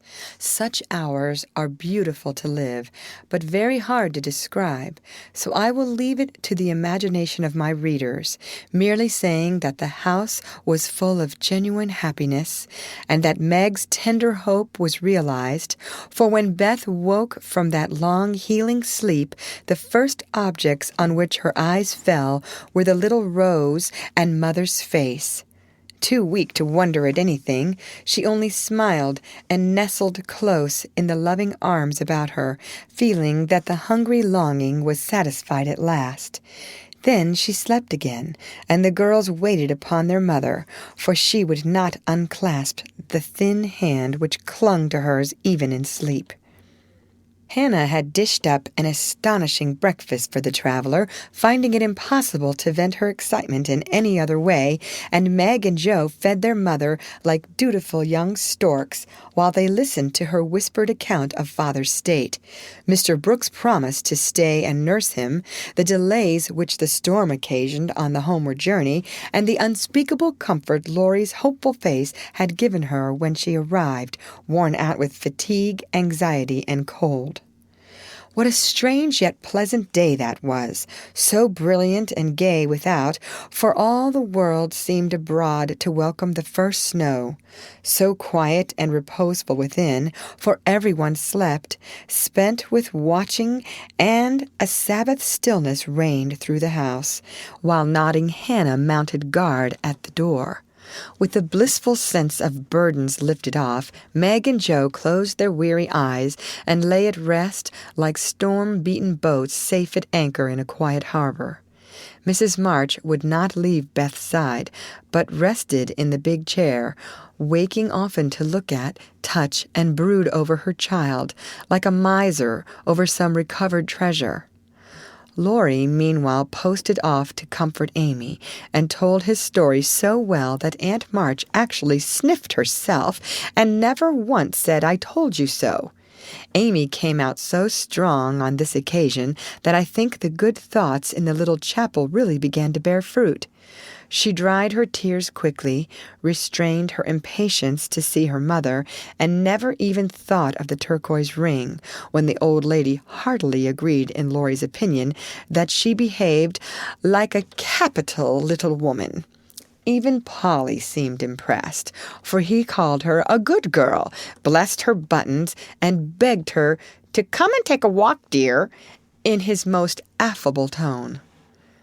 She would very gladly have gone out to enjoy the bright wintry weather, but discovering that Laurie was dropping with sleep in spite of manful efforts to conceal the fact, she persuaded him to rest on the sofa while she wrote a note to her mother. She was a long time about it, and when she returned, he was stretched out with both arms under his head, sound asleep, while Aunt March had pulled down the curtains and sat doing nothing in an unusual fit of benignity. After a while, they began to think he was not going to wake up till night, and I'm not sure that he would, had he not been effectually roused by Amy's cry of joy at sight of her mother. There probably were a good many happy little girls in and about the city that day, but it is my private opinion that Amy was the happiest of all when she sat in her mother's lap and told her trials, receiving consolation and compensation in the shape of approving smiles and fond caresses. They were alone together in the chapel, to which her mother did not object when its purpose was explained to her. "On the contrary, I like it very much, dear," looking from the dusty rosary to the well-worn little book and the lovely picture with its garland of evergreen. "It is an excellent plan to have some place where we can go to be quiet when things vex or grieve us. There are a good many hard times in this life of ours, but we can always bear them if we ask help in the right way. I think my little girl is learning this." "Yes, Mother, and when I go home, I mean to have a corner in the big closet to put my books and the copy of that picture which I've tried to make. The woman's face is not good. It's too beautiful for me to draw, but the baby is done better, and I love it very much. I like to think he was a little child once, for then I don't seem so far away, and that helps me." As Amy pointed to the smiling Christ-child on his mother's knee, Mrs. March saw something on the lifted hand that made her smile. She said nothing, but Amy understood the look, and after a minute's pause, she added gravely, "I wanted to speak to you about this, but I forgot it. Aunt gave me the ring today. She called me to her and kissed me, and put it on my finger, and said I was a credit to her, and she'd liked to keep me always. She gave that funny guard to keep the turquoise on, as it's too big. I'd like to wear them, Mother. Can I?" "They are very pretty, but I think you're rather too young for such ornaments, Amy," said Mrs. March, looking at the plump little hand with the band of sky-blue stones on the forefinger and the quaint guard formed of two tiny golden hands clasped together. "I'll try not to be vain," said Amy. "I don't think I like it only because it's so pretty, but I want to wear it as the girl in the story wore her bracelet, to remind me of something." "Do you mean Aunt March?" asked her mother, laughing. "No, to remind me not to be selfish." Amy looked so earnest and sincere about it that her mother stopped laughing and listened respectfully to the little plan. "I've thought a great deal lately about my bundle of naughties, and being selfish is the largest one in it, so I'm going to try hard to cure it if I can. Beth isn't selfish, and that's the reason everyone loves her and feels so bad at the thoughts of losing her. People wouldn't feel so bad about me if I was sick, and I don't deserve to have them, but I'd like to be loved and missed by a great many friends, so I'm going to try and be like Beth all I can. I'm apt to forget my resolutions, but if I had something always about me to remind me, I guess I should do better. May we try this way?" "Yes, but I have more faith in the corner of the big closet. Wear your ring, dear, and do your best. I think you will prosper, for the sincere wish to be good is half the battle. Now I must go back to Beth. Keep up your heart, little daughter, and we will soon have you home again." That evening, while Meg was writing to her father to report the traveler's safe arrival, Jo slipped upstairs into Beth's room, and finding her mother in her usual place, stood a minute, twisting her fingers in her hair, with a worried gesture and an undecided look. "What is it, dearie?" asked Mrs. March, holding out her hand, with a face which invited confidence. "I want to tell you something, Mother." "About Meg?" "How quickly you guessed! Yes, it's about her, and though it's a little thing, it fidgets me." "Beth is asleep. Speak low, and tell me all about it." "That Moffat hasn't been here, I hope?" asked Mrs. March rather sharply. "No, I should have shut the door in his face if he had," said Jo, settling herself on the floor at her mother's feet. "Last summer Meg left a pair of gloves over at the Lawrences', and only one was returned. We forgot about it till Teddy told me that Mr. Brooke owned that he liked Meg, but didn't dare say so. She was so young, and he so poor. Now, isn't it a dreadful state of things?"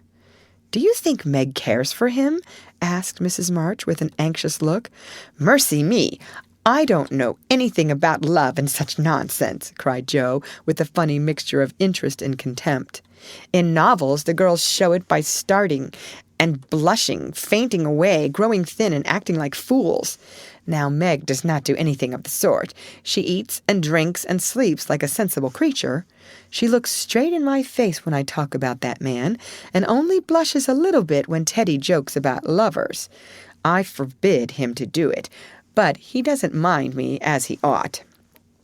"Then you fancy that Meg is not interested in John?" "Who?" cried Jo, staring. "Mr. Brooke. I call him John now. We fell into the way of doing so at the hospital, and he likes it." "Oh, dear! I know you'll take his part. He's been good to Father, and you won't send him away, but let Meg marry him if she wants to. Mean thing, to go petting Papa and helping you just to wheedle you into liking him?" And Jo pulled her hair again with a wrathful tweak. "My dear, don't get angry about it, and I will tell you how it happened. John went with me at Mr. Lawrence's request, and was so devoted to poor Father that we couldn't help getting fond of him. He was perfectly open and honorable about Meg, for he told us he loved her, but would earn a comfortable home before he asked her to marry him.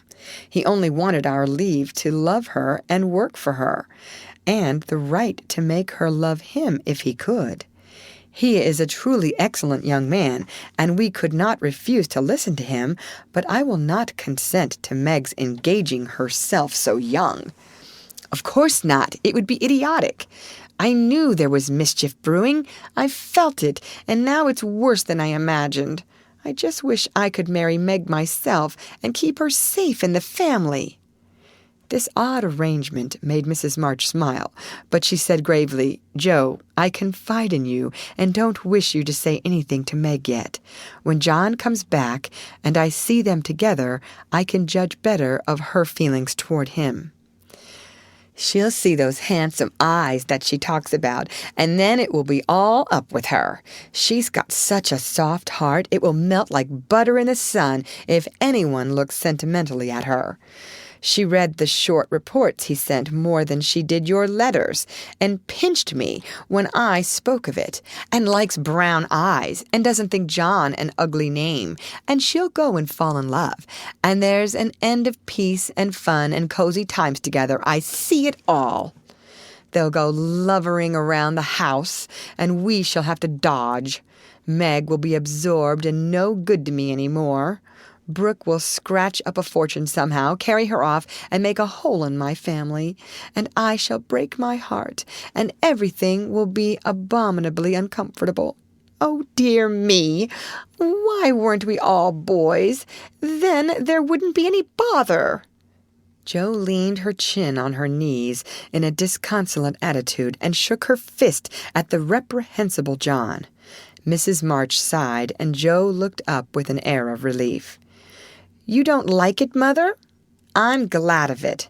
Let's send him about his business, and not tell Meg a word of it, but all be happy together, as we always have been."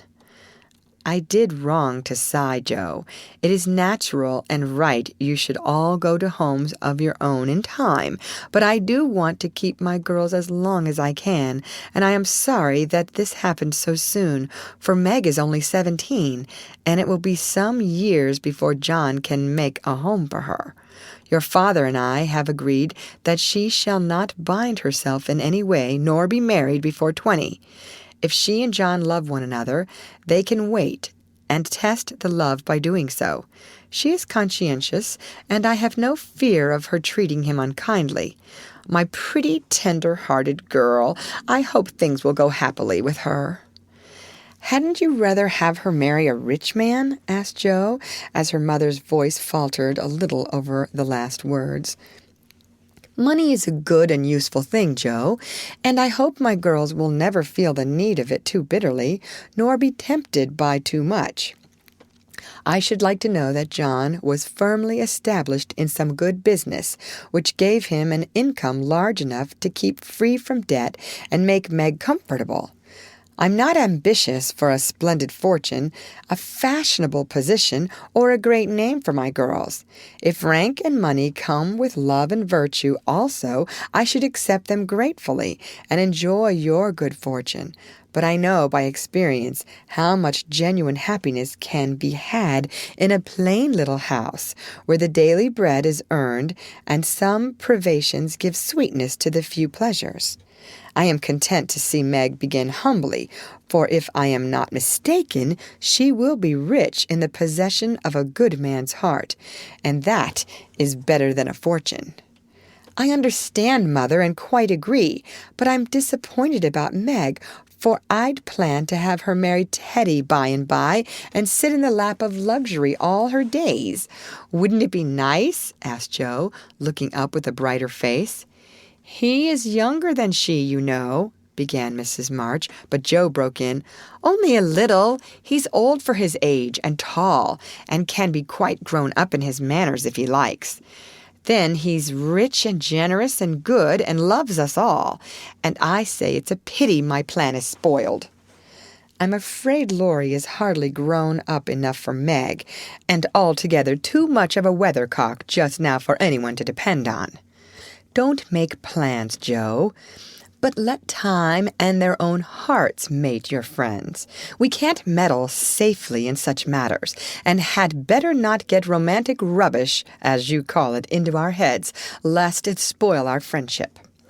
"Well, I won't, but I hate to see things going all crisscross and getting snarled up, when a pull here and a snip there would straighten it out.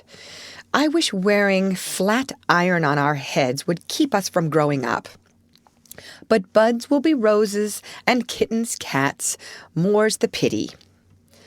"What's that about flat irons and cats?" asked Meg as she crept into the room with the finished letter in her hand. "Only one of my stupid speeches. I'm going to bed. Come, Peggy," said Jo, unfolding herself like an animated puzzle. "Quite right, and beautifully written. Please add that I send my love to John," said Mrs. March as she glanced over the letter and gave it back. "Do you call him John?" asked Meg, smiling, with her innocent eyes looking down into her mother's.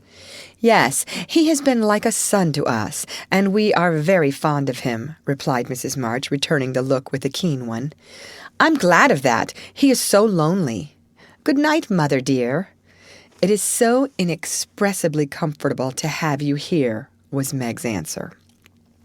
The kiss her mother gave her was a very tender one, and as she went away, Mrs. March said, with a mixture of satisfaction and regret, "She does not love John yet, but will soon learn to." End of chapter. Read by Lorraine Montgomery for Lit to Go on the web at fcit.usf.edu.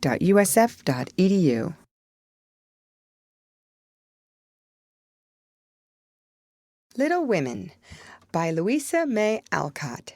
Chapter 21. Laurie Makes Mischief and Jo Makes Peace. Jo's face was a study next day, for the secret rather weighed upon her, and she found it hard not to look mysterious and important. Meg observed it, but did not trouble herself to make inquiries, for she had learned that the best way to manage Jo was by the law of contraries, so she felt sure of being told everything if she did not ask.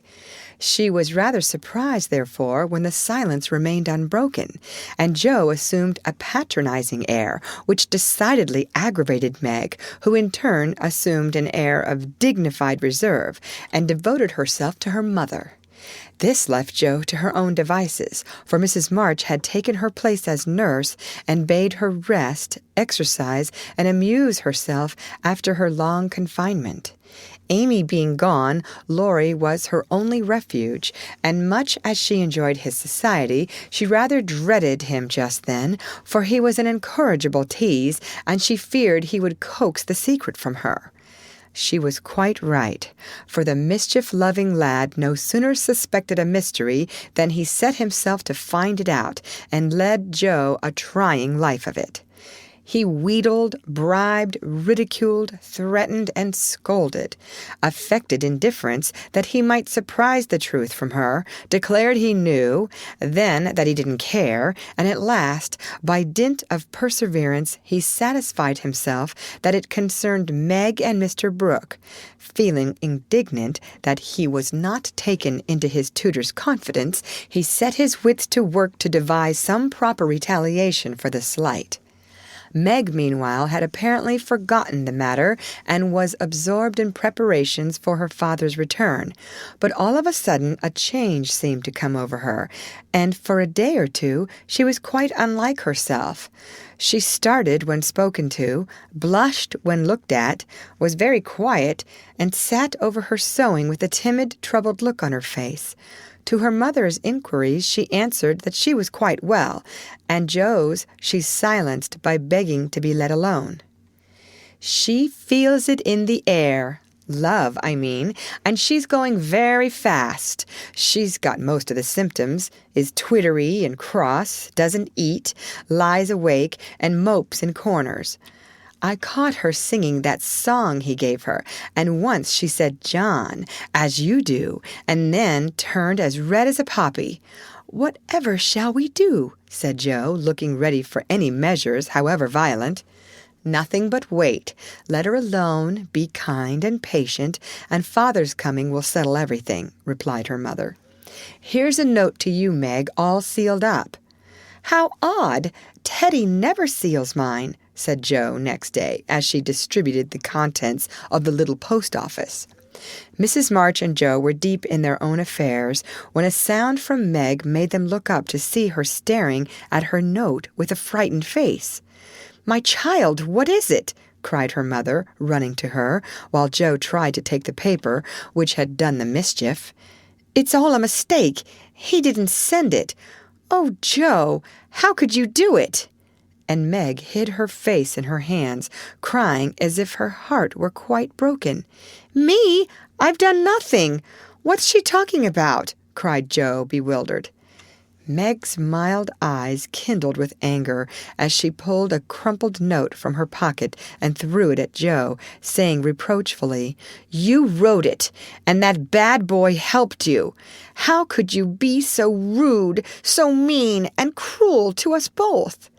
Joe hardly heard her, for she and her mother were reading the note, which was written in a peculiar hand. "My dearest Margaret, I can no longer restrain my passion, and must know my fate before I return. I dare not tell your parents yet, but I think they would consent if they knew that we adored one another. Mr. Lawrence will help me to some good place, and then, my sweet girl, you will make me happy. I implore you to say nothing to your family yet, but to send one word of hope through Laurie, to your devoted John." "Oh, the little villain!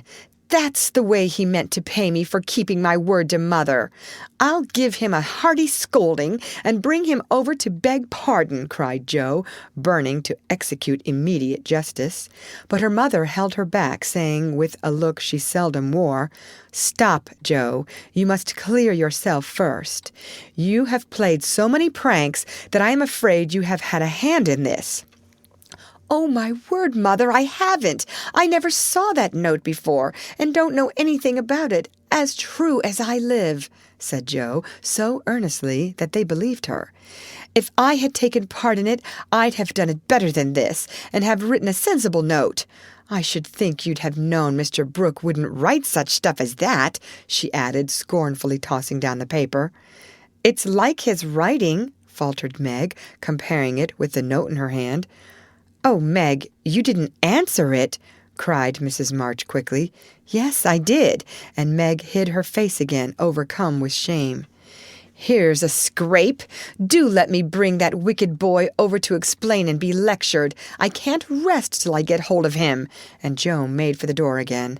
"Hush, let me handle this, for it is worse than I thought, Margaret. Tell me the whole story," commanded Mrs. March, sitting down by Meg, yet keeping hold of Joe lest she should fly off.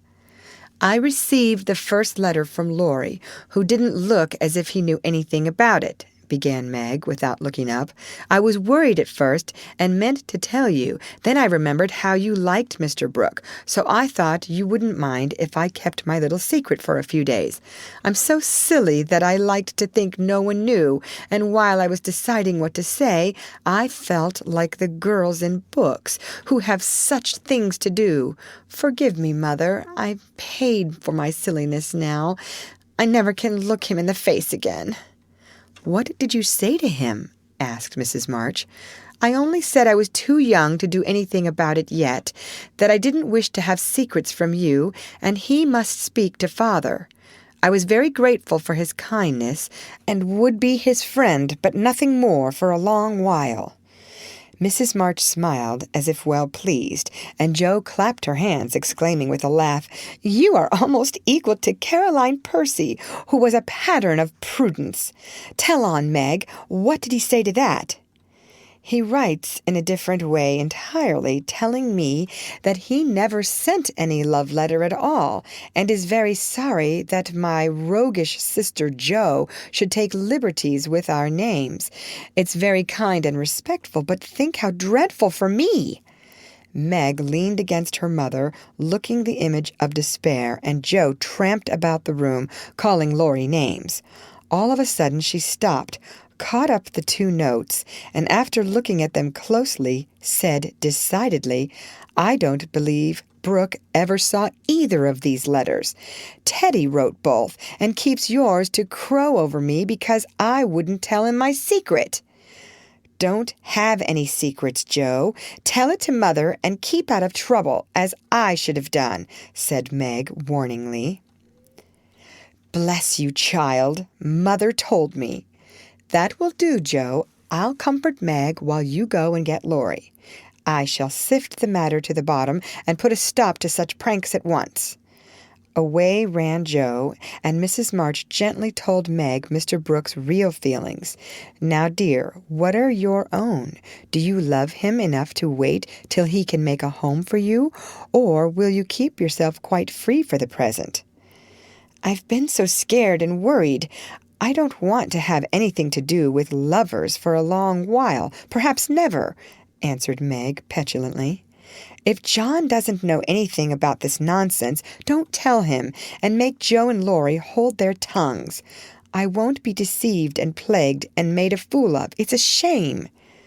Seeing Meg's usually gentle temper was roused and pride hurt by this mischievous joke, Mrs. March soothed her by promises of entire silence and great discretion for the future. The instant Laurie's step was heard in the hall, Meg fled into the study, and Mrs. March received the culprit alone. Joe had not told him why he was wanted, fearing he wouldn't come, but he knew the minute he saw Mrs. March's face and stood twirling his hat with a guilty air which convicted him at once. Joe was dismissed, but chose to march up and down the hall like a sentinel, having some fear that the prisoner might bolt. The sound of voices in the parlor rose and fell for half an hour, but what happened during that interview the girls never knew. When they were called in, Laurie was standing by their mother with such a penitent face that Joe forgave him on the spot, but did not think it wise to betray the fact. Meg received his humble apology and was much comforted by the assurance that Brooke knew nothing of the joke. "I'll never tell him to my dying day. Wild horses shan't drag it out of me, so you'll forgive me, Meg, and I'll do anything to show how out and out sorry I am," he added, looking very much ashamed of himself. "I'll try, but it was a very ungentlemanly thing to do. I didn't think you could be so sly and malicious, Laurie," replied Meg, trying to hide her maidenly confusion under a gravely reproachful air. "It was altogether abominable, and I don't deserve to be spoken to for a month. But you will, though, won't you?" And Laurie folded his hands together with such an imploring gesture, as he spoke in his irresistibly persuasive tone, that it was impossible to frown upon him in spite of his scandalous behavior. Meg pardoned him, and Mrs. March's grave face relaxed, in spite of her efforts to keep sober, when she heard him declare that he would atone for his sins by all sorts of penances, and abase himself like a worm before the injured damsel. Joe stood aloof, meanwhile, trying to harden her heart against him, and succeeding only in primming up her face into an expression of entire disapprobation. Laurie looked at her once or twice, but as she showed no sign of relenting, he felt injured, and turned his back on her till the others were done with him, when he made her a low bow and walked off without a word. As soon as he had gone, she wished she had been more forgiving, and when Meg and her mother went upstairs, she felt lonely and longed for Teddy.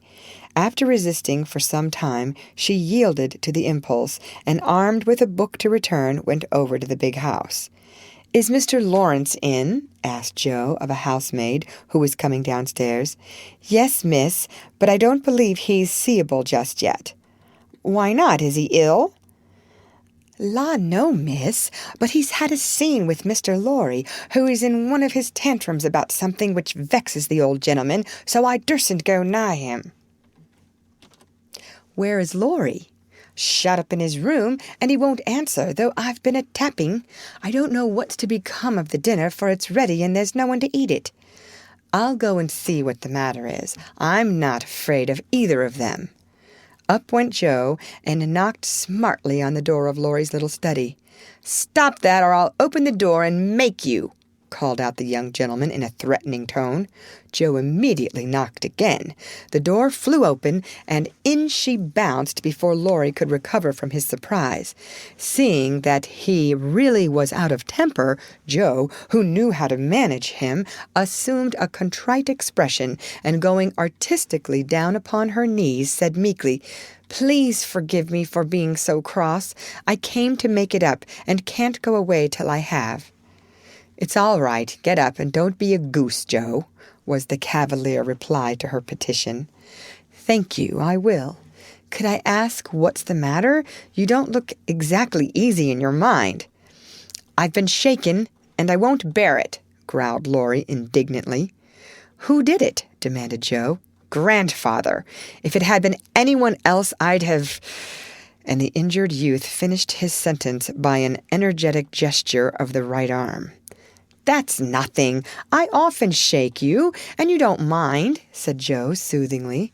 "Pooh! You're a girl, and it's fun, but I'll allow no man to shake me." "I don't think anyone would care to try it if you looked as much like a thundercloud as you do now. Why were you treated so?" "Just because I wouldn't say what your mother wanted me for. I'd promised not to tell, and of course I wasn't going to break my word." "Couldn't you satisfy your grandpa in any other way?" "No, he would have the truth, the whole truth, and nothing but the truth. I'd have told my part of the scrape if I could without bringing Meg in.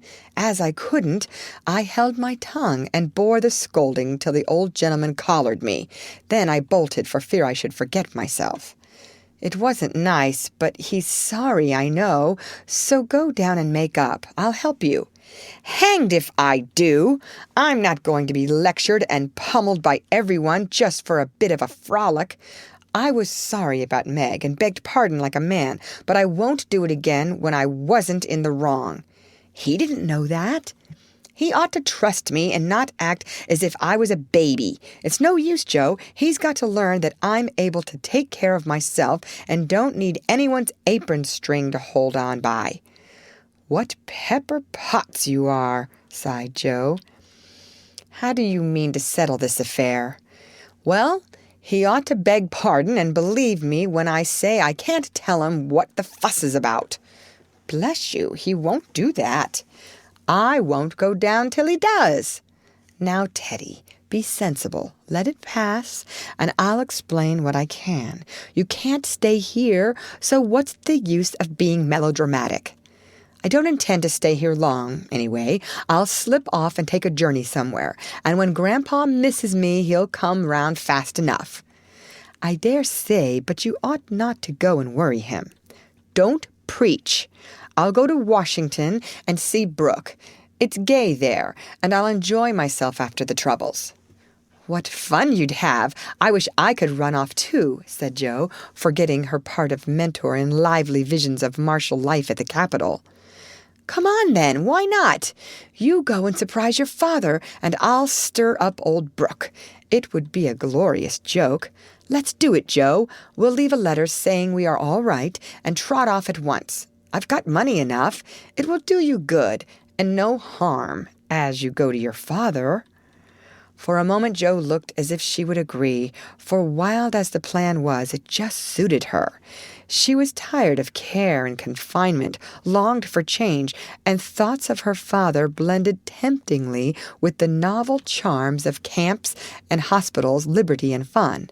Her eyes kindled as they turned wistfully toward the window, but they fell on the old house opposite, and she shook her head with sorrowful decision. "If I was a boy, we'd run away together and have a capital time. But as I'm a miserable girl, I must be proper and stop at home. Don't tempt me, Teddy. It's a crazy plan." "That's the fun of it," began Laurie, who had got a willful fit on him and was possessed to break out of bounds in some way. "Hold your tongue," cried Joe, covering her ears. "Prunes and prisms are my doom, and I may as well make up my mind to it. I came here to moralize, not to hear things that make me skip to think of." "I know Meg would wet blanket such a proposal, but I thought you had more spirit," began Laurie insinuatingly. "Bad boy, be quiet. Sit down and think of your own sins. Don't go making me add to mine. If I get your grandpa to apologize for the shaking, will you give up running away?" asked Joe seriously. "Yes, but you won't do it," answered Laurie, who wished to make up, but felt that his outraged dignity must be appeased first. "If I can manage, The young one. I can the old one, muttered Joe as she walked away, leaving Laurie bent over a railroad map with his head propped up on both hands. "Come in!" And Mr. Lawrence's gruff voice sounded gruffer than ever as Joe tapped at his door. "It's only me, sir, come to return a book," she said blandly as she entered. "Want any more?" asked the old gentleman, looking grim and vexed, but trying not to show it. "Yes, please. I like old Sam so well, I think I'll try the second volume," returned Joe, hoping to propitiate him by accepting a second dose of Boswell's Johnson, as he had recommended that lively work. The shaggy eyebrows unbent a little as he rolled the steps toward the shelf where the Johnsonian literature was placed. Joe skipped up and, sitting on the top step, affected to be searching for her book, but was really wondering how best to introduce the dangerous object of her visit. Mr. Lawrence seemed to suspect that something was brewing in her mind, for after taking several brisk turns about the room, he faced round on her, speaking so abruptly that Rasselas tumbled face downward on the floor. "What has that boy been about? Don't try to shield him. I know he has been in mischief by the way he acted when he came home. I can't get a word from him, and when I threatened to shake the truth out of him, he bolted upstairs and locked himself into his room." "He did wrong, but we forgave him, and all promised not to say a word to anyone," began Joe reluctantly. "That won't do. He shall not shelter himself behind a promise from you soft-hearted girls. If he's done anything amiss, he shall confess, beg pardon, and be punished." "Out with it, Joe. I won't be kept in the dark."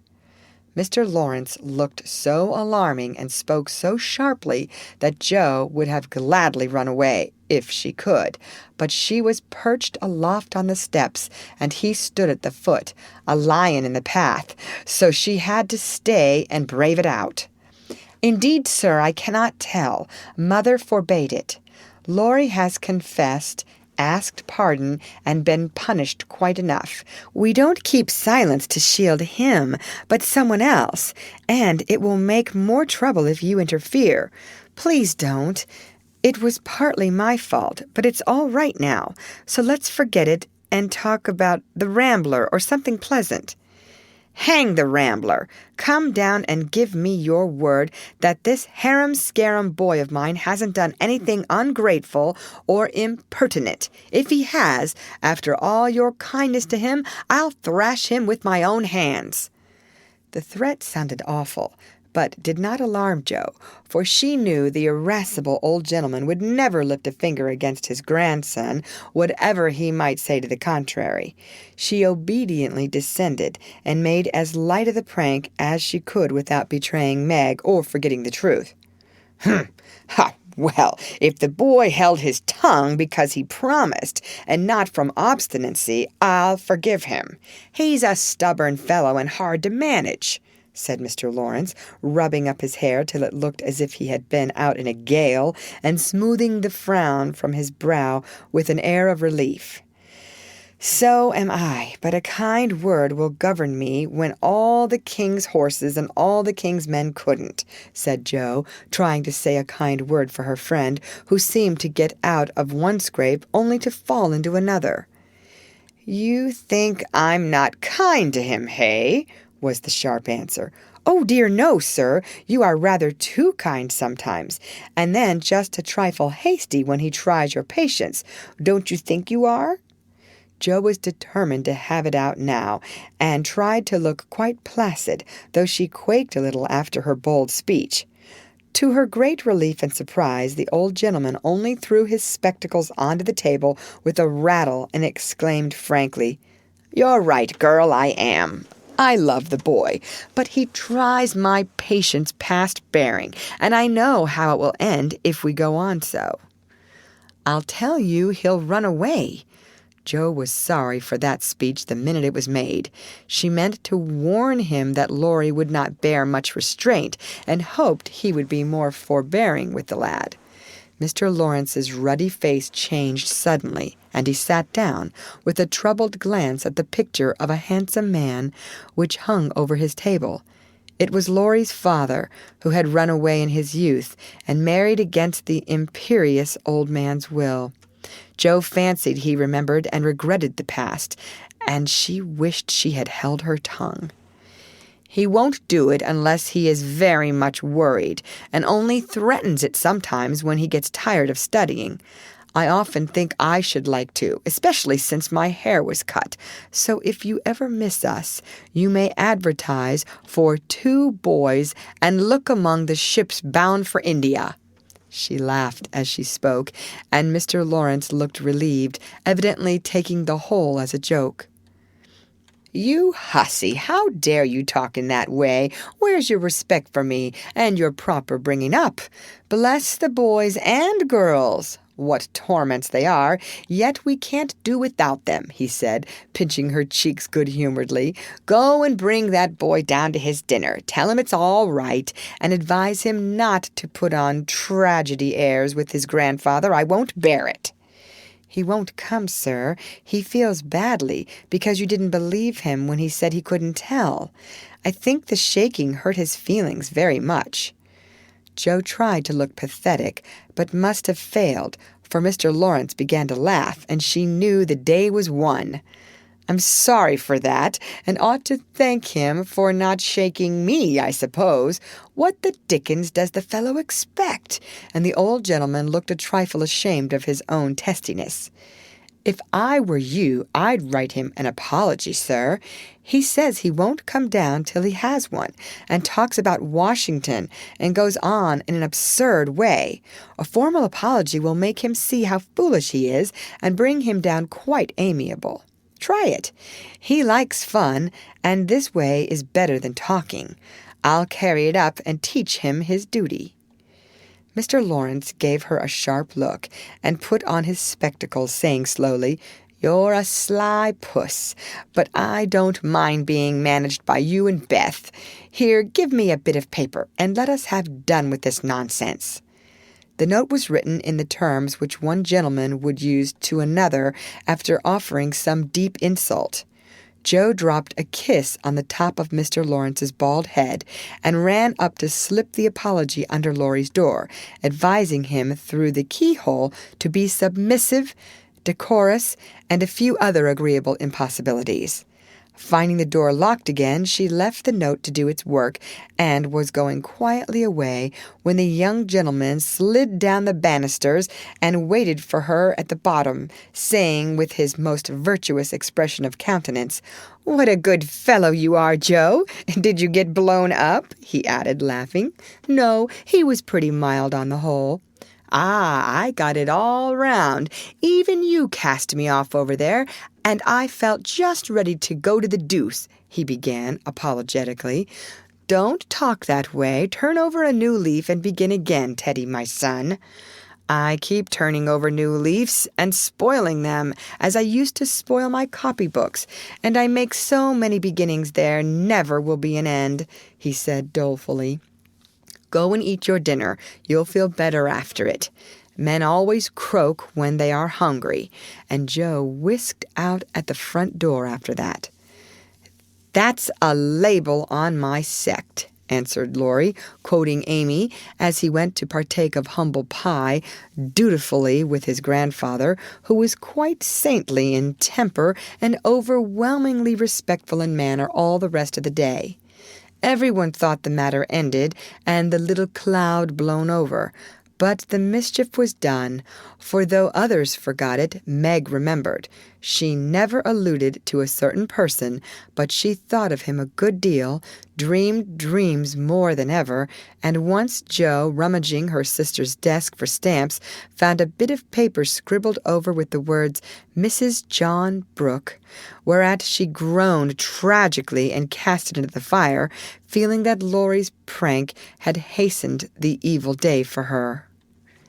End of chapter. Read by Lorraine Montgomery for Lit to Go on the web at fcit.usf.edu.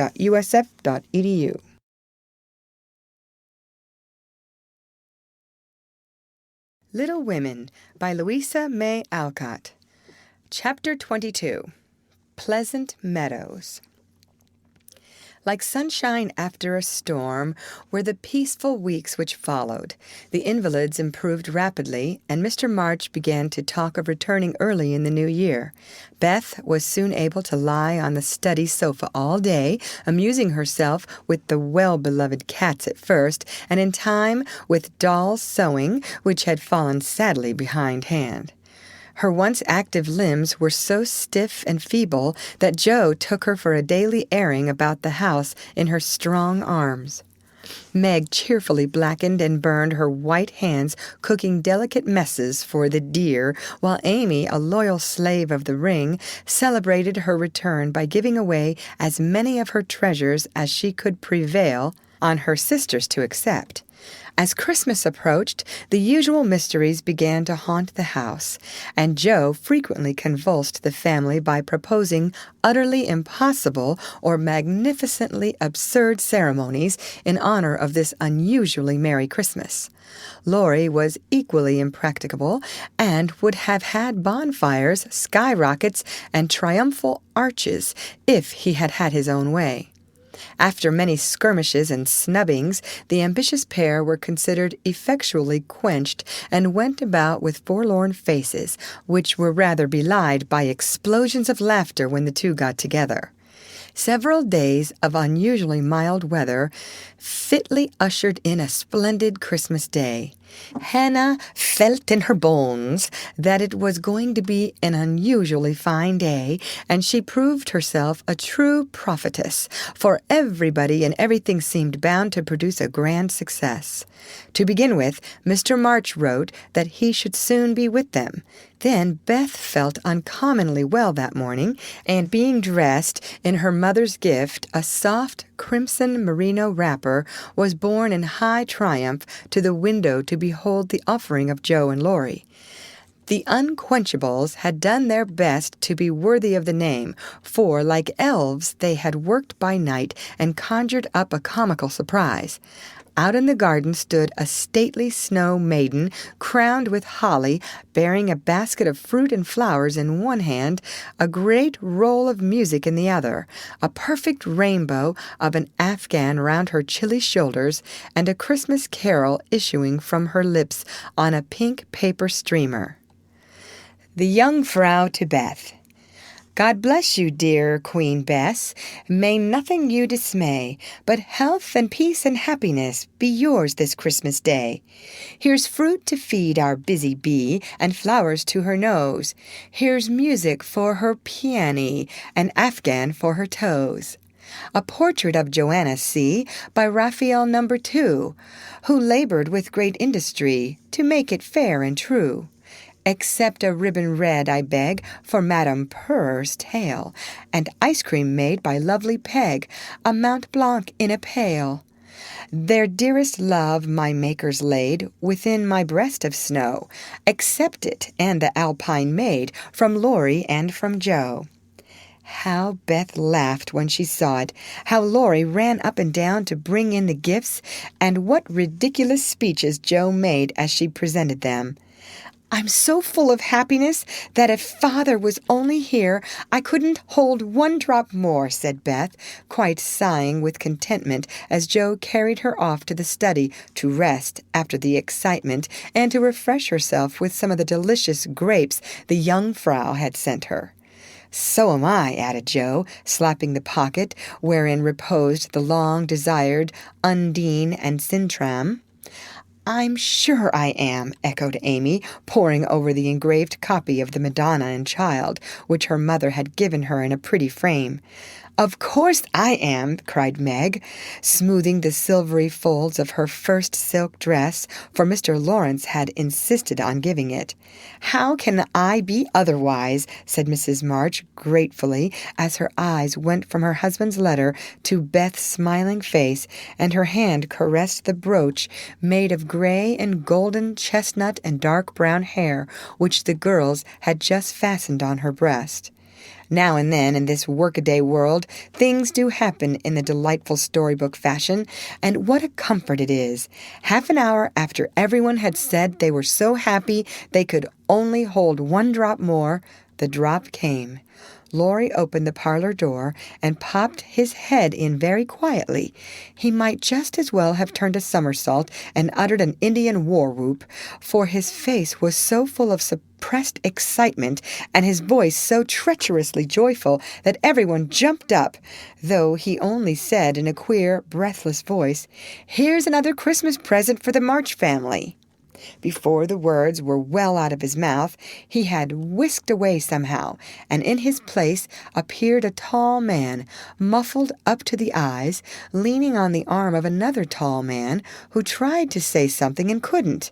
Of course, there was a general stampede, and for several minutes everybody seemed to lose their wits, for the strangest things were done, and no one said a word. Mr. March became invisible in the embrace of 4 pairs of loving arms. Jo disgraced herself by nearly fainting away and had to be doctored by Laurie in the china closet. Mr. Brooke kissed Meg entirely by mistake, as he somewhat incoherently explained. And Amy, the dignified, tumbled over a stool and, never stopping to get up, hugged and cried over her father's boots in the most touching manner. Mrs. March was the first to recover herself and held up her hand with a warning, "Hush! Remember Beth!" But it was too late. The study door flew open. The little red wrapper appeared on the threshold. Joy put strength into the feeble limbs, and Beth ran straight into her father's arms. Never mind what happened just after that, for the full hearts overflowed, washing away the bitterness of the past and leaving only the sweetness of the present. It was not at all romantic, but a hearty laugh set everybody straight again, for Hannah was discovered behind the door, sobbing over the fat turkey which she had forgotten to put down when she rushed up from the kitchen.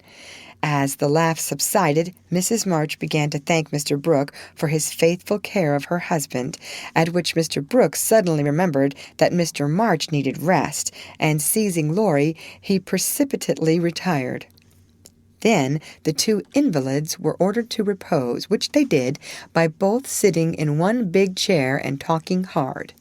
Mr. March told how he had longed to surprise them, and how when the fine weather came he had been allowed by his doctor to take advantage of it, how devoted Brooke had been, and how he was altogether a most estimable and upright young man. Why, Mr. March paused a minute just there, and after a glance at Meg, who was violently poking the fire, looked at his wife with an inquiring lift of the eyebrows. I leave you to imagine. Also, why Mrs. March gently nodded her head and asked, rather abruptly, if he wouldn't like to have something to eat. Jo saw and understood the look, and she stalked grimly away to get wine and beef tea, muttering to herself as she slammed the door, "I hate estimable young men with brown eyes." There never was such a Christmas dinner as they had that day. The fat turkey was a sight to behold when Hannah sent him up stuffed, browned, and decorated.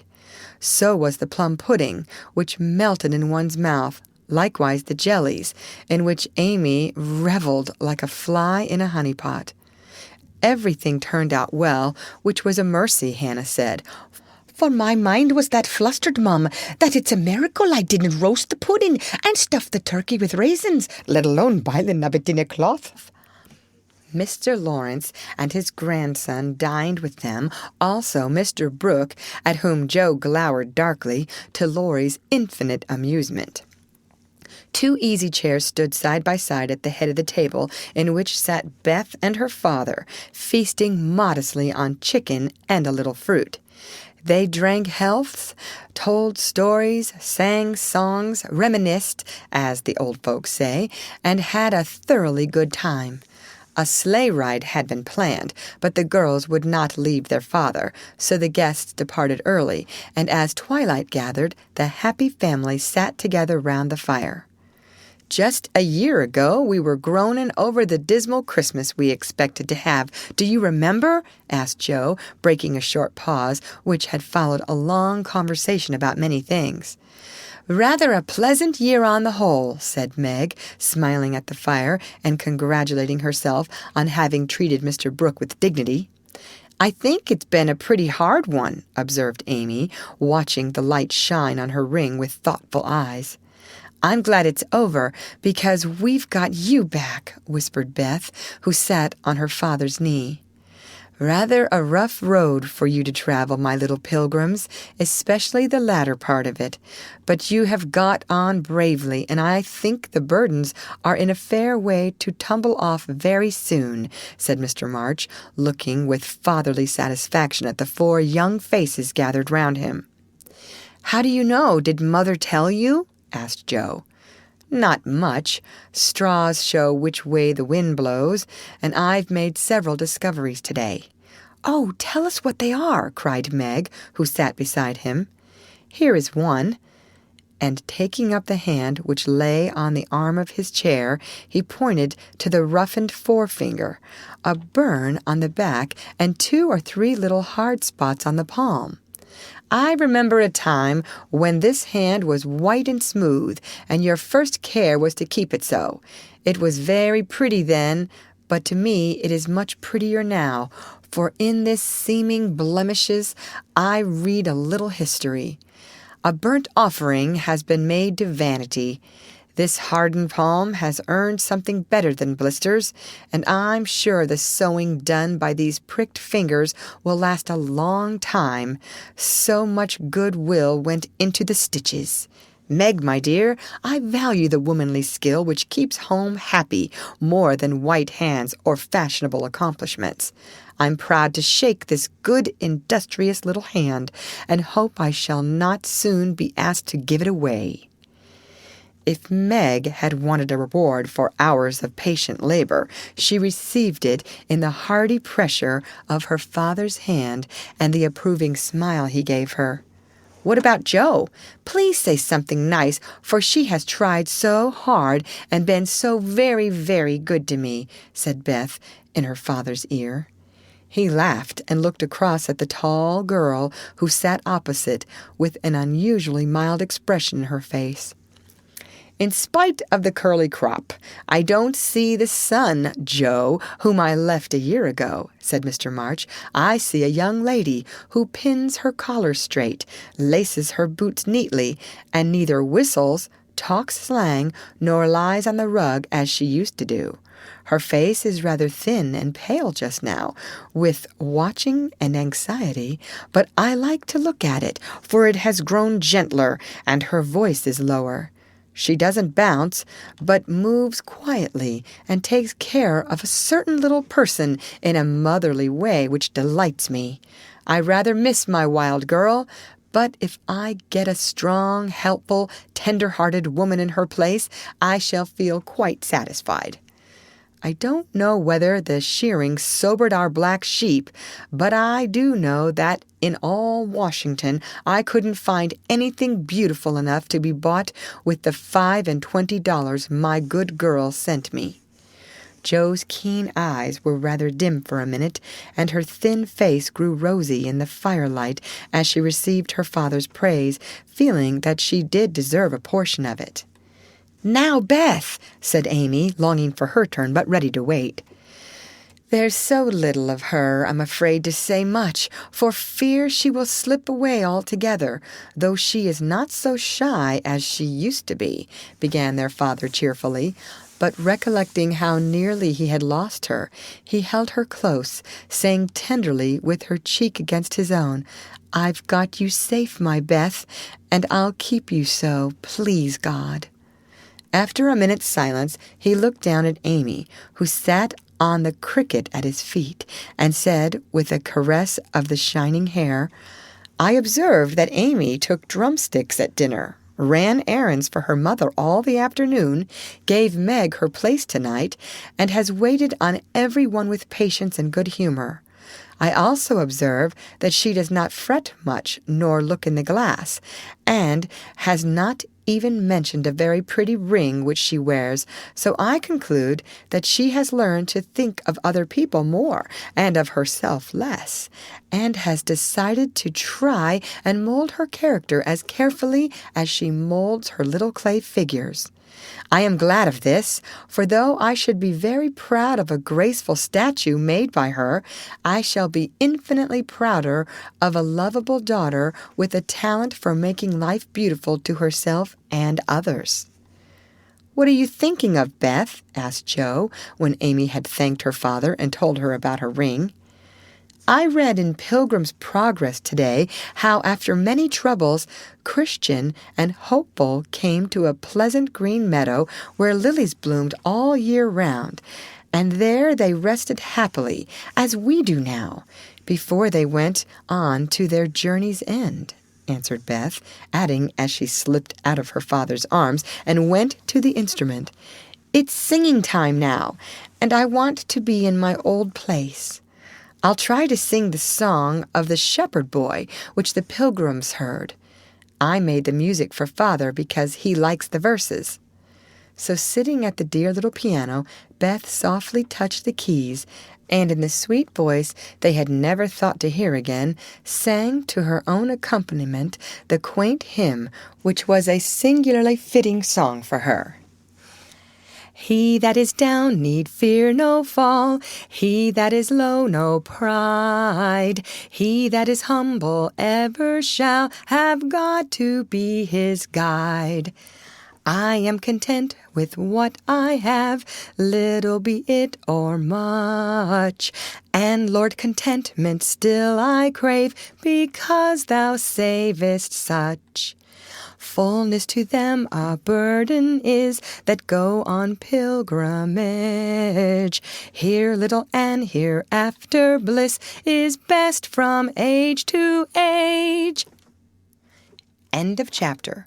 Read by Lorraine Montgomery for Lit to Go on the web at fcit.usf.edu.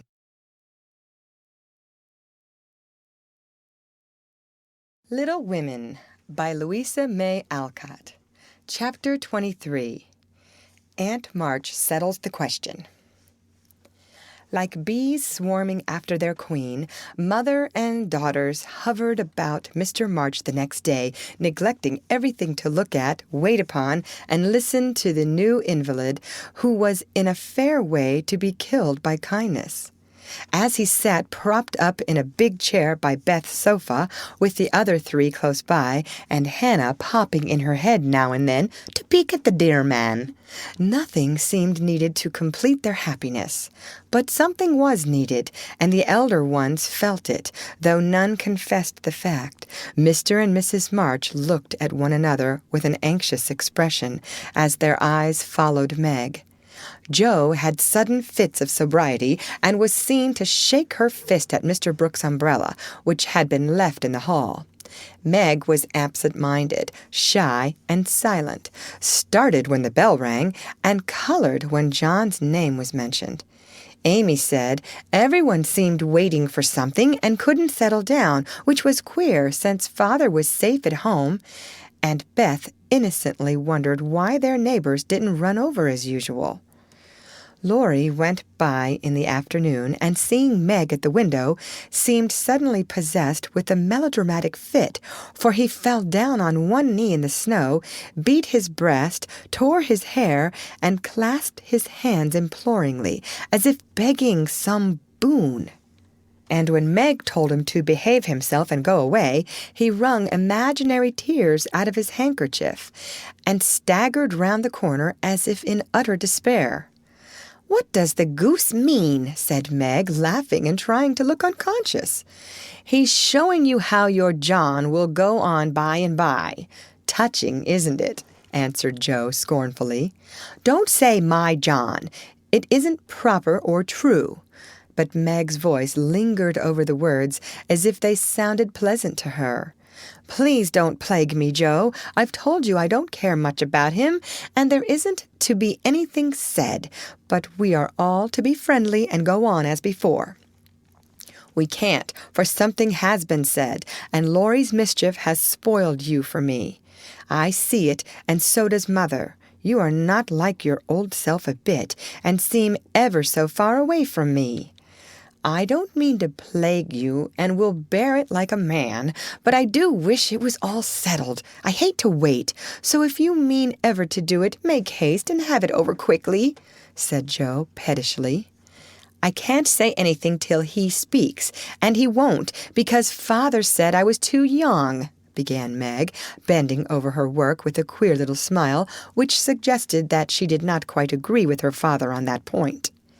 "If he did speak, you wouldn't know what to say, but would cry or blush, or let him have his own way, instead of giving a good, decided no.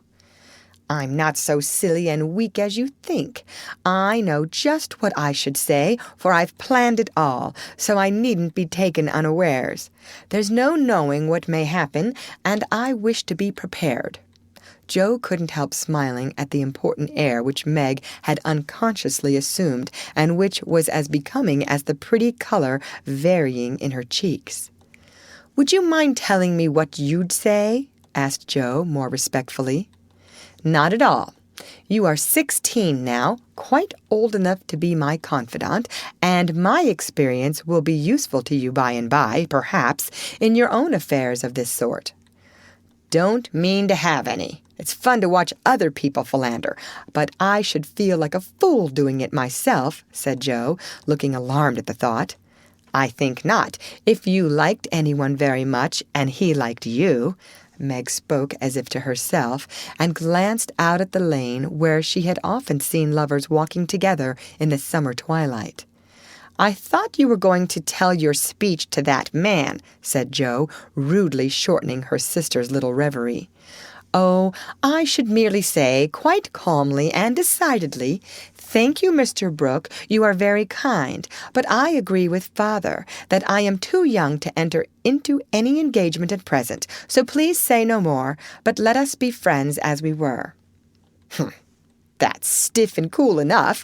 I don't believe you'll ever say it, and I know he won't be satisfied if you do. If he goes on like the rejected lovers in books, you'll give in rather than hurt his feelings." "No, I won't. I shall tell him I've made up my mind, and shall walk out of the room with dignity." Meg rose as she spoke, and was just going to rehearse the dignified exit when a step in the hall made her fly into her seat and begin to sew as fast as if her life depended on finishing that particular seam in a given time. Joe smothered a laugh at the sudden change, and when someone gave a modest tap, opened the door with a grim aspect which was anything but hospitable. "Good afternoon. I came to get my umbrella. That is, to see how your father finds himself today," said Mr. Brooke, getting a trifle confused as his eyes went from one telltale face to the other. "It's very well. He's in the rack. I'll get him, and I'll tell it you are here." And having jumbled her father and the umbrella well together in her reply, Joe slipped out of the room to give Meg a chance to make her speech and air her dignity. But the instant she vanished, Meg began to sidle toward the door, murmuring, "Mother will like to see you. Pray sit down. I'll call her." "Don't go. Are you afraid of me, Margaret?" And Mr. Brooke looked so hurt that Meg thought she must have done something very rude. She blushed up to the little curls on her forehead, for he had never called her Margaret before, and she was surprised to find how natural and sweet it seemed to hear him say it. Anxious to appear friendly and at her ease, she put out her hand with a confiding gesture and said gratefully, "How can I be afraid when you have been so kind to Father? I only wish I could thank you for it." "Shall I tell you how?" asked Mr. Brooke, holding the small hand fast in both his own and looking down at Meg with so much love in the brown eyes that her heart began to flutter, and she both longed to run away and to stop and listen. "Oh, no, please don't. I'd rather not," she said, trying to withdraw her hand and looking frightened in spite of her denial. "I won't trouble you. I only want to know if you care for me a little, Meg. I love you so much, dear," added Mr. Brooke tenderly. This was the moment for the calm, proper speech, but Meg didn't make it. She forgot every word of it, hung her head, and answered, "I don't know," so softly that John had to stoop down to catch the foolish little reply. He seemed to think it was worth the trouble, for he smiled to himself as if quite satisfied, pressed the plump hand gratefully, and said in his most persuasive tone, "Will you try and find out? I want to know so much, for I can't go to work with any heart until I learn whether I am to have my reward in the end or not." "I'm too young," faltered Meg, wondering why she was so fluttered, yet rather enjoying it. "I'll wait, and in the meantime you could be learning to like me. Would it be a very hard lesson, dear?" "Not if I chose to learn it, but—" "Please choose to learn, Meg. I love to teach, and this is easier than German," broke in John, getting possession of the other hand so that she had no way of hiding her face as he bent to look into it. His tone was properly beseeching, but, stealing a shy look at him, Meg saw that his eyes were merry as well as tender, and that he wore the satisfied smile of one who had no doubt of his success. This nettled her. Annie Moffat's foolish lessons in coquetry came into her mind, and the love of power which sleeps in the bosoms of the best of little women woke up all of a sudden and took possession of her. She felt excited and strange, and not knowing what else to do, followed a capricious impulse, and withdrawing her hands, said petulantly, "I don't choose. Please go away and let me be." Poor Mr. Brooke looked as if his lovely castle in the air was tumbling about his ears, for he had never seen Meg in such a mood before, and it rather bewildered him. "Do you really mean that?" he asked anxiously, following her as she walked away. "Yes, I do. I don't want to be worried about such things. Father says I needn't. It's too soon, and I'd rather not." "Mayn't I hope you'll change your mind by and by? I'll wait and say nothing till you have had more time. Don't play with me, Meg. I didn't think that of you." "Don't think of me at all. I'd rather you wouldn't," said Meg, taking a naughty satisfaction in trying her lover's patience and her own power. He was grave and pale now, and looked decidedly more like the novel heroes whom she admired, but he neither slapped his forehead nor tramped about the room as they did. He just stood looking at her so wistfully, so tenderly, that she found her heart relenting in spite of herself. What would have happened next, I cannot say, if Aunt March had not come hobbling in at this interesting minute. The old lady couldn't resist her longing to see her nephew, for she had met Laurie as she took her airing, and hearing of Mr. March's arrival, drove straight out to see him. The family were all busy in the back part of the house, and she had made her way quietly in, hoping to surprise them. She did surprise two of them so much that Meg started as if she had seen a ghost, and Mr. Brooke vanished into the study. "Bless me, what's all this?" cried the old lady with a rap of her cane as she glanced from the pale young gentleman to the scarlet young lady. "It's Father's friend. I'm so surprised to see you," stammered Meg, feeling that she was in for a lecture now. "That's evident," returned Aunt March, sitting down. "But what is Father's friend saying to make you look like a peony? There's mischief going on, and I insist upon knowing what it is," with another rap. "We were only talking. Mr. Brooke came for his umbrella," began Meg, wishing that Mr. Brooke and the umbrella were safely out of the house. "Brooke? That boy's tutor? Ah, I understand now. I know all about it. Joe blundered into a wrong message in one of your father's letters, and I made her tell me. You haven't gone and accepted him, child," cried Aunt March, looking scandalized. "Hush! He'll hear. Shan't I call Mother?" said Meg, much troubled. "Not yet. I've something to say to you, and I must free my mind at once. Tell me, do you mean to marry this cook? If you do, not one penny of my money ever goes to you. Remember that, and be a sensible girl," said the old lady impressively. Now, Aunt March possessed in perfection the art of rousing the spirit of opposition in the gentlest people, and enjoyed doing it. The best of us have a spice of perversity in us, especially when we are young and in love. If Aunt March had begged Meg to accept John Brooke, she would probably have declared she couldn't think of it. But as she was peremptorily ordered not to like him, she immediately made up her mind that she would. Inclination as well as perversity made the decision easy, and being already much excited, Meg opposed the old lady with unusual spirit. "I shall marry whom I please, Aunt March, and you can leave your money to anyone you like," she said, nodding her head with a resolute air. "Highty-tighty! Is that the way you take my advice, miss? You'll be sorry for it by and by, when you've tried love in a cottage and found it a failure." "It can't be a worse one than some people find in big houses," retorted Meg.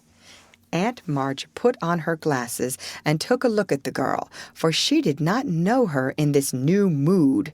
Meg hardly knew herself. She felt so brave and independent, so glad to defend John and assert her right to love him, if she liked. Aunt March saw that she had begun wrong, and after a little pause made a fresh start, saying as mildly as she could, "Now, Meg, my dear, be reasonable and take my advice. I mean it kindly, and don't want you to spoil your whole life by making a mistake at the beginning. You ought to marry well and help your family.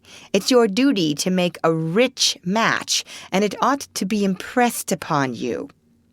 "Father and Mother don't think so. They like John, though he is poor." "Your parents, my dear, have no more worldly wisdom than a pair of babies." "I'm glad of it," cried Meg stoutly. Aunt March took no notice, but went on with her lecture. "This Rook is poor, and hasn't got any rich relations, has he?" "No, but he has many warm friends." "You can't live on friends. Try it, and see how cool they'll grow. He hasn't any business, has he?" "Not yet. Mr. Lawrence is going to help him." "That won't last long. James Lawrence is a crotchety old fellow and not to be depended on." "So you intend to marry a man without money, position, or business, and go on working harder than you do now, when you might be comfortable all your days by minding me and doing better? I thought you had more sense, Meg." "I couldn't do better if I waited half my life. John is good and wise. He's got heaps of talent. He's willing to work and sure to get on. He's so energetic and brave. Everyone likes and respects him, and I'm proud to think he cares for me, though I'm so poor and young and silly," said Meg, looking prettier than ever in her earnestness. "He knows you have got rich relations, child. That's the secret of his liking, I suspect." "Aunt March, how dare you say such a thing? John is above such meanness, and I won't listen to you a minute if you talk so," cried Meg indignantly, forgetting everything but the injustice of the old lady's suspicions. "My John wouldn't marry for money any more than I would. We are willing to work, and we mean to wait. I'm not afraid of being poor, for I've been happy so far, and I know I shall be with him because he loves me, and I—" Meg stopped there, remembering all of a sudden that she hadn't made up her mind, that she had told her John to go away, and that he might be overhearing her inconsistent remarks. Aunt March was very angry, for she had set her heart on having her pretty niece make a fine match, and something in the girl's happy young face made the lonely old woman feel both sad and sour. "Well, I wash my hands of the whole affair. You are a willful child, and you've lost more than you know by this piece of folly. No, I won't stop. I'm disappointed in you, and haven't spirits to see your father now. Don't expect anything from me when you are married. Your Mr. Brooks' friends must take care of you. I'm done with you forever." and slamming the door in Meg's face, Aunt March drove off in high dudgeon. She seemed to take all the girl's courage with her, for when left alone, Meg stood for a moment, undecided whether to laugh or cry. Before she could make up her mind, she was taken possession of by Mr. Brooke, who said all in one breath, "I couldn't help hearing, Meg. Thank you for defending me, and Aunt March for proving that you do care for me a little bit." "I didn't know how much till she abused you," began Meg. "And I needn't go away, but may stay and be happy, may I, dear?" Here was another fine chance to make the crushing speech and the stately exit, but Meg never thought of doing either, and disgraced herself forever in Joe's eyes by meekly whispering, "Yes, John," and hiding her face on Mr. Brooke's waistcoat. 15 minutes after Aunt March's departure, Joe came softly downstairs, paused an instant at the parlor door, and hearing no sound within, nodded and smiled with a satisfied expression, saying to herself, "She has seen him away as we planned, and that affair is settled. I'll go and hear the fun and have a good laugh over it." But poor Joe never got her laugh, for she was transfixed upon the threshold by a spectacle which held her there, staring with her mouth nearly as wide open as her eyes. Going in to exult over a fallen enemy and to praise a strong-minded sister for the banishment of an objectionable lover, it certainly was a shock to behold the aforesaid enemy serenely sitting on the sofa with the strong-minded sister enthroned upon his knee and wearing an expression of the most abject submission. Joe gave a sort of gasp, as if a cold shower bath had suddenly fallen upon her, for such an unexpected turning of the tables actually took her breath away. At the odd sound, the lovers turned and saw her. Meg jumped up, looking both proud and shy, but that man, as Joe called him, actually laughed and said coolly, as he kissed the astonished newcomer, "Sister Joe, congratulate us." That was adding insult to injury. It was altogether too much, and making some wild demonstration with her hands, Joe vanished without a word. Rushing upstairs, she startled the invalids by exclaiming tragically as she burst into the room, "Oh, do somebody go down quick! John Brooke is acting dreadfully, and Meg likes it." Mr. and Mrs. March left the room with speed, and casting herself upon the bed, Joe cried and scolded tempestuously as she told the awful news to Beth and Amy. The little girls, however, considered it a most agreeable and interesting event, and Joe got little comfort from them. So she went up to her refuge in the garret and confided her troubles to the rats. Nobody ever knew what went on in the parlor that afternoon, but a great deal of talking was done, and quiet Mr. Brooke astonished his friends by the eloquence and spirit with which he pleaded his suit, told his plans, and persuaded them to arrange everything just as he wanted it. The tea bell rang before he had finished describing the paradise which he meant to earn for Meg, and he proudly took her in to supper, both looking so happy that Joe hadn't the heart to be jealous or dismal. Amy was very much impressed by John's devotion and Meg's dignity. Beth beamed at them from a distance, while Mr. and Mrs. March surveyed the young couple with such tender satisfaction that it was perfectly evident Aunt March was right in calling them as unworldly as a pair of babies. No one ate much, but everyone looked very happy, and the old room seemed to brighten up amazingly when the first romance of the family began there. "You can't say nothing pleasant ever happens now, can you, Meg?" said Amy, trying to decide how she would group the lovers in a sketch she was planning to make. "No, I'm sure I can't. How much has happened since I said that?" "It seems a year ago," answered Meg, who was in a blissful dream, lifted far above such common things as bread and butter. "The joys come close upon the sorrows this time, and I rather think the changes have begun," said Mrs. March. "In most families there comes, now and then, a year full of events. This has been such a one, but it ends well after all."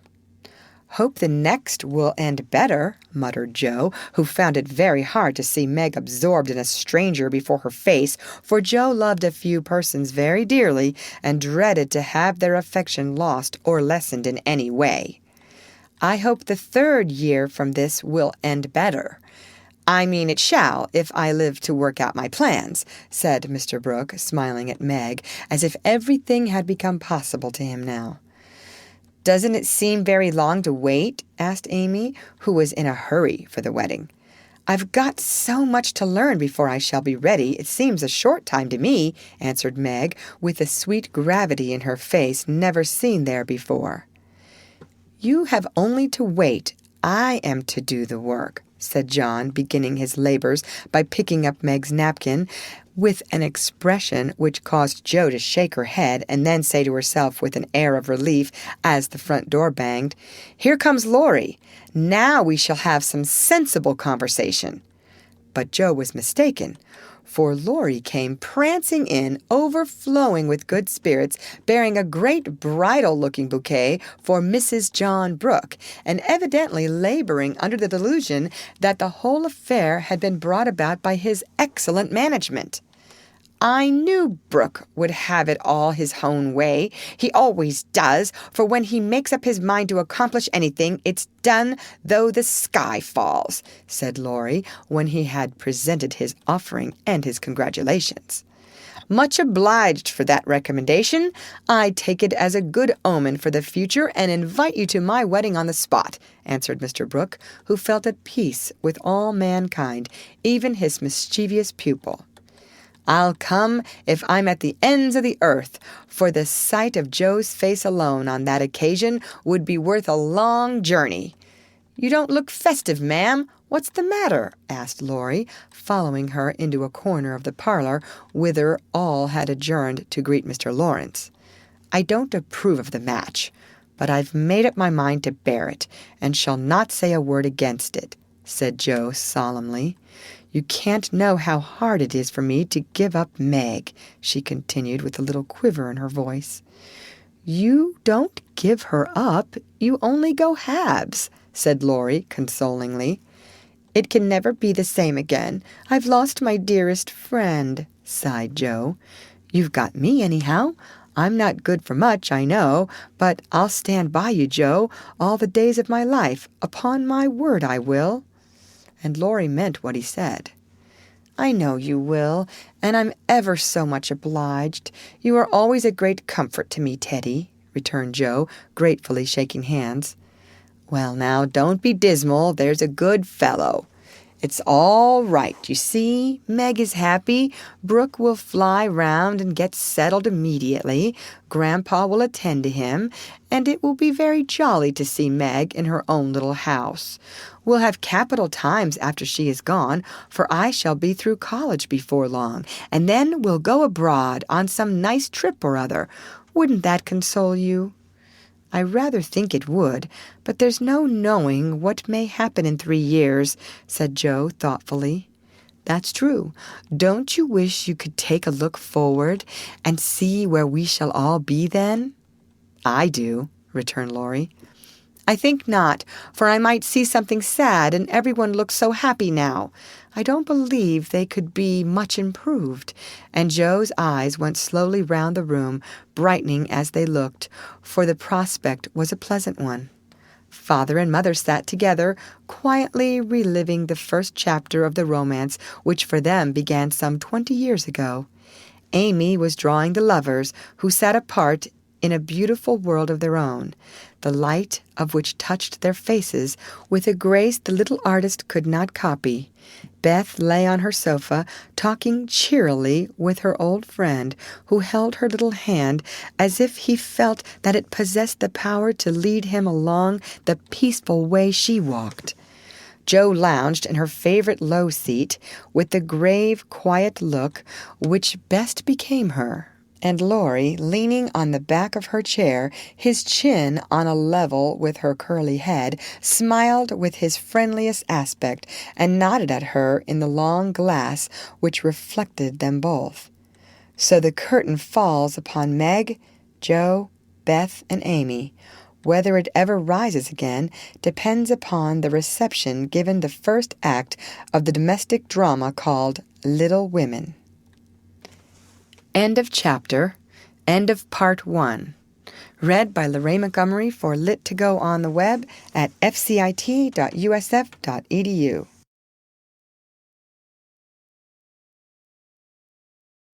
Little Women by Louisa May Alcott. Part 2. Chapter 24. Gossip. In order that we may start afresh and go to Meg's wedding with free minds, it will be well to begin with a little gossip about the Marches.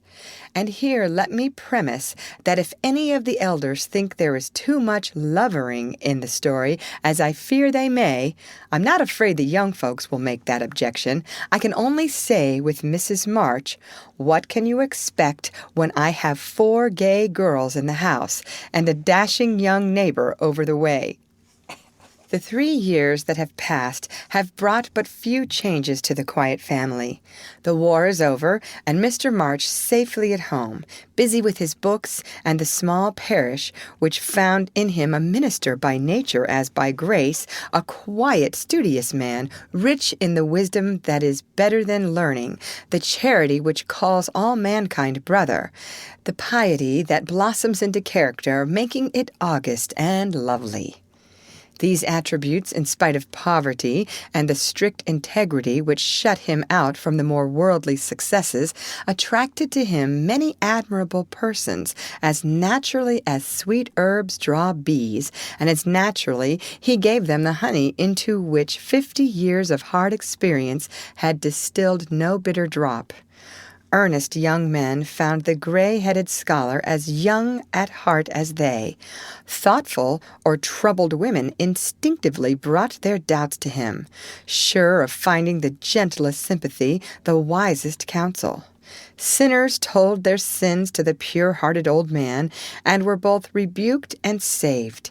Gifted men found a companion in him. Ambitious men caught glimpses of nobler ambitions than their own, and even worldlings confessed that his beliefs were beautiful and true, although they wouldn't pay.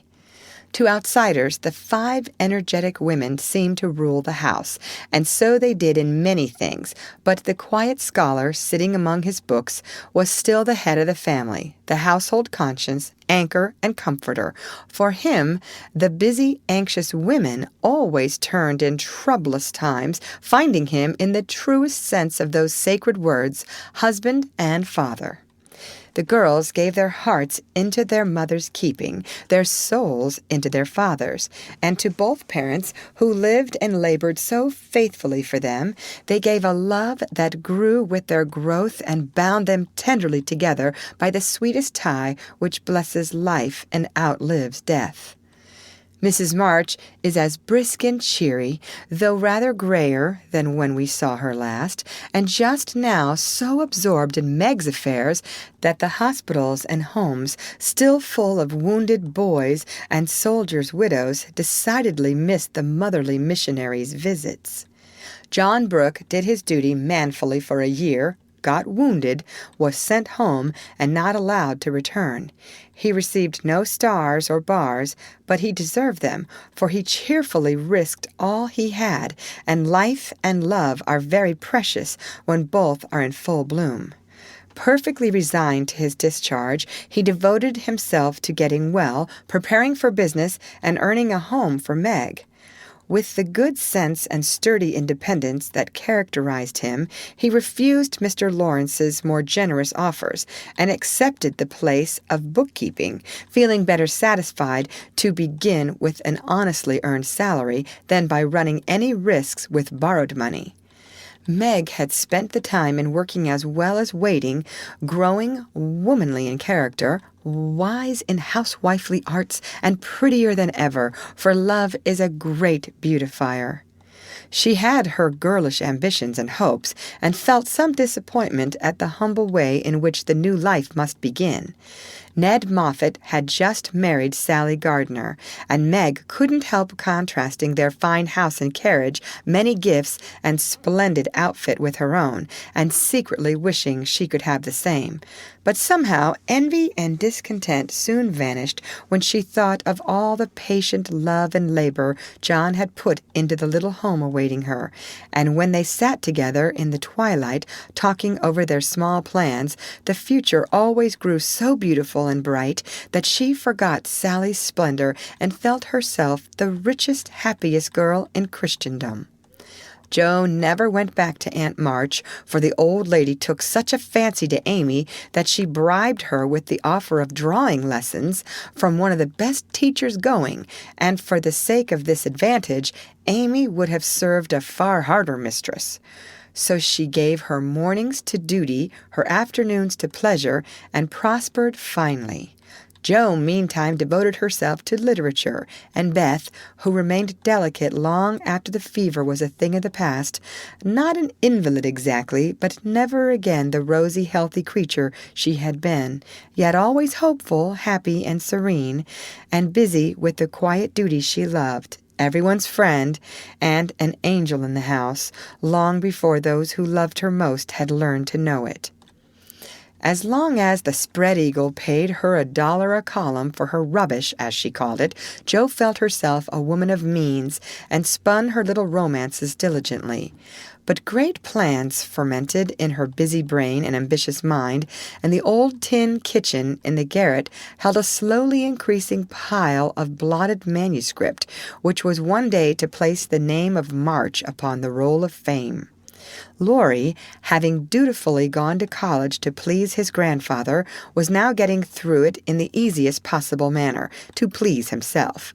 A universal favorite, thanks to money, manners, much talent, and the kindest heart that ever got its owner into scrapes by trying to get other people out of them, he stood in great danger of being spoiled, and probably would have been, like many other promising boy, if he had not possessed a talisman against evil in the memory of the kind old man who was bound up in his success, the motherly friend who watched over him as if he were her son, and last but not least, by any means, the knowledge that 4 innocent girls loved, admired, and believed in him with all their hearts. Being only a glorious human boy, of course, he frolicked and flirted, grew dandified, aquatic, sentimental, or gymnastic, as college fashions ordained, hazed and was hazed, talked slang, and more than once came perilously near suspension and expulsion. But as high spirits and the love of fun were the causes of these pranks, he always managed to save himself by frank confession, honorable atonement, or the irresistible power of persuasion, which he possessed in perfection. In fact, he rather prided himself on his narrow escapes, and liked to thrill the girls with graphic accounts of his triumphs over wrathful tutors, dignified professors, and vanquished enemies. The men of my class were heroes in the eyes of the girls, who never wearied of the exploits of our fellows, and were frequently allowed to bask in the smiles of these great creatures when Laurie brought them home with him. Amy especially enjoyed this high honor, and became quite a belle among them, for her ladyship early felt and learned to use the gift of fascination with which she was endowed. Meg was too much absorbed in her private and particular John to care for any other lords of creation, and Beth too shy to do more than peep at them and wonder how Amy dared to order them about so. But Jo felt quite in her own element, and found it very difficult to refrain from imitating the gentlemanly attitudes, phrases, and feats, which seemed more natural to her than the decorums prescribed for young ladies. They all liked Jo immensely, but never fell in love with her, though very few escaped without paying the tribute of a sentimental sigh or two at Amy's shrine. And speaking of sentiment brings us very naturally to the Dovecote. That was the name of the little brown house Mr. Brooke had prepared for Meg's first home. Laurie had christened it, saying it was highly appropriate to the gentle lovers who went on together like a pair of turtle doves, with first a bill and then a coo. It was a tiny house with a little garden behind and a lawn about as big as a pocket handkerchief in the front. Here Meg meant to have a fountain, shrubbery, and a profusion of lovely flowers, though just at present the fountain was represented by a weather-beaten urn, very like a dilapidated slop bowl. The shrubbery consisted of several young larches, undecided whether to live or die, and the profusion of flowers was merely hinted by regiments of sticks to show where seeds were planted. But inside it was altogether charming, and the happy bride saw no fault from garret to cellar. To be sure, the hall was so narrow it was fortunate that they had no piano, for one never could have been got in whole. The dining room was so small that 6 people were a tight fit, and the kitchen stairs seemed built for the express purpose of precipitating both servants and china pell-mell into the coal-bin. But once get used to these slight blemishes, and nothing could be more complete, for good sense and good taste had presided over the furnishing, and the result was highly satisfactory.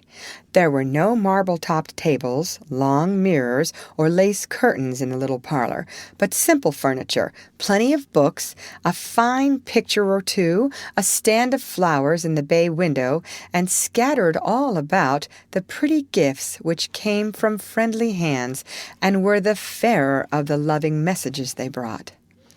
I don't think the Parian Psyche Laurie gave lost any of its beauty because John put up the bracket it stood upon, that any upholsterer could have draped the plain muslin curtains more gracefully than Amy's artistic hand, or that any storeroom was ever better provided with good wishes, merry words, and happy hopes than that in which Jo and her mother put away Meg's few boxes, barrels, and bundles, and I am morally certain that the spandy new kitchen never could have looked so cozy and neat if Hannah had not arranged every pot and pan a dozen times over and laid the fire all ready for lighting the minute Miss Brooke came home. I also doubt if any young matron ever began life with so rich a supply of dusters, holders, and piece bags, for Beth made enough to last till the silver wedding came round, and invented 3 different kinds of dishcloths for the express service of the bridal china. People who hire all these things done for them never know what they lose, for the homeliest tasks get beautified if loving hands do them, and Meg found so many proofs of this that everything in her small nest, from the kitchen roller to the silver vase on her parlor table, was eloquent of home love and tender forethought. What happy times they had planning together, what solemn shopping excursions, what funny mistakes they made, and what shouts of laughter arose over Laurie's ridiculous bargains. In his love of jokes, this young gentleman, though nearly through college, was as much of a boy as ever. His last whim had been to bring with him on his weekly visits some new, useful, and ingenious article for the young housekeeper. Now, a bag of remarkable clothespins, next a wonderful nutmeg grater which fell to pieces at the first trial, a knife cleaner that spoiled all the knives, or a sweeper that picked the nap neatly off the carpet and left the dirt, labor-saving soap that took the skin off one's hands, infallible cements which stuck firmly to nothing but the fingers of the deluded buyer, and every kind of tinware, from a toy savings bank for odd pennies to a wonderful boiler which would wash articles in its own steam with every prospect of exploding in the process. In vain Meg begged him to stop. John laughed at him, and Jo called him Mr. Toodles. He was possessed with a mania for patronizing Yankee ingenuity, and seeing his friends 50 furnished forth. So each week beheld some fresh absurdity. Everything was done at last, even to Amy's arranging different colored soaps to match the different colored rooms, and Beth's setting the table for the first meal. "Are you satisfied?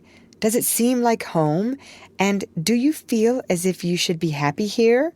asked Mrs. March, as she and her daughter went through the new kingdom arm in arm, for just then they seemed to cling together more tenderly than ever. "Yes, Mother, perfectly satisfied, thanks to you all, and so happy that I can't talk about it," with a look that was far better than words. "If she only had a servant or two, it would be all right," said Amy, coming out of the parlor, where she had been trying to decide whether the bronze Mercury looked best on the whatnot or the mantelpiece. "Mother and I have talked that over, and I have made up my mind to try her way first. There will be so little to do that with Lottie to run my errands and help me here and there, I shall only have enough work to keep me from getting lazy or homesick," answered Meg tranquilly. "Sally Moffat has 4, began Amy. "If Meg had 4, the house wouldn't hold them, and Master and Mrs. would have to camp in the garden," broke in Joe, who, enveloped in a big blue pinafore, was giving the last polish to the door handles. "Sally isn't a poor man's wife, and many maids are in keeping with her fine establishment. Meg and John begin humbly, but I have a feeling that there will be quite as much happiness in the little house as in the big one. It's a great mistake for young girls like Meg to leave themselves nothing to do but dress, give orders, and gossip. When I was first married, I used to long for my new clothes to wear out or get torn, so that I might have the pleasure of mending them, for I got heartily sick of doing fancy work and tending my pocket handkerchief." "Why didn't you go into the kitchen and make messes, as Sally says she does to amuse herself, though they never turn out well and the servants laugh at her?" said Meg. "I did after a while, not to mess, but to learn of Hannah how things should be done, that my servants need not laugh at me. It was play then, but there came a time when I was truly grateful that I not only possessed the will, but the power to cook wholesome food for my little girls, and help myself when I could no longer afford to hire help." "You begin at the other end, Meg, dear, but the lessons you learn now will be of use to you by and by when John is a richer man, for the mistress of a house, however splendid, should know how work ought to be done if she wishes to be well and honestly served." "Yes, Mother, I'm sure of that," said Meg, listening respectfully to the little lecture, for the best of women will hold forth upon the all-absorbing subject of housekeeping. "Do you know I like this room most of all in my baby house?" added Meg.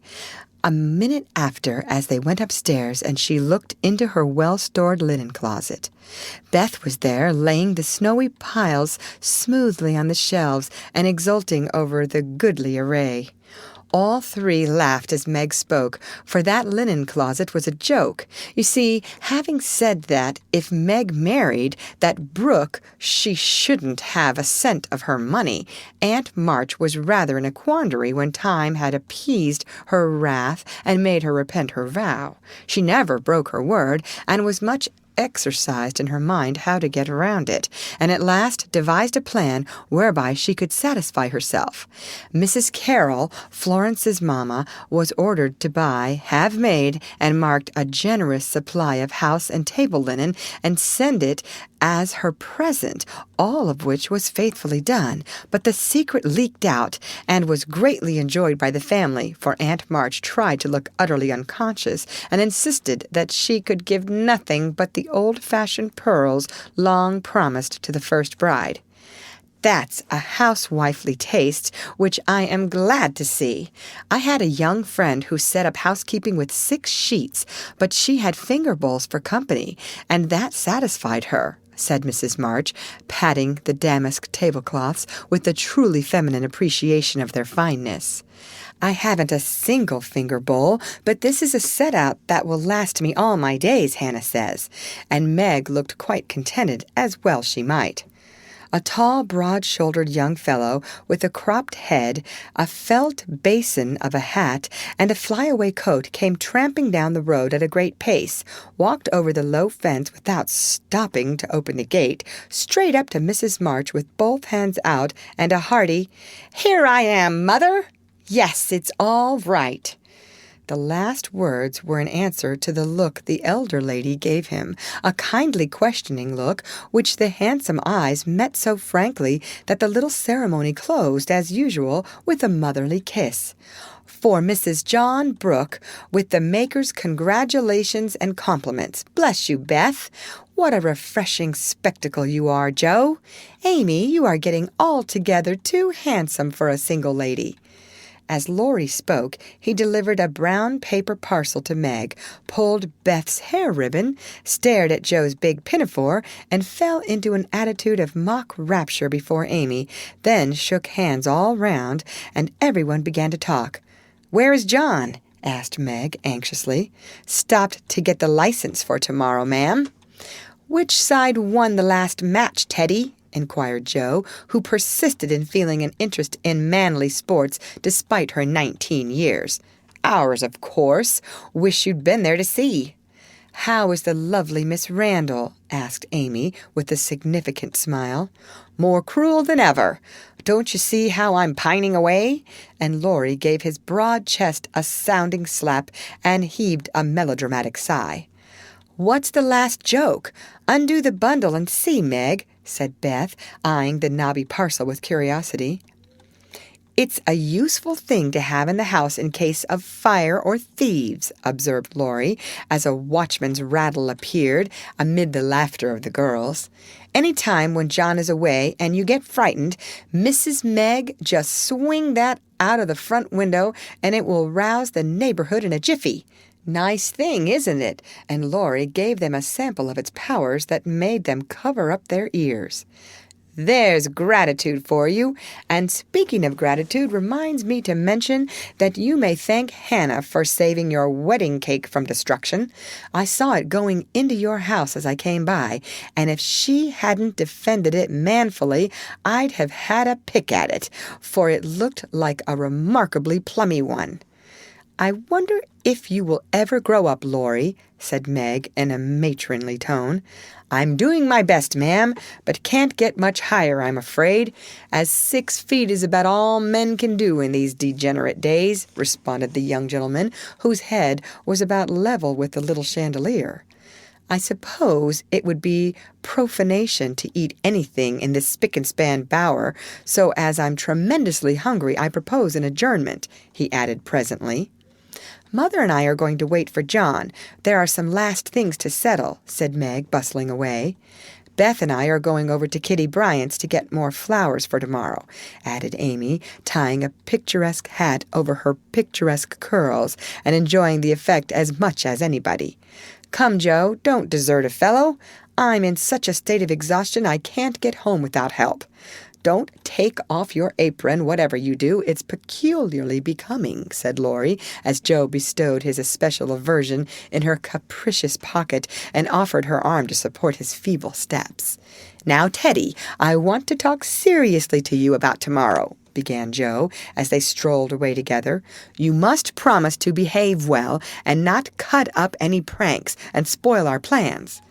"Not a prank." "And don't say funny things when we ought to be sober." "I never do. You are the one for that." "And I implore you not to look at me during the ceremony. I shall certainly laugh if you do." "You won't see me. You'll be crying so hard that the thick fog round you will obscure the prospect." "I never cry unless for some great affliction." "Such as fellows going to college, eh?" cut in Laurie with a suggestive laugh.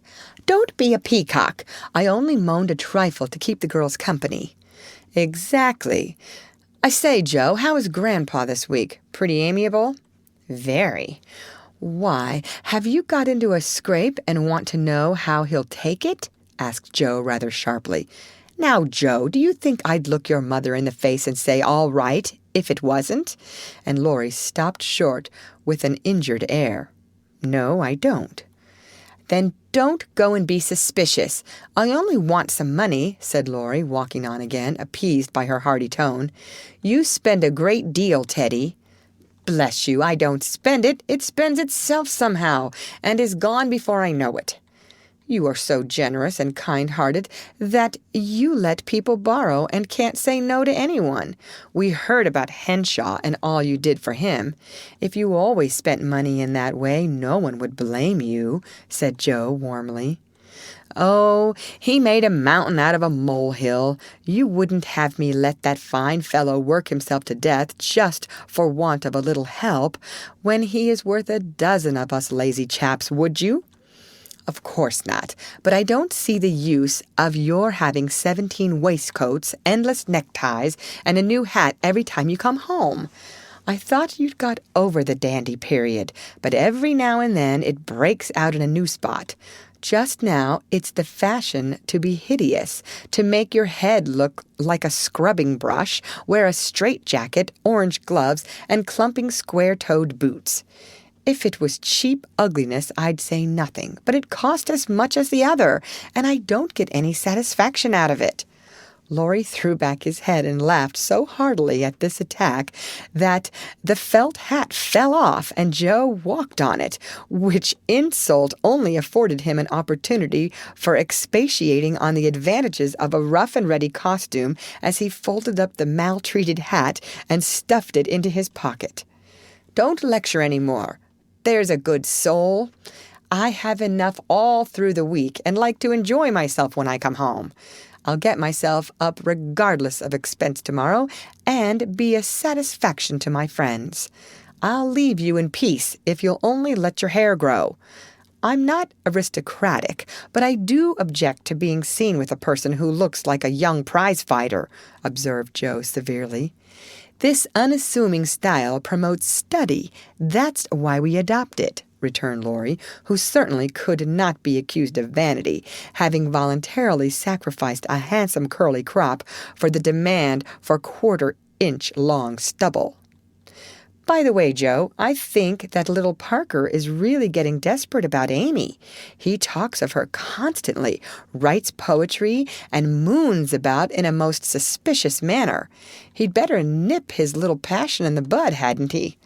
added Laurie in a confidential, elder-brotherly tone after a minute's silence. "Of course he had. We don't want any more marrying in this family for years to come. Mercy on us, what are the children thinking of?" And Joe looked as much scandalized as if Amy and little Parker were not yet in their teens.